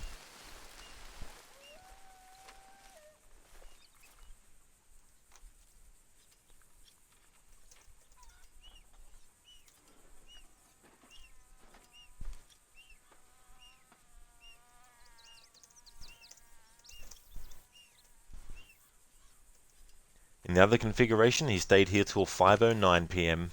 So let's see if he does the same in this one. And then when it hits 6 PM, that's when I'll get to the stage of antagonizing Micah. And I'm looking so forward to that. Not that I never antagonize him normally, but in this playthrough, I'm going to be antagonizing him more than normal.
Hey there, Mauler. Welcome on in, dude. Arthur is just observing a rat in nature and seeing what the rat gets up to. How's it going, buddy?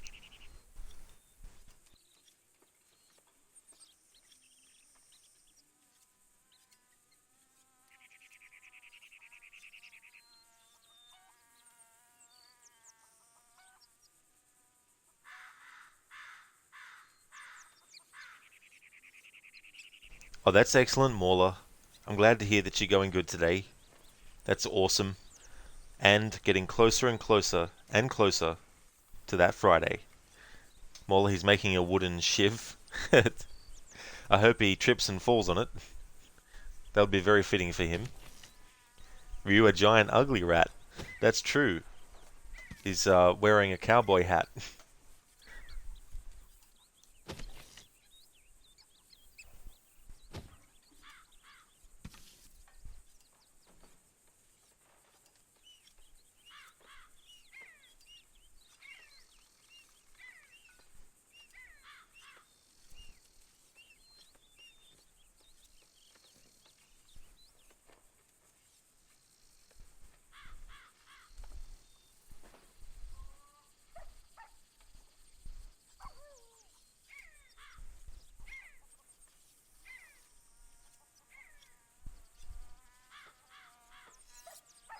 Ryu, fuck that. Rhymed. That's true, it did.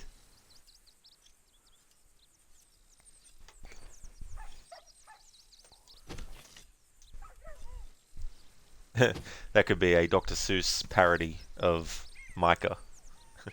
Rat in a hat.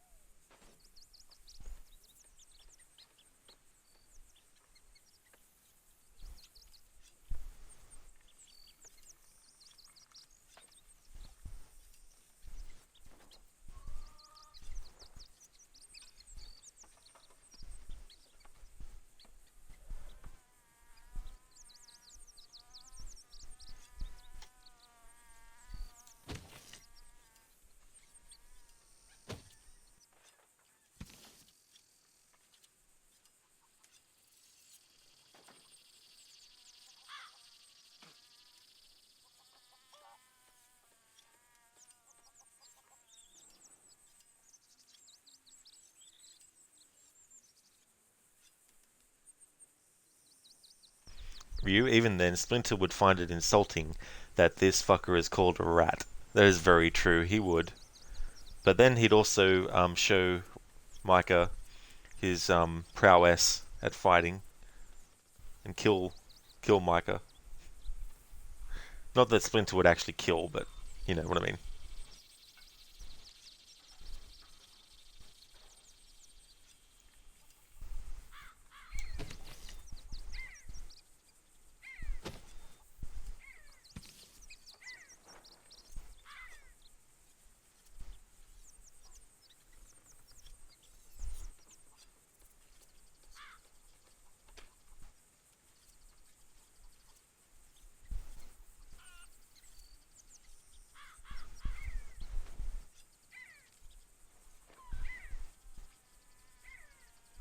The Turtles definitely would.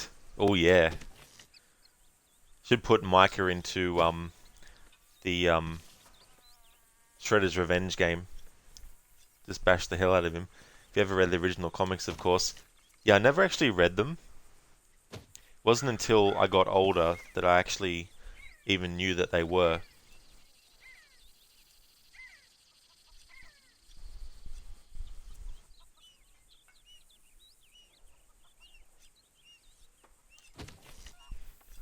Wow, bum bum bum bum bum bum bum bum bum bum bum bum bum bum bum bum. Wow wow wow wow. I'll stop there.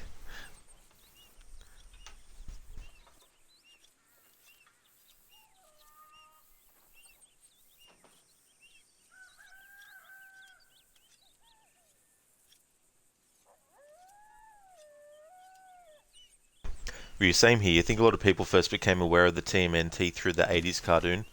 Yeah.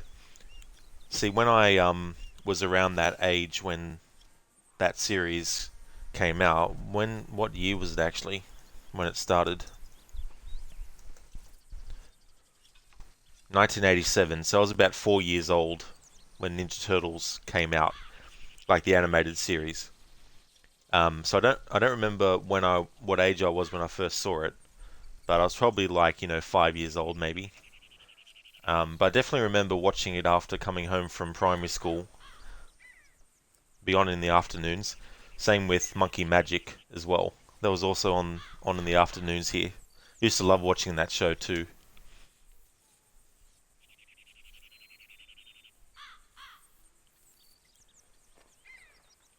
But I played the NES game the first time when I was, around 5, 6 years old, maybe 7.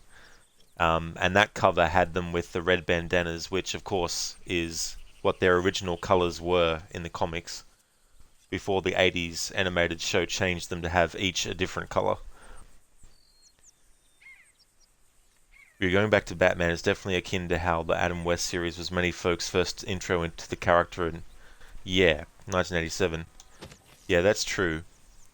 I was saying that earlier in the stream about how mainstream people back in the 60s would have known of Batman, but they wouldn't have been exposed to much of it until the 60s series came out. And that's what their gateway was into it.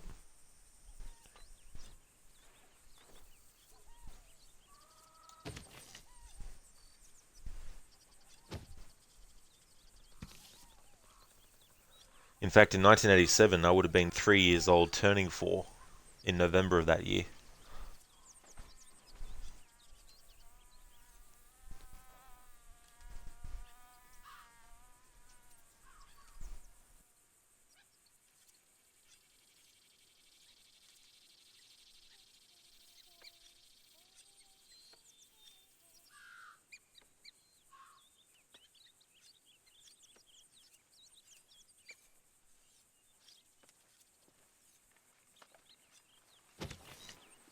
Come on, Micah. Accidentally cut yourself.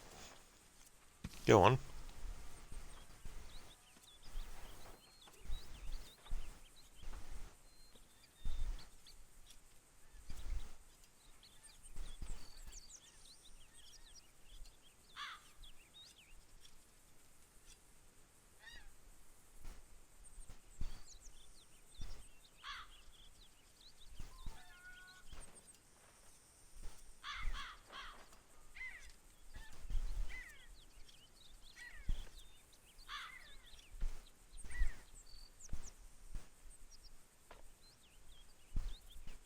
You can imagine how it would have been for those folks to go straight from Adam West to the 1989 film without knowing much about the comics. Yeah.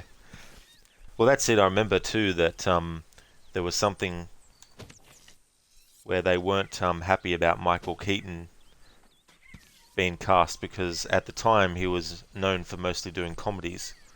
And they thought, why are you getting a comedian or a comedy actor to actually play Batman? Because they were hoping, obviously, for something very serious.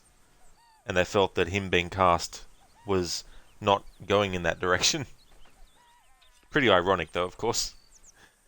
But yeah, for people who were used to the 60s show and didn't know much about the comics, yeah, if they watched that movie, they'd be like, what is this? You know, this is too serious. Why isn't Batman dancing?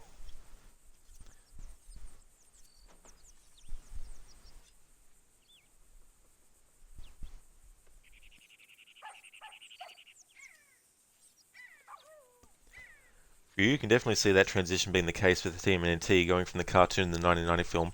Exactly.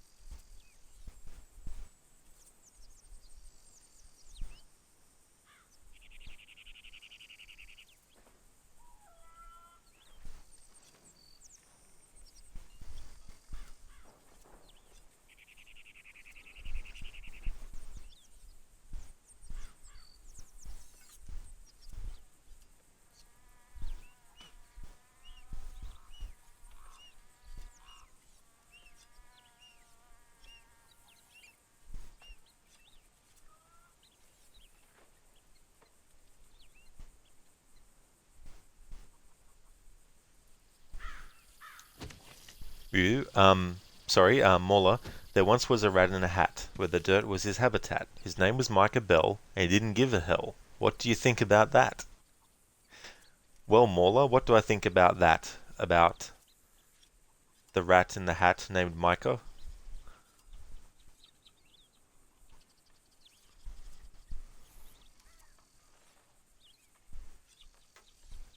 You granted the 1990 film still had recognizable elements from the cartoon, but it definitely was much darker in tone and even aesthetic.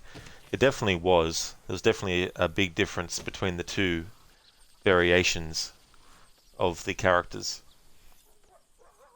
And it's funny how I think in the UK they had to change the name to Teenage Mutant Hero Turtles because the word ninja was considered to be too violent of a word.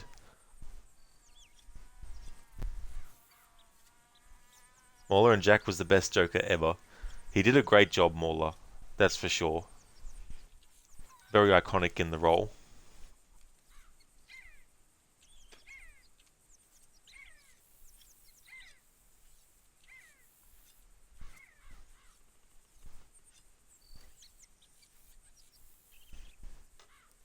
One example of that transition not paying off so well, the Super Mario Bros. Movie in 1993. Absolutely, turning it into a dark sci-fi movie like Blade Runner definitely wasn't the way to go.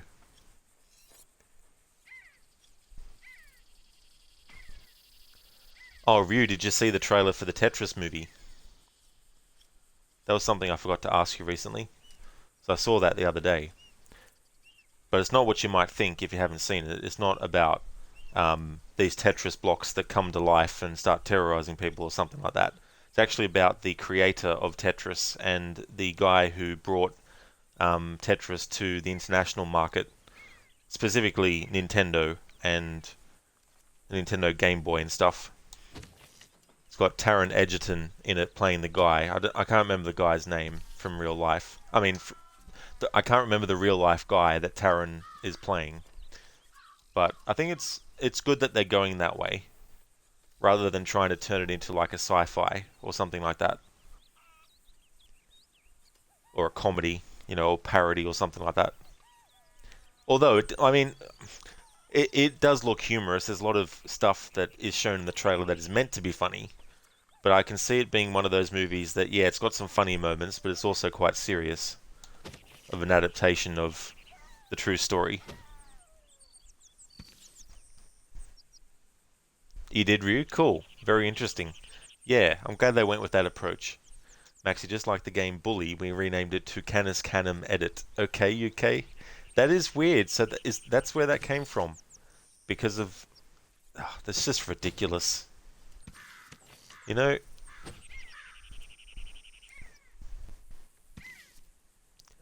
View, at least it's not what Lawrence Kasanoff wanted to do with it. Oh yeah, so was he going to do Tetris the movie at some point, was he?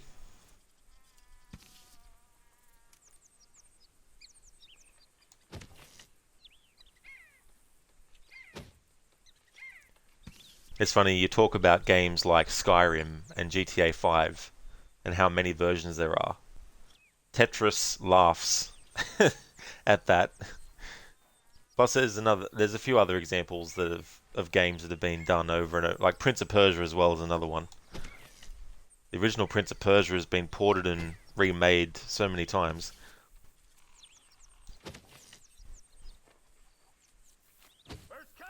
Oh really, Ryu, as an animated feature, Street Fighter 2 and as many updates too. That's very weird. 5:06 PM in-game.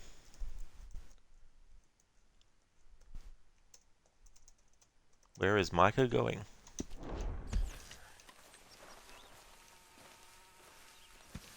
Maxi, we allowed Manhunt to be sold here, but the game Bully was a no-no unless you changed the name. Yeah, and Manhunt wasn't a game about someone who was, you know, a woman hunting a man to date.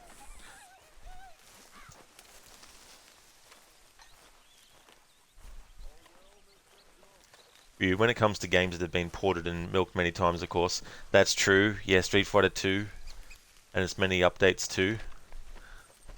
It's been heaps of those. And he sits to the camp near the horse station.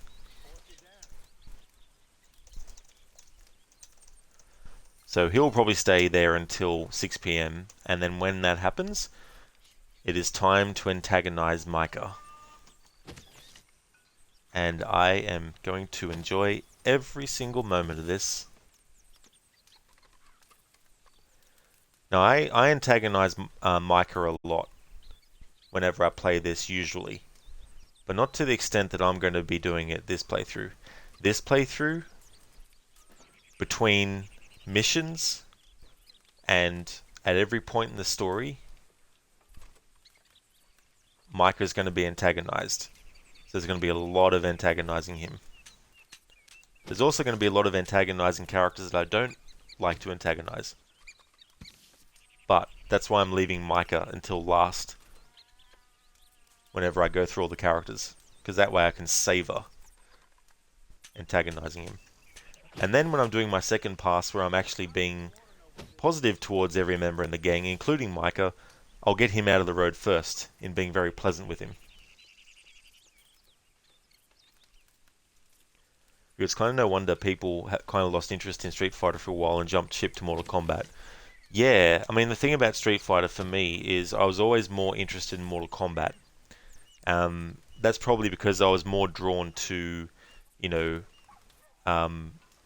more serious kind of aesthetics, you know, whereas Street Fighter was a bit more kind of like cartoonish type of thing, whereas Mortal Kombat was more, you know, serious. I mean, for one, you had the realistic, and I'll put that in quotes. Even today I do for modern games, because realistic to me doesn't mean you're trying to make it 100% like real life. But as realistic as Mortal Kombat got back then was the digitized actors, you know.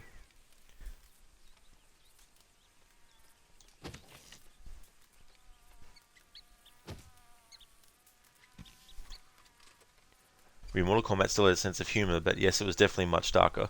That's true, it wasn't without humor at all. It still had some. But it definitely wasn't in the same vein as Street Fighter. And I'm glad that when they did the Mortal Kombat movie in '95, they didn't decide to change its tone to match the Street Fighter movie that had come out before.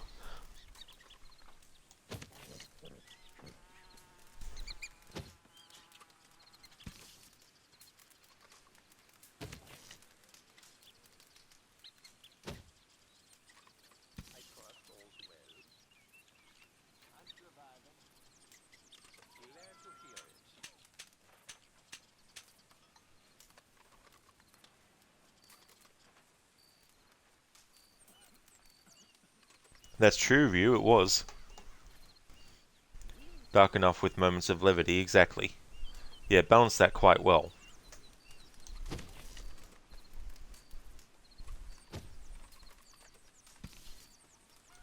Now, Micah Bell. Alright, so he has been there till 6 PM.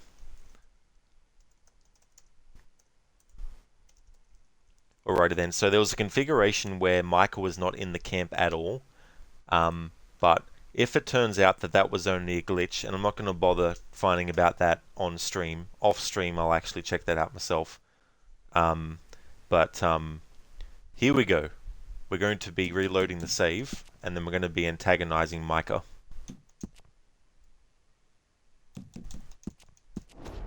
So there's 4 different combinations with different patterns that I do in this process.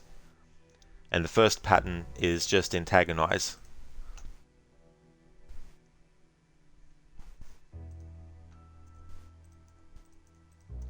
The second one is antagonize, diffuse, and then antagonize. The third is greet, antagonize, diffuse, and then the final and fourth one is greet, antagonize.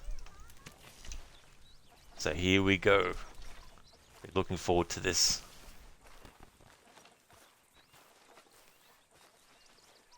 Good morning, Arthur. Good morning, Arthur.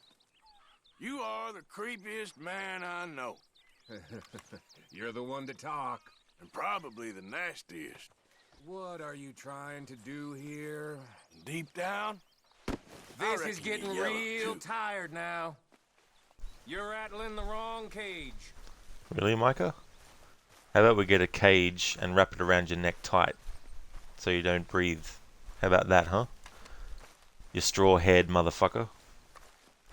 Mop head. Don't forget about me.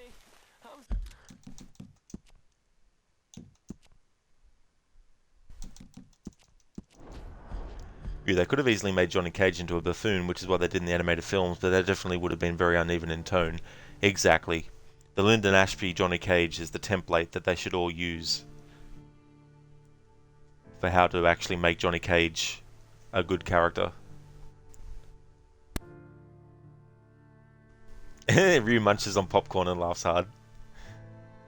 Ah, it's so satisfying to be antagonizing him instead.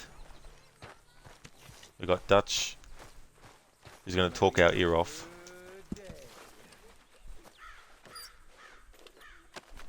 So I'll interact with this until he leaves and then go to the shaving kit, because that'll stop him from tracking Arthur down and talking to him.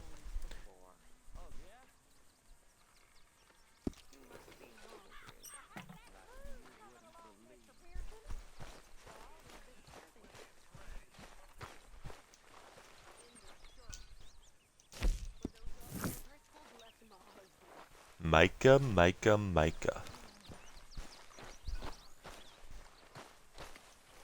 Just what is your game? You need some new lines, Morgan. You creepy, no-good bastard. What's really the problem, Arthur? You're still breathing, that's the problem.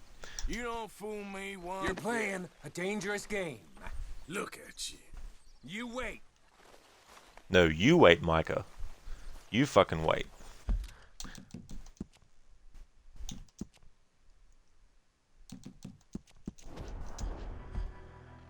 This is so good, antagonizing him. Love it. This makes having to go through the antagonizing of characters that I do not like to antagonize sort of eases that a bit. Being able to antagonize Micah a lot.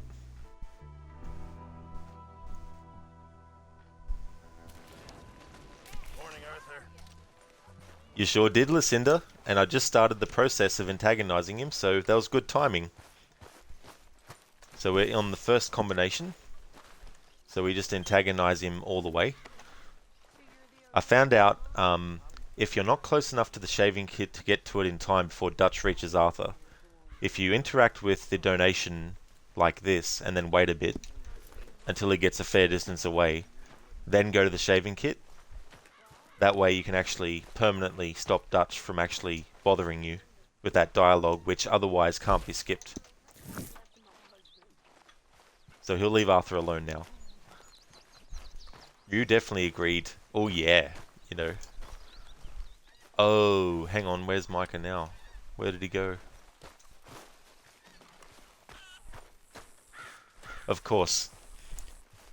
He would change position in a configuration that, when I previously did it in this configuration, he was actually Use a slug of whiskey in this.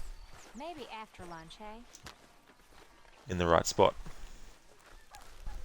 This is the other thing as well. Sometimes you get configurations within configurations within configurations of configurations. Hi there. Morning. I don't know what's happening in this case, but I'm going to reload the save. Be quicker. Yeah, Ryu, that's it. Mike is hiding.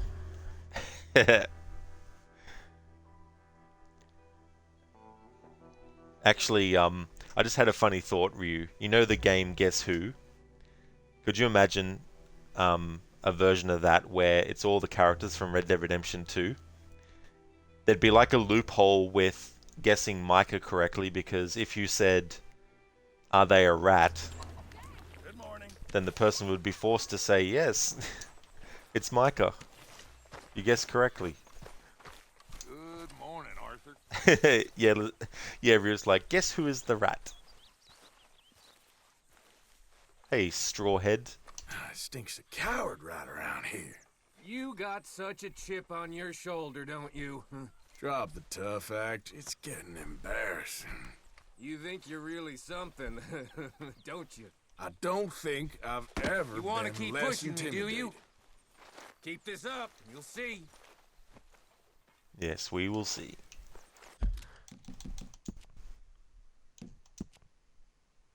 This is so satisfying. After one stream a week for the past 2 months of antagonizing the other characters, I finally get to antagonize Micah.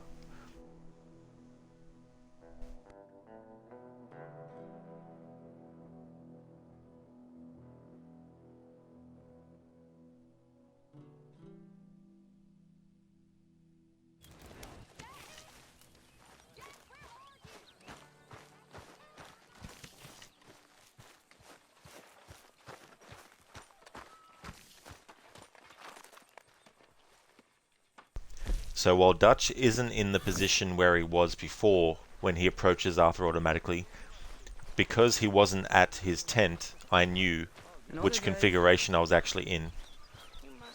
Good morning, Arthur. So now he just says that to us, instead of saying the dialogue that can't be skipped otherwise. You ain't mentioned the Blackwater money for 5 minutes. This is a new record. Now that ain't nice, Morgan. Only reason you're still here. I know that.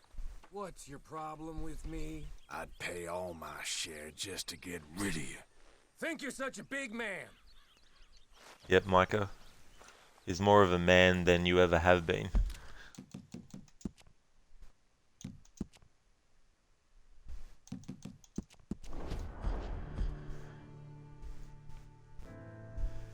You're going back to the tone of Mortal Kombat 95. You think it also helps that most of the cast is more or less in line with the overall tone and feel of the movie?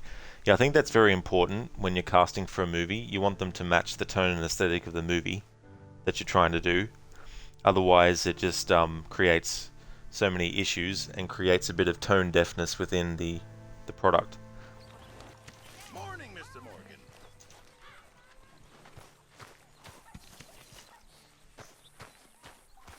Morning, Arthur. Obviously, Liu Kang is a straight-faced hero, but he also has moments of humor. That's very true. Hippie entered the chat on a horse. He looks at the stream like a cowboy looking at the bright sun from under his hat. He looks and says, "Hi there, Rod." Nice one, Hippie. I like that. Welcome on in. And welcome to your horse as well. How's things? I'm at the point where I can finally focus on Micah and antagonize him.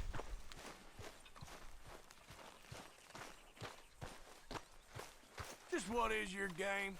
Oh, shut up. You creepy, no-good bastard. What's wrong with you? You don't fool me one bit. Yo, Keep.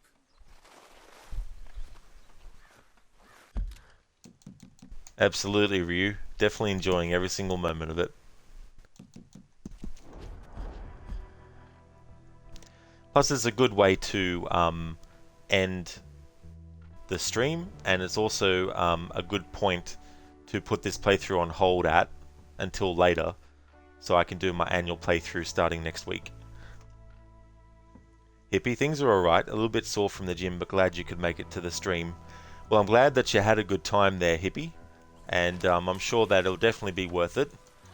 Thank you so much for joining too. Look at you. You're one to talk. Toughest flower in the bunch. Why are you so threatened by me? Well, we both know underneath. I'm done with this now. You're yellow as hell. You're rattling the wrong cage. Toughest flower of the bunch. I like that.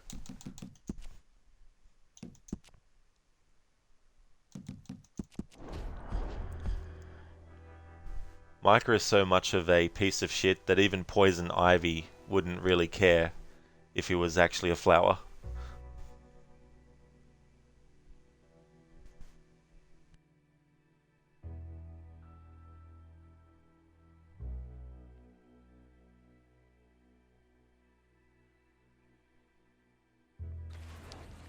Hello, Mr. Morgan.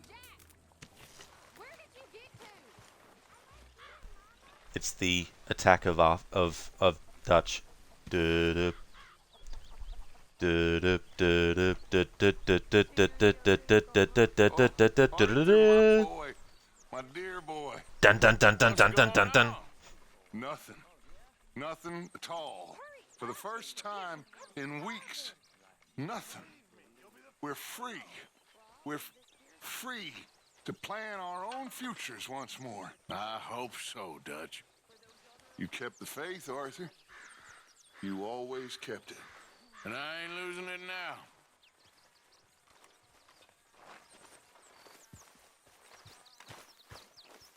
You are the creepiest man I know. What are you talking about now? And probably the nastiest. You think you're real funny, don't you? Deep down, I reckon you're yellow, too. You wait.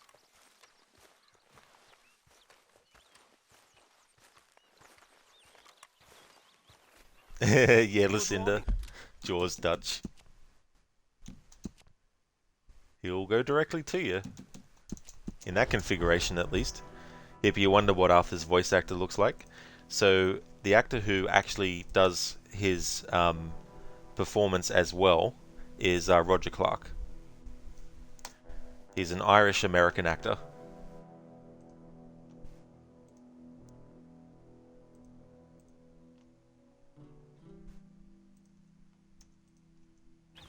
There we go. There's a link to, which will have a couple of pictures there of him.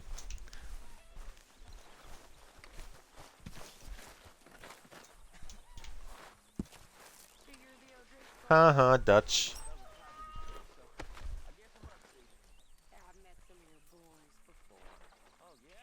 You can't interact with Arthur if he's looking into his pouch pretending that he's going to donate something. I mean, this is low honor playthrough and antagonizing asshole Arthur anyway that I'm playing in this first phase, so him not contributing is definitely what we're going to be doing. Yeah, Hippie. Yeah, it's actually a good shot of him to evoke, you know, Arthur as well. Morning, Arthur. You ain't mentioned the Blackwater money for 5 minutes. This is a new record. Sticks and stones. Only reason you're still here. I know that. What are you trying to do here? I'd pay all my share just to get rid of you. Yo, Keep.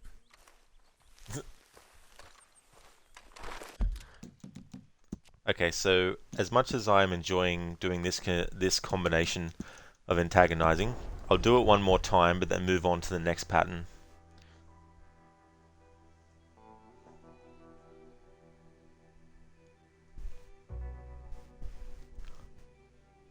It is hippie, yep. You definitely can.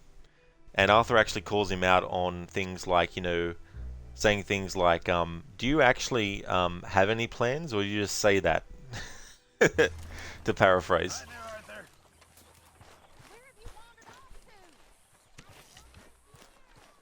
I don't know where Dutch is, but since he's not in front of his tent, I know that he'll be somewhere, and if we don't interact with this, he'll chew our ear off again.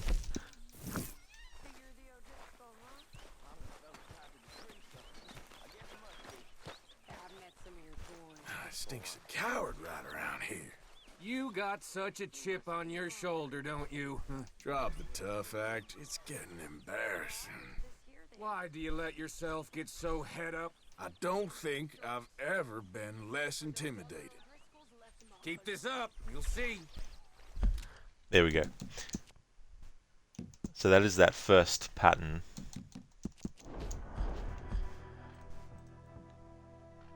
So the next one is we antagonize, diffuse, until we can't interact anymore. So the reason why I reload the save, for those who are wondering, it actually takes longer for the cooldown after interacting with the character to actually finish than it is to reload your save. So in this way, I'm able to interact with the character again much more quickly. Can we get to this and interact with it before Dutch gets us? Yes! That's true, Lucinda, yeah. Even though the configuration might be different in where characters are, will be the same, sorry. What they're wearing will actually change. Like Sadie right now, what she's wearing there, sometimes she won't be wearing that when she's interacting with Kieran. I'll leave this here then. In the dirt. For those other O'Driscolls left. Good morning, Arthur. And how are you this morning? You are the creepiest man I know. You're one to talk. It's all good. Calm down. Well, I'm glad to hear it. And probably the nastiest. What's your problem with me? Sorry. Now I'll stop it now. Yeah. Good one, cowpoke. Deep down, I reckon you're yellow, too. You need to back off. You're rattling the wrong cage.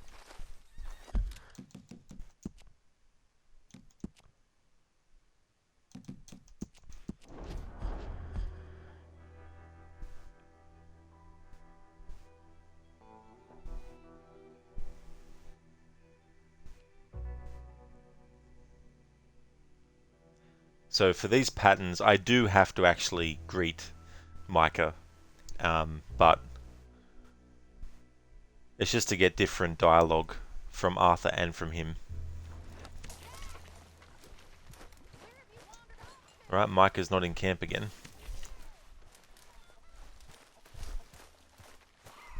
So that means that Lenny's not in camp either.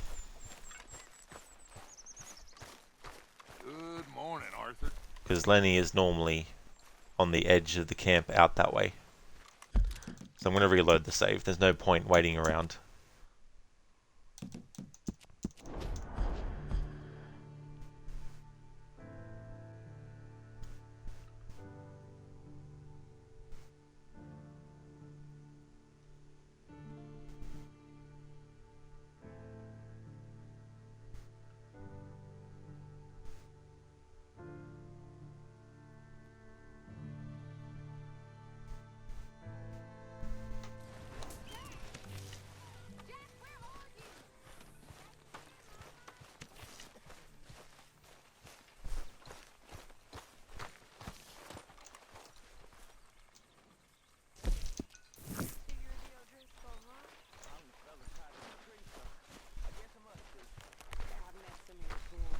You ain't mentioned the Blackwater money for 5 minutes. This is a new record.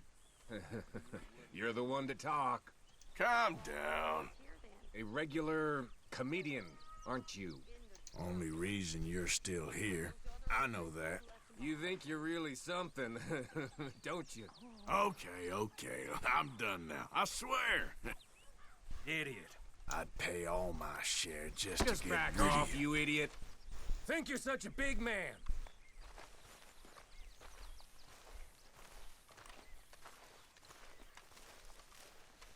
Micah, I'm sorry. How about we go over to the edge of this cliff here, and I'll tell you that I actually think you're a great guy. Come over this way. Come over here. Damn it. He wasn't going to fall for it. He knew I'd push him off the edge.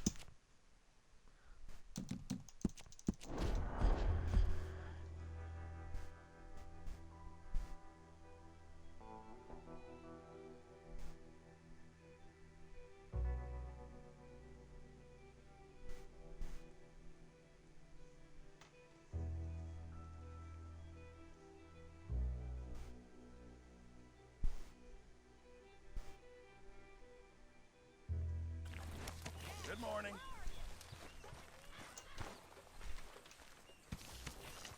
Good morning, Pearson.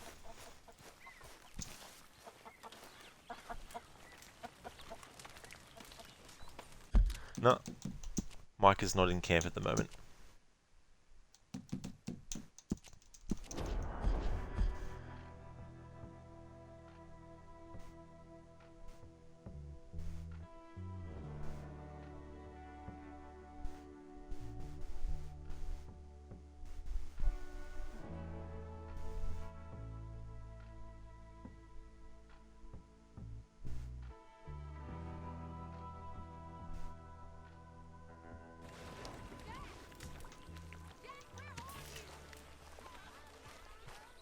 Yeah, Hippie, you can, for sure. Dutch is on his speed moment. Hell of a morning. Haha, Dutch. You didn't expect me to do that, did you, Dutch? Huh? You didn't think I'd walk through your tent to get to this and interact with it to prevent you from chewing my ear off.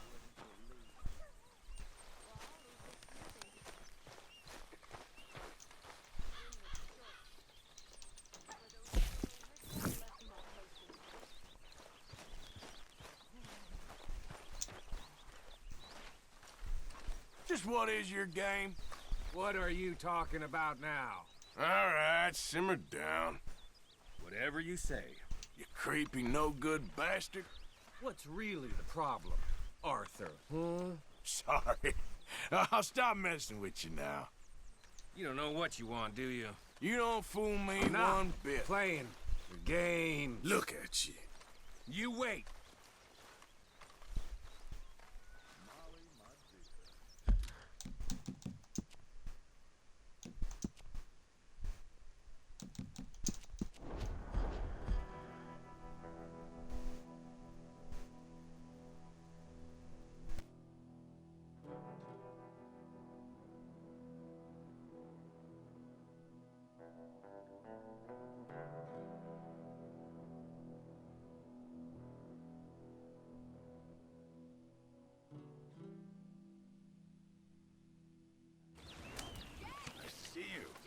Hey there, Zaius. How's it going?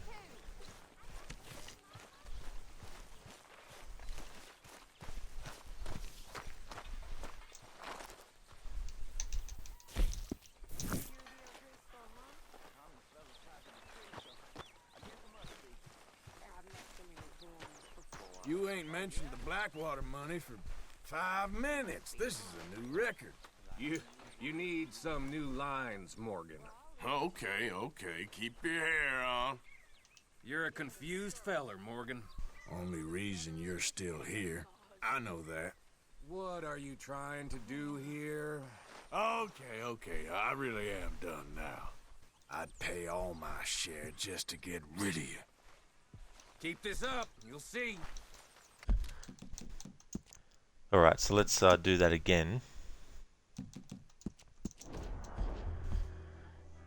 And see how it goes, and then I might move on to the third pattern of antagonizing that I do.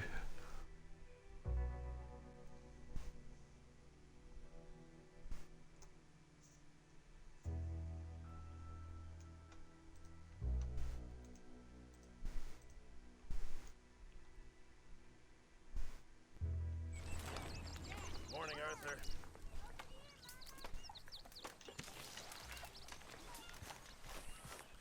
Alright, Mike is not in camp. To reload the save.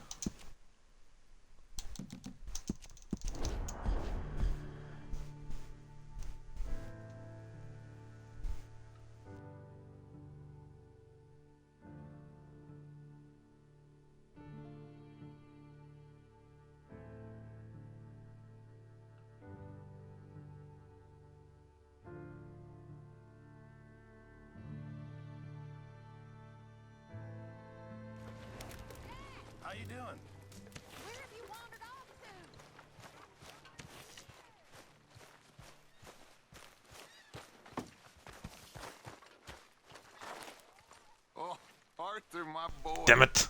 My dear boy. What's going on? Dutch, Nothing. blah, blah, blah. Nothing at all.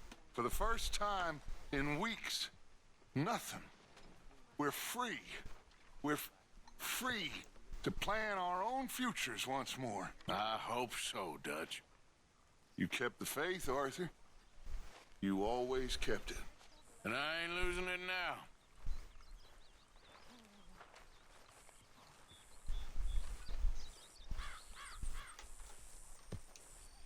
Harbinger, please find a hack that mutes Arthur voice and subtitles. Morning. Why is that, Harbinger?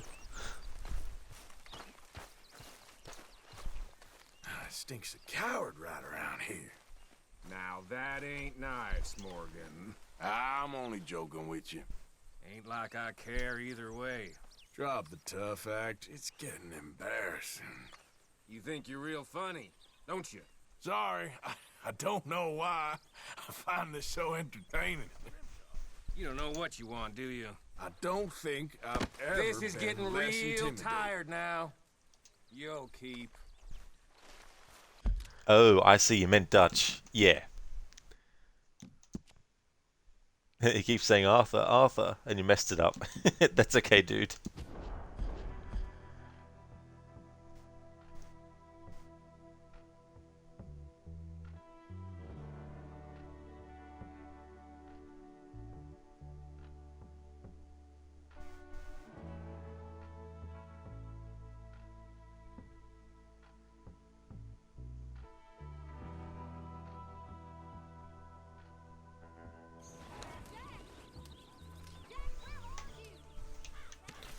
Alright, Sadie's getting up to taunt Kieran, so that means it's in the same configuration it was in before when Dutch approaches us to talk to us.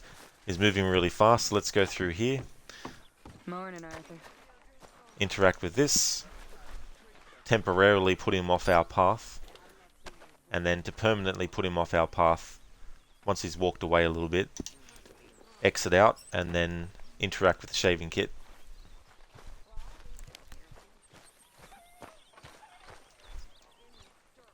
Boom. Now he won't come after us.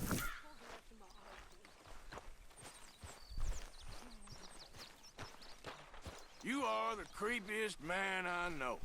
You're one to talk. Just calm down. Idiot. And probably the nastiest. Why do you let yourself get so head up? Take it easy. I ain't serious. Whatever you say. Deep down, You're playing I a reckon dangerous you yell game. too. Look at you. You wait. Alright, so that is the second pattern, which was antagonize, diffuse, and antagonize. Now, as much as I do not like to do it, I'm going to have to do it, but we greet, antagonize, and diffuse Micah next. That's the next pattern.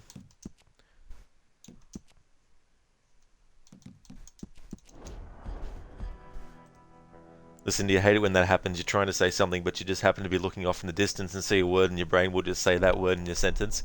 Yeah, that can be very annoying too, and it can either be like embarrassing sometimes as well, depending on what the word is.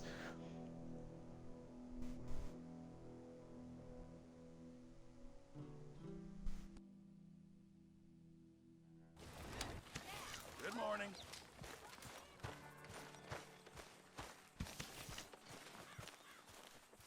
Morning. Good morning, Arthur. That ain't good enough. Hello. How many times are you gonna say hello? I'm only kidding around. You're a confused feller, Morgan.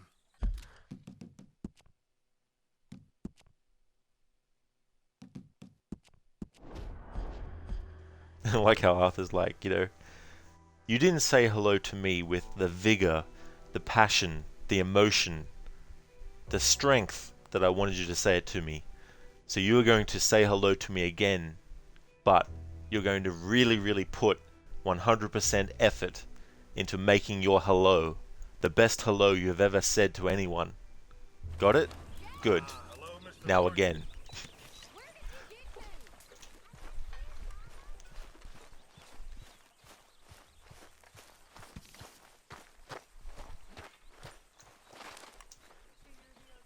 Listen to the most common mistake you make, literally saying the opposite of what you mean by the omitting a negating word like not, don't, haven't, rendering that sentence the opposite. I hate that too as well, when you mean, you know, can't instead of can, depending on the context.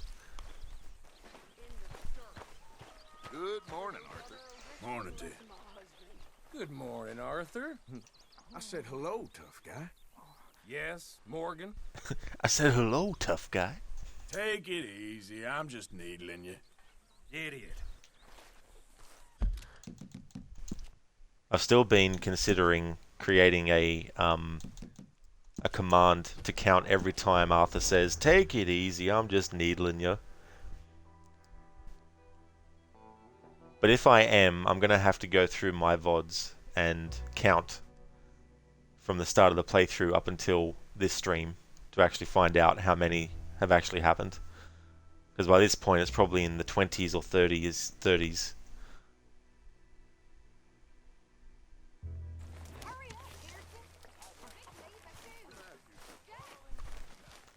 Lucinda, you'd never heard the term needling someone until this game.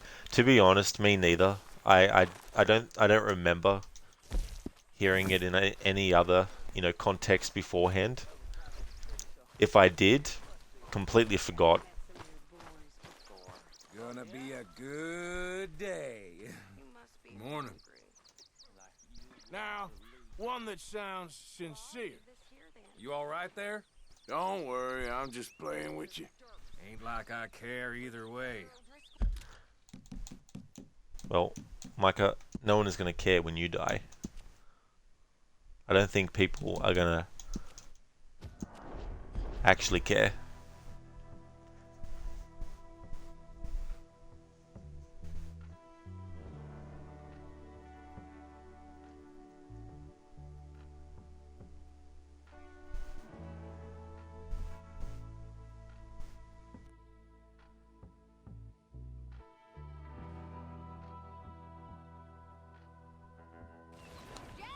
Okay, Mr. Morgan.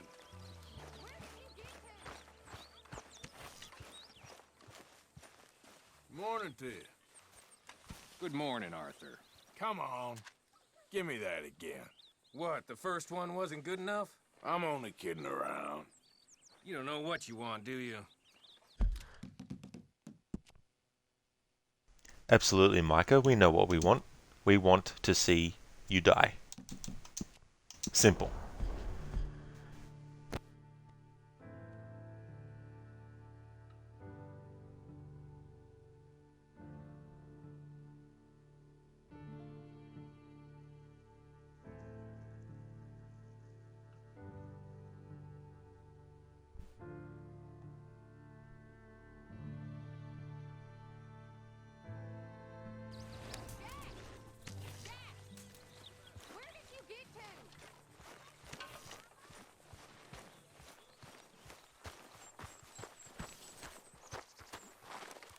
Oh, Arthur, my boy. Dutch!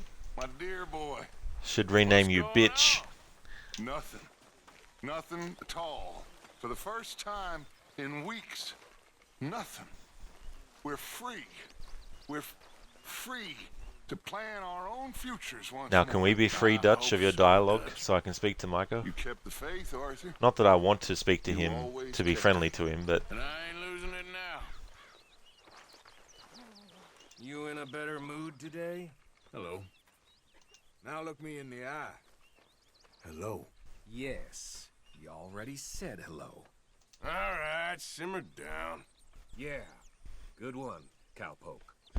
Alright, so now we're getting to the point where the dialogue that Micah says in response to the antagonizing after the greeting doesn't have subtitles with it.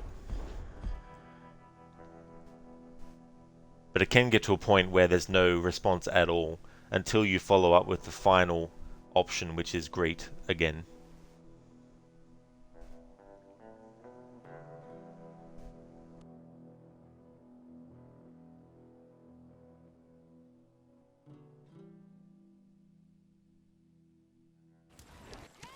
Morning, Arthur. Good morning. Micah. Morning, Arthur. Don't take that tone. I said hello. Not you again. Okay, okay. Keep your hair on. Whatever you say.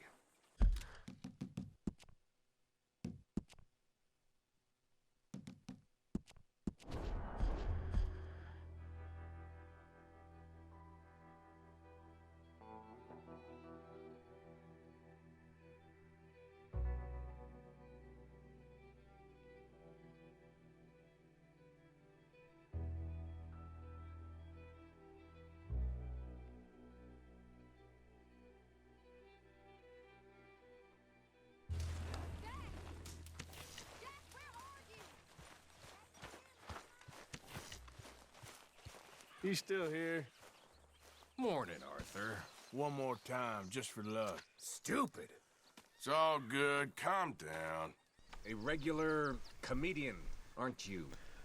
That's right, Mikey, you are stupid. You need to repeat that to yourself daily, because it's true.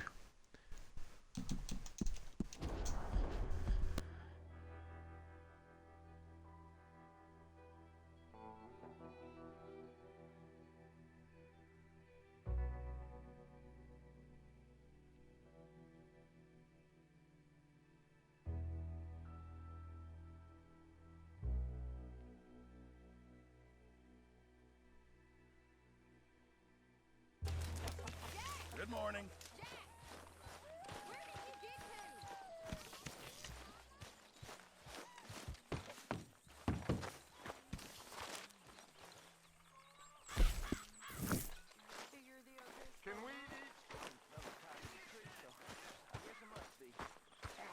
Mr. Bell. Morning, Arthur.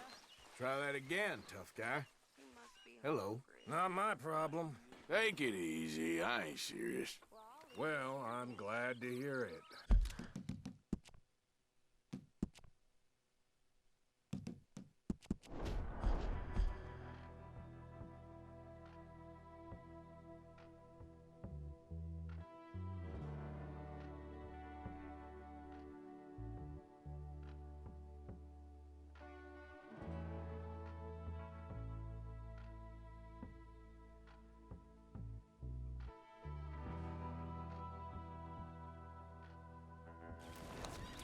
Hi there, Arthur.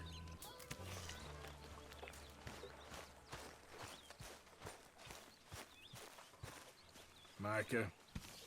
It's a new day, Morgan. Come on. You can do better than that. Pitiful. Take it easy. I'm just needling you. You're a confused feller, Morgan.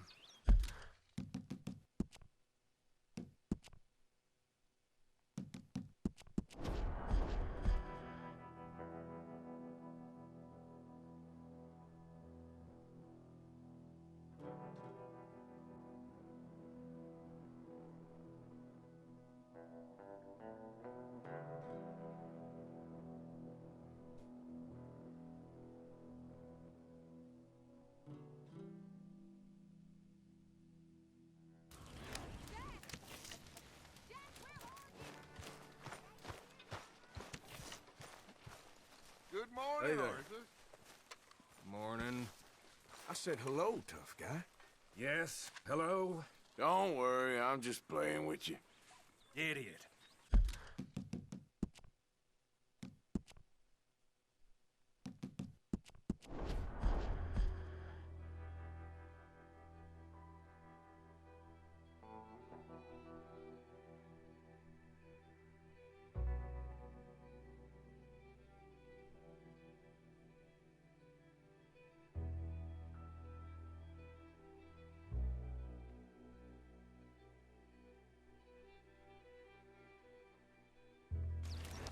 Hello, Mr. Morgan. Hey there. Morning, Arthur. Come on. I thought we were friends. Hello. Is that better? Arthur, what are you saying? All right. Simmer down. Whatever you say. I thought we were friends? Arthur, come on, you know better than say something like that to Micah. Some of the dialogue that Arthur says in those moments is the same as he says for every character, and that's one of them. I thought we were friends. Hello.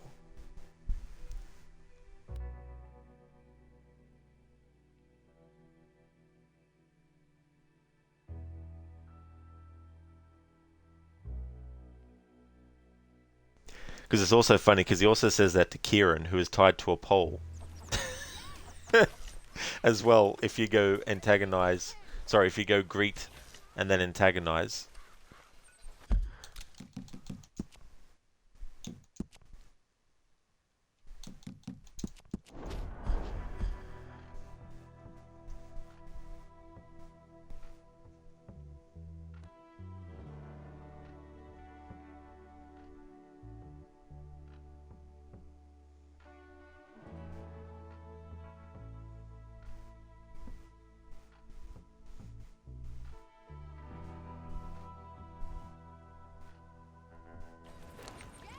Hello, Mr. Morgan.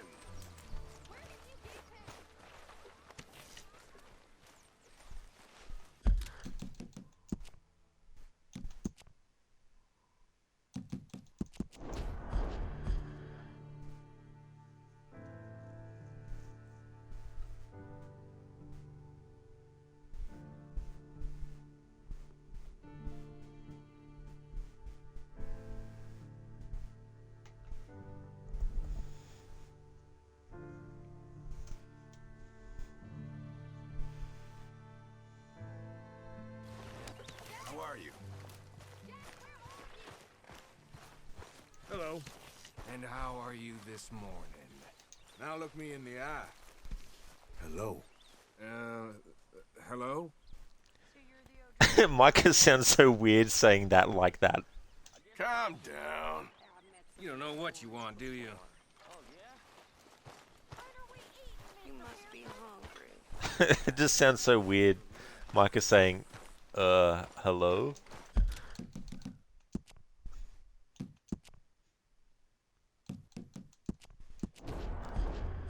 It's like if Micah was to say, oh, I'm sorry, like sincerely.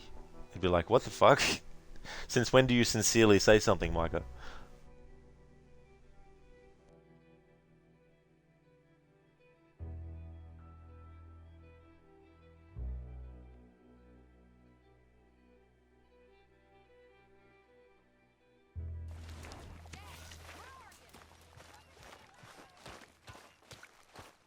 Hello there. Try that again, tough guy. Hello. Alright, now he's gone silent. Until we say defuse. I'm only kidding around. Ain't like I care either way. There we go. Alright, so that's all I'm going to do with that pattern. So now we have one more pattern left. And with this pattern, it's greet and then antagonize. So essentially, you're saying hello, but then you're following up that hello with generally a positive statement, lulling them into a false sense of security, thinking that you're going to be friendly to them. And then that's when you knock them out with an antagonizing statement.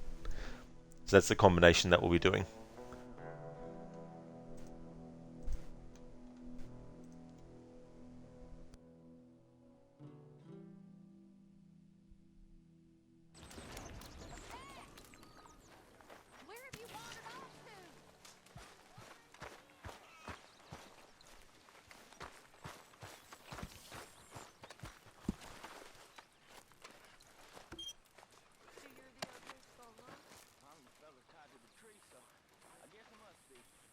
I've met some of your boys before. Oh, yeah? You must be hungry. Like you wouldn't believe. Well, I'll leave it here then. In the store. For those other little lessons.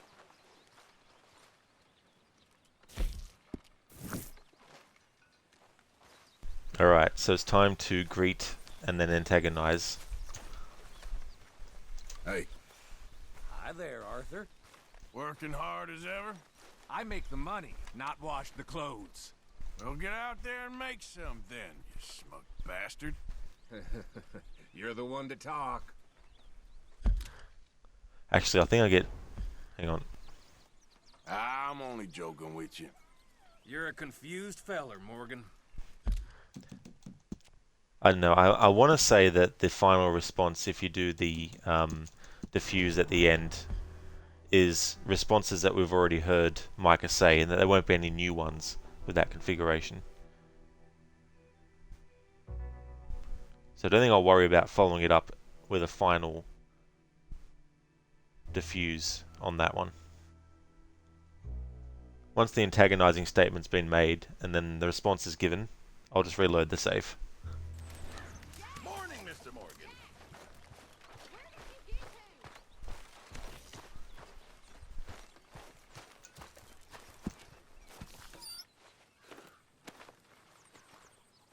So you're the O'Driscoll, huh? I'm the fella tied to the tree, so I guess I must be. Yeah, I've met some of your boys before. Oh, yeah? You must be hungry.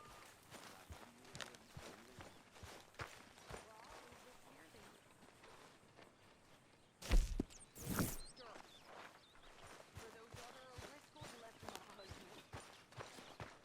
Hey there. Hey, Arthur. Managing not to annoy everyone? Yes? Are you? Because just looking at you annoys me. Sticks and stones.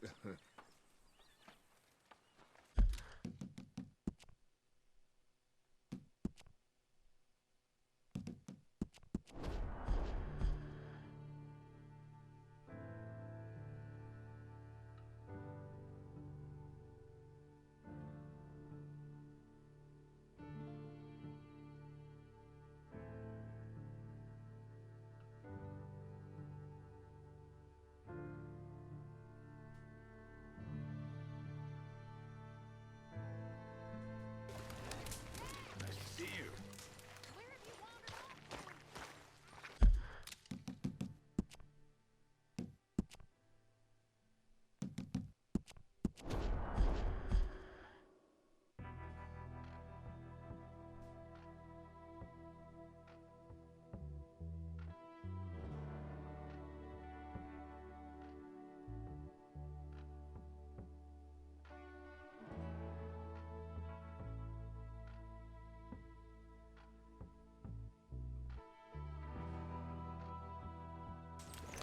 Hello there. I'm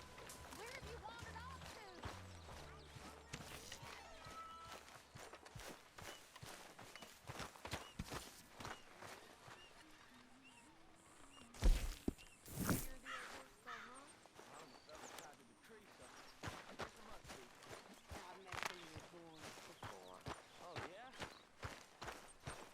Hello. You must be hungry. Hey, Morgan. So, you're still alive? Of course. Well, that sure ruined my day. What are you talking about now? I'm with you, Arthur. That's very disappointing news.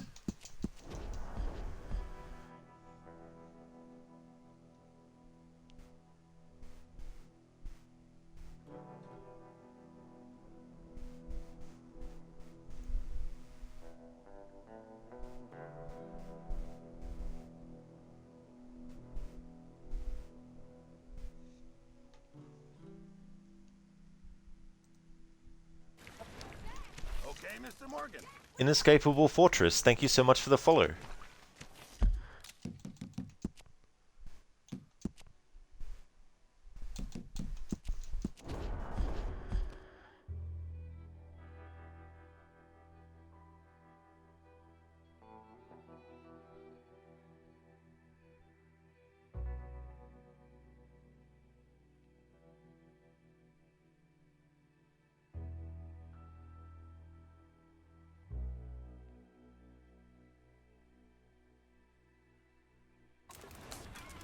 How are you?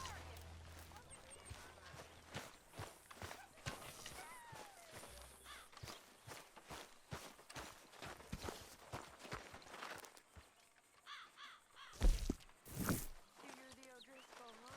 I'm the fella tied to the tree, so I guess I must be. Yeah, I've met Hey. some of your boys before. Hello, Arthur. Oh, yeah? You got a guilty look. What are you talking about? I guess that's just your face, though. You need some new lines, Morgan. Alright, so that response from Micah is one that he's said before, but we did get some new responses there based on that pattern. Lucinda, okay, Rod, this has been fun to watch. You're glad you got to catch the Micah antagonizing bits. That's awesome that you did, Lucinda. I'm glad that you did also. I was very much looking forward to this, and it's definitely something that is going to be great to be able to do as the playthrough goes on. But thank you so much for dropping in. I really appreciate it. Thank you for leaving the lurk also, and thank you. I definitely will. Once I've gone through the antagonizing process with Micah, I'll end the stream. But thank you so much for joining. Hello there. Oh, hey, Arthur. You got a guilty look. What are you talking about? I guess that's just your face, though. Oh, shut up. What I highly recommend people check out Lucinda's channel is doing a playthrough of Dying Light on Nightmare mode, and is also going to be doing a Resident Evil marathon, which will also be including the remake of Resident Evil 4 coming out. Is also a fan of Dishonored and other kinds of stealth games too. Is also a Stream Raider captain and runs Stream Raider battles on stream. Great streamer, has a great community, very good with chat, and if you're looking for some good entertainment from a great streamer, definitely check out Lucinda's channel for that. That's okay, Lucinda. Absolutely no trouble at all. More than happy to give you a shout out.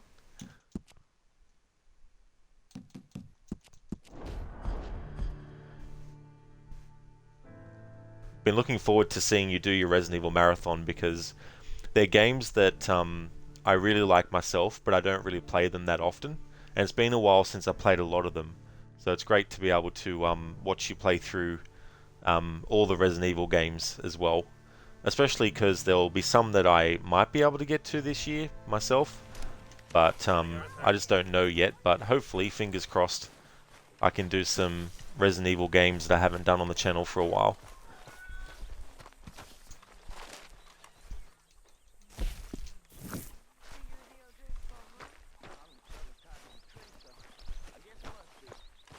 Hey there. Look who it is. You sure are a long way from Blackwater now. Right. I know you like to dream of all that money you lost. Now that ain't nice, Morgan. But it's true, Micah. The amount of times he fucking asks about the Blackwater money. Listen, you can live vicariously through you with your Resident Evil games, like you do so often with my AC games. That is so true as well. You know, getting the fun of the stories and everything like that. And the other thing too with those games is because I don't play them very often, and there's long times between playthroughs. In some ways, it becomes almost like a first playthrough again in terms of like the things to do and all that. I have to remind myself, oh yeah, that's right, this is what you do in this game at this point.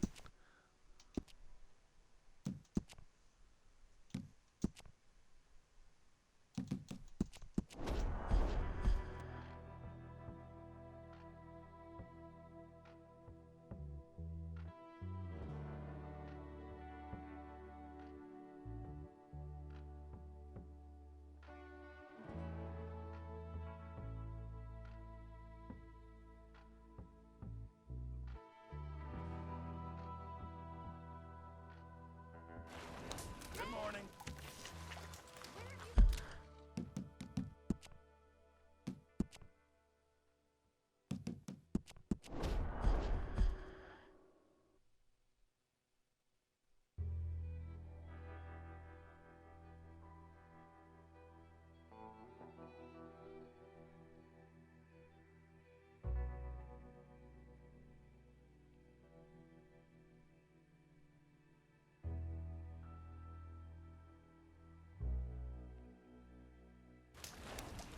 How you doing?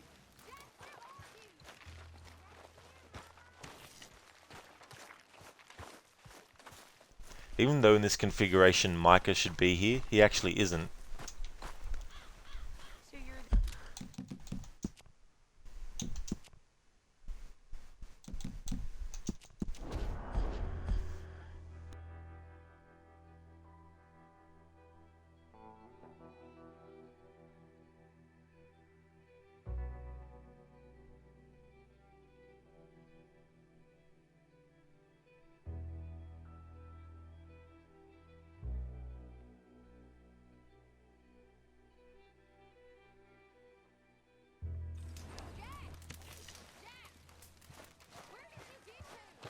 Hey.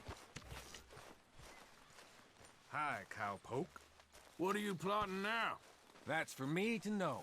Another plan where everything goes wrong and we end up with nothing? You got such a chip on your shoulder, don't you? Oh, but it's so true, Micah, what he's saying. Thank you, Zereth, for redeeming those.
Alright, so I've got these quotes ready.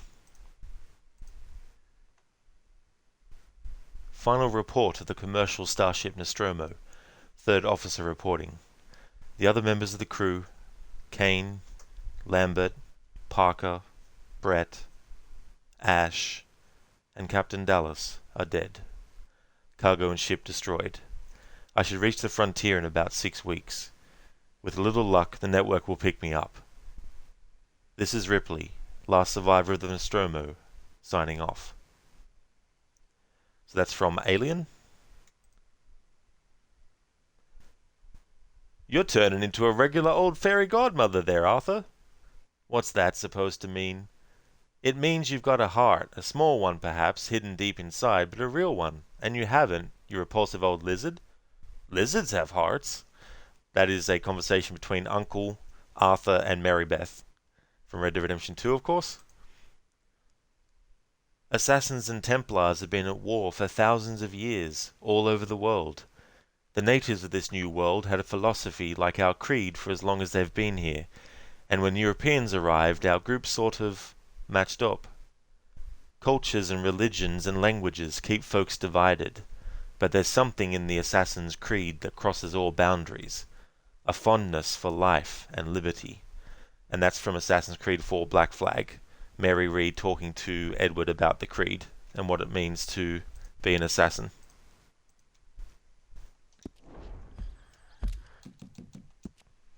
Hey there, Ronnie. Welcome to you, dude. But what about your lumbago? Lumbago doesn't exist. It's just a figment of Uncle's imagination. But we'll let it slide, because we like Uncle as a character. Welcome in, pardon me, welcome in, Ronnie.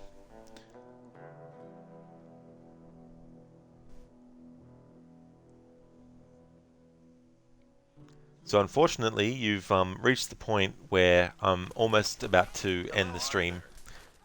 But we've been antagonizing Micah and loving it. It's been good to do that. Hey there, Morgan. What are you plotting now? That's for me to know. Another plan where everything goes wrong and we end up with nothing? You're one to talk. I like how the subtitles in this conversation are very, very much not matching. Are you, Ronnie? Going to travel to China soon? Cool. Assassinate some Templars with your hidden footblade. Nice. That sounds like a good plan.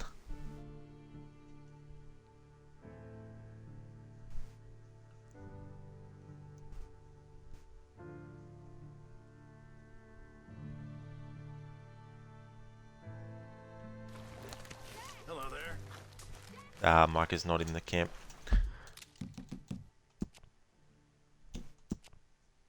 Ronnie, foot to the face. Hell yeah. Would have been cool if you could use the rope dart in combat in that game. Zereth, assassino at the casino. Ronnie, antagonizing Micah is much more fun than Jack. 1000% better, dude. That's for sure.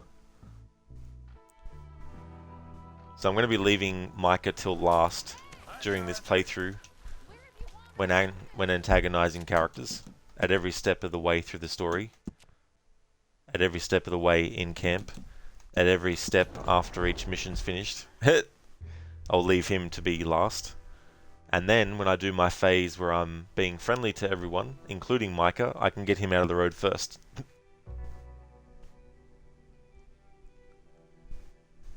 Zereth, Jack is fun to antagonize.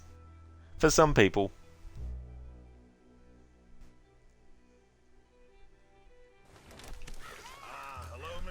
Alright, so Micah's appeared again. Good. But Dutch is going to annoy us. Morning. What are you plotting now? That's for me to know. Another plan where everything goes wrong and we end up with nothing? Now that ain't nice, Alright, he's already said that. Alright, so we're going to do this one more time for the final configuration of antagonizing. And that's where I'm going to call it a stream, and this will be where the playthrough gets put on hold, so that next week I can start my annual playthrough of this game. Rosio, Micah finally getting some lip. Absolutely, Rosie. I was definitely looking forward so much to this point.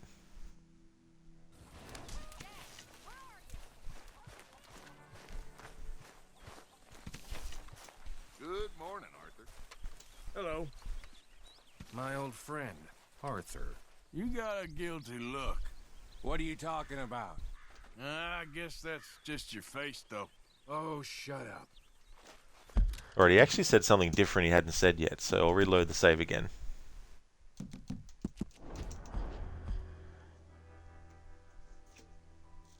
I like Micah. He is good at making plans. Of course Bane would. They'd be bosom buddies. I know. Maybe even Bane would get sick of Micah and break his back. Nice to see you. Morning, Jay. Good morning, Arthur. You sure are a long way from Blackwater now. Right. I know you like to dream of all that money you lost. You're one to talk. Zereth, what is it about the subtitles? Yeah, the subtitles don't match all the time. And it's not something that just happens with Micah as well. It happens with many characters during the game. Where those other O'Driscolls left my husband.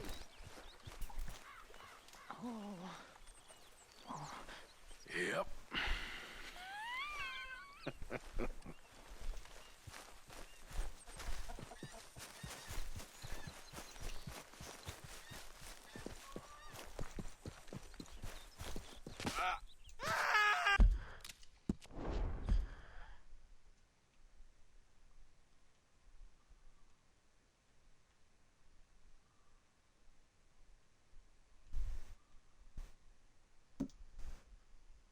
Alrighty then, this is actually where I'm going to end the stream. So here is the plan with this current playthrough. So I'm going to be putting this on hold. I don't know when I'll resume it, but the fact of the matter is, this is not the last Red Dead Redemption 2 stream that I'll be doing for a while. Next week, next Thursday, I'm going to be starting my annual playthrough of this game. I'm going to be doing a challenge playthrough with it. I'm not going to mention what it is until you actually see me streaming it, because I'd like to keep it a bit of a surprise. But it's not your usual kind of challenge. And I'm going to be doing that starting next week with Red Dead Redemption 2.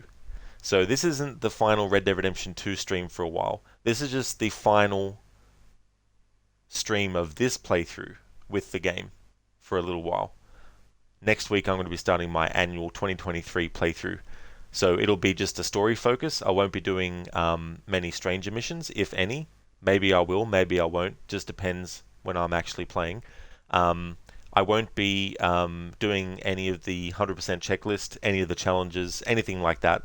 So that's what I'll be doing for the annual playthrough, plus a surprise challenge on top of that. So I just want to thank everyone so much for watching this stream, and I don't know when I'll resume this playthrough. So for those who have been interested in it, thank you so much for watching it up till now. But I do need to do my annual playthrough and get it done before the year ends, and there's no way I could have got it done while doing the stuff I'm doing in this playthrough. So that's why I'm calling it here, putting this on hold and doing my annual playthrough. The next stream that you'll see from me will be Shadow of the Tomb Raider. Now, I don't know if it's going to be a long stream of Shadow of the Tomb Raider. It might end up being a short stream because the no death challenge, sometimes it's a bit hard to keep at it multiple times, depending on what time it is real time, when I have to restart from, by dying and that kind of stuff. So it might be a short stream and it might start later than normal. So we'll just see how I go with that. But that's the next stream you'll see from me, will be Shadow of the Tomb Raider. Zereth, you never noticed? Yeah, even saying hello to characters like Jack and stuff, when he responds, he'll have different subtitles. Yeah, Zereth, yeet! Ryu, yeah. With a nice pose. It's like, yeah, it's like he's going to sleep, levitating in midair. I believe I can fly, precious. Gollum. Harbinger exhausted from abusing all the NPCs like Rod. This is true, but I'll be able to take a break from that, and so yeah, of course I'll be starting a new game of this for my annual playthrough starting next week. Mola, Rod, if you don't die, it'll go much smoother. That is true. It will.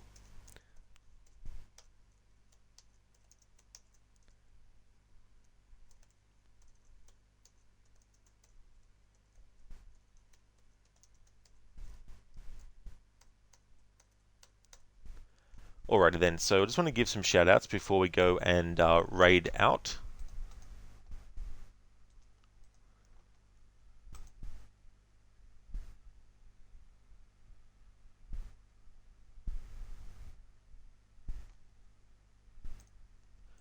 Want to highly recommend people check out Mauler, Dr. Ronnie, and Shin. Mauler has been doing some Hogwarts Legacy. He's also going to be doing in the future a playthrough of Detroit Become Human, but the aim of that playthrough is to be extremely violent in all possible situations during that playthrough. So if you're interested in that kind of stuff with games, taking a different approach, highly recommend Mauler for that. But he's also a great streamer, has a great community, very friendly, very positive vibes, nice chill atmosphere as well. You can definitely have fun over at his channel. Dr. Ronnie is doing some Assassin's Creed Chronicles China, playing through that game to finish it off. He's actually a scientist in real life, working in the field of regenerative medicine to work on cures for things like Parkinson's and MS. And he's also a big fan of Red Dead Redemption as well. And he likes to steal the hats of the enemies in Red Dead 2 and wear them as Arthur to mock them in their death. And Shin, definitely recommend also, been playing some Dragon Age Inquisition. He's also a fan of the Final Fantasy series as well as Mass Effect, and he's playing through that Dragon Age game. He's also a fan of Assassin's Creed as well, so highly recommend checking out his channel too. Zereth, that's no trouble at all for the stream. Catch you later, Rosie. Catch you next time. That's okay, Mauler. Absolutely no worries at all, dude. More than happy to give you a shout out. Yeah, Ronnie's also another great, a great streamer, and he's also a really great dude. So it's a win-win. Zereth, Detroit becoming dead. That's true. Becoming dead permanently, forever, for all time, for all time's sakes. So it's been a while since I've actually raided Dr. Ronnie, so we're going to go and raid him. I also want to recommend a streamer, Crocodiles. He's currently streaming Alan Wake and playing through that game for his first time. He's also a big fan of Assassin's Creed, doing an annual series run. He's on Assassin's Creed Brotherhood now, and he's doing a stealth challenge with all the Ubisoft Montreal Assassin's Creed games as well. Geeky went through last night and finished Detroit and got pretty much the best ending you've ever seen. Oh, that's great that she did. That's awesome, because that game, I imagine, it can be difficult to actually get a really positive outcome right at the end. So we'll go see Ronnie and see how he's going with Assassin's Creed Chronicles China. Thanks everyone for watching. Next Thursday I'll be starting my annual playthrough of Red Dead Redemption 2, and this playthrough will be resumed at a later date. Until next time, hope everyone has a good one.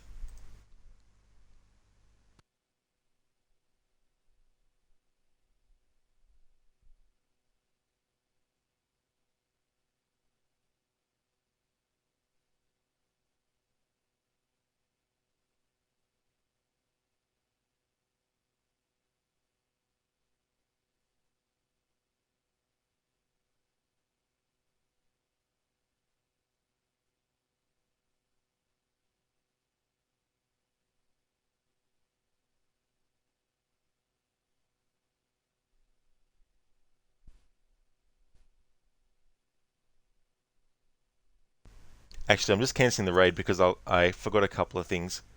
I also definitely want to highly recommend people check out Zamaxi as well. He's playing through Assassin's Creed Syndicate. He started that playthrough most recently, and I do believe that it's one of those games that he hasn't actually streamed before. He's played it before, but not streamed it before. He's playing through the whole series. The last game that he finished was Assassin's Creed Unity. He's also doing the DLC content for those games as well, and he's a big fan of Final Fantasy also, as well as the Yakuza games. He's most recently finished a playthrough of Yakuza Like a Dragon. He's another great streamer that has a great vibe and atmosphere over on his channel, and definitely has a lot of fun with what he streams. So if you're looking for another streamer who's great, definitely recommend checking out Maxi as well. And I also forgot to put through a example raid message that people can feel free to actually use if you'd like. Absolutely, Ryu, definitely will. That's for sure. Thank you for being here too.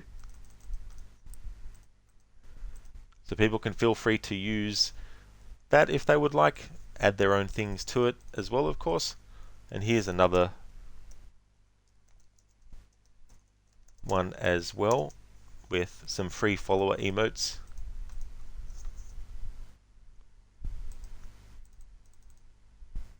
There we are.